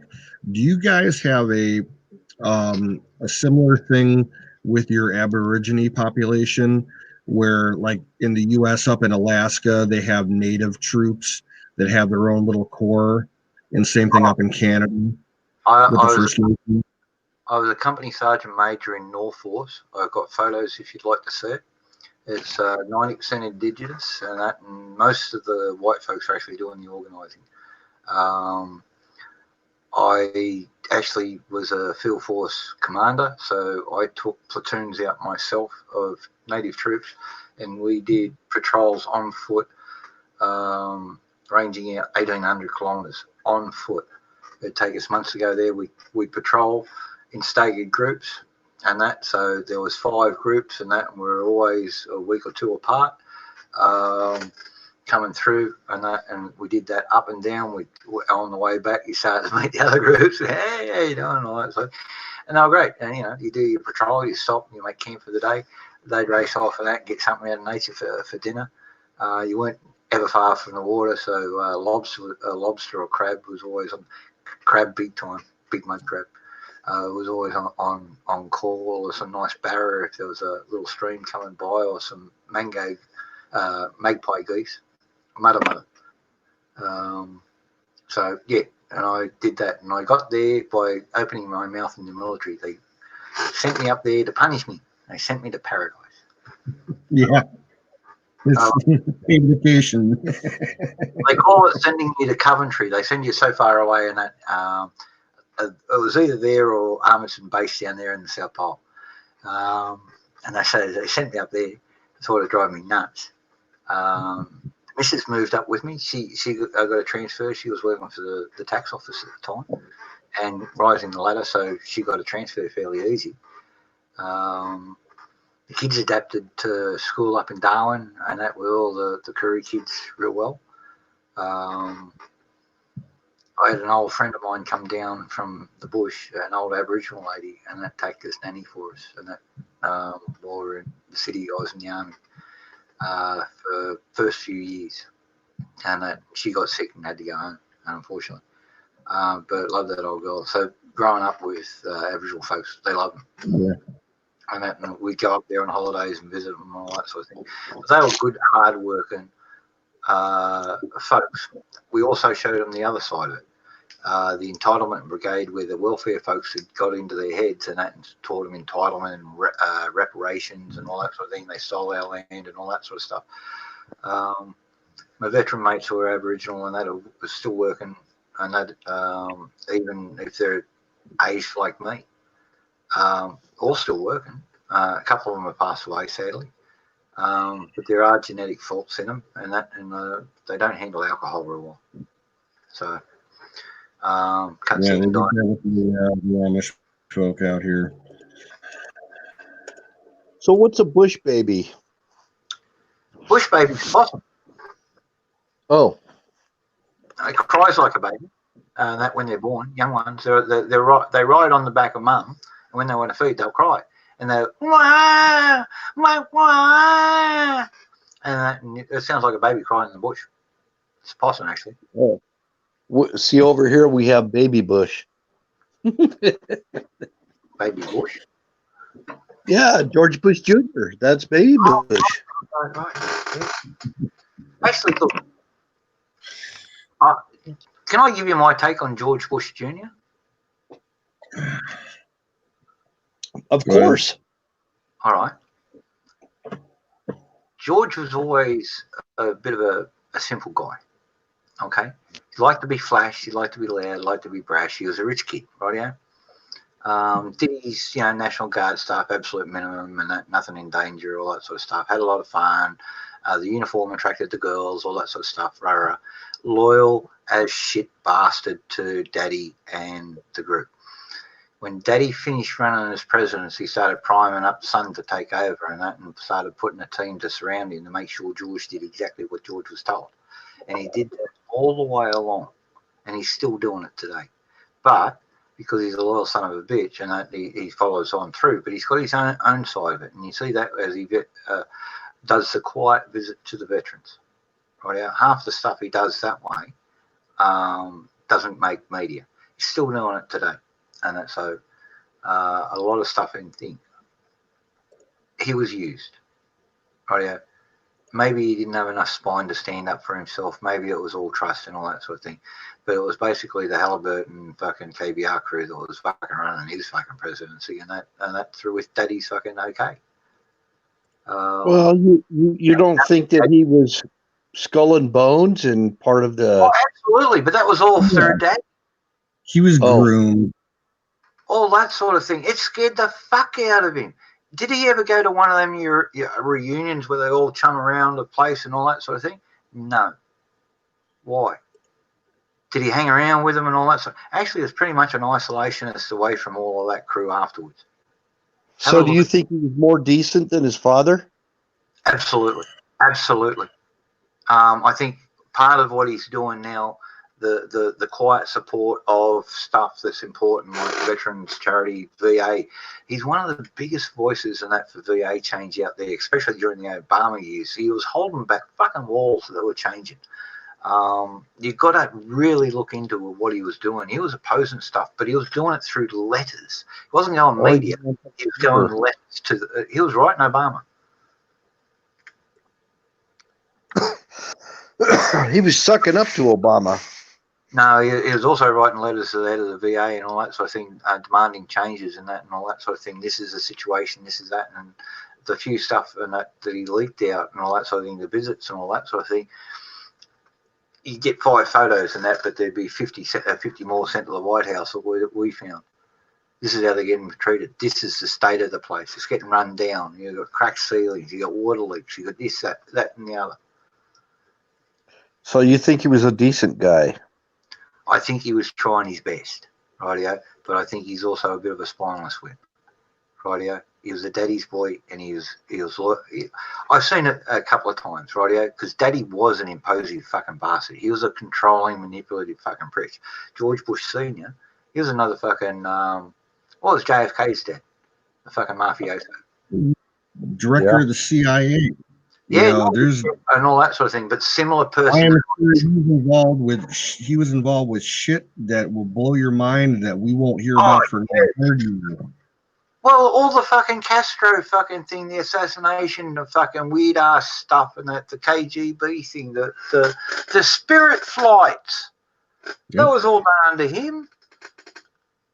He had fucking psychics flying fucking around the borders of Russia trying to read the minds of the fucking KGB bosses. Oh yeah, I know about that. You know what I mean? That was all George Senior. That was that remote viewing project. Another one, slightly before George. George inherited one, and he swapped it. That was. And then his mother, she was the daughter of Aleister Crowley. Yeah. Now there's a satanic streak. You don't get much nastier than that. Yeah, well, even Alistair in his own said he raped her when she was 3. Probably. He said another thing, and that, but he initiated her into the love of how would you put it, and all that sort of thing. But yeah, he basically raped her anally. So, because she had to be a virgin to give to one of his high priests and all that sort of thing later on. Now that's getting scary shit there. That's all in there, man. It's all written out. Read the shit. This is how deep these fuckers go. You wonder why we battle against spirits and all that sort of stuff big time, because there's so much bloody evil out there. The biggest trick Satan's ever done was trick the world he doesn't exist. And oh, it's okay and all this sort of thing. Man, there's going to... I love an old prophet, one of the old Wesleyans and all that sort of thing, is Wigglesworth. And he actually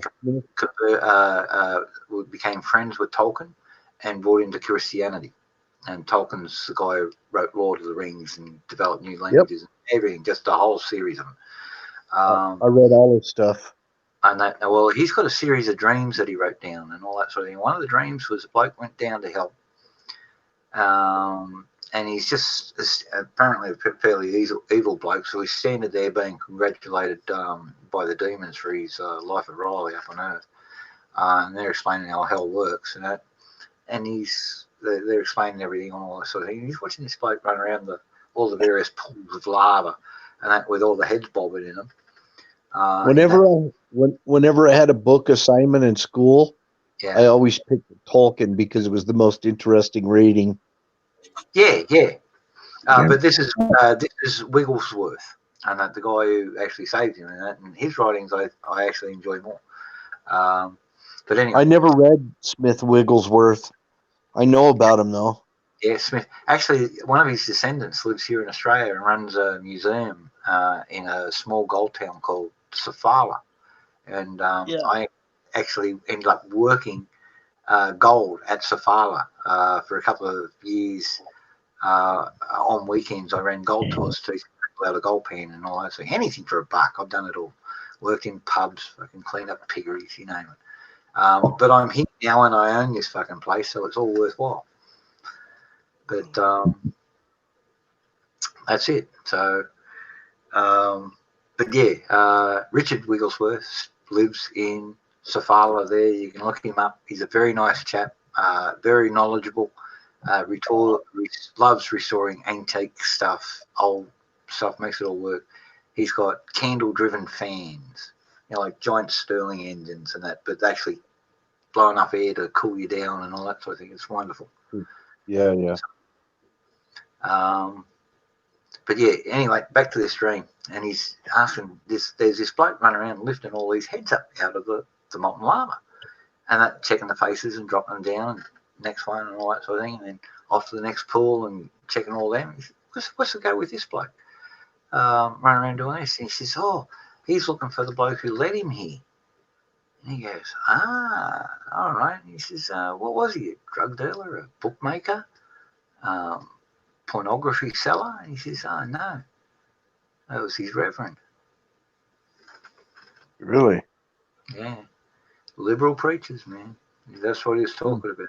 Dream was all about liberal preachers saying there's, saying gays are okay in the church and all that stuff. I don't mean don't love gays. I have Dan that comes by here and he's been on the screen and that he's coming by. He's probably one of my best mates who live actually in town and he's gay as a row can. But he's also a macho sort of bloke, works out every day, all that sort of thing. He's just that way. It's sad that he's that way, but fuck, he's still one of the best blokes in fucking town. You shit for a fucking couple 100 miles. It's a damn good bloke. So yeah, I like him. I pray for him, but that's it. I'm not going to hate him because he's gay. That's his choice. He leaves me alone. He helps me out. I help him out. Moving some stuff. He had a fire down there. I was online here one day. I got a phone and from Dan. They had I have no problems with gays. I don't have any problems with them at all.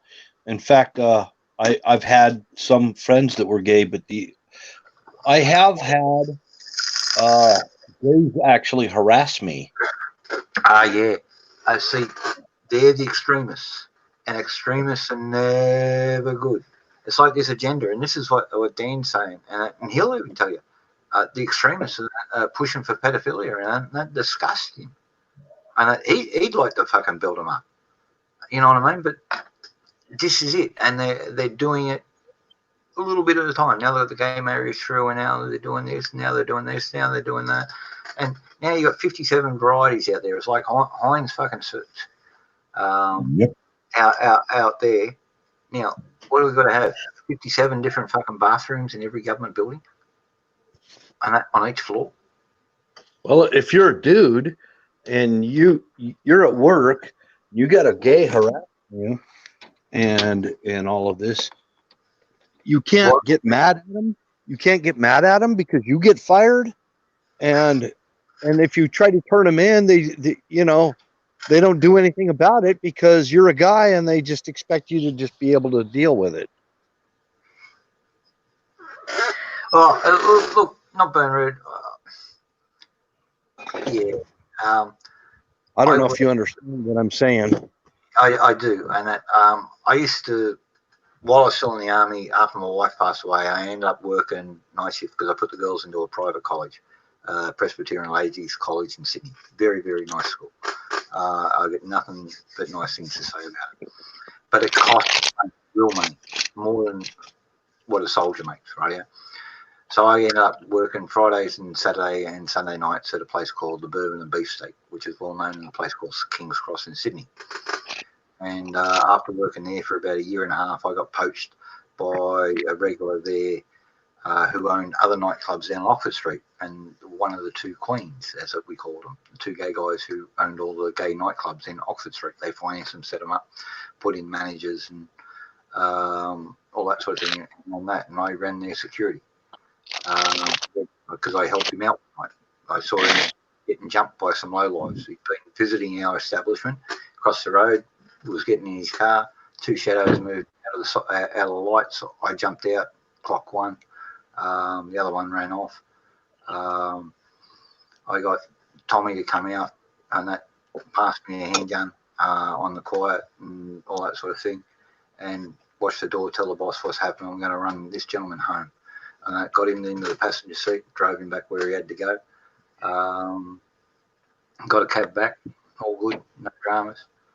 About 2 weeks later, and that he come back, thanked me very much, and all that sort of thing. Went up normally, because where I was working, there was actually a legal casino operating at the time, so it was regular for a lot of folks like that up there.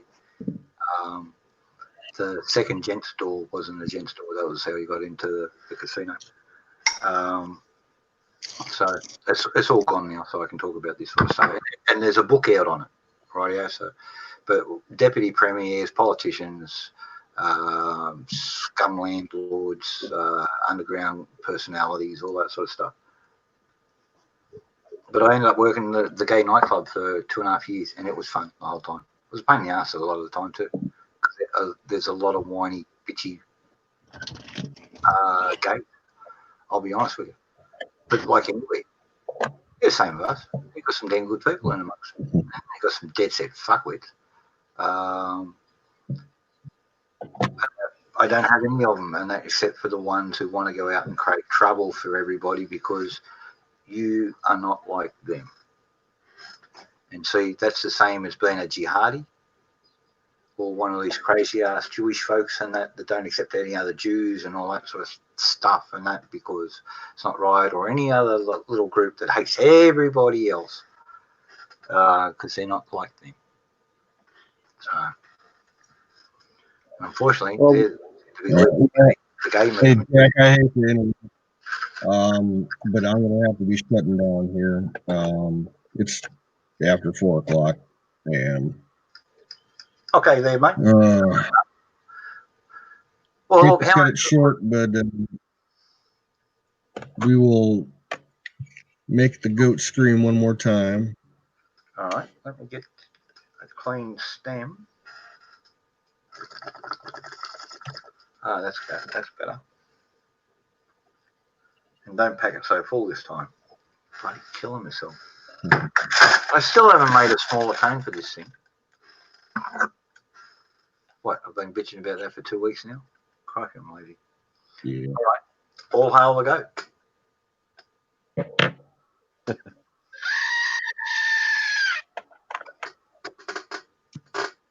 Bon Gotia.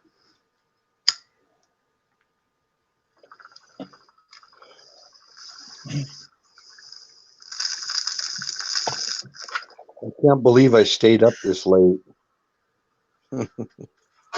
Yeah, you've gone a couple of hours. Planning on showing up. Well, you stayed up later than me. It's probably what, hours difference over there? It's 4 o'clock right now. Holy moly! I got to be at 9 hours. Canute, go to bed. That's the plan. Take care, mate. Yeah. All the rest of Well, you. let's see. I think the only person that's left in the chat is the Winnie von Pustein. Thanks for coming in. Good talking to you. Yeah, it was nice having somebody in there at least. There's 5 in Restream and 4 in YouTube. I thought I saw there were 6 from when I looked in there. Yeah, Winnie von Poohstein's there. I'm pretty sure somebody from Yahoo or one of those alphabet corporations, and that's there. Or a server connected. And how many does the Restream count for? 1 or as many connections as we got? Well, on the StreamYard, I'm showing 5. Yeah, 5 on the StreamYard, 4 in YouTube. So a total of 9. We'll refresh that. Yeah, I'm showing 3 in YouTube. So Hey, there's only 3 thumbs down today. yeah. Making progress. So we're doing that, right? Well, Winnie, we're around almost every night. We have been for 5 months now. Who was going away for the weekend?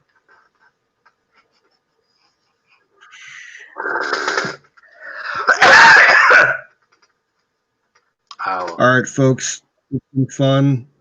You all take care, and we will catch you on the flip side.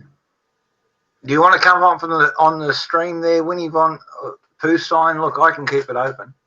I got modded today, so. Okay. Winnie, If you want to come that, on up? Yep, you get to bed, man. I can watch this if Winnie wants to come on. Good night, Canoe. Okay. All right, now Yeah, you rules got are. to see the backstage. Yeah. Yep. Turn your camera on. You can turn it off, and that once you'll see me give you a thumbs up back. Give me a thumbs up so I can, when you come in there with your camera on, so I can see you're a real person. You're not naked or you're not going to hold up porn and all the other troll crap that we get here. I'll give you a thumbs up back. If you at that time you want to turn your camera back off so you don't appear in public, that's all good. That's fine. We've seen you. Yeah. So this is what we're going to do with, because if there's nudity at all on there, we get kicked off YouTube and we get kicked off Mixer and Twitch. Mixer, yeah. Twitch. So yeah, or even holding up porn will do it. So we just got to be careful, man. But there's the link. Follow it in. Configure your camera up. Put in a name. You can put in anything, but if you come in Winnie the Pooh von Stein again, it makes me easier to realise who it is. Because I'm old and thick and I'm stoned and I'm drunk.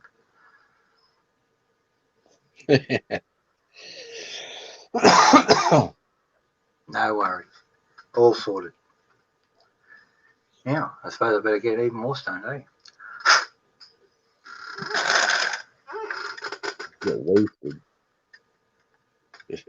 Hey, Canoe, you can pick off. I got this covered if you want. Oh, here you All go. right.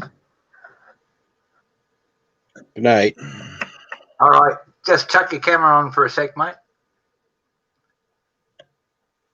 Give us a thumbs up, and we'll respond. No camera, no show. Them's the rules. And if there's a configuration error, you might have to back out, come back in, reconfigure your camera in the preview room there, and to turn it on, test it, and all that sort of thing. But without a camera, that's what we've had to do. It sucks, eh?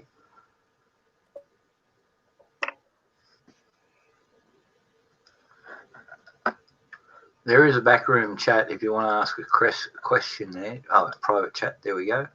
Can you hear me? We can't hear you, mate, because it's blocking the background, but I can see your question.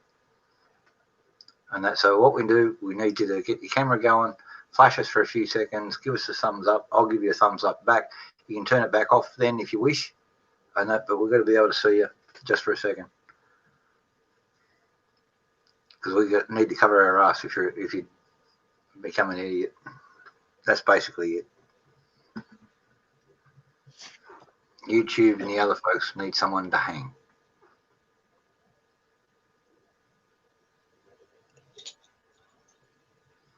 Otherwise, we lose our channel. So, yep, it's all good. But you don't have to show your face in public. Just show it to me here in the background. While Bill can't see it because he's not an admin.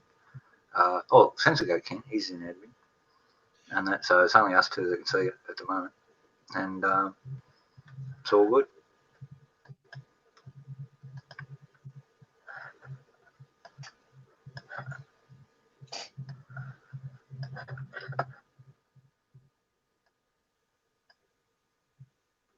Ramstein. All right. I'm taking off, folks. Take care there. We'll see you.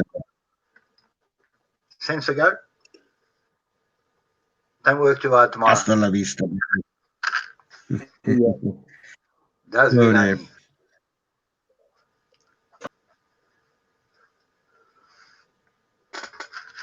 he? Now,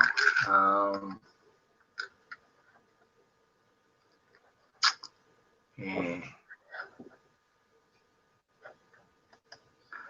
Bring that one. Yeah, sorry about that, Winnie. Not able to get on. I can detect the camera this end, and it's just not on. Okay. There's one there. It's just not connected through. Whether it's a misconfiguration, I can't tell. I can see there's a device there because it says device not connected, and then someone's not reading. Came through, mic connected, then camera connected, but the camera was not on. Whoops. Just move for a second. I'm just going to move this.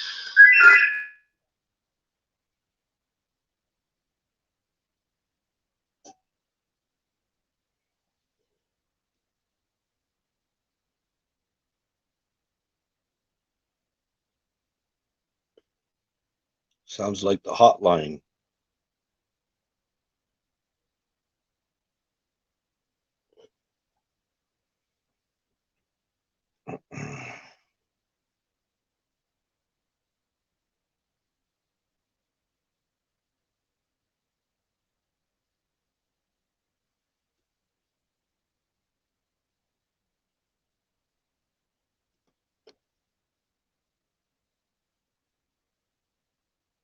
Are you on a cell phone or what?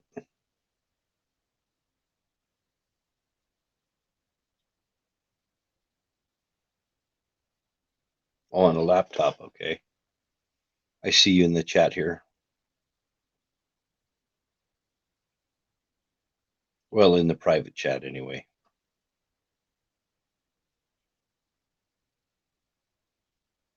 And I don't see your face, by the way. So all I see is what you type in there.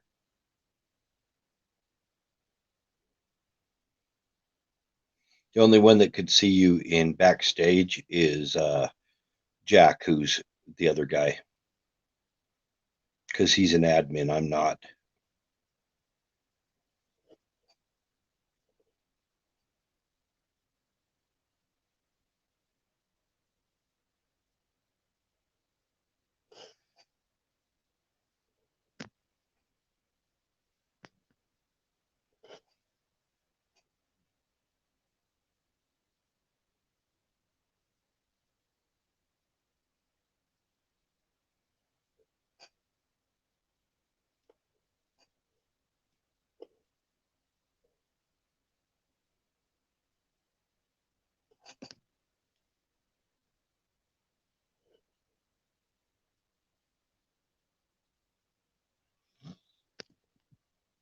Yeah, your desktop probably has a camera that works.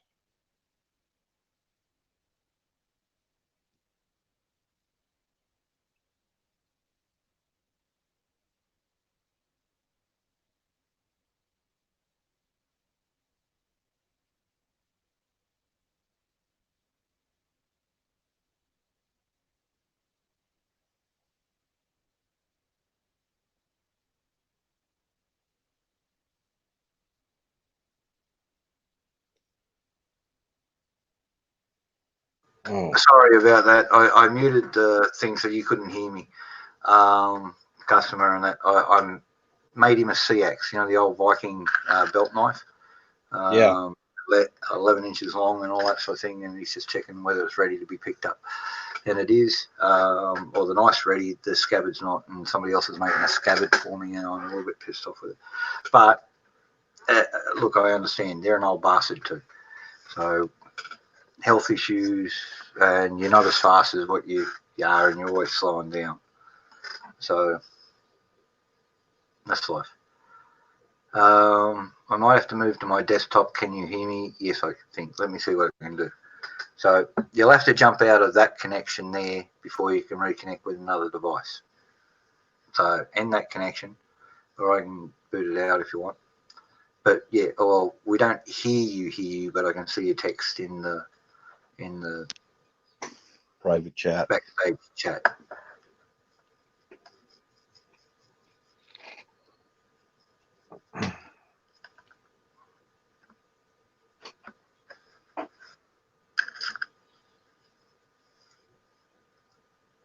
So yeah,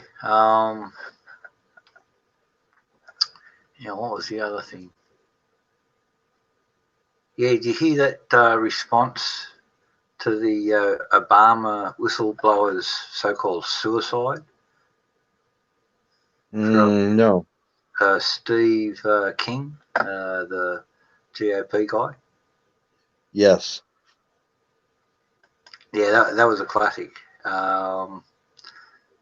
Phil Haney was a friend and a patriot. He was a target because of all he knew of Islamic terrorist cover-ups.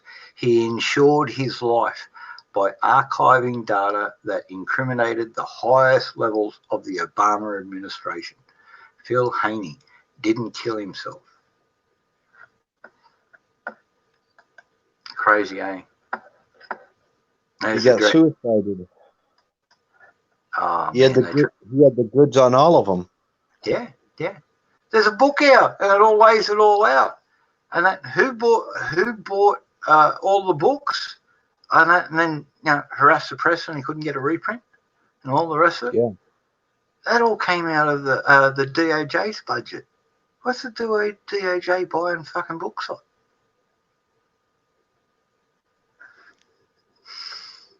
20-something thousand books. There's only a few thousand copies of it out there.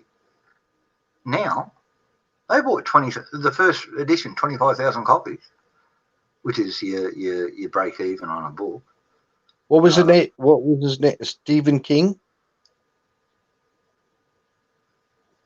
Oh, here he goes. There was a flicker there on Winnie the Pooh.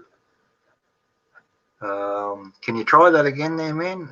Just give us a thumbs up, and I'll give you a thumbs up back.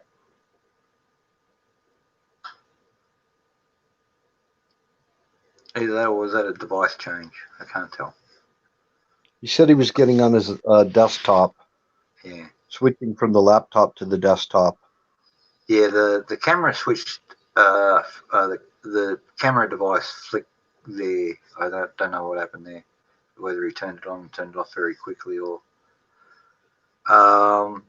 there was a flicker there, man. It was like fraction of a second.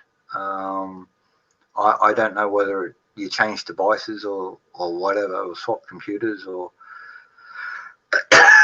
excuse me. But it was like a fraction of a second. It was all black, and then it was gone again, and now it's back to me seeing that. Don't expose yourself just at the moment, rightio, because that's all I'm seeing. If you want to turn the camera back again now, and nobody else can see, that's fine, and so only me can see because canoes are gone. But that's the rules, man, and I've got to follow the rules because I'm not the bossy. I'm now making everything flicker.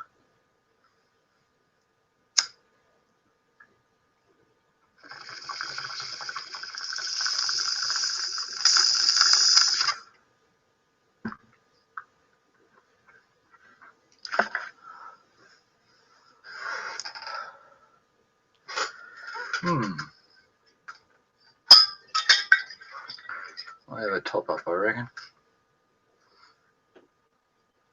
You're gonna get your head bad. Nah, this is good stuff.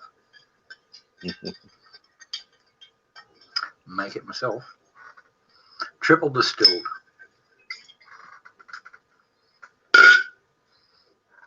Willow charcoal filter, compressed charcoal filter.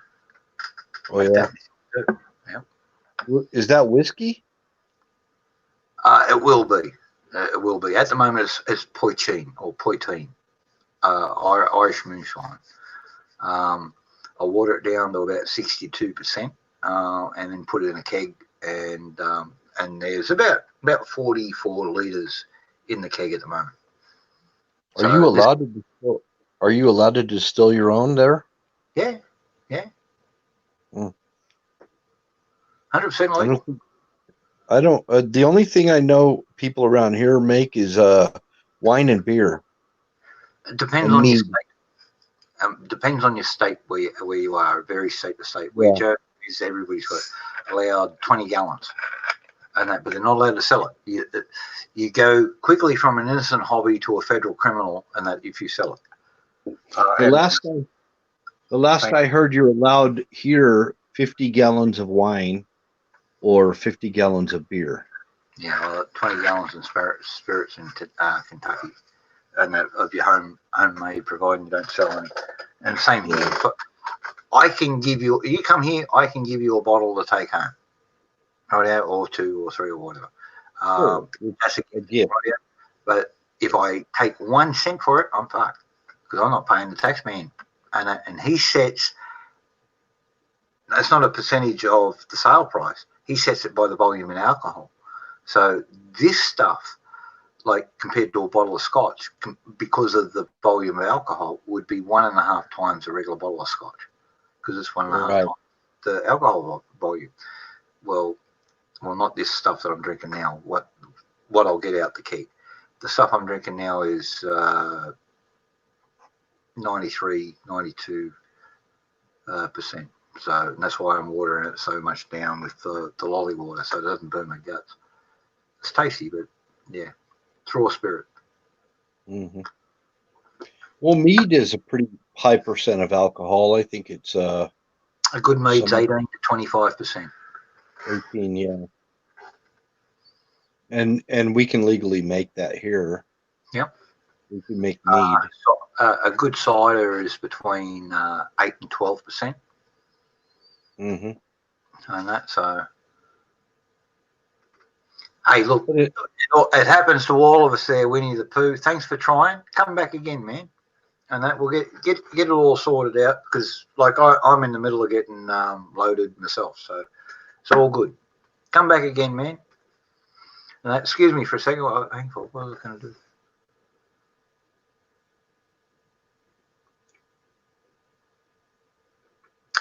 mate. Winnie, we'll see you tomorrow. Maybe you can get your tech fixed. Yeah, see, they got rid of real speed. That'd save you up in minutes. Got any oxygen there? That's pretty good. 5 minutes on pure oxygen. That gets you pretty sober pretty fast. Run at a temperature of about 106, 108. Because all that oxygen is just burning up in your system.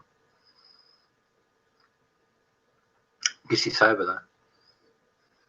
It'd be nice to have an oxygen tank and just sit there and breathe real oxygen. About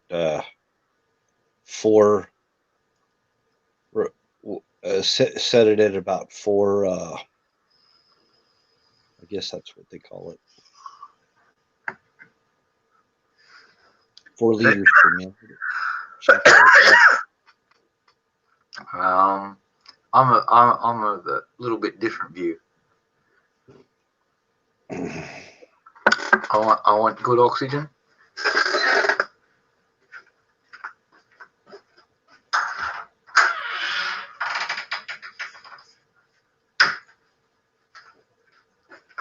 There it be. But I don't live in the city or anywhere near one, so I am very lucky that way. Thankfully, I think I live in a place that we could afford and all that sort of thing. Polluted here, where I live. It's very polluted. Yeah, I'm so happy to be here, man. I know I'm lucky, but I've been working on this for. Well, I came up with a 7-year plan. It actually took me 9 years to get here after I got started again because the government took everything off me. When I, in the middle of all that shit with the shooters party and all that sort of stuff, and the Islamic hate preacher and all that shit. Anyway, I'm still here. I own this place outright. It's all good. I paid cash for it. Worked my guts out for 9 years, doing every dirty little job, and since then, quite a few other dirty little jobs around the place. It's all good. It's all good. Trace will be here in a month. Even better. Read about the air quality out here where I live. It is horrible. The other day, I even showed one of our refineries how much crap is coming out of those freaking stacks over there. So, whereabouts are you in? I'm up north of Salt Lake City. All right. Yeah, Utah. All right, Salt Lake City. I'll be able to look up air stats for Salt Lake. Yeah, no worries. I saw him for where Tracy was when she was living in San Francisco or just west of the Bay Area. Oh, fucking what? I used to live there. I grew up there. Oh, she was near Concord. Oh, yeah. I know where Concord, California is. All right. Pleasant Hills? I know where that is, too. Yeah, all right. That's where she was. Pleasant Hills. Most folks know Concord. Rather than Pleasant Hills. But, yeah, it's all right. Because it's just up the street, really. Pleasant Hills. Just up the hills. I used to live right smack in the middle between San Francisco and San Jose, California. All right. 31 miles south of San Francisco. What did they call that there? What burb did they call it, or town? Redwood City. All right. Is there a place there called Hastings? Called what? Hastings. A bar. No. Called Hastings. Not that I recall. Yeah. I know an Aussie that is about halfway between, San Francisco, San Jose, and he used to own a bar there called Hastings. He married a Mexican girl. Well, she looked Mexican. She's like 5th-generation American in there. Yeah. All that sort of thing. Still spoke Spanish with the staff and all that sort of thing in a family and all that sort of stuff. And in the end, he did too. But they ended up moving to near Los Angeles. There's a beach just down from San Juan Capistrano, and they set up a food joint there and were making a mozza and that until he had a stroke about 3 years ago. Dropped dead in his tracks. Walked out of the house and that, to go into the car and that. His missus said she went to the one side of the car, he went to the other side of the car and just collapsed. By the time she got around there and all that sort of thing, no pulse. Sad. Well, in the 60s and 70s, because I'm just a wee bit younger than you, but that's right. But in the 60s and 70s, I remember going up into San Francisco. The food there.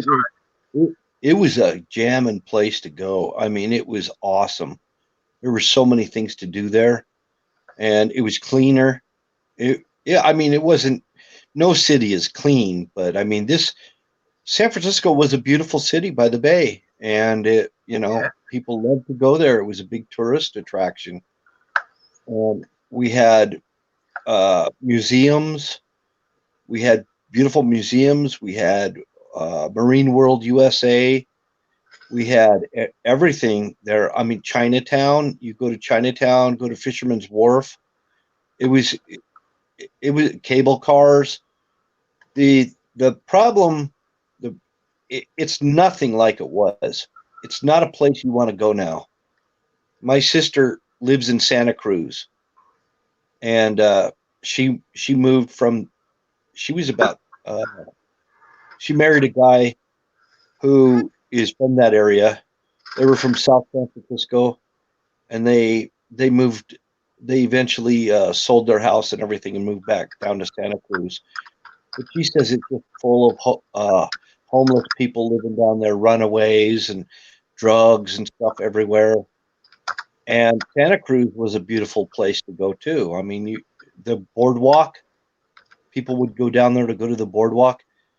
It was a happening place. And, you might have appreciated it, for the fact that it had a lot of what Australia has.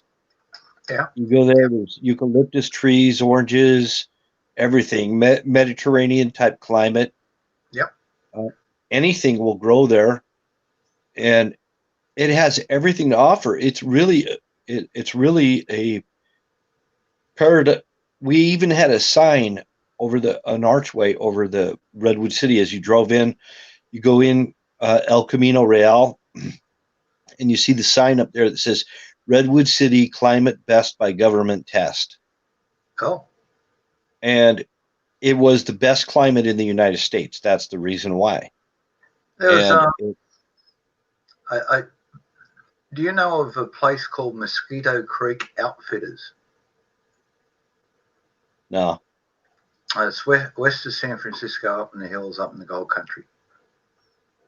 It can't be west of San Francisco because there's. Sorry, yeah, wrong. I'm pissed and stone.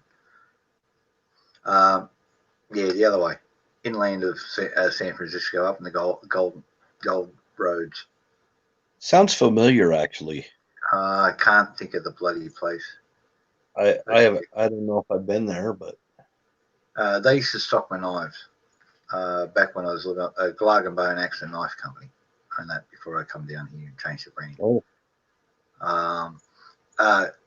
Glarg & Bone Axe and Knife Co is still going, and that I sold it to one of my former apprentices for $1. He's taken it over himself, and he's actually just up the road from Glarg & Bone. That's the law here. If you call yourself a town or an area, you've got to be within that town or area. Real estate was cheap up there and all that sort of thing. And him and his little family and that moved down and took over all the work up there. So you've seen, you know what an Australian tea tree is, apparently. Yeah, I've got some in my backyard. We had one in our front yard, an old one. And we had lemons in our backyard. We had oranges. We had blackberries, raspberries. boysenberries, 2 apricot trees, a pear tree, a walnut tree. I'm telling you, you could walk down the street and pick fruit that was hanging over onto the sidewalk. You know, it was just a really great place to live. But we moved out. The crime got really bad and everything, and all my friends were a bunch of on their way to going to prison one day. You know, I went back when I was on leave in the army and caught up with one of my friends, and he was living with some runaway girl, and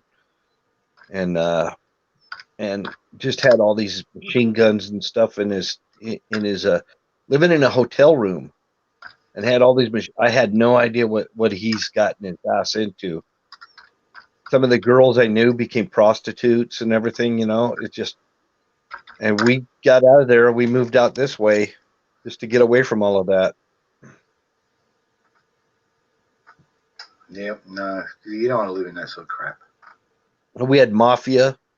I mean, the real mafia. We had Hell's Angels lived across the street from us, who I was friends with. If you were friends with them, you never had anybody break in your house or nothing. No. You make friends with the Hell's Angels, and you're in like Flynn. The cops won't even mess with you. I have a hat here somewhere that says support the big red machine, if you know what that means. What? Support the big red machine. Oh yeah. I was invited to join in that, and they explained, look, I've done one lifetime commitment and all that sort of thing. You can't split. I was in the army at the time. This way years ago. I actually built myself a Harley. I bought a basket case and that El Cheapo, $2,000. Rebuilt it and customized it and all that sort of thing. So that's the only real Harley that I had. I restored a JDH, an old classic Harley, for a bloke who paid me actually to restore it for him, and that because he liked how I restored a couple of British bikes. So I restored that and actually made good money out of that, and he's happy to it, and he sold it for about 3 times what it cost him to get restored and all that sort of thing. So I assume he was happy. I haven't seen him. I know it got sold, but I haven't seen him since. But he was getting old. But luckily at the time I had another old mate who was the old school pinstriper by hand. And all that I sort of do that. I do that too. Oh, yes, shit. sir. So that's a skill that's disappearing to get simple lines and all that. So, but I've seen people come up, they call themselves a pinstriper and that, and they pull out these wads of bloody tape and stuff. Well, I'm not the best pinstriper, but I did it professionally. Cool. I'm not the best, but my work, I mean, I used to get tips and stuff from people. Do your customers make recommendations and that to their friends and that of your work? Yeah. All right. Well, that's the thing you can strive for. And if your customers are your best reference, what else do you need, man? Well, I told you, I think I told you this, that I started out, my original trade was a sign painter. No, I didn't. Oh, okay. When I got out of the Army, I wanted to be a commercial artist. And so I went to school through the JTPA program, and they paid for my lettering brushes, all that stuff. And I went to work for a company. It's a Job Training Partnership Act is what it's an acronym for. Oh, yeah. And we're talking way back in the day, man. So right after I got into this and I worked for this guy, then the J2PA, the tax break that the government gave him, my boss, ended, and he got rid of me. Oh, yeah. Yeah. We had similar programs over here. The money ran out and you lost your job. I lost my job, and so I went and worked for another sign company, and I was working for this one sign company, and I was getting really good at what I was doing.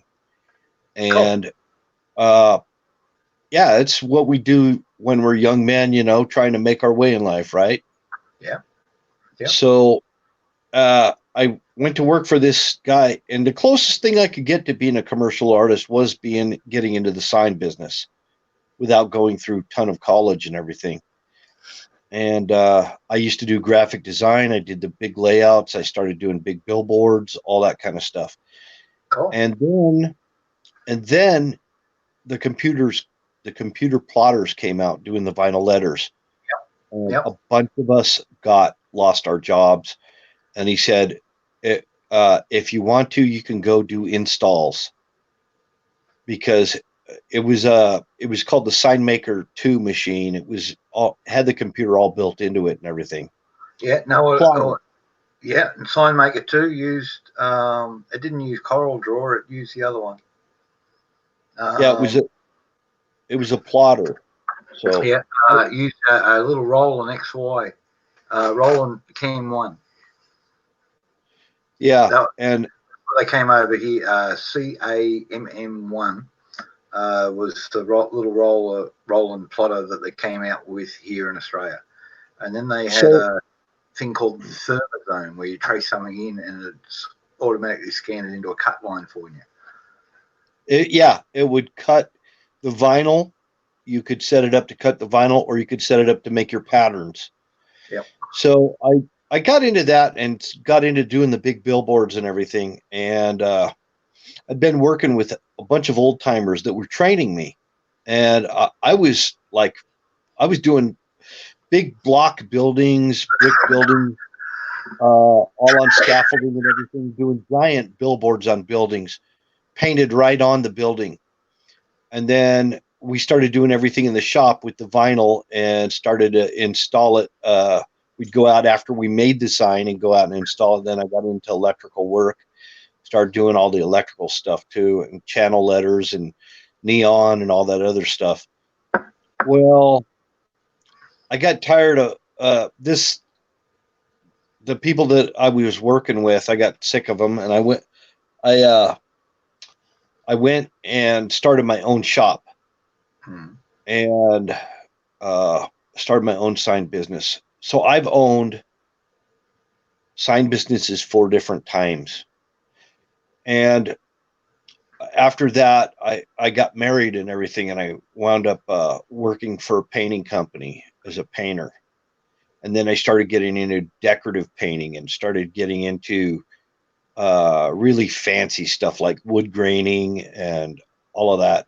So I reckon I'm probably about 20 years into the trade of as a painter, and that's really where my expertise is, more than anything I've done in my entire life, is painting and sign work, of course, and painting and doing decorative type stuff. Well, and I did some really high-end palace type homes. Do you realize there are folks who are buying trucks in America that are flying a couple of Australian pinstripe artists over to the US, to California, to pinstripe their trucks, because the big dealership in California and just over the border, I think it's Arizona or Nevada or whatever, over there's another thing, and they use the Aussies, but they're looking, because they couldn't find local American ones. These guys go over there and that for a month at a time. I know one of them. Maybe I ought to get back into it. The problem, Jack, is this: one is I cannot find good sign supplies like a lot of the brushes that I used to use, the sables and things like that. Yeah. All they are is artsy fartsy bullshit. They're not real. And Fitch brushes, the Fitches, and you're paying for them. You got to get the English brushes, but you're paying for them. They're still handmade. They're still proper. All that sort of thing. Actually, I can't find them. Not the brushes I'm looking for. I cannot find them. Yeah. Badger hair brushes. And the paints. I can't find the paints.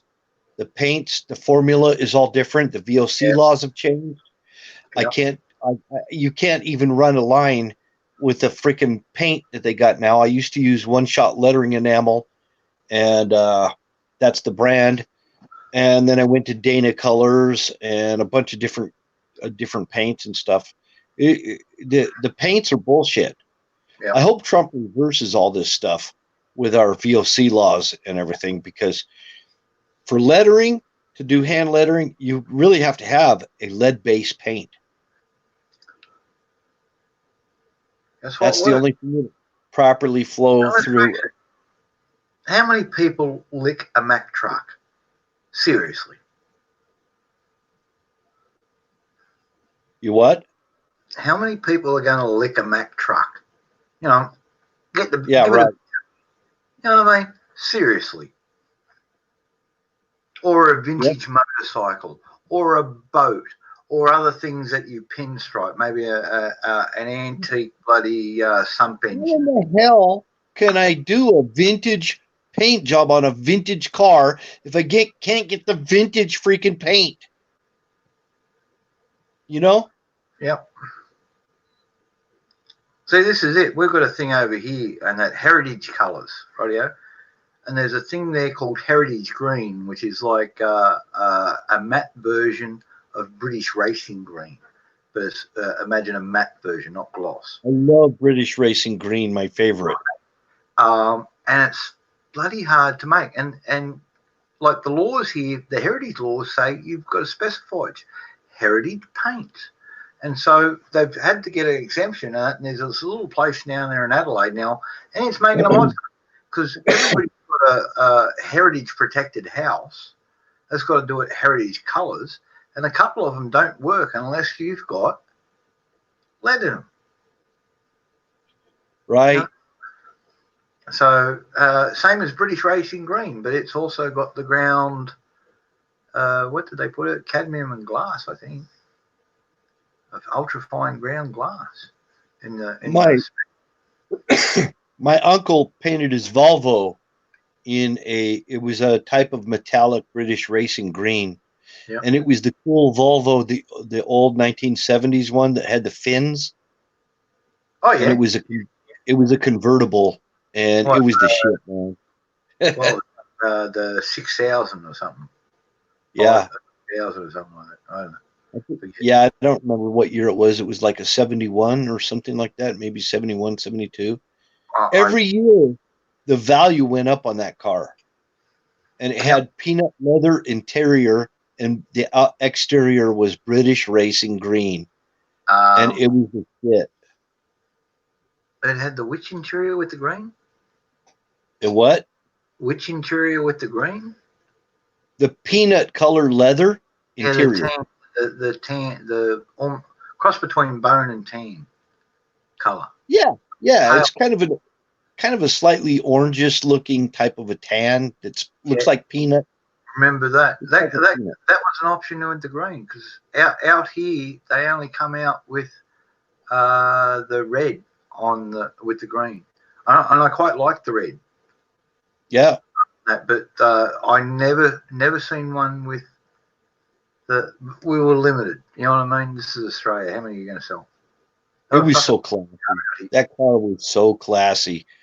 I mean, it stayed classy. And he went on. He went on later on. My uncle did. He's been driving Volvos ever since. I mean, he's a total fan of Volvos. I'm just not a fan of Volvo drivers. Me neither. Yeah. For some reason, if you drive the safest car in the world, it makes you into whole. Not all, right? Maybe, possibly, even quite few, but they do stand out, especially when you're riding motorcycles. They just over here we had a thing called the MRA, the Motorcycle Riders Association, and we started doing statistics. And Volvo tried to block what they were doing in court because the simple fact was Volvos were 2% of the cars on the road here in Australia, or 2.8 or something like that, almost 3, but still in the 2%. But we're involved with 41% of driver at fault versus rider on the motorcycle accidents, and they started asking questions and that, and they all came out with the same thing, that because the car was so safe, they didn't look as often. Yeah. Yeah, and the people that have the best insurance policies are the ones that get in the most accidents. People that are driving with no insurance are really safe drivers. Well, see, that was where the lawsuit, the Australian government versus American Home Insurance, stemmed, because they tried to swap an investigation over here about that. You know, what are we paying for and all that sort of thing? Are we getting value for money? We had a big thing on this because we were getting rorted by a lot of American corporations. We just recently got shafted by General Motors. You guys got burned on all your manufacturing, on everything. Well, we gave just before Christmas, we gave them $2 billion, and that so they could keep manufacturing the cars here in Australia. We're actually profitable. They don't lose money here, despite what they're spreading in the press. I believe you. And that, so they're making good money. Just over $1.5 billion a year net profit, right? Yeah, but they do thing. Their big mistake over here is they got woke and then started supporting transgenderism and all that sort of thing, the gay marriage debate and all that sort of thing. Yeah. And a lot of their folks, and especially their corporate buyers, dumped them and all that sort of stuff. And while they were doing that, Toyota, which has a manufacturing plant here in Australia, because we're right-hand drive, no use. And the stuff they make there, they send to you. And they've got a plant over there as well, making left-hand drive. But they got it over here. They make half a dozen cars here. They started doing ads with a bloke and a girl in a marriage, and then getting into a Camry and driving off and all that sort of thing, or getting into one of their little RAV4s, is it? And driving off into the sunset and all that sort of thing. And so all of a sudden, boom, shitload of Toyota started getting by and that and all that sort of thing. So they went woke a few years ago, and the sales dropped. Yeah, but they're still profitable. But because of the downturn, it's not a huge profit. Right, yeah. Instead of $1 billion, 1.1 was the average profit, and that going. It used to be $3 billion a year, and that back in the 60s. Back then, $3 billion in the 60s. How much is that today? 300 billion? That'd be who knows? No, so they made good money out of Australia. They come in as 50-50 partners and took over. The buying power, really, there's no such thing as inflation. The buying power of the dollar is deflated, is what it is. Yeah, they deflate the buying power of your money and our money, and we know this. But some people don't. They think, oh, inflation. They always talk about inflation. There's no such thing as inflation. No hablo español. They're the Andy 27. Well, very little. Dos cervezas, por favor. That's about it. Esto es mejor que los videos de Dallas Review. It's something about Dallas. I don't know. Dallas. I don't know. El mejor, the best debate XD. The best debate XD. Is that a smile that's not coming through that we don't register here? Vamos los pibes. I don't know. I've got friends in the hills behind Acapulco, and that they send XD with it, but apparently it's a smiley, but I don't get it over here. I don't know what it means, so yeah. I know the lady stack. She's got a 58-inch bust, and she's 5 foot tall, and she's got 28-inch waist and a 36-inch hips. Okay. Andale. Nice folks. Shocked Yeah. the shit out of me when I rocked up because she was in this deep dive and swimming suit and all that sort of thing with this extra stuff built into it and all that sort of stuff to hold everything up. Not being rude, they're my age. So he's American. Guys, I don't think they were natural. No, apparently so. Wow. Yep. There's a photo of mother. Same way, huh? She was bigger. Wow. She was bigger.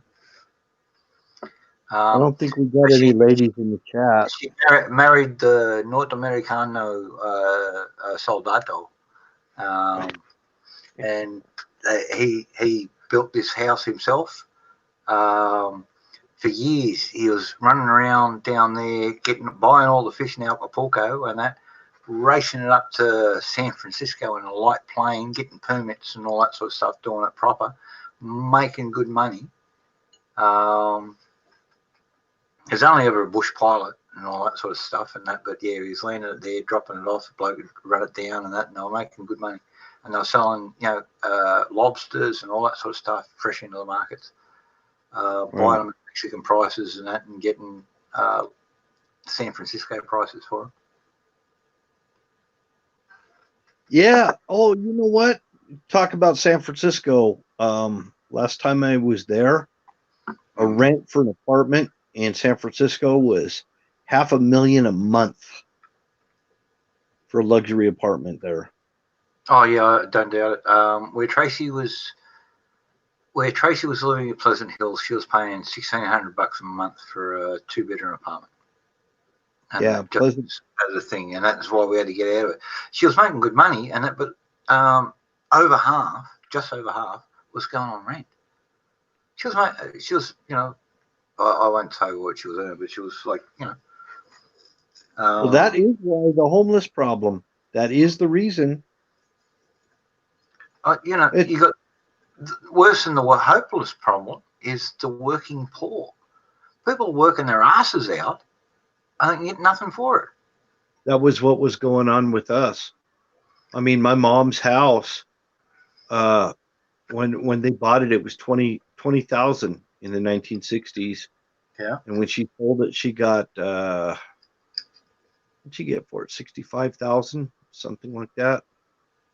And was able to come here and buy a much bigger, nicer house in a premium neighborhood for the same price, well, for which she sold our old house. And I miss our old house in California because, like I said, we had all those fruit trees and everything, but it was too small. It was hard. She was a single mom, Yeah. Look, with 4 kids. All the single mums out there and that, who are doing the right thing by their kids and that, and doing the right things. The sponges out there, as I call them, are just keeping the welfare train going and copping it all in. Yeah, that's a difference. That crap is bad because they do it. It's generational. That's what they do this. Their generation after generation, they teach their kids to be on welfare. Yep. And this is the problem we've got here. Yeah. We have the majority of the Aboriginal population, 4 generations, have been on welfare. Right out. Yeah. A lot of folks are now actually turning their back on it, and thank fuck for that. And that shows they're waking up that it's a trap and all that sort of thing. But in the white community and all that sort of thing, because welfare was available longer there, we've now got 6 generations, and substantial. Oh, no, we're talking about 300,000 or 400,000 folks that are 6 generational, never had a job, lived in public housing, always been on welfare, always in and out of prison, all that sort of stuff. You know what I mean? It's just a never-ending cycle. They just don't want it. And they're always voting for free stuff, if they're allowed to vote. So Yeah, I don't understand the Aborigines over there. I do, man. Look, they were treated like shit. A lot of folks didn't, but a lot of folks did. Right, treated them like shit. Land grabbers and all that sort of stuff. This is where you're not going to like it. The 4 blokes who organised the greatest cull or genocidal attacks on things were all Americans. They came out here after the gold rush, got big tracts of land. They were going to get rich and all that sort of thing, but they wanted to move all the Aboriginals off the land. And one of them even hired a few hired guns back from the US who came out here and all that sort of thing. You know the movie Quigley Down Under? It's all based on, all right, a guy called Marston. Well, it's actually, his name was Madsen. So, in reality, they changed the name so they don't get sued. But yeah, he was the worst of the bunch and that. But there were actually 4 of them out here, and that was a horrible situation. But there was also a Pommy guy out there, and it was just as fucking bad. Right now, some Earl prick, and that came out here.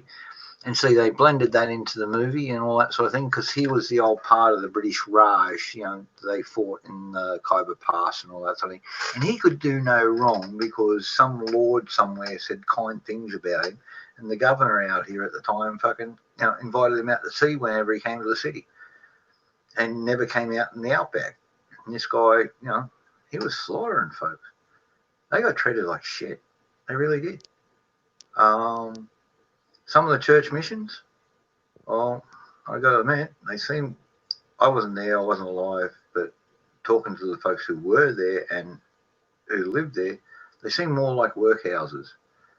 And then there were other places where the folks were good and treated well and all that sort of thing. And I was blessed to grow up with folks like that, which is actually just down the road here, a place called Ebenezer. There's a lot of injustices in this world.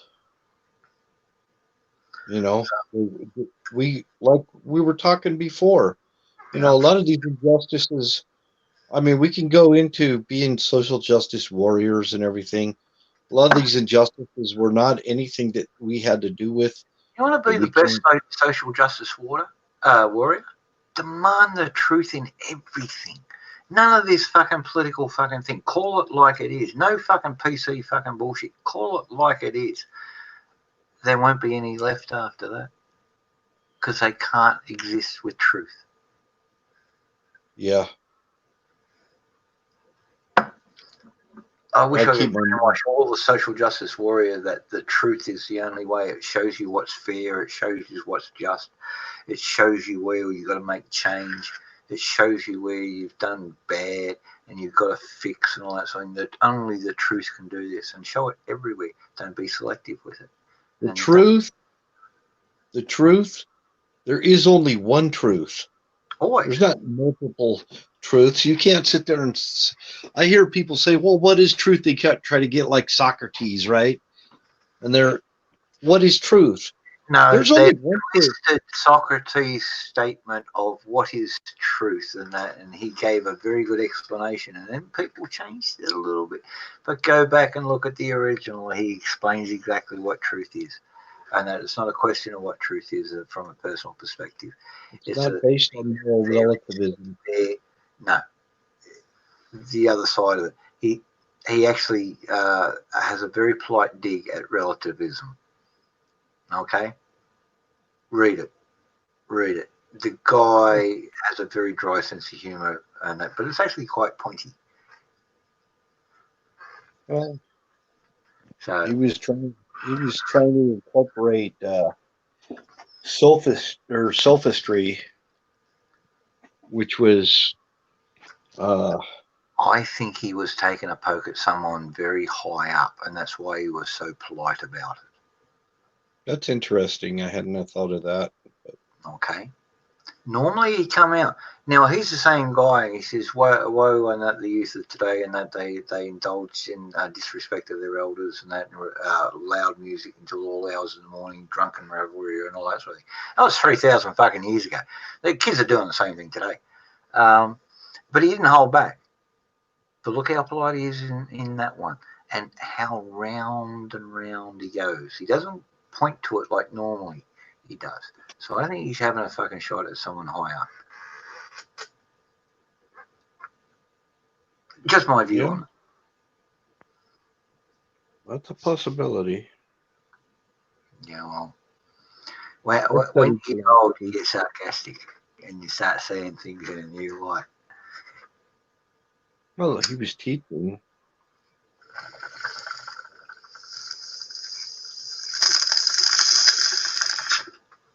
He was chastised by the leadership quite a few times, I remember. Yeah, he did take some digs at him. Oh, he was flogged twice.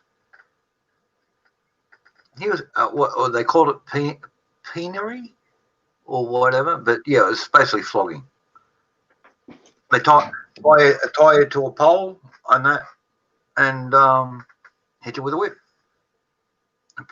Penury and that, so that's what that is. But it's basically flogging. So, but just not cat o' nine tails. And that I don't know what sort of whips they use, and it doesn't describe not anywhere I've read. Mind you, Spartans had good ones. Spartans had real good ones, and this is what they didn't incorporate in the 300. I'd have loved to have seen that one. But everywhere in the Spartan thing, they find these bloody whips with a little bit of sharp bronze woven into the ends. Man, that'd dig into you. Like when you crack a whip, that's it. Actually, the tip of it actually breaking the sound barrier. That's the crack of the whip. That's the sonic boom. That's like what they did to a small amount of displacement. They did that to Jesus. Yeah, whipped him. The Romans. Yeah, they cracked the whip on him. That's what it says. They cracked the whip on him. In other words, they broke the sound barrier when they went across his flesh. They shredded him. Yeah. Yep. And then made him carry the cross. And pulled out his beard, knocked his teeth out, broke his teeth out. Yep. Now, you show me one fucking amen today that can take that fucking treatment and still carry a fucking 240-pound fucking cross. And that's the small estimate. Fucking high estimate's 300. That's what religious people do. They persecute. They love to persecute and crucify people.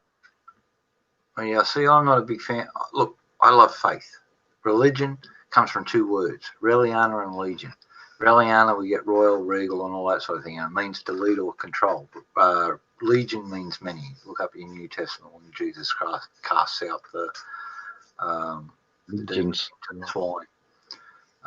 He says, what is your name? And he says, my name is Legion, for we are many. That's the simplest translation there. So religion basically means to lead many. I prefer faith. I have faith in my good book. I have faith in Christ. It's a very simple faith. Maybe I'm an idiot, but it's a very simple faith. Yeah, I just believe in the Bible. That's it. That's it. People can preach all they like and all that sort of stuff and all that sort of thing, but what I read out of that book, that's what I'm going to live by. I don't find anything that man has created. Well, first of all, let's look at what the Bible is. It's been the bestseller for a long time. For one, Amen. It's a pretty interesting book. It's been around an awful long time. Amen for the third time. And people were burned at the stake for putting it in print. Tinsdale. Don't let the Chinese know. I used to help smuggle Bibles into China. Good. I know how to sail a boat. Yeah, I mean, if you're effective for God's kingdom, Satan will come after you. we just needed folks to sail boats. And I had a mate who was doing this on a regular basis, but he was crook. He got crook. He was a lot older than me at the time, but he taught me to sail. And he said, "Look, Jono," that's what he used to call me back then. I've got the surgery and I'm going to recover and that, but I've got 2 sailing trips to make. Can you make them for me? I said, let me apply, because I was still in the army at the time. Let me apply for the leave, and because I got plenty booked up. What's it all about? And he says, come to my place tonight and I'll tell you. Well, that's a bit secretive, but it's not like him. So anyway, we go up there. He lives in a nice apartment in Double Bay in Sydney. Double Bay is on Sydney Harbour, so you're talking multi-million-dollar place. And the CYC, the Cruising Yacht Club of Australia, is just down the road. And because sailing was his life and that, and all that sort of thing. He used to go up the coast, all the way up past Queensland, all the way around Indonesia, through the pirate country and all that sort of thing. And it turned out the reason he was doing it was smuggling bloody Bibles up there. He had a little Jewish mate who ran a print shop, and he had it all translated into a couple of Chinese dialects, and he'd meet fishermen up there, and they'd take them in through Hong Kong and other places and wherever. And yeah, I had no idea this was so big and so organised. And it turns out the same folks who are running the Epoch Times, and that which Michelle keeps on talking about, which I introduced you to a few months ago, were one of the big organising folks of this. And they're a Christian newspaper based out of Hong Kong, which still has freedom of religion and all that sort of thing, and has it declared for 99 years. And this is why the riots and the protesting there, because the communists want to break the 99-year rule down to today. No more. We're going to cut it off 70-odd years short. And that's why everybody's protesting. And that's why you're going to see Hong Kong go the same way as Formosa went and become Taiwan. I know that there's been a big Christian underground revival that's been going on in China and in the Muslim world.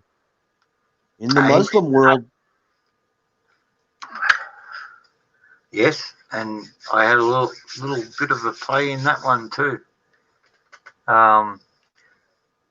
It's been a little bit hijacked since then and all that sort of thing, but in the initial days of the Arab Spring, a website started up called freearab.com, and it took the living piss out of the high-end Islamic leadership, the jihadi supporting leadership and all that sort of thing, in the face of a regular Arab and all that sort of stuff. And unfortunately got tracked back to me and a couple of mates. So I got a bit shit from the government here.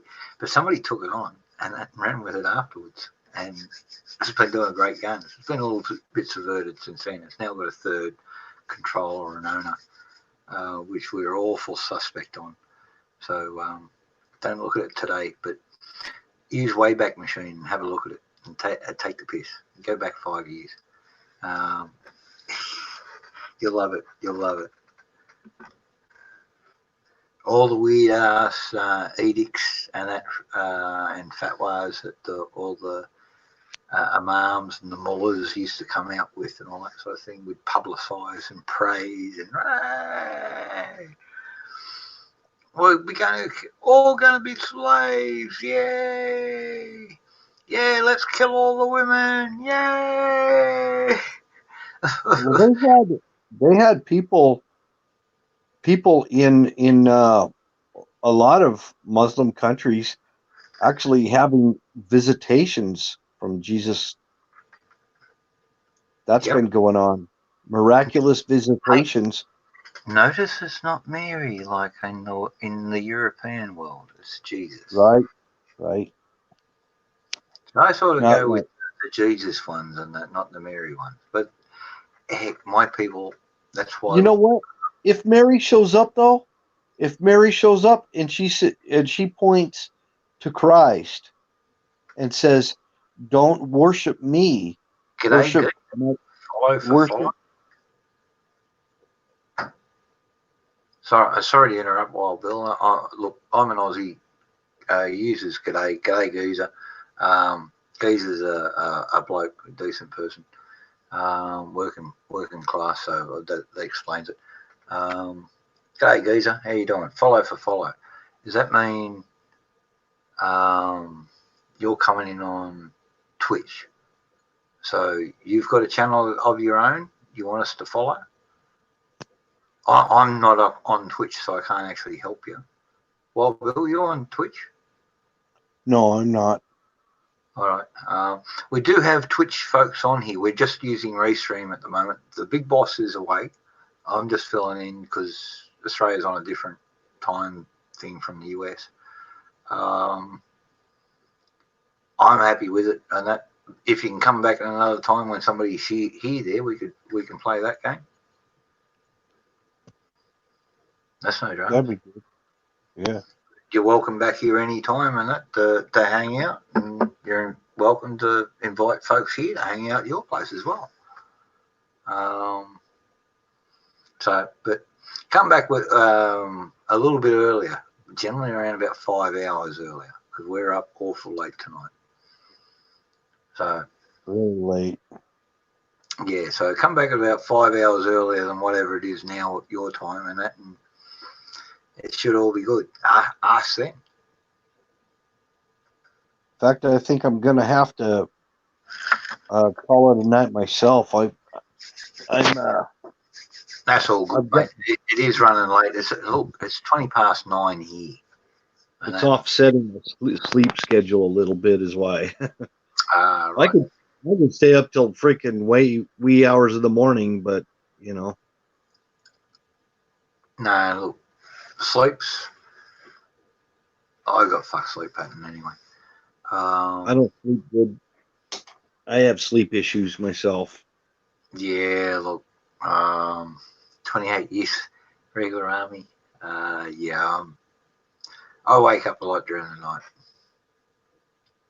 so it's all good. It's just drama getting back to sleep. When Tracy's here, I got no dramas. I know, wake up, know where I am. There's Tracy. Throw my arm around. It's all good. I'm back to sleep. I start getting my second wind right about now. But because I'm a veteran too, so I start, I know how to go for days at a time. Yeah, but it sucks though. It's especially when you get older. It's draining. Yeah, it's hard on your body. End of third day, start of fourth day, I start to get the shakes. Oh yeah, I did it a couple of months ago with some fires we had here. We started off with Ben on that, and then I disappeared for three or 4 days, and I said I was away working. Well, working was fires that we had over at Neil, which is about 50 kilometres from here, or about 35 miles. And yeah, it was getting through. We had crops in paddocks and all that sort of thing, so the wheat was burning and all that sort of thing. It was a pain in the ass. But you go hard. If you don't go hard, go home. That's it. I went as long as I could. I came out, and that, which was, I don't know, somewhere towards the end of the third day, just start of the fourth day. I don't even know when it was. I know, but yeah. Hey, Corey, can you run me home? Yeah, I know. Hey, Phil, can you follow? And pick up Corey and bring him back. Yeah, it's all good. Yeah, we got it under control. This might be the truck driver too. I can tell you some stories about going for days at a time, hot shotting. No, truck driving. I've seen too many accidents and I've seen too many head-ons, truck to truck. And I did my hot shotting days. Hot shot? Yes, sir. What's that? To me, a hot shot's what you give a junkie. A hot shot is where you run and you run nonstop because it's a hot load. It's a hot load. It means it's a just in time load. If you can't do it, then they have to relay it to another truck, and then to another truck. But there's companies out there. There are people that I've drove for where I've had to drive straight through coast to coast and back again. No sleep. Yeah, they're rogue operators. But thankfully, I've never had to work for them.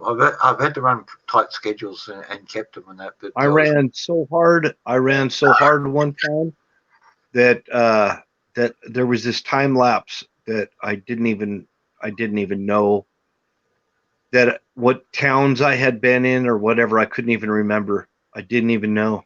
I mean, I was just totally in the zone and dropping trailers, drop a trailer and somewhere in Ohio, and next thing I know, I'm in Texas, and and I just ran straight through, no freaking sleep whatsoever. No, that's Totally against the law, 100% outlaw loads. yeah. I was lucky. The folks I was driving for was. I used to go hunting with the big boss's son, oh yeah, and that years before, and it just freaked out that when I walked into the trucking yard, the son was there, and she said, "What are you doing here?" And I said, "I'm looking for a job. I've got an appointment in about 10 minutes." And she come with me, and went up and said, "Yeah, this guy." And he said, "Why are you doing that?" And I said, "Well, they come and took everything off me. I need to make some money and that, and I've got a plan and that." You're hiring and you're looking for long distance drivers, I'll do it. And it's a 18-hour run. Yeah, sweet. And so, and they said, no, it's a 29-hour run. And I said, yeah, it's an 18-hour run. I said, why? I said, well, you're sticking on highways, and that this road here, and that there's no speed limit road all the way on, and it's all good road all the way through. He says, fair dinkum. And I said, Google Earth the whole extent. Prove me wrong anyway. Run a car out there, and if I'm wrong, I'll pay for the juice. And I know the bush, and so they hired me on the spot. His son said, "Look, this is a bloke. I used to go hunting with him. He knew all the good spots, knew how to hunt. Doesn't use a rifle when he hunts pigs, just uses a knife and a bolo." Oh, crazy. I am a psycho, but yeah. And I was doing that. It was actually closer to 20 hours, but I'd run 20 hours. That was fine. Drop it all off and all that. So the worst part was getting out of fucking Brisbane Port. Like I said, I had to sometimes, and that depended on the guy, he wouldn't let me run a triple trailer out of there, so I'd have to take two out, let me take a double out, park the two trailers, come back with the prime mover, connect up with the third one, connect up with that, back the third, the B double into the third, and then all that up, which is a pain in the ass. Well, here's how these fuckers manipulate back onto you. a second trailer is easy. Two trailers trying to pack them onto a third trailer. No, sorry. I get it done, but sometimes it takes me half an hour. How these suckers manipulate you to do something like this is they'll say something like, okay, let's say you're out in Cleveland, right? and they'll say, I've got a load, it's got to get to New York. I say, I'm out of hours. They'll say, there's going to be something extra in it for you if you take it to New York. Next thing I know, I'm taking that load to New York or whatever, Brooklyn or some damn where. I'm exhausted. I get there to Brooklyn, but Brooklyn says, hey, they say, you can't park here overnight. You're going to have to go. So I take off and I freaking go. Call my dispatcher and tell them they said I can't stay here overnight because I'm in Brooklyn, New York. Next thing I know, I'm out of hours and I have to I just run like continuously. And I find myself freaking 5 days on the road with no sleep whatsoever. And that was happening to me. That's something extra. Was that real? I am off the road now.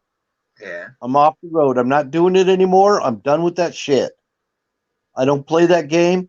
I told the dispatcher, you don't drive my truck. I do. They don't care. You could say whatever you want, and they're not going to listen. Henderson's out here have hired a lot of American long haul drivers. They got fair rates, good trucks, their own mechanics and all that sort of thing. You report something to it, and that more than likely they'll give you another truck, and while that one's getting fixed and then you get it back and that on your next run. They never overwork people, and they're all got regulator and timer boxes. You know, the little paper graph inside of them and all that sort of thing. You've got to stop for your safety brakes and your sleep brakes. You've got to. It's the law here. And you can make, realistically, $28 an hour is what I was making. I should have been making a little bit more on that, but I was taking it easy. I hit a couple of roos early on in that term and I kept it down. But normally on the outback roads, I hump along at 160 k's, which is 100 mile an hour. Because it's not speed limit. They can't book me. So you just got to go with the conditions. And I knew the roads pretty well. You just run it 3 or 4 times and you pick it up. Take it easy the first 3 or 4 runs, get it into your memory, and you know where all the bad spots are. If you've got any brains. And you can make good money at it. Every company I've ever worked for has been a lying ass piece of shit company. So yeah, I like Henderson's, and I've heard some horror stories out here too. But I hear some real horror stories in the US. I did that for a fill-in, but the sad part about things like that, because you're driving, you're sleeping, you're coming back, you're picking up, you're sleeping, you're driving, you're dropping off. It's just a continuous thing. I had chicken living in the back of the truck. She lived in the back of the truck the whole time I was there. That's the other one. What you're saying, like chicken, where you're running a reefer. Yeah. Refrigerated units. And chicken like pet cockatiel. Those are always hot loads. Yeah, reefers are always hot loads. I very rarely ran them. I ran some food supplies out to the mining camps occasionally. They were only ever double, so they're not big. But they get run regular and all that sort of thing. And I was only ever fill in if someone couldn't make it or their truck was down or whatever. Because your trucks have DEF. Do they run DEF? Do your trucks run DEF? Oh no, some of them do. If you're running close to the city and all that sort of stuff, you're supposed to run that shit. They call it bio blue out here. I know the stuff you're talking about. You're supposed to run it in. Cow piss is what it is. Yeah. It's exhaust fluid. No, thankfully the truck that I was running most of the time was an old bastard, straight diesel. Big long nose Kenny, and that with a big Cummins on it. So I liked that truck. It was a good truck. It looked after me, and let them know when it was making funny noises and all that sort of thing. They'd fix it for me, give us another loan truck. Generally, the loan truck was a Western Star. That was a nice truck. But I only got that as the loan truck because it was fairly old. But that was a nice truck too. 18 speed. Yeah. Yeah, that was a nice truck. The Kenny was that advanced 8-speed thing that they brought out for a little while. I So noticed. you have a CDL? Yeah. Oh. Yeah, I've got double, triples, endorsements, tankers endorsements, all that on mine. I could do tankers, doubles, triples. I've run dump trucks, freaking, you name it.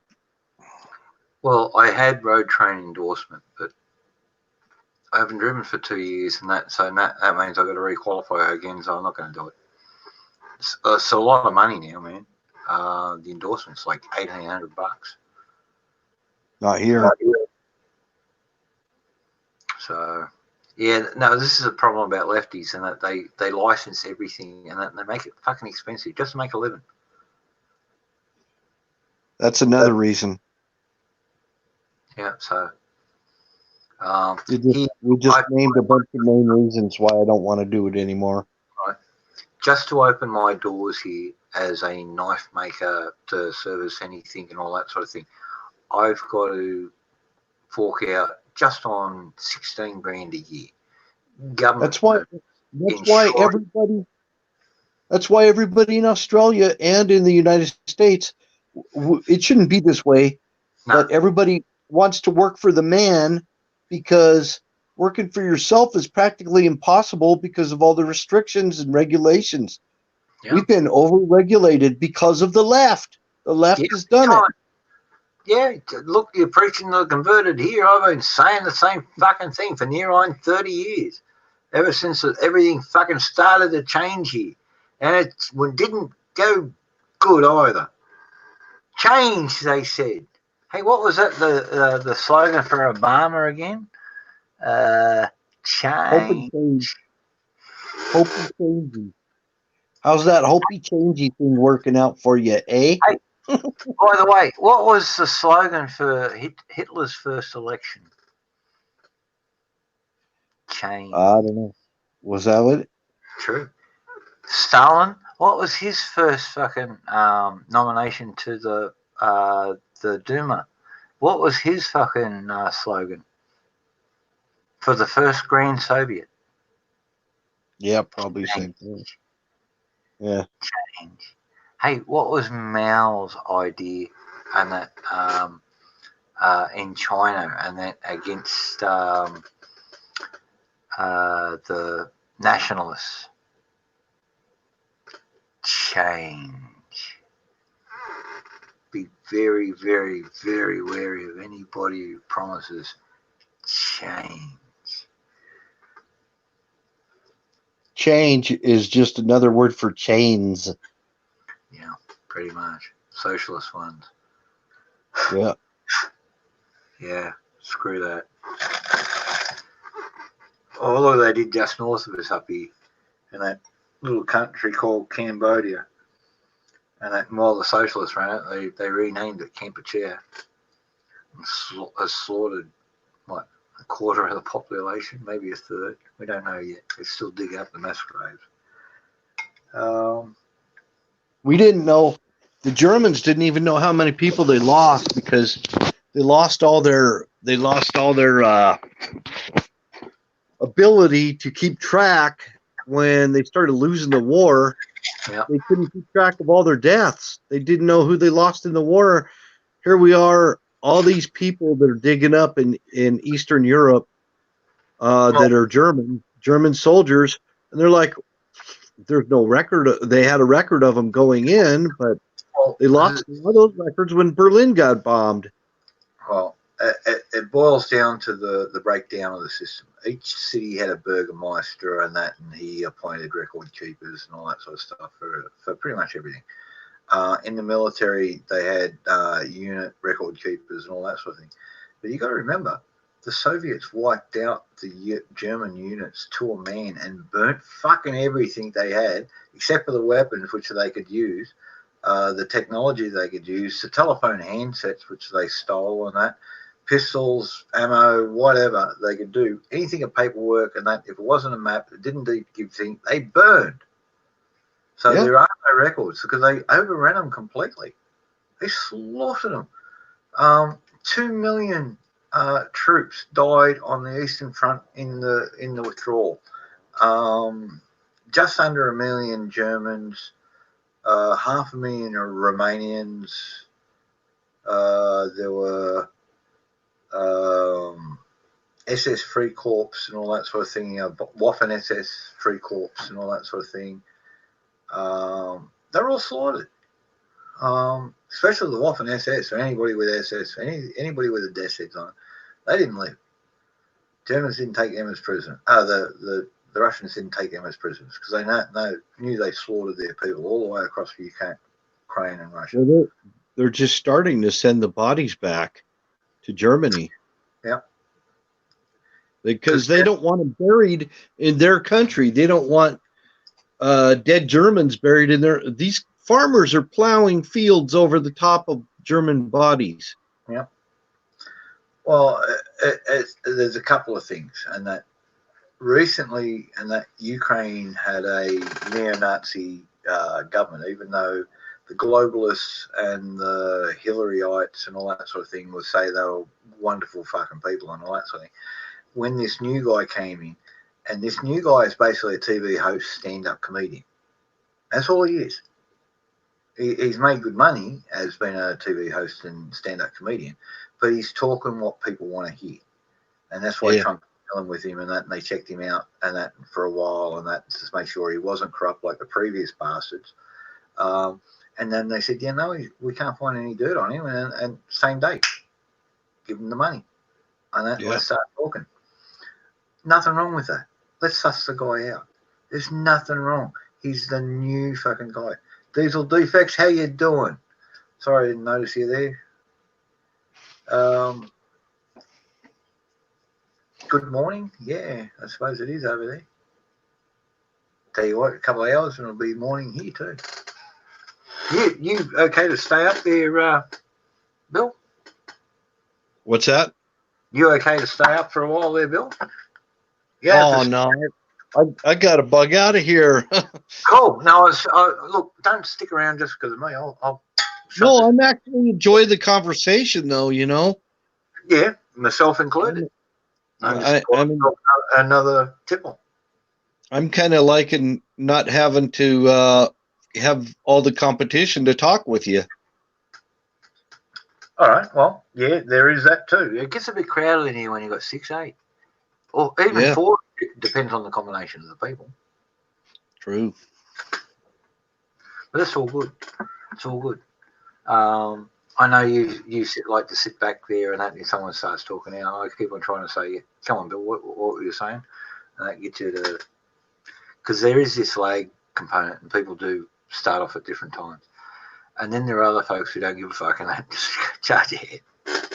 Well, when there's a lot of people in the chat, it actually causes a lag and buffering for me. Yeah, because you're on a mobile device. Right. I might not have the biggest bandwidth here via satellite, but I get all of it for this, so it actually works quite well. Well, I hope so. It seems to. I can't tell. I'm not watching somewhere else. So. Before all this crap happened over in New Zealand, I would have easily moved there. I would have loved to have gone to New Zealand. What a beautiful place. I got a lot of mates there. Royal New Zealand Rifles. And the artillery guys and that were over there in Cambodia with us. Man, hardcore blokes. That's what you want. Go hard or go home. And all of them, actually. I can't fault any of the folks over there. The Gurkhas, the Sikhs. There wasn't a lot of us. There were never more than 300 Aussies in the country at any one time. It wasn't a big contingent. I didn't know. I just discovered this year about these hippie communes they had down there. In Australia? In New Zealand? In New Zealand, yeah. Oh, shitloads, man. Shitloads. Yeah. Miss Free Love 69 lives there. Trust me. She calls herself Flower. Yeah. I didn't know about that. You know, I'm just like looking at these beautiful pictures of Christchurch and the river that goes through it. And it looked like England would have looked like a long time ago on the Thames, you know? Well, big English settlement there, eh? And all that sort of thing. Christchurch.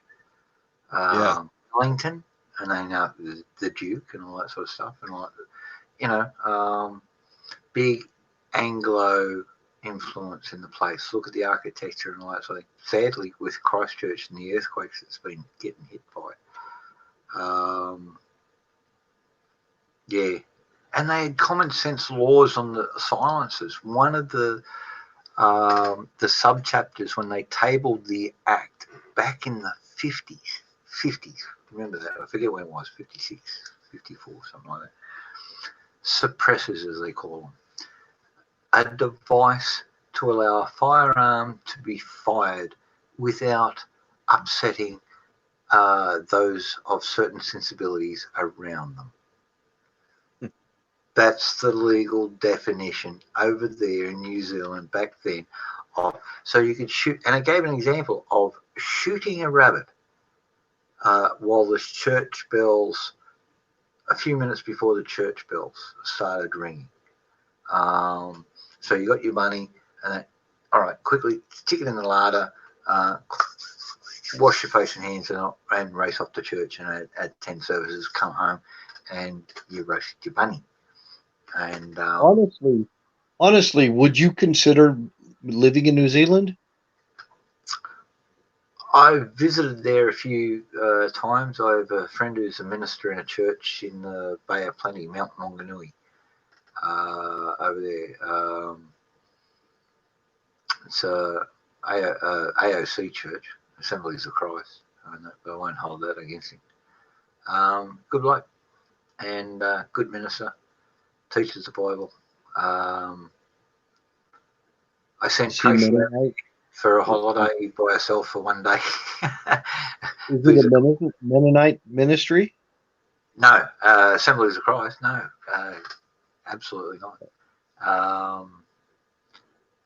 Think AOG churches. You got a shitload of them over there in the US. AOG, Assemblies of God, and that hand wavers, Pentecostals. Yeah. Sorry for the Pentecostal folk. Are you Pentecostal? No, I'm Mennonite. Oh, but you're not. You're not. I mean, do you feel comfortable in a Pentecostal church? The talking in tongues worries me, and that because just like the good book says, it's got to be interpreted to be of value, and beware of those who are not translated. We don't want to resort to babble. That's what the good book says. I know it makes people feel good, but a lot of these ministries nowadays have huge music and all that sort of thing, and they create a certain harmonic that makes a rush through your body or an electric feeling through your body, or however every individual feels it. And then they want to join in and make noise and all that sort of thing and amplify that feeling and all that sort of thing. But that's a physiological response to certain harmonics, and it's been known for centuries. Mennonites actually sing a cappella. We don't have musical accompaniment. We don't paint it. Of course, raise your voice to the Lord, sing his praises, dance to the Lord, and all that sort of thing. We got musical instruments, so you Mennonites and Amish and all those sort of folks, masters at making music. We don't do it in church. Our own voices, and that's all the Lord asks for. And that way you're not. I'm not a church. I got out of religion. I'm not in religion anymore. I'm just a independent believer. All right, as long as you're reading the Bible every day and that, and you're meeting up with enough Christians to have the fellowship that you require. Unless the good Lord anchors me somewhere. If I feel led to go to a Catholic church, I'll go to a Catholic church. It doesn't matter to me, really. Yeah. I know that my Redeemer lives, and I read my Bible, and I believe what I believe, and nothing's going to change that. I can't do the Catholic Church thing and that while still stating Mennonite membership and that, because they've still got a bounty on my head, and I don't want to take any fucking chances with the two-faced bastards. I am uncomfortable with a lot of things about Catholicism. I could probably do like Russian Orthodox or something like that a lot better. It's still too religious, though. It's just too much religiosity and piety. There's a shitload of that in Mennonism and Amishism and all that sort of stuff. So, I'd probably be fine in a Mennonite situation, you know. And you got all those good-looking, busty girls. I know, farm maids. Farm maids making pies. Yeah. I used to inquire about looking at it and all that sort of thing, and joining in over there. I miss home, miss the bush. I know this place like the back of my hand. I used to get out like a Thor summer. I know nothing about your environment. It's going to take me another 10, 15 years to learn everything over there. And the shit hits the fan in the meantime. That could be an important thing. Over here, I have no worries. I know the bush. I know this part of the bush. I can make my way all the way up to where I know I'm safe. Where I've got good supplies. You got a lot of flat ground, don't you? Here, yeah. I know, but that's easy to move around. It's easy to move around on flat ground. It is, but remember, me and Tracy are both in our 60s, and that, so I'm going to be looking at vehicles, back roads, all that sort of thing, dodging everything and that if shit hits the fan. But Dimboola is an Agenda 21, an Agenda 30, and Agenda 50 exclusion zone. They just up the road here. If you Google map my place and that Google Earth my place, go just slightly north of my house or east of my house, actually, you'll find the UN grain bunkers there. 10 million metric tons of grain for emergency food to feed everybody they're shoving into the cities and the closed zones.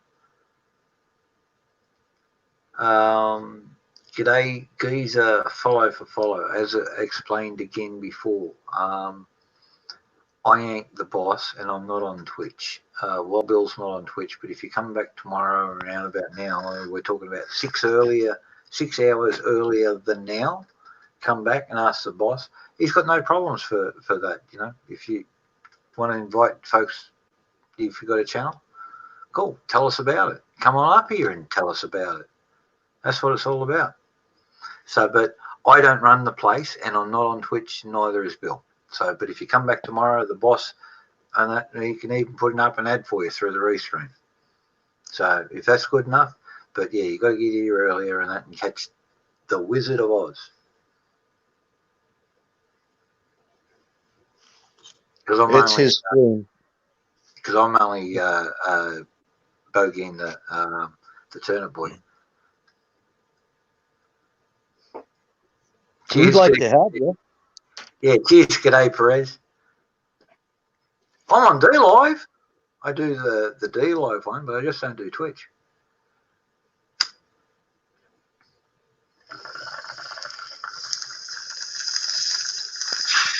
Well, I think it's time for me to bug out of the stream here. My little cell phone's getting hot too. Oh shit! Yeah, time to go. And I better do the same. 1, I've got an empty glass. 2, I'm running shy of pot. 3, I get enough for tonight in there. It's probably. That's a nice jug for pennies. I like to have a jug like that for pennies, to put pennies in. Save pennies. I've got 2 types here. I've got, I think the ones with the dimples. Or for my metal detecting escapades, maybe I'll get me a big wine bottle or something for metal detecting. Yeah, these are the Leica ones. It's got the little Leica, you know, the camera people, Leica cameras. Yeah. Well, they also have a bottle making factory in Germany. So this is the German good glass one. I've got a couple of Chinese ones here, and I really don't trust them, so I don't use them all that often. They're still down the shit. Chinese glass is notorious for having lead in it. For having what? Lead. I'm throwing alcohol into this. I don't want anything leaching into the alcohol. I'm drinking the shit. Yeah. So I use it for decanting stuff and all that other stuff, but I try not to use the Chinese one. The good German glass, hey, they're only $12 out here. It's sort of like $8 US. I heard that those it was the clay jugs that had the lead in them, wasn't it? Some of the clay jugs, yeah. There's lead in a shitload of stuff. A5.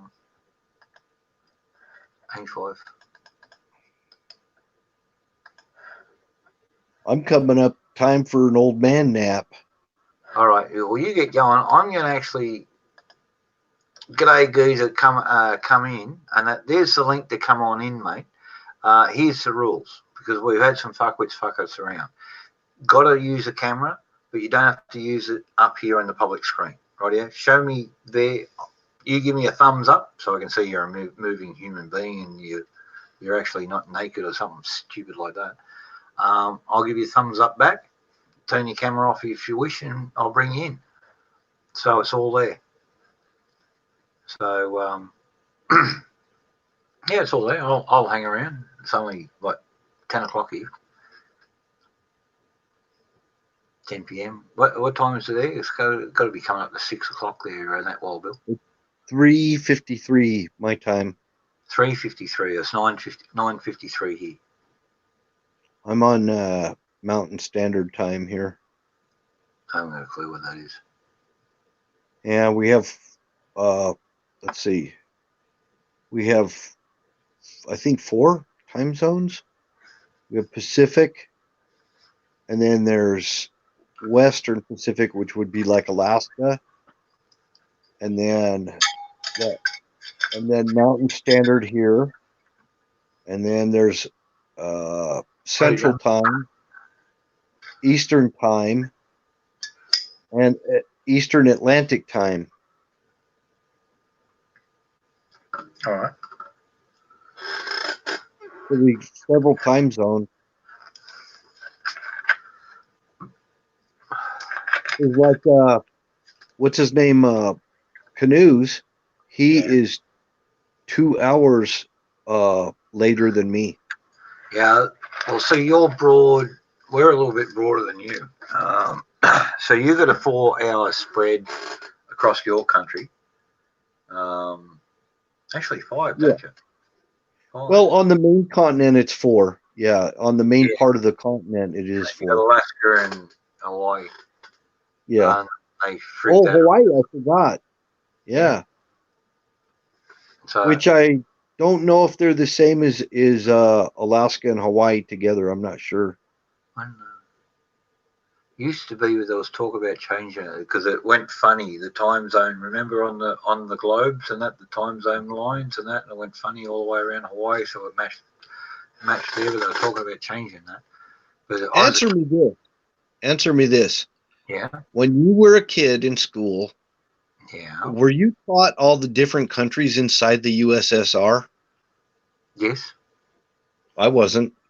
Yeah. All I saw was the Soviet Socialist Republic of Russia, and that's all those countries like Ukraine and Belarus. We were not taught about those. I have a book here and that I went through school with, and that it's a history book, and it's got a whole chapter about Soviet invasions, how they illegally occupied all these countries, or basically bullied them into joining the Soviet Union by threat of either war, invasion, or nuclear weapons. I knew about Czech. I knew about them. Yeah. I knew about Romania and Yugoslavia, and Hungary and so forth. I knew about those countries, but as far as these other ones like Georgia and Belarus, had no freaking idea that they even existed. Yeah, well, and then you got South Ossetia. And North Ossetia doesn't exist even in modern age. Transylvania has been broken up again between Romania, Hungary, and I'm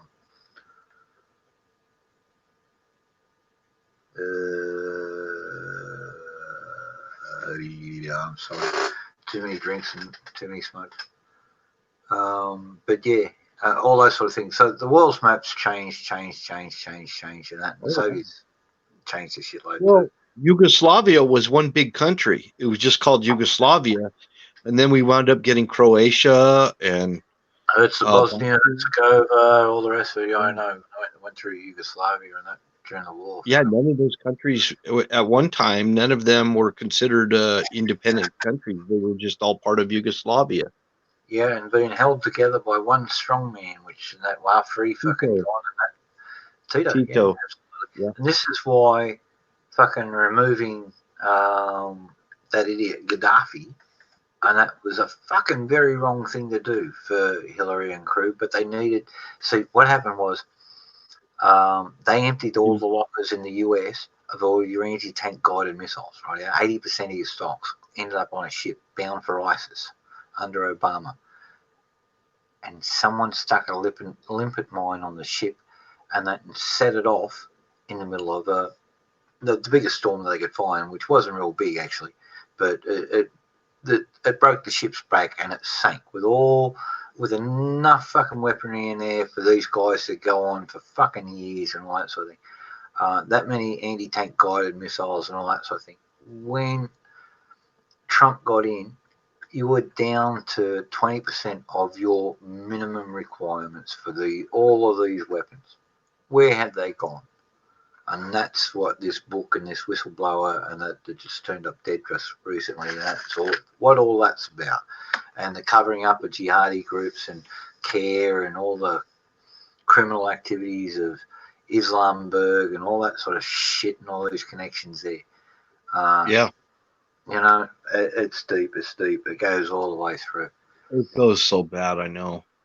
And Hillary played along. Another reason they wanted to nix Gaddafi out of there is because he was threatening to go on the gold standard.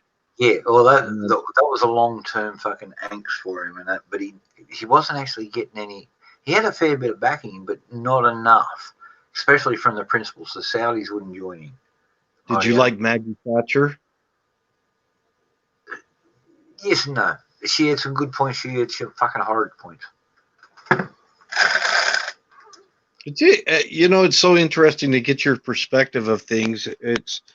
I'm not sure how much we're deprived of as far as facts go. All right. Here in America. She took a stance on with Reagan against the Soviet Union. I admired her for that and the stuff that she went through and the expense that she went through.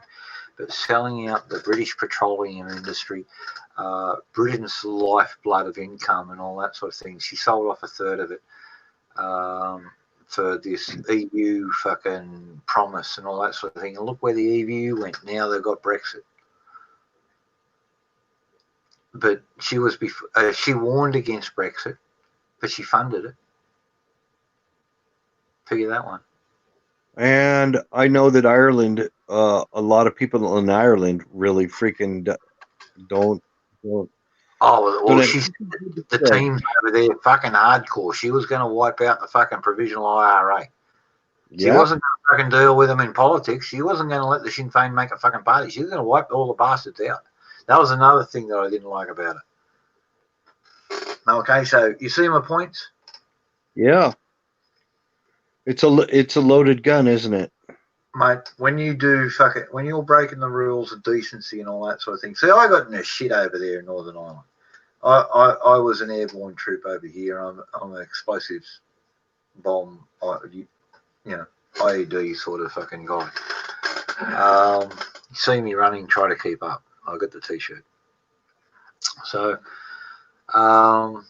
there was a British officer giving this really little old lady, I mean old and little. She was like maybe 5 foot and maybe 80 pounds wringing wet and with all the crochet shit she had on and all that sort of thing. Yes, her grandson was a wrong one. He was a bad guy. He was a terrorist. He was a bomb maker. You don't backhand a fucking little old lady, and I backhanded the fucking lieutenant. I get sent home. And then I end up in Darwin, North Force, and hang around with all the Aboriginal troops. And I loved it. Because when I said, if you sanction me for this and that and slap and that, you're sanctioning the brutalising civilians by the military. Poof, Darwin. They don't like being spoken back to, especially if they've got a little red tab on their collar. It means they're a general officer. I fucked up. But, well, I fuck up regularly. We all fuck up. Hey, look, if you can't speak the truth, this is what it's all about, speaking the The truth. only real fuck up is when you lie. Absolutely. That's it. That's Or the condone only a lie. And I taught my kids that. There's nothing in this world that really pisses me off more than when you freaking lie to me. You lie to me, it doesn't matter. You're still going to get an ass whipping. But if you lie to me, it's for reason. Embarrassment. Like close friend of mine is telling porkies now, and I don't know how to respond to it. I really don't. What do I do? I can't stand this. Is the entire left are liars. Yeah, everything I'm against is all a lie. Evil, Every one of them. communism, socialism is wonderful, and all this sort of. No, they kill people. Islam, no, they kill fucking people. Mainly Muslims, but yeah, they kill people. Fucking for all what? lies. It's all lies. It's every bit of it is a lie. The religion of peace. Takia. Yeah, and the worst one, Kitman. Yeah. I mean, the entire left, every single person that takes sides with the left is saying, I choose Satan. That's it. That's it. That's it. No matter which one of these globalist groups they're involved, whether it be Islam, whether it be the Bilderbergs, whether it be the Commission, and all the other names known by, or whatever the other groups are, and the newcomer on the block, communism, in all its forms and shapes and shades and all that sort of thing, including Bernie. They all are backed by Satan. There's only one side to be on, and that's on God's because he's the father of lies. Yeah, absolutely. So if you're going to choose the side, the party that's doing all the lying about everything, that's making up stories, you're choosing the devil, and you might as well just sell your soul. And they write it out all throughout history. They've been writing it out. Look at the Quran. How many times does they try to apply some of the Eastern methodology in their warfare after they get power and all that sort of thing, and he starts using deception in warfare. So he's making peace with the people and all that sort of thing, camping his army outside, having a big party, opening up the gates, everybody's flowing through, everybody's getting drunk and all that sort of thing. All of a sudden his army, because they don't drink, and that swarm through the fucking open gates, take over the fucking thing and slaughter everybody. And he says, why? He says, because Allah is the greatest deceiver. And he says this 5 times throughout the Quran. Guess what is a nickname for Satan? The greatest deceiver. Look at Psalms. That far back. Everybody that chooses to side with liars is an accomplice to it. Yeah, look, this is some of the dramas that I've been having here. Okay, if I fuck up, I'm quite happy to admit it and all that sort of thing. But if people are rude to us and then try to fucking step around it and all that sort of fucking thing, I'll haul them in, and because it's just another form of lying. And we're trying to create a human community here, but it just doesn't come through. I do the same thing here. I've done the same thing with Tracy, and that, like, I love the guts out of the girl, and that, but she told me a couple of porkies because she was embarrassed over the time. She was lonely. She was on her own, and she got on the phone. And we talked for hours and all that sort of thing. But while we're talking, and that because she was missing us and lonely and all that sort of thing, she was drinking, and she doesn't handle the booze all that well. So when she comes here, I'm going to cut back on the booze in a big way. You'll see it. I don't have a problem with booze. She does, and that. So it's just a bad influence. A couple of drinks, she's fine. She's fun, wonderful girl, and all that sort of thing. Drink a whole bottle of wine and that, and she starts to get a little bit morbid, especially when she's alone. And so we try to dodge that. Yeah. But she was denying it, and you can't tell me. And I'm an expert on drinking. I can hear it in somebody. I've been working around clubs. I am a big drinker. All that sort of thing. If someone's been drinking, and I'm talking to them on the phone, I know. You can't cheat that one. You can't lie to a drunk. Yeah. Yeah. I probably am a drunk. I'm just on alcohol. You actually remind me. You actually look like my dad did when he was your age. Absolutely, you totally remind me of my dad. In that respect, in other ways, no, but you look a lot like you did around your age. Actually, you look like you could be related to me. Seriously. Here's a funny bit of history. I actually look like my mother's father more than the grandfather I grew up with who's my father's father. He was a coast watcher working for the US military and went to Washington to give some briefings at times. So don't suggest that too closely in that, because I'm going to start wondering if he took a fucking side tour somewhere. No. But he's passed away, and he was a serious drinker. He was a serious drinker. I mean, he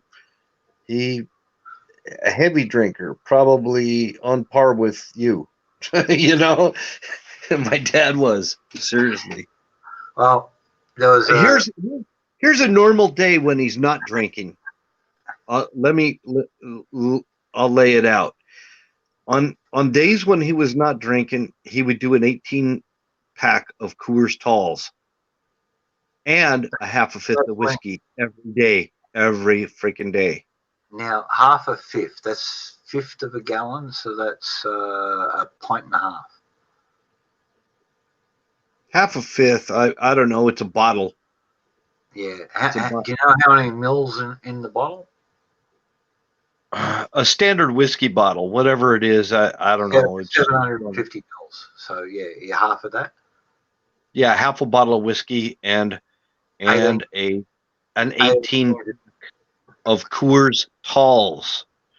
So like he would wake up in the morning at 5 o'clock in the morning, his mouth would be all dry and everything, and he'd run to the fridge and drink a beer and go back to bed. No, I get a scotch. Huh? I get a scotch. Oh. Sorry.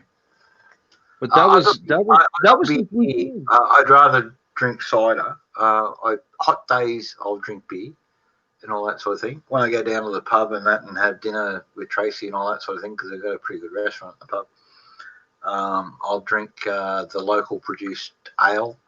The publican brews it himself, the 9 Creeks. It's a good drop. It's 5.5%. That was a sober day for my dad. Yep. That was a sober day for him. That wasn't when he was drinking. I'm saying that was his sober routine, was an 18-pack of Coors Talls and a half a fifth of whiskey every day. When he was drinking, what was he drinking when he was drinking? Oh my gosh, he would go through a couple of bottles of whiskey at least, and beer, and be mixing it. How was he with it though? Beer made him really belligerent. He would get really belligerent. And Straight whiskey, how was he? huh? Straight whiskey, how was he?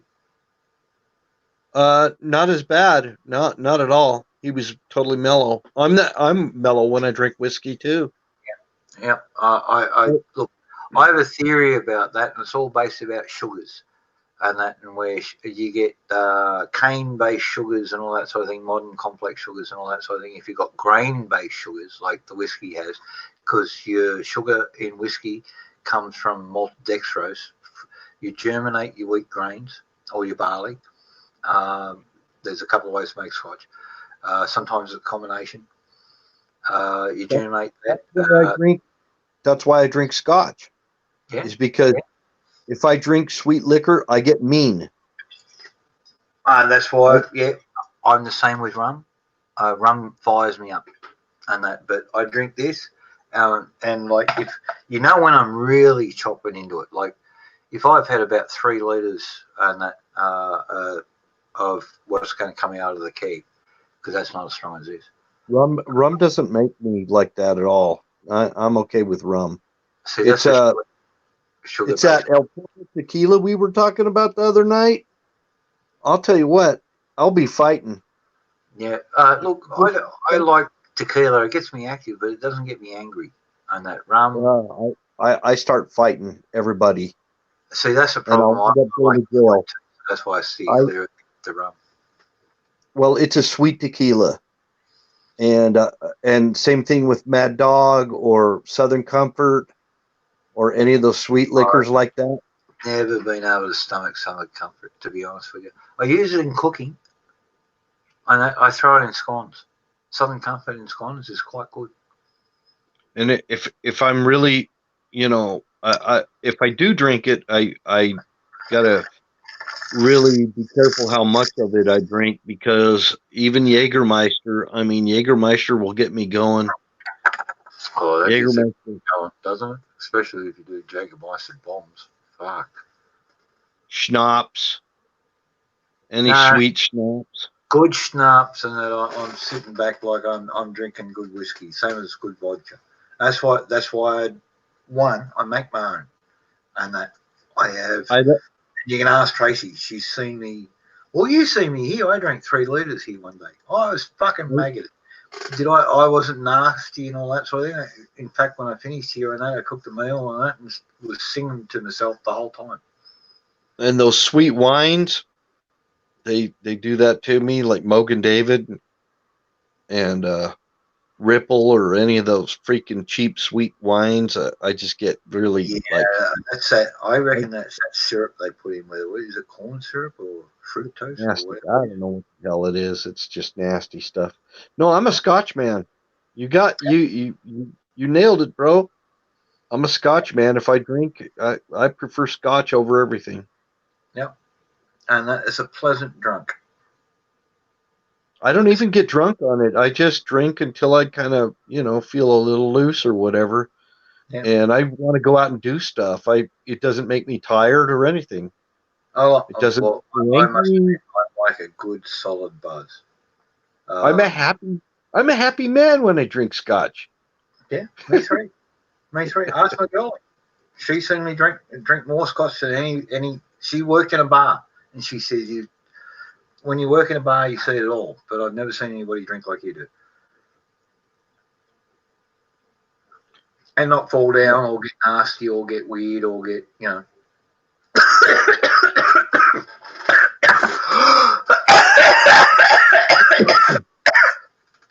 I haven't jerked off a drink though. It was my dad.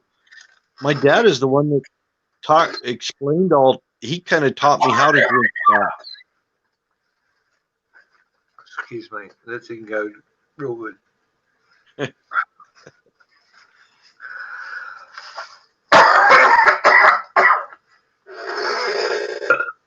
That's better. Excuse that, folks. Oh, dear. My dad taught me how to drink Scotch. My grandfather taught me how to make and drink poitín.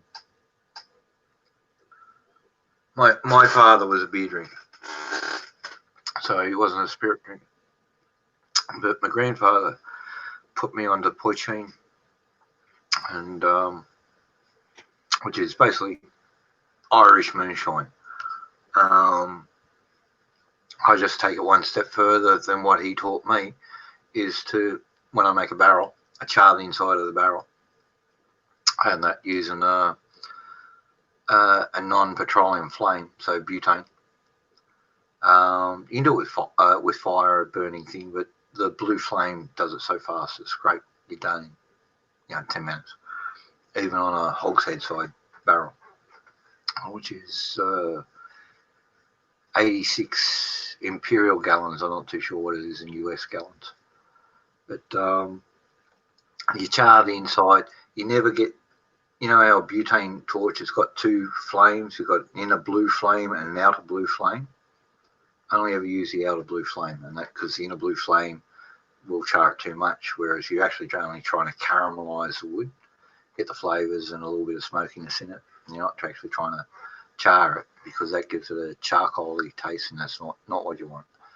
Yeah. And in Ireland they used to get peat, but there's I'm 500 miles from the nearest peat here, and it's a very different peat from Ireland. I've tried it. I actually went the 500-mile trip, got myself 40 pounds of peat, put 12 pounds in, as was following the directions, and it tasted like crap. I threw the whole batch away. Eucalyptus, and that gets into a lot of different stuff, so when it breaks down, it just blows everywhere. So yeah, it's like drinking bloody eucalyptus, bloody cough medicine. But yeah, it was foul. So if I can get some good Irish peat or some good Scottish peat and that, and keep it moist all the way here, which will never happen because of customs and biocontrol and all that sort of stuff, wet dirt, and never let it in. I just drink cheap scotch. Oh, that's I all you drink need. Blend. I appreciate good scotch, but I think all scotch is good. I haven't had bad scotch. Clan McGregor. Oh Comes yeah, in a plastic I know bottle. that one. Yeah, Clan McGregor. Yeah, that's here. It's $28 a bottle. Oh wow, it's cheap here. So here, Aldi, I tell you what, the best bang for buck scotch over here is at Aldi's. And I think I just tossed out all my bottles, and that, otherwise I'd show you one. 29 bucks, or $28.99 in reality for this thing. It's aged 3 years, but it's won every fucking award across Europe for a scotch. Right? And it's only a 3-year-old one. They went out and hired the best blender in Scotland. Right? Yeah.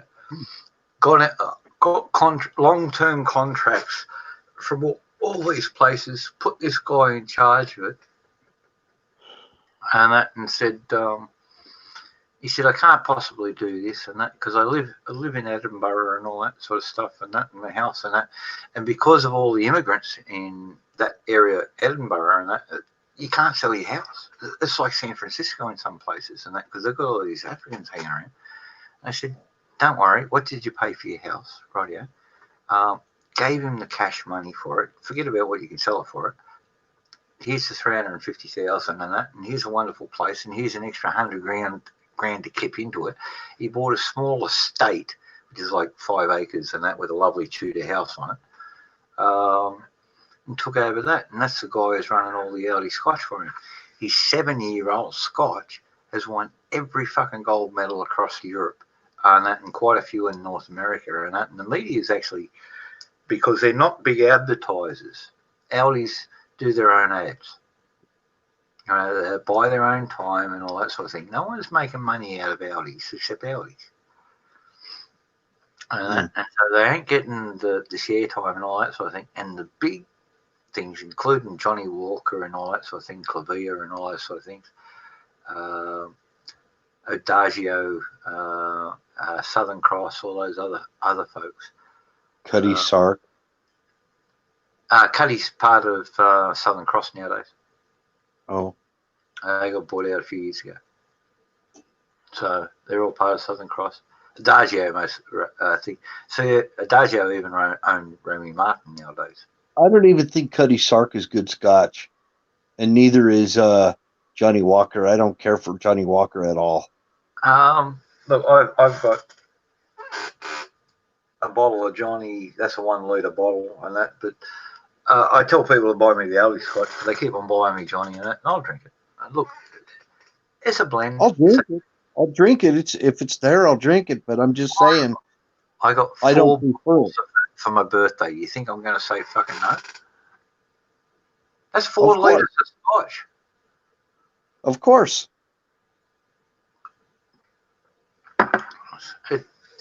Since my own run out and all that sort of thing, and that's why I'm rushing this brew here and all that sort of thing and drinking that. I do have I'm wondering if the Johnny Walker there is the same as the Johnny Walker here. Pretty much. I've noticed some differences in that traveling through Asia and Russia to North America and all that sort of thing. Everywhere I've been in North America and Canada and that, it's all the same. Asia varies, and that, but I don't know if there's some sleight of hand taking place because Asia's full of copycats. Yeah, it is. Okay, so I'm not sure what's going on. So I say don't buy anything from Asia. Not right now with coronavirus. You might get a freaking bad package that's got something in it. Well, back in the day, and when I was running around Asia with a funny uniform on and that, and carrying a piece of hardware and that, and had a backpack on and with serious intentions against the opposition, we used to trade with the river pirates. And when we were over that way and that and all that, man, they get us anything. And they were getting the good stuff. Man, I was buying Hennessy XO off them. Hennessy, way good. Time I've ever fucking bought it in Australia. Now you're talking Hennessy. Yeah, Hennessy XO. I love this stuff. Can't afford it. Oh, yeah. $320 a bottle here. Oh, I bet it's close to that here. I don't know. I bypass all that stuff. I can't afford it. I'm on Michelle, how you doing, darling? I'm on a beer income. So either that or I got to start doing my own thing. Yeah, well, I'm getting royally plastered here. So I've drunk probably 3/4 of this stuff today, and that's 92%. So that's probably like what? 3 times that. So yeah, three bottles of regular Scotch. This is me when I'm hammered. Yeah. I'm not going to walk a straight line real well, but yeah, I'm doing okay. So, but yeah, when Tracy gets here, I'll go cut all this back, and it'll be good for me too. Yeah, I think it's time I bug out now. It's 4:26 in the morning here. All right. Hey, Michelle, seeing you up. You want to come in and keep me company? Yeah, Michelle, go back. Go up there. I'm leaving. I got to go. You know, she said, I have a wonderful day. I'll talk to you later. And I'll post a link in just in case if anybody wants to jump in the next 2 minutes and that before I shut down. And that because Wild Bill's got to go and I'm not going to stand here like a dork on my own. It's 6:26 a.m., she says. It's 10:26 p.m. here. And I've got to be up at 4 a.m., so who cares? I got to be up in 1 hour. Come on in, Michelle. Razz the shit out of me. Actually, let's talk about Aldous Huxley, A Brave New World. Because I got to go run PT. Oh, you got to do that, yeah. Don't burst. You have a good night there. I got to run PT in about an hour. Work some of this lard off of me. No, I'm kidding. Oh, cool. So Michelle's brother's going to visit her in the next few weeks, so that's all good. All right. Sorry you can't come in. It's all good. Well, Bill, you take off. I'll get going. Maybe tonight I'll see you on there. Yeah, no dramas. I'll be back. I got a couple of things to do. I was showing them off earlier, but I got to mount that on the knife today, so it's all good. You take care. See you all later. Everybody who's watching, Pro Life, Beam, Barrett, Zero, anybody else out there, it's got 5. And how many on YouTube? 3. Yeah. Any Everybody lurkers out? Good night and God bless. Good morning, I should say. Yes, absolutely. Cheers. Prost. До свидания. Cheers, folks.